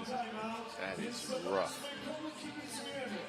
Second TV timeout, but the Aussies have as many fouls as they have points. You knew they would struggle to score against the length and athleticism of the USA, but for them to give up so many free throws in a game where I'm not saying they've defended well, because they've fouled a lot, but they've kept the USA from scoring a lot of points outside the free throw arc. But man, it is a continuous trip there and it might continue even if Australia can't adjust. Next offensive foul, 2 free throws, and possession USA. It's getting a little bit ugly here. Yeah, they've had a tough go at it, that's for sure. Look, the stuff we saw from them this year on the women's series circuit, as well as in this first game they played here today, it was the inside presence of Hannah Hank established and the shooting around that. You knew Hank would have some trouble here against Edwards, right? Unless you can get some switches going with Fulwiley, even Sahara Williams and Michaela Williams are pretty sturdy defensively. So you got to come up with something else to me. To me, you got to figure out another way to get your offense rolling, and the Aussies have not found it. Well, I would say the time to figure things out was probably 3 or 4 minutes ago. Oh, agreed. I think the door is closing, if not closed already, on Australia, especially with Michaela Williams continuing to get to the cup. Atwell offline.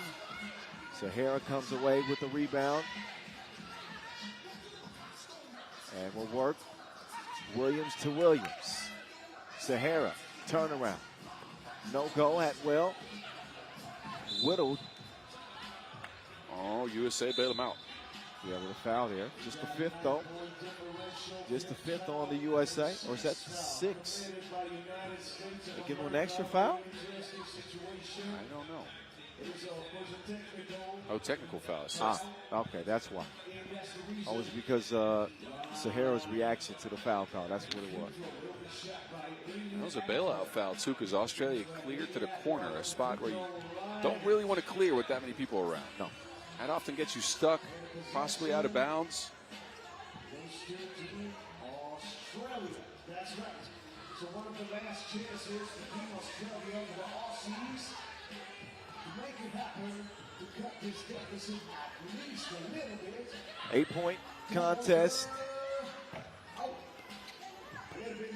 Atwell with the offensive rebound. And Whittle is still missing. It's really hard to win a game when the ball is just not falling inside the basket. These are really good positions. These are really good places to try to shoot. So you have 2 balls, but unfortunately, the efficiency is not Hank there. gets a reverse. Emma beelines to the rim. That's what they should do. That's what they do best. Starting from underneath. Now Williams attacking. United States of America. They also do it really well, more than well. Once again, Clark sneaks one up and in. for Australia. The USA trying to end this before the limit.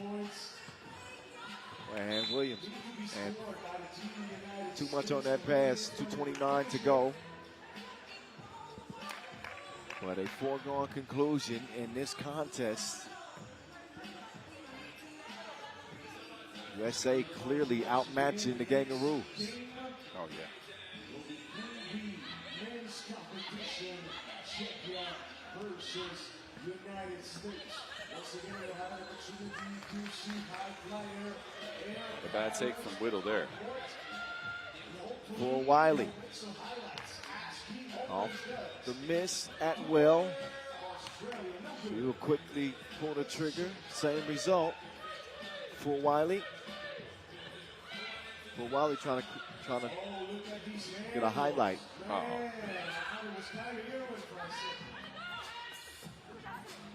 good recovery defense from Fort Wiley.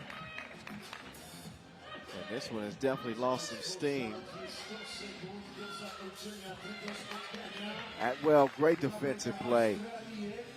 Whittle steps into another 2.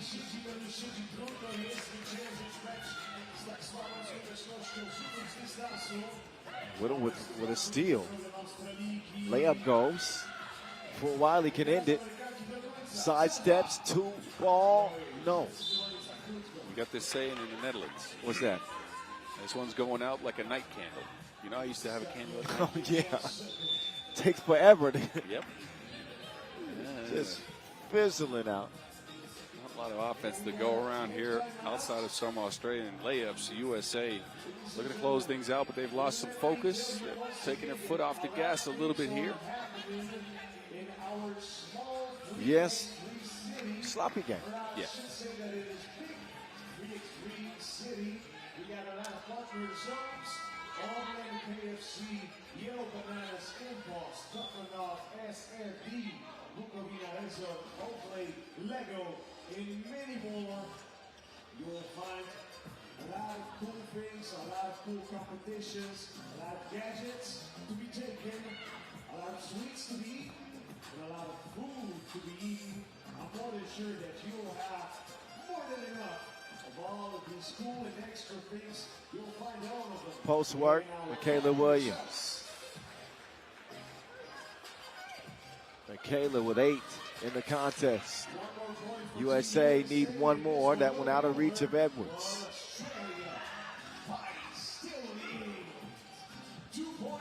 Atwell. Oh. Foul on Australia.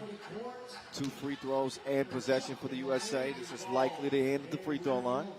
Yes. It is a huge chance to finish it up for Sahara Williams.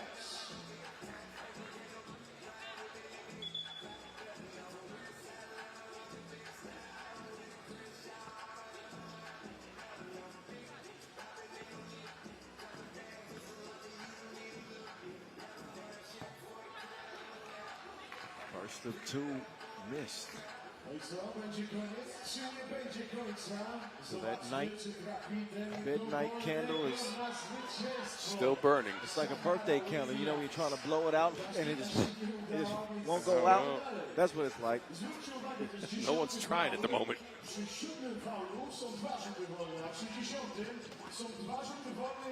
Oh yeah, that's something. Had to laugh that one off. What do you mean you can't jump up with the ball and come down on your feet? When did that become a rule?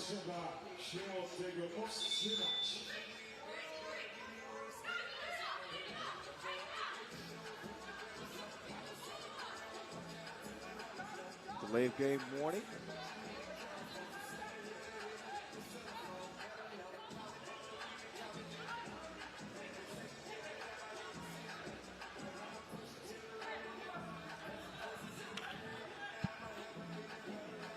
Final 45 seconds. Atwell with a palm. A bank deposit for Amy. Sahara Williams has seen enough, but she'll get called for the offensive foul. Dare I say, Kyle, this is starting to become more of a game. I don't know. This one is it's not a good one, but it's a 4-point game. It's 2 possessions. Oddly enough, it has. If Atwell hits this one, well, Emma Clark will go. Oh, no.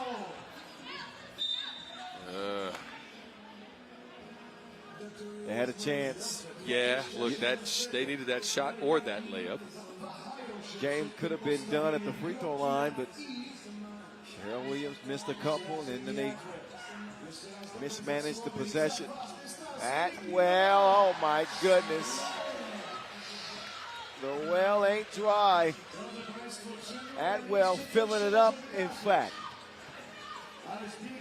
As the Aussies need a stop and a chance. Never mind, that chance is over.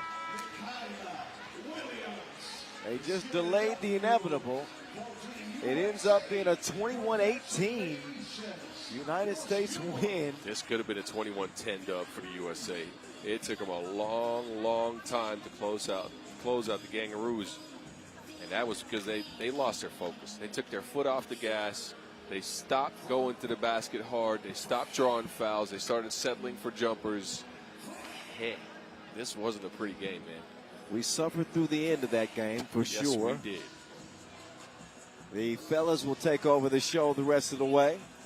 And Czechia will put up their best fight against the United States men, followed by Poland and Latvia. This place is going to be electric for the day 2 finale.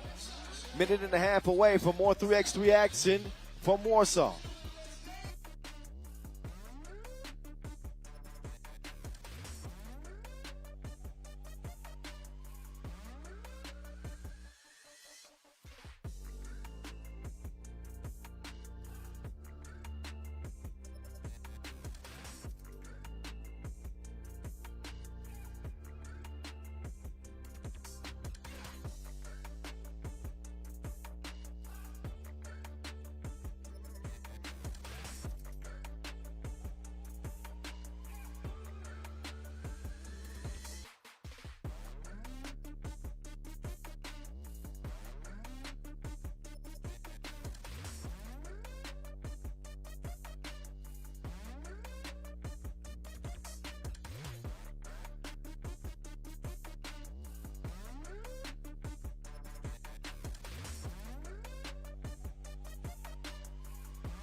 Pool D results on your screen.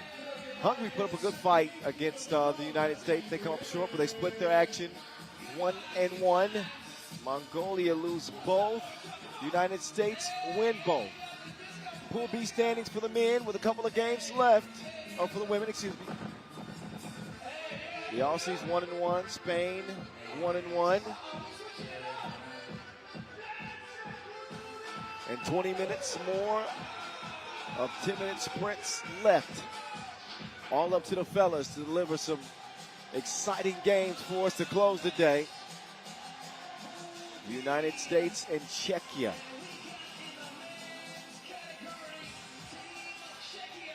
United States men were able to rely on the scoring services of one James Parrott in their opening win. 8 points for him. He and Dylan Travis, a nice 1-2 combo that Czechia are going to have to figure out. Czechia with a 17-14 win over Mongolia. So who stays undefeated or not in this one? Phil Novotny, probably the most dangerous offensive option for Czechia.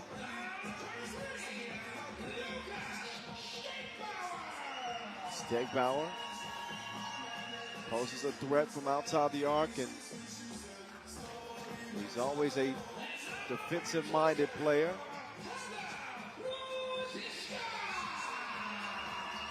But a young Czechia team trying to put it together on the biggest stage in 3x3. An opportunity for them to pick up a signature win with the United States standing in front of them. Novotny led the way with 8 points in that opening win. Borovka and Ruzicka both with 4.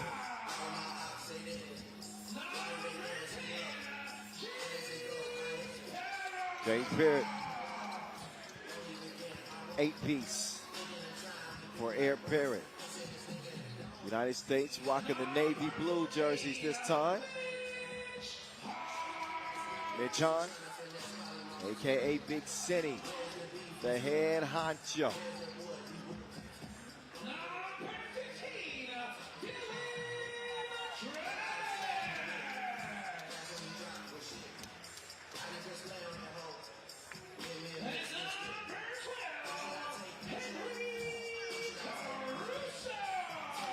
Henry Caruso out last for the United States. Didn't score in that opening win, but he did pick up 5 rebounds.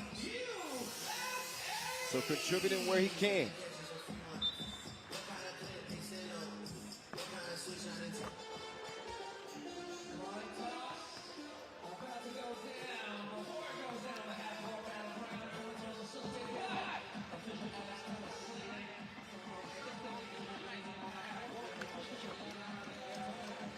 Couple of minutes to warm up for the United States.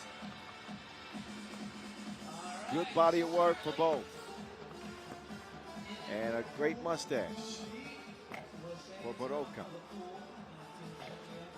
Stefan looking to put together his best game as a young 3x3 pro. A big matchup under the lights against the United States. So the pressure in a game like this has got to be on the United States because they're the ones with the expectations at this stage.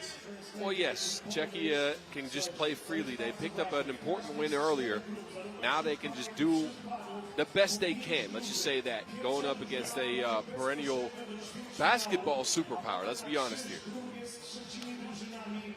You know, I won't argue with that. As a Midwesterner myself, grew up in basketball country. I had the opportunity to play there for a couple of years, so I know a little bit about it. You were in the South. I right? started Virginia. out in Virginia, but that was rural Virginia. We're talking Shenandoah Valley. And you got to get out there to Kansas, to Illinois, to Indiana. I've been to Indiana. Trust me. I had some family live in Valparaiso. Okay. So I went there. Then I ended up in football country, though. I was close to Pittsburgh for a while there, and all you can see there is terrible towels.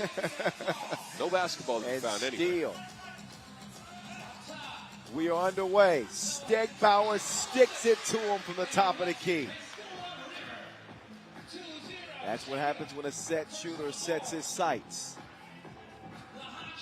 Big City on the move. Misses the 7-footer. Dylan Travis decides to pass up a chance at two. He'll set up the Caruso. Two-piece corner pocket. And a travel. Czechia going to give it back to the USA. A bit of a jumble there. Novotny shuffled his feet. If not, he would have had a pass for a layup. Not much of a recent history between the United States and Czechia. None, actually. Parrott almost parallel with the ground, and he still makes the shot. Another look, Parrott with a contact. On his way down, he has enough touch to get it to go. You got that much time in the air.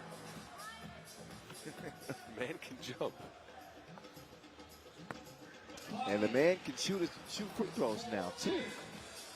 Parrott playing the passing lanes. The interception. Parrott sneaks one up underneath the defender's arm. James Parrott could be in line for another big game. He started out with that 8-piece. He's up to 3 here already. I'm just not sure they got a defensive option for him right now. Parrott, one of the more slithery players in the competition. Ain't no question about that. But Oka, he will drive, takes it at Parrott. He's denied. Stegbauer looking for a second deuce of the game, and it won't go, but it's tipped up and in. Oh, Parrott, this is too easy. They brought a lunch pail. This is light work so far for James Parrott. Ruzicka won't get it to go. Whistle.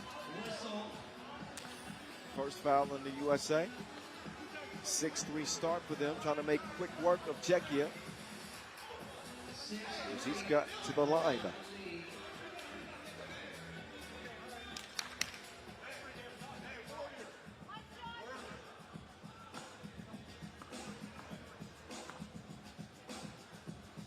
Ruzicka, yes.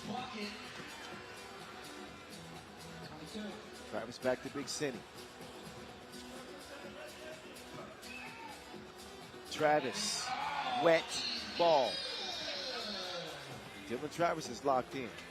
Oh, yes, he is. He and Parrott with 15. Ooh, reverse. I'm jealous of that jelly. Up and under. Ruzicka. Entry pass to Caruso, who's got a 2 early for the USA. Big City. Uh-oh. Why not shoot that? Dylan Travis not happy with the decision of his longtime teammate. But another look at, ooh-wee. That's a top 5 worthy nominee. Oh, it is. 85, USA.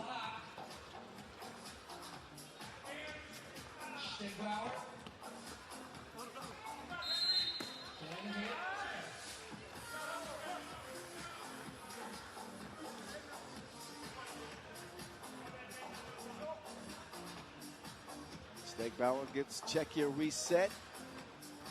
2 minutes in.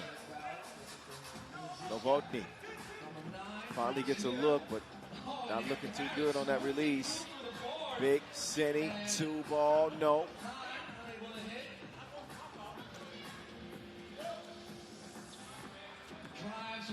Ruzicka, oh, nice finish. Ruzicka with a couple of beautiful layups in the game.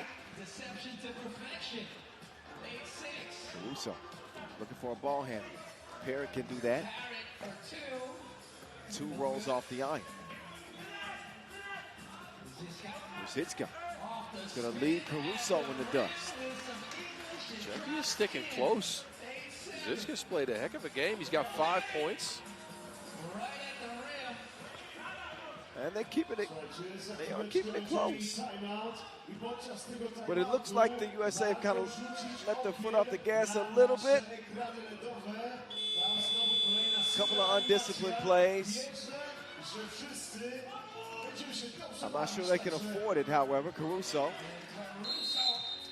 he will volunteer the foul. Parrott with 5, Ruzicka with 5. USA with a 3-point lead into the first break. Yeah, they better keep their foot on the gas because this Czechia team, albeit a low seed, they're a dangerous outsider, right? Maybe not for like a medal here, but they're a team that has crept up in the rankings on the pro circuit over the last year after a reset. We saw Czechia, of course, in early days of 3x3 a lot. Not as of recent until last year. They've been active, right? It's not a squad you can take lightly, specifically because they got Novotny on the team, who is a gifted scorer, Ruzicka, who's a crafty player. They, they're at the beginning of a rebuild, right? And their early returns should be encouraging, from what I see. Yeah, But I also agree with you with the fact that this is not a team that you expect to contend for a medal. Not yet. Not yet. I think they got some pieces that work. Ball clearing chance, by the way. But they got some pieces that work, but they're early in their 3x3 development still. Coached by one of the former Czechian greats, by the way, Andre de Green. You remember him from Opolec on the pro circuit back in the days? I hadn't seen him.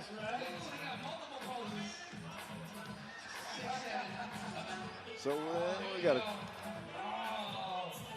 challenge is lost.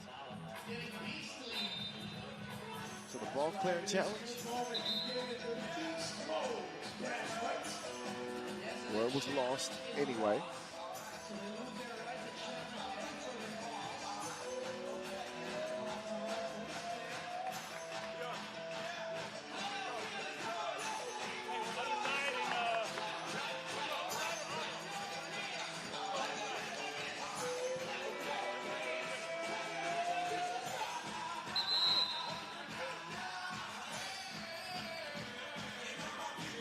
So Caruso's bucket will count.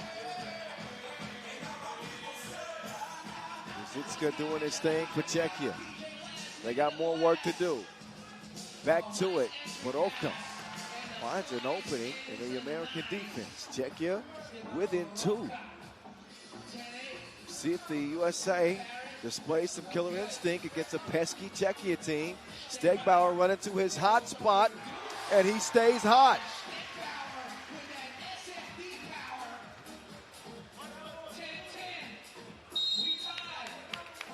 It's been the two big guys for Czechia, and Stegbauer with a couple of two pieces.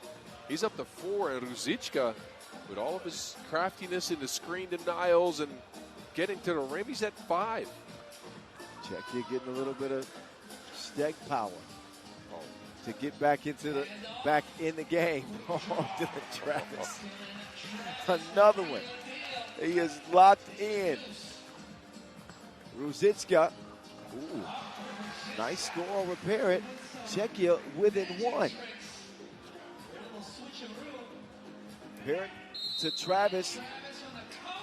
Draws the foul. And Dylan Travis has left the building. Oh, isn't it an offensive foul? Well, I think it's an offensive foul here. whoa. Yes, it is. Czechia is going to get possession. Well, Well, I can't say that I saw an offensive foul there. oh, well, Czechia turned it right back over.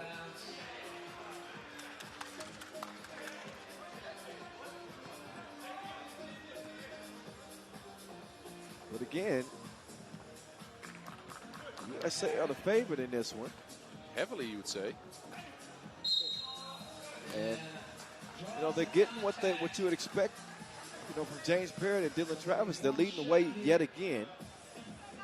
But it's been the defense of the United States that has given them some easy scores.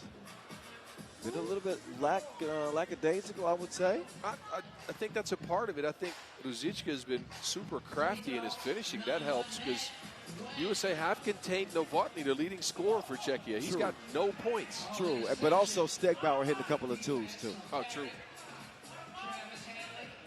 Travis from the corner. He is a lethal shooter. He understands it now. Dylan Travis with 7. And he is just threading the nets for the USA.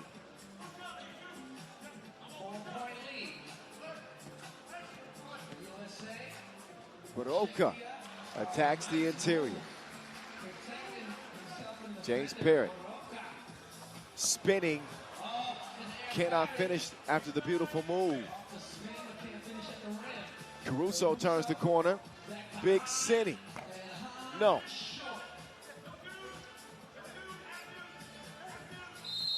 Parrott and Stegbauer somehow end up on the floor.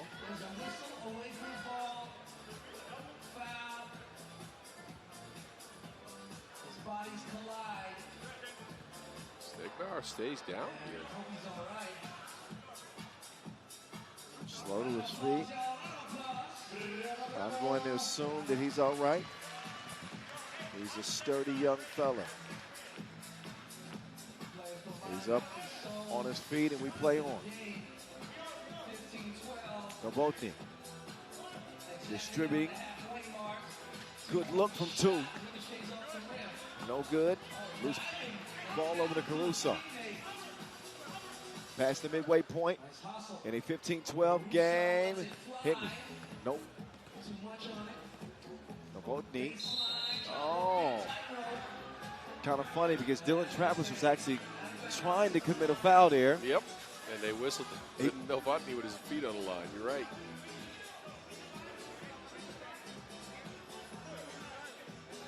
Słuchajcie, pojawiły się tutaj na placu boju nasze wspaniałe reprezentantki Polski na czele z Olą Sieporską, Anią Pawłowską. Wielkie brawa! Hahn looking for his first deuce. Dylan Travis keeps it alive in there.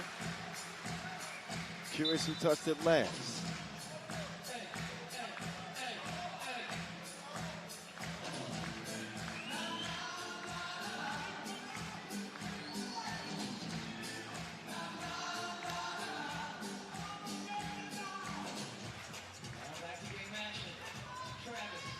Travis and Parrott. Parrott and Travis. 1-2 combo. Two-piece. Won't go. Hahn, though. Offensive rebound. Parrott going to the spin move. Ooh, nice defense. Oh, it ends up a foul. And on the follow-through, you can see the contact right there. That's ball, but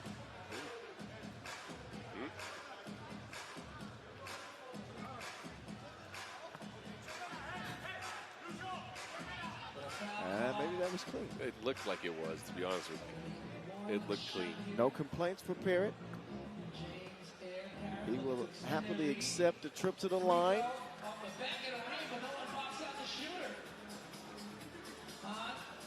Oh, my Lord. Oh.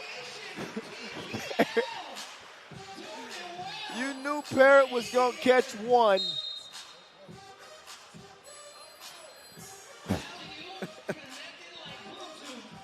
Wow. Oh, man. Parrott on the man's back. Baroki, welcome to the highlight reel. I think that's just a fact of life now. If you play against James Parrott, you got to accept the fact that you might be on a poster. Well, you know they're looking for that action at some point. Did Hahn lose that? Yeah, he did. It was a jump ball call here because I don't think the referees could see who it went out on. TV timeout in I gotta say, Kyle, it's a weird game. A really weird game. Czechia has kind of kept somewhat the United States in check. Yeah, kind of, sort of. But then there's been stuff like this. This is just nasty. James Parrott with an aerial assault on poor defensive Baroka's back. One-handed punch. But back to your point, it does feel a little bit odd because Czechia are confident. Feels like the USA should have a big lead in this game. They're a little bit tight somehow. They've gotten something out of Caruso, but nothing out of Mitch Hahn either. Nothing out of Hahn, a whole lot from the real deal. Not that time. Hahn keeps it alive. A bullet pass it to the real deal.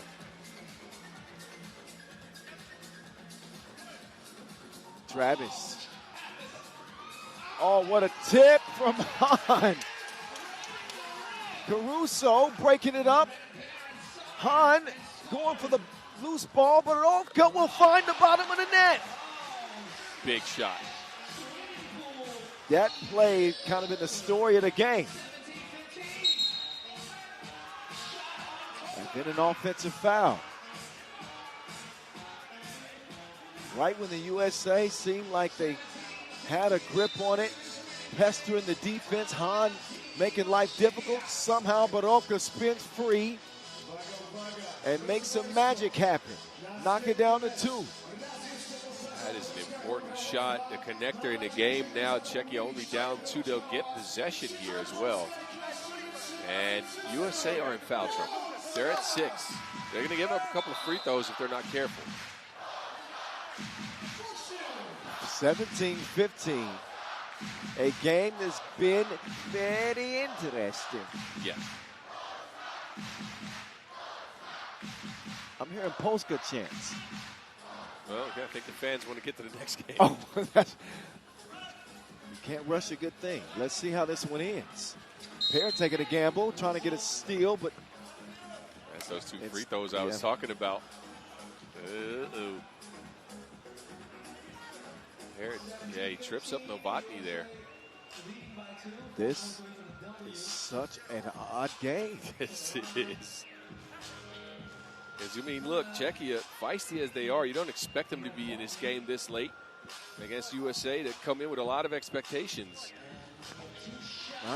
Not with Parrott and Dylan Travis picking up where they left off.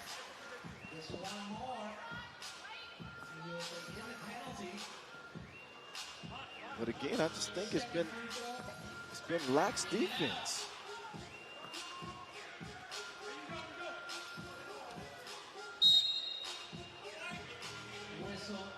Borovka gets called for the foul.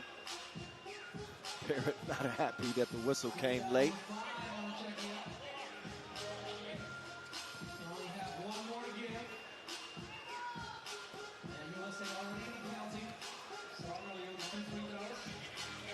Parrott. Oh no. I think Parrott should consider maybe attacking the rack. I know that he was open. I mean, he hit a couple of 2s in his first game, right? I think that's where the confidence comes from. Yeah, but the game is close, and I think that USA are pressing to get some distance. Ooh, Parrott, I was going to say.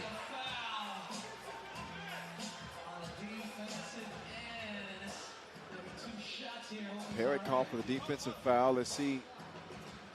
Oh, yeah. It jumps into the body of Borovka. Oh, for sure. Czechia could take the lead here? I got me interested and surprised. This is a head scratcher.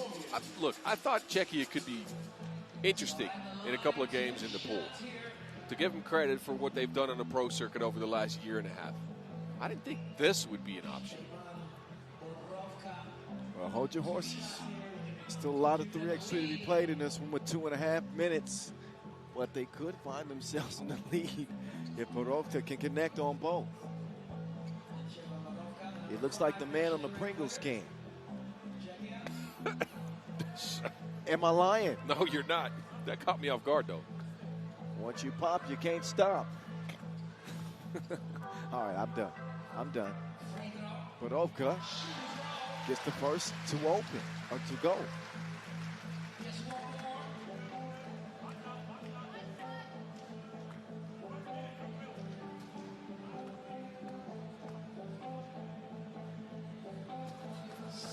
And the second one goes, and Czechia are in front. So USA getting a little bit more smoke than they expected in this one. Parrott can't corral the rebound and a shot clock violation. Uh-oh. Uh-oh. Yeah, oh.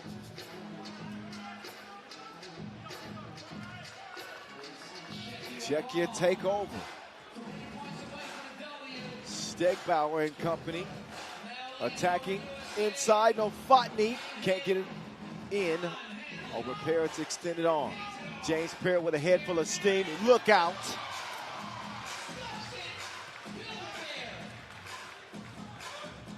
Now it's Novotny. Great defensive play from Mitch Hahn. He'll give it up to Travis now. Travis now leaning into a 2 attempt. And he wanted that one to go, yes. That is a smart play by a 3x3 veteran. He knew the foul was coming, and he jumped up and put up a shot to get 2 free throws. Another look at Eric Parrott's most recent takeoff. He's trying to chase down Fabian Giesman atop the dunk charts today. Oh, yeah. Giesman had 7 yesterday. That was crazy. Anyway, the real deal. He'll put USA back in front as they try to survive a scare against Czechia. Second one, you already know that's good. 9 points for Travis. Oh, that's the look they want. Stegbauer! Tie game.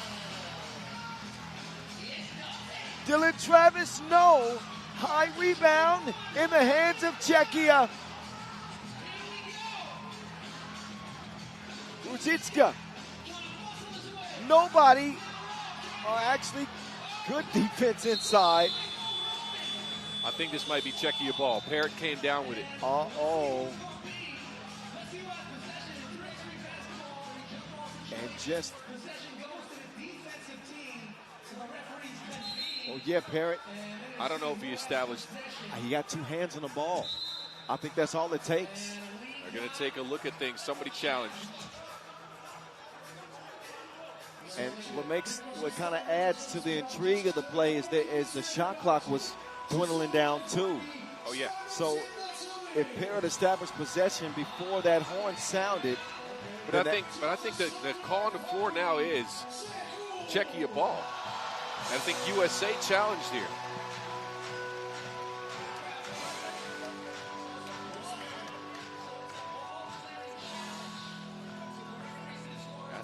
That's a difficult call to make. That is tough. But looks like Parrott to me had possession of that ball. Look right here. To me is where Parrott has possession of that ball.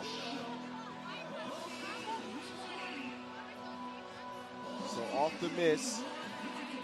Parrott goes up. That's where he has it. But and then when he comes down with it, he's the first to get 2 hands on the ball, not cleanly. Now evidence has to be conclusive, right? And again, I think the call on the floor is Czechia possession. I don't think they have enough to overturn it. I don't know. And think about Czechia doing this without their leading scorer, Filip Novotny, doing anything in the game. He's got 1 point.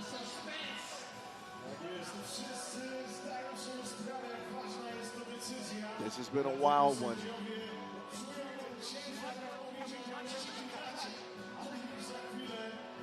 We get another look. And you can see Parrott with both hands on the ball right there. They are going to say the challenge is won. Uh-oh.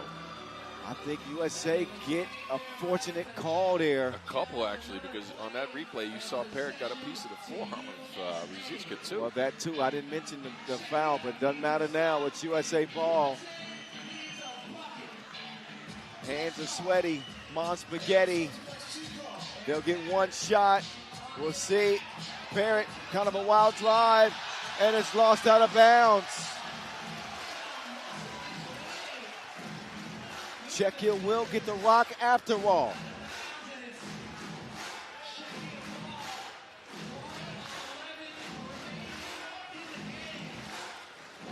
Czechia with a gutsy win over the USA. Checkmate for Czechia. Wow. They couldn't check them if they were an update. Biggest win for Czechia. Borovka with 8. And they come back from 17-13 to win over the USA. When you kind of felt we're leaving the door open with some defensive lapses throughout this game. And that's one that they, no, I don't want to take anything away from Czechia. I was going to say it slipped through the USA's fingers, but Kyle, this is some Ocean's 11 thievery right here. This is some Ocean's 11 thievery. Czechia come in with a big upset, and think about it. They go 2-0 on that Borovka take. well, all you got to do is listen back to the Word on the Streets podcast, and there was one of the 3 members that said, keep an eye on Czechia in this group as they could be a bracket buster. I don't know. Okay. But the early signs is looking good for Czechia, who are 2-0. What a gutsy performance. Whoa. What a gutsy performance by the Czech. So highlights of that contest is everybody coming to terms with what just happened. Czechia just continued to believe, and they pull off the upset victory. 21-20 over the USA. Only thing left today is Poland and Latvia. I'm game for that one. Yep. That's next.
So this will be the nightcap of our second day of pool play, Poland and Latvia.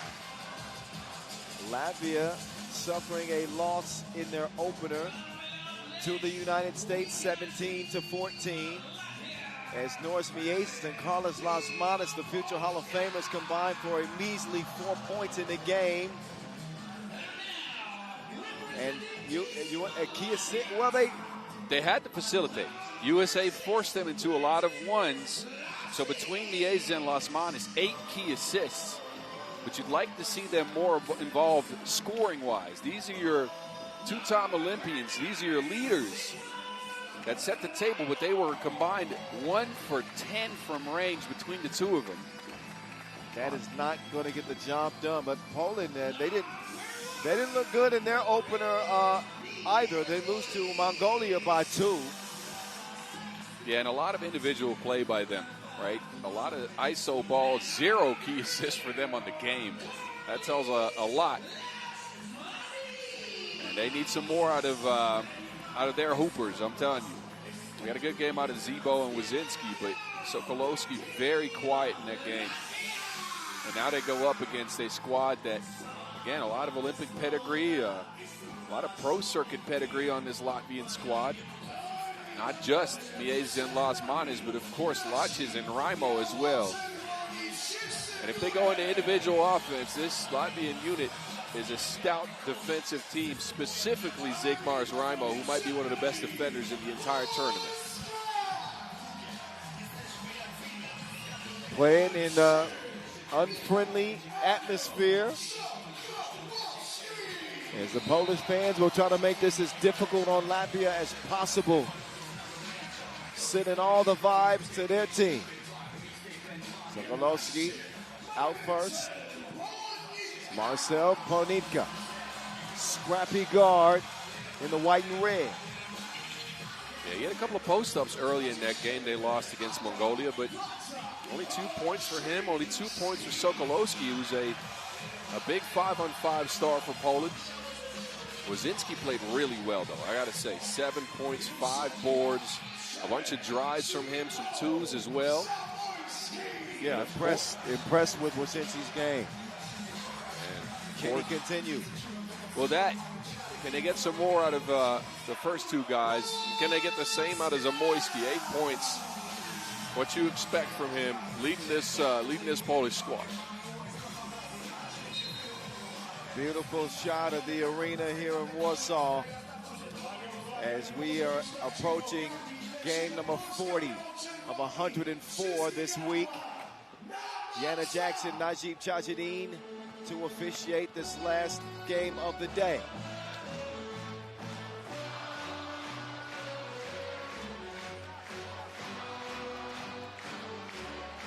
There's Zebo,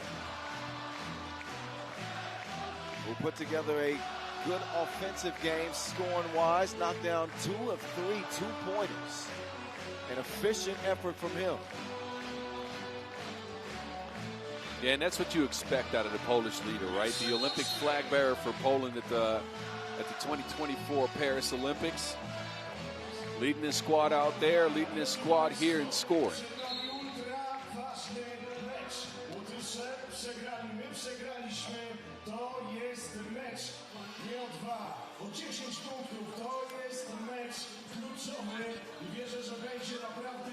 The Raptors have been refilled mainly with Polish fans.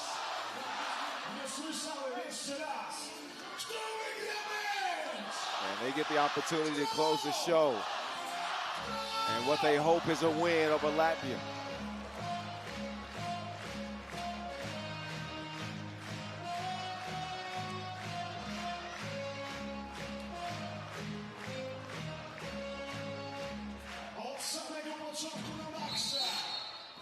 All right, we 10-minute sprinting with the Poles starting with the rock. Ponitka up top to Wazinski. Ponitka now driving right, runs into the Batman. Has no problem getting past him. That one deflected. I want to talk about two OGs, Zebo and Batman colliding. Well, they've met up at the last 2 Olympics, so they've seen a lot of each other. Lasmanis MVP of those Tokyo games as Latvia claimed that iconic first ever men's 3x3 goal. That foul is on Lasmanis. He'll get a rest. Wazinski back to work. Ponitka. So offensive foul called on Poland there. They had 2 players actually collide into each other.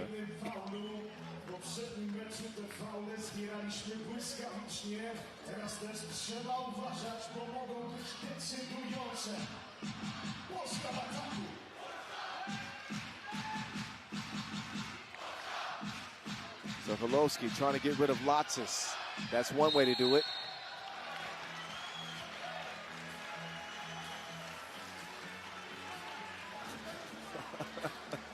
Latsis is not happy. And he's going to get a behavior warning.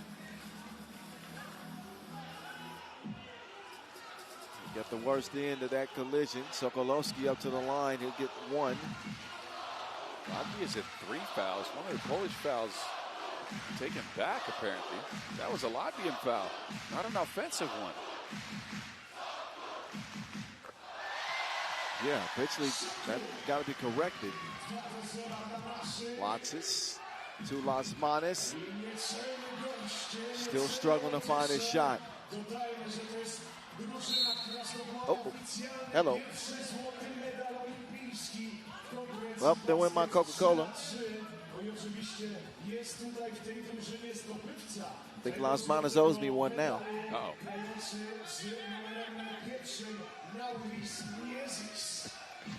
Las Manos driving. Laces from Lotsis. Zebo attacking, tipping, and scoring. Lotsis wants another one. Long rebound, and Las Manos getting tied up with Sokolowski. And that foul situation has been corrected, so Poland do have one. Yeah, I'm about to say. Both teams have come out with a lot of pressure on the ball and a lot of physicality, I got to say. Desperation is palpable. Yeah, this feels like an elimination game. Oponika lost his footing. That's going to get tied up. And jump ball, turnover. To nie jest basket 5 na 5, tutaj nie ma strzałki, tutaj nie ma rzutu sędziowskiego. Zawsze posiadanie dostanie defense, a więc my wracamy do obrony. Defense! Raimo operating from the elbow. Miezis will get a wide open look.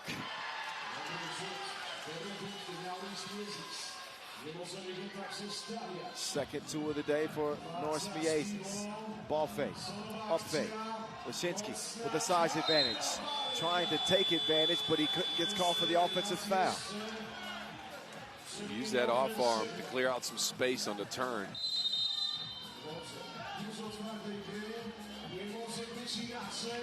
Fouls have been adjusted again. That's the first on Poland. I'm all confused about the foul situation right now. Me too. So Latvia actually assessed 4 fouls. And official Chauncey Dean having a discussion with both teams, telling them to settle down.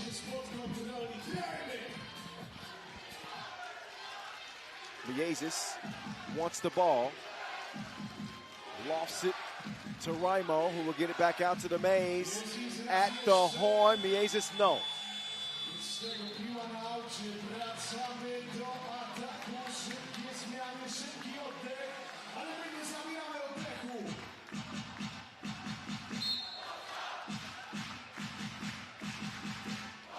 So Latvia had already got a behavior warning, and now a technical is assessed as Las Manos was getting too lippy with official Deanna Jackson.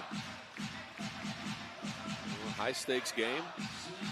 Both teams want to get in the win column here, you can tell.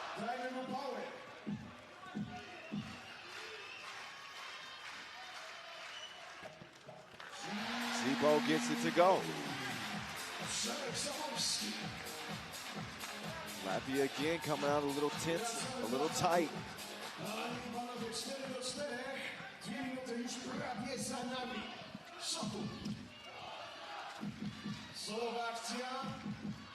Sokolowski with a turnaround, not happening.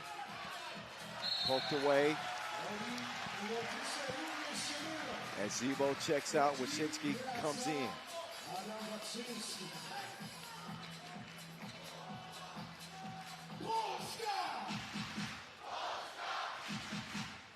A bit jumbled up, but they'll get a look. And a bank deposit from Sokolowski.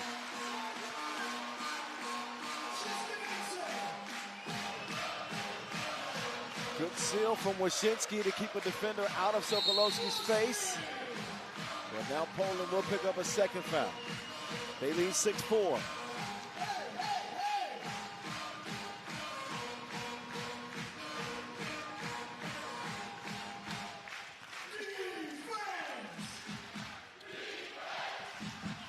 Robin. Offensive rebound, Raimo sets up Las Manos. Batman driving and gets the lefty lay to go. Raimo hits the deck. That's because Sokolowski helped him get there. Foul number 3 on Poland. Both teams have gotten a warning and they continue the aggressive and physical play. Neither team willing to back down first. Contentious contest, to say the least. The Olympic champs going to share the Wilson. Las Manos steps out of bounds.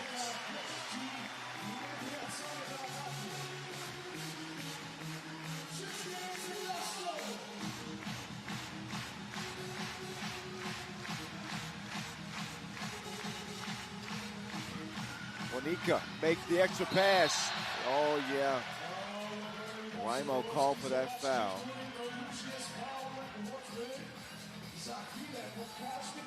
And they won't take a look at it, but he extends the leg actually on that contest.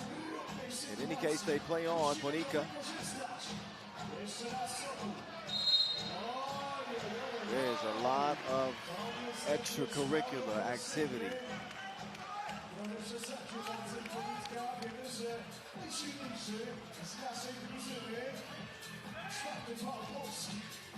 Latvia with no more fouls to give.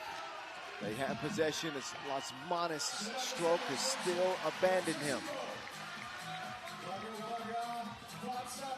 They need a Batman Returns edition of Batman. Miez is short from the corner. Oshinsky gets it cleared. Sokolowski.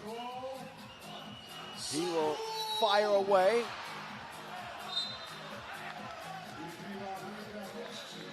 But I got to be honest, I've seen a lot of flopping in this game.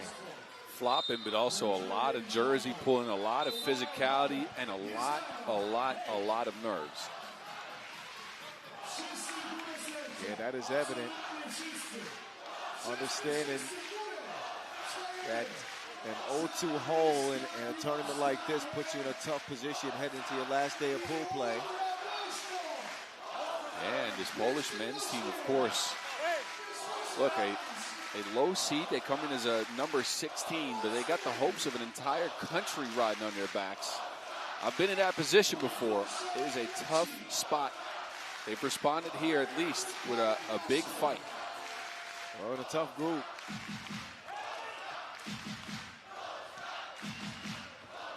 Monika attacks. Comes up empty.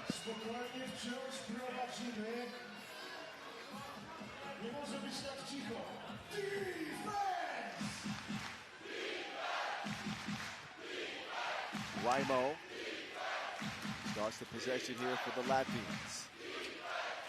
Losits draws the foul. He's beyond the two-point arc, so a couple coming up for Lotsis.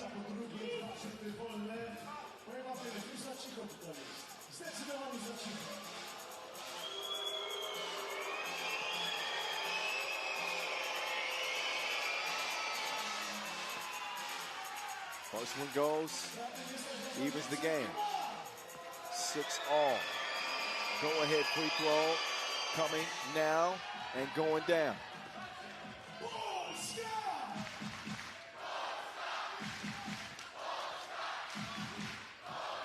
Monika cross, right to left, step back, Monika splash! Sibo was too busy celebrating and nearly didn't contest that too. Lasmanis, yes! And a technical foul called on Poland, flopping. Uh-oh. But this was some bag work from Monika. Lasmanis able to see one go down from distance. Both he and Miezis have managed to knock a two-piece down in this game. Latvia currently lead by 1. Lasmanis will shoot the technical free throw.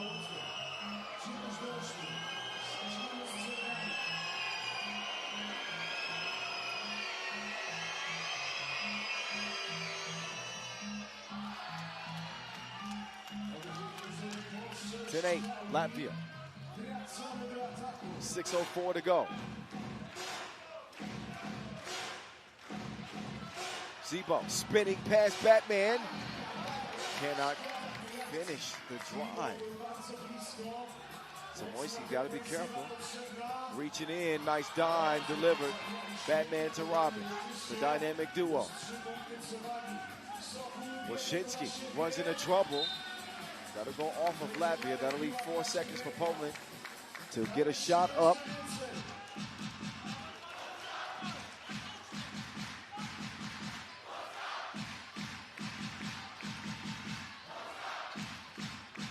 Free to shoot. Zebo denied. Las Manas with good position. And Ponica will get called for the 7th Poland foul. That is troublesome. They're in heavy foul trouble. You just want to get Las Manas a clean look there instead of grabbing onto him. 2 free throws for the 3x3 legend. Bring the lead up to 5 points.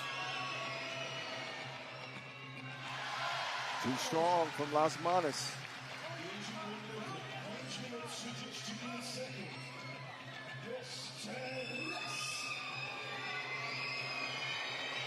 Four in this game. Make it 5.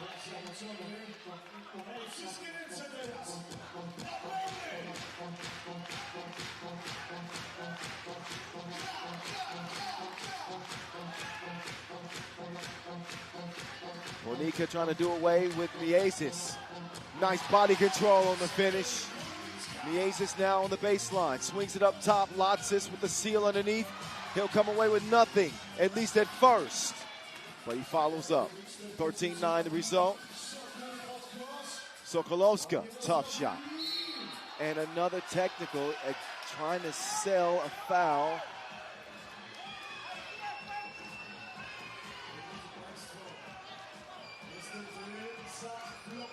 And I agree with both of those flopping technicals. Oh, I agree too. Sokolowski had a clean look. Instead, he pump faked.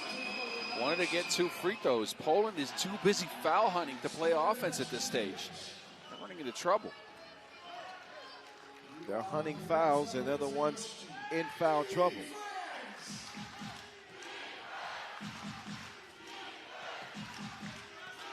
Now the Mays. Offline. Into Poland's hand, Sokolowski. Wyszynski been kept under wraps in this one. Active hands from Latvia. Lost out of bounds, and I believe it'll be Latvia ball.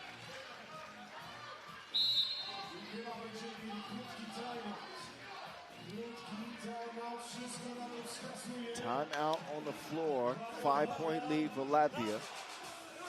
In a game that has been applause. Oh, yeah. Just an all-out war here.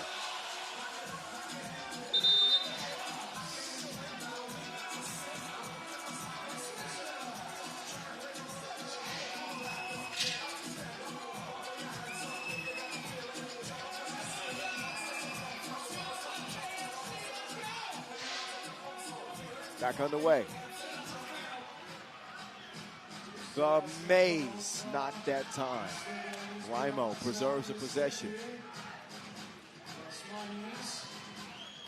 Go set the screen. Batman over Zebo, no. Zebo, nowhere to go. Mid-range stroke. Keeps his composure and gets into 2 possession. Oh, the Mays got his pocket pick. Wyszynski will score it underneath. Las Manas driving right, put it up with the left. Loose ball. The Latvia's possession. Good contest out by Wyszynski in here. He gets his hands on the rebound. I'll tell you what, national team Zebo is a sight to behold, man. Even at 39 years of age, he always brings it. Unrelenting effort. Sokolowski had a good look there. Now the Mays trying to lose a defender. Well, you can see why Raimo don't shoot it that much. 2-ball. Splat. 13-14. The Mays to Lotsis. Smart play.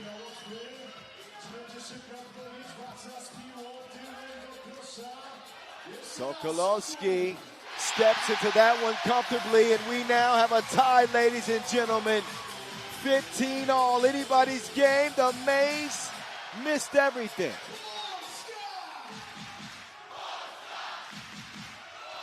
Oh, Raimo with a defensive play. Off the glass, he swats it and prevents the score. Lotz's wild possession. Wojcinski, 2-ball.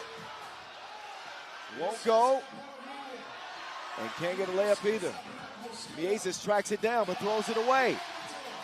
Ponika with the rock in his hand. 2:30 to go. Ponika on the drive, drops the shoulder, puts it up, won't go. Miezis is then hacked, and he will shoot a couple of free throws. Not a smart foul, but it's now a battle of attrition. Poland fully gassed. Ponika here gets a little bit of a look, and then Wojcinski comes in, swipes down, and hits Miezis' arm. Poland at 9 fouls, close to the double bonus. Look at Marcin Gortat. He knows that is troublesome. He's enjoying it. The suspense continues to build. A roller coaster ride of a day 2 finale.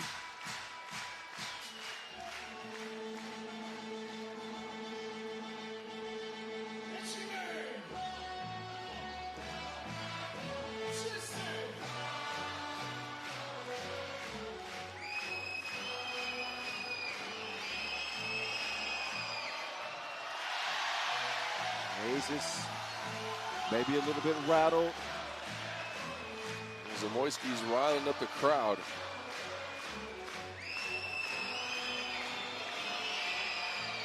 Second goes. 16-15 Latvia. Zebo makes the move on Batman, and he can still get up at 39.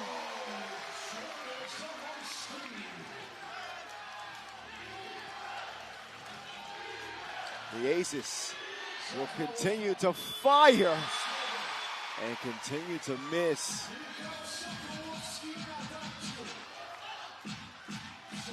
Zebo. And he smelled blood in the water. They don't get that one up in time.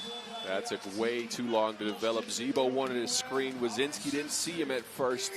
It left him a little time to work with. Zebo, though, look at this. That man's knees is going to be hurting tomorrow. Get the ice packs ready. Las Manos with some beautiful footwork.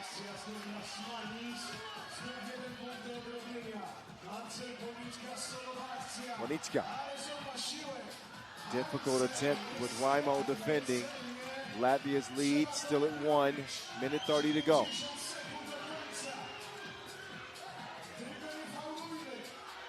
Lotz's not a high quality shot from Latvia on that possession.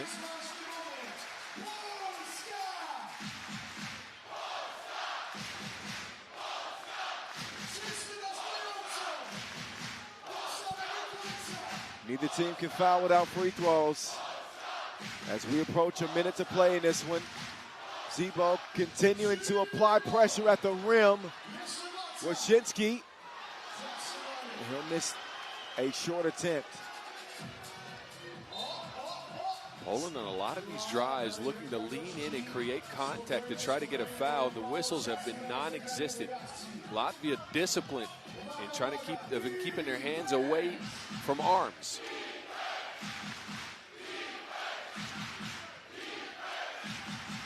And Darren Batman to knock down a shot. He obviously misses that one. Zebo with a seal. That is a foul.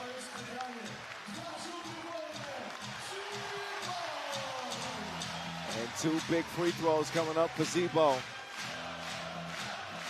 the Polish pioneer. Las Manos is too experienced to foul in that situation. You can't do it. Well, he's going up against another crafty veteran. Zamoyski knows how to get position. Evens the game at 17. Loser falls to 0-2 in this World Cup.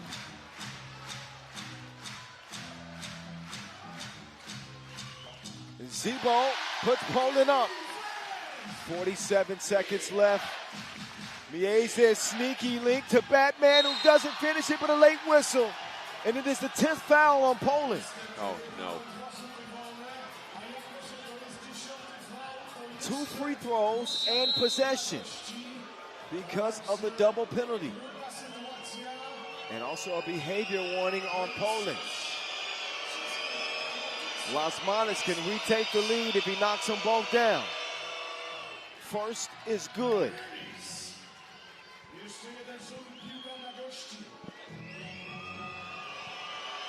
8 points for the Batman. Make it 9. Latvia back in front, and they get possession here with 42 seconds left.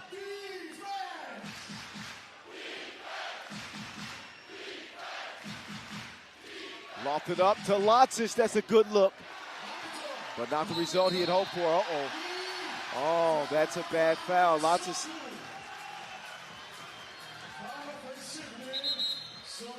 Caught in a tough spot. And Sokolowski is still down. On the replay, you can see the 2 players converge. And a wink from Sokolowski lets everybody know he's okay. Big free throws here.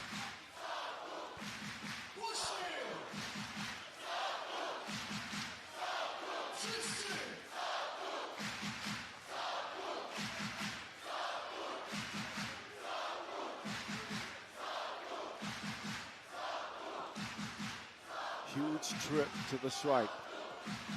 2 free throws for Sokolowski.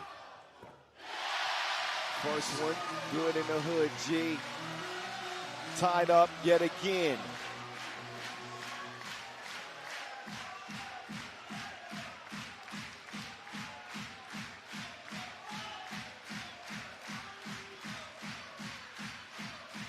Sokolowski puts Poland in front. Neither team can foul without free throws. Miezis trying to create some space. Can't hit it. And it'll be Poland ball. It's challenged. It is challenged. I'm not sure. We're going to get a look at the replay here. Smart challenge either way.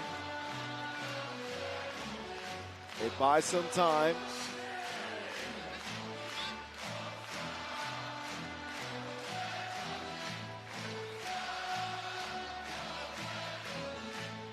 So our officiating crew will get a look. You be the judge from what you see on the screen. Oh, that'll be Latvia ball. Oh, that will be. That was Sokolowski that hit that, right? Yes, it looks like it. Look right here. Oh, yeah. Good challenge. At least it looks like it. Yeah. Yeah, that is clear. This should be Latvia ball.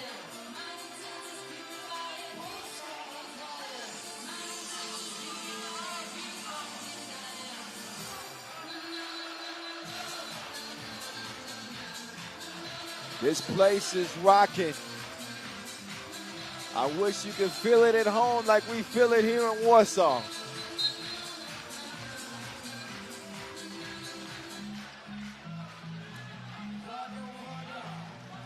Challenge 1, Latvia ball as expected. 2.7 to shoot. Batman to the rescue. No. Big rebound by Lotsis. 17 seconds remain. Las Manas, no. Another offensive rebound. Raimo has it. Fed down low, and Lotsis is going to tie this game at 20 apiece. Oh, can you feel the tension?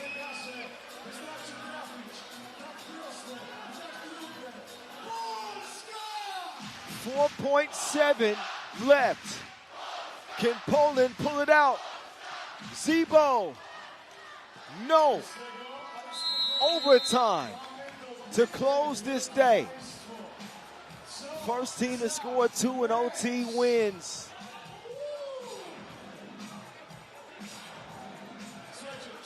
A back and forth affair with 18 combined fouls.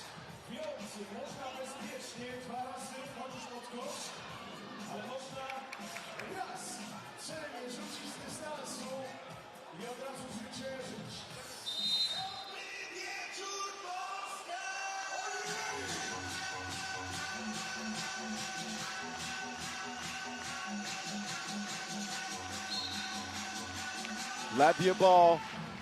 Lasmanis, the leading scorer. Got to think that Latvia will be trying to get the ball to him. He's got 9. They need 2 to win. Miezis with the up fake. The maze is amazing. Miezis wins it in OT. And Latvia do get that win. Poland will go home empty-handed. Miezis, who was struggling with his shot the entire game, saved his best for last.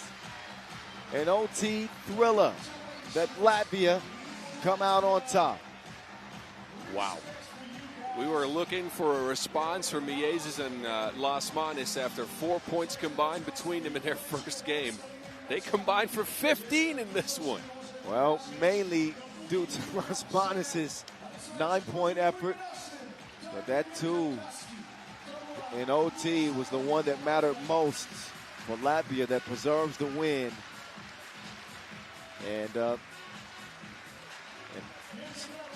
great effort, but this is the shot that silenced this entire place. The very crafty Norris Miezis with the up fake. Does away with the defender. Focuses in and drills the shot. So that is that for that.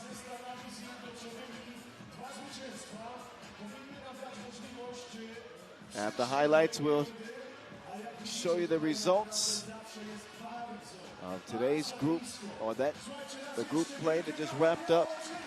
Pool B for the men.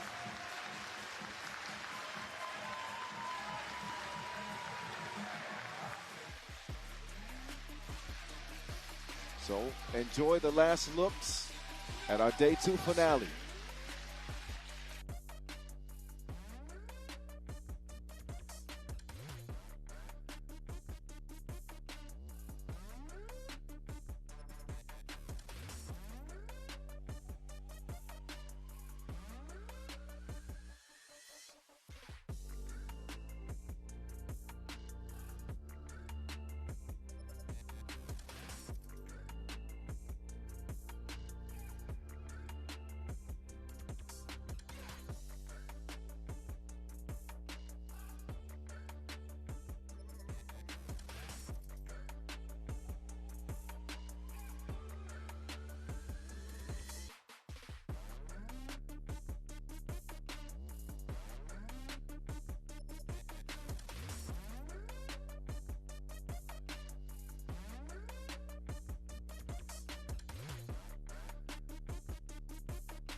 So the Polish fans will not go home on a win. And they can thank Norris Miezis for that. He might need security getting back to the hotel. Okay, he's not, took it too far there. He's fine. But what a crazy way to end the day. Think about the Czechia win over the United States and then the overtime finish with Latvia and Poland. Leaves the men's Pool B standings looking like this. Poland on the bottom, Mongolia, Latvia, and the United States all with a victory, and the young Czechia squad 2-0 with some big wins today. None bigger than that win over the United States late. It has gotten late. I think it's time for us to get up out of here, man. It's time for us to roll, Boz. We back tomorrow, though, at 12:30 local time for Day 3 of group play, where teams in groups A and C in the men's and women's competition retake the stage, and we will see our first entries into the quarterfinals and the play-in game. So the stakes only get higher as the tournament goes on. That does it for Day 2. I'm the voice. He's the mountain. See you tomorrow, 12:30.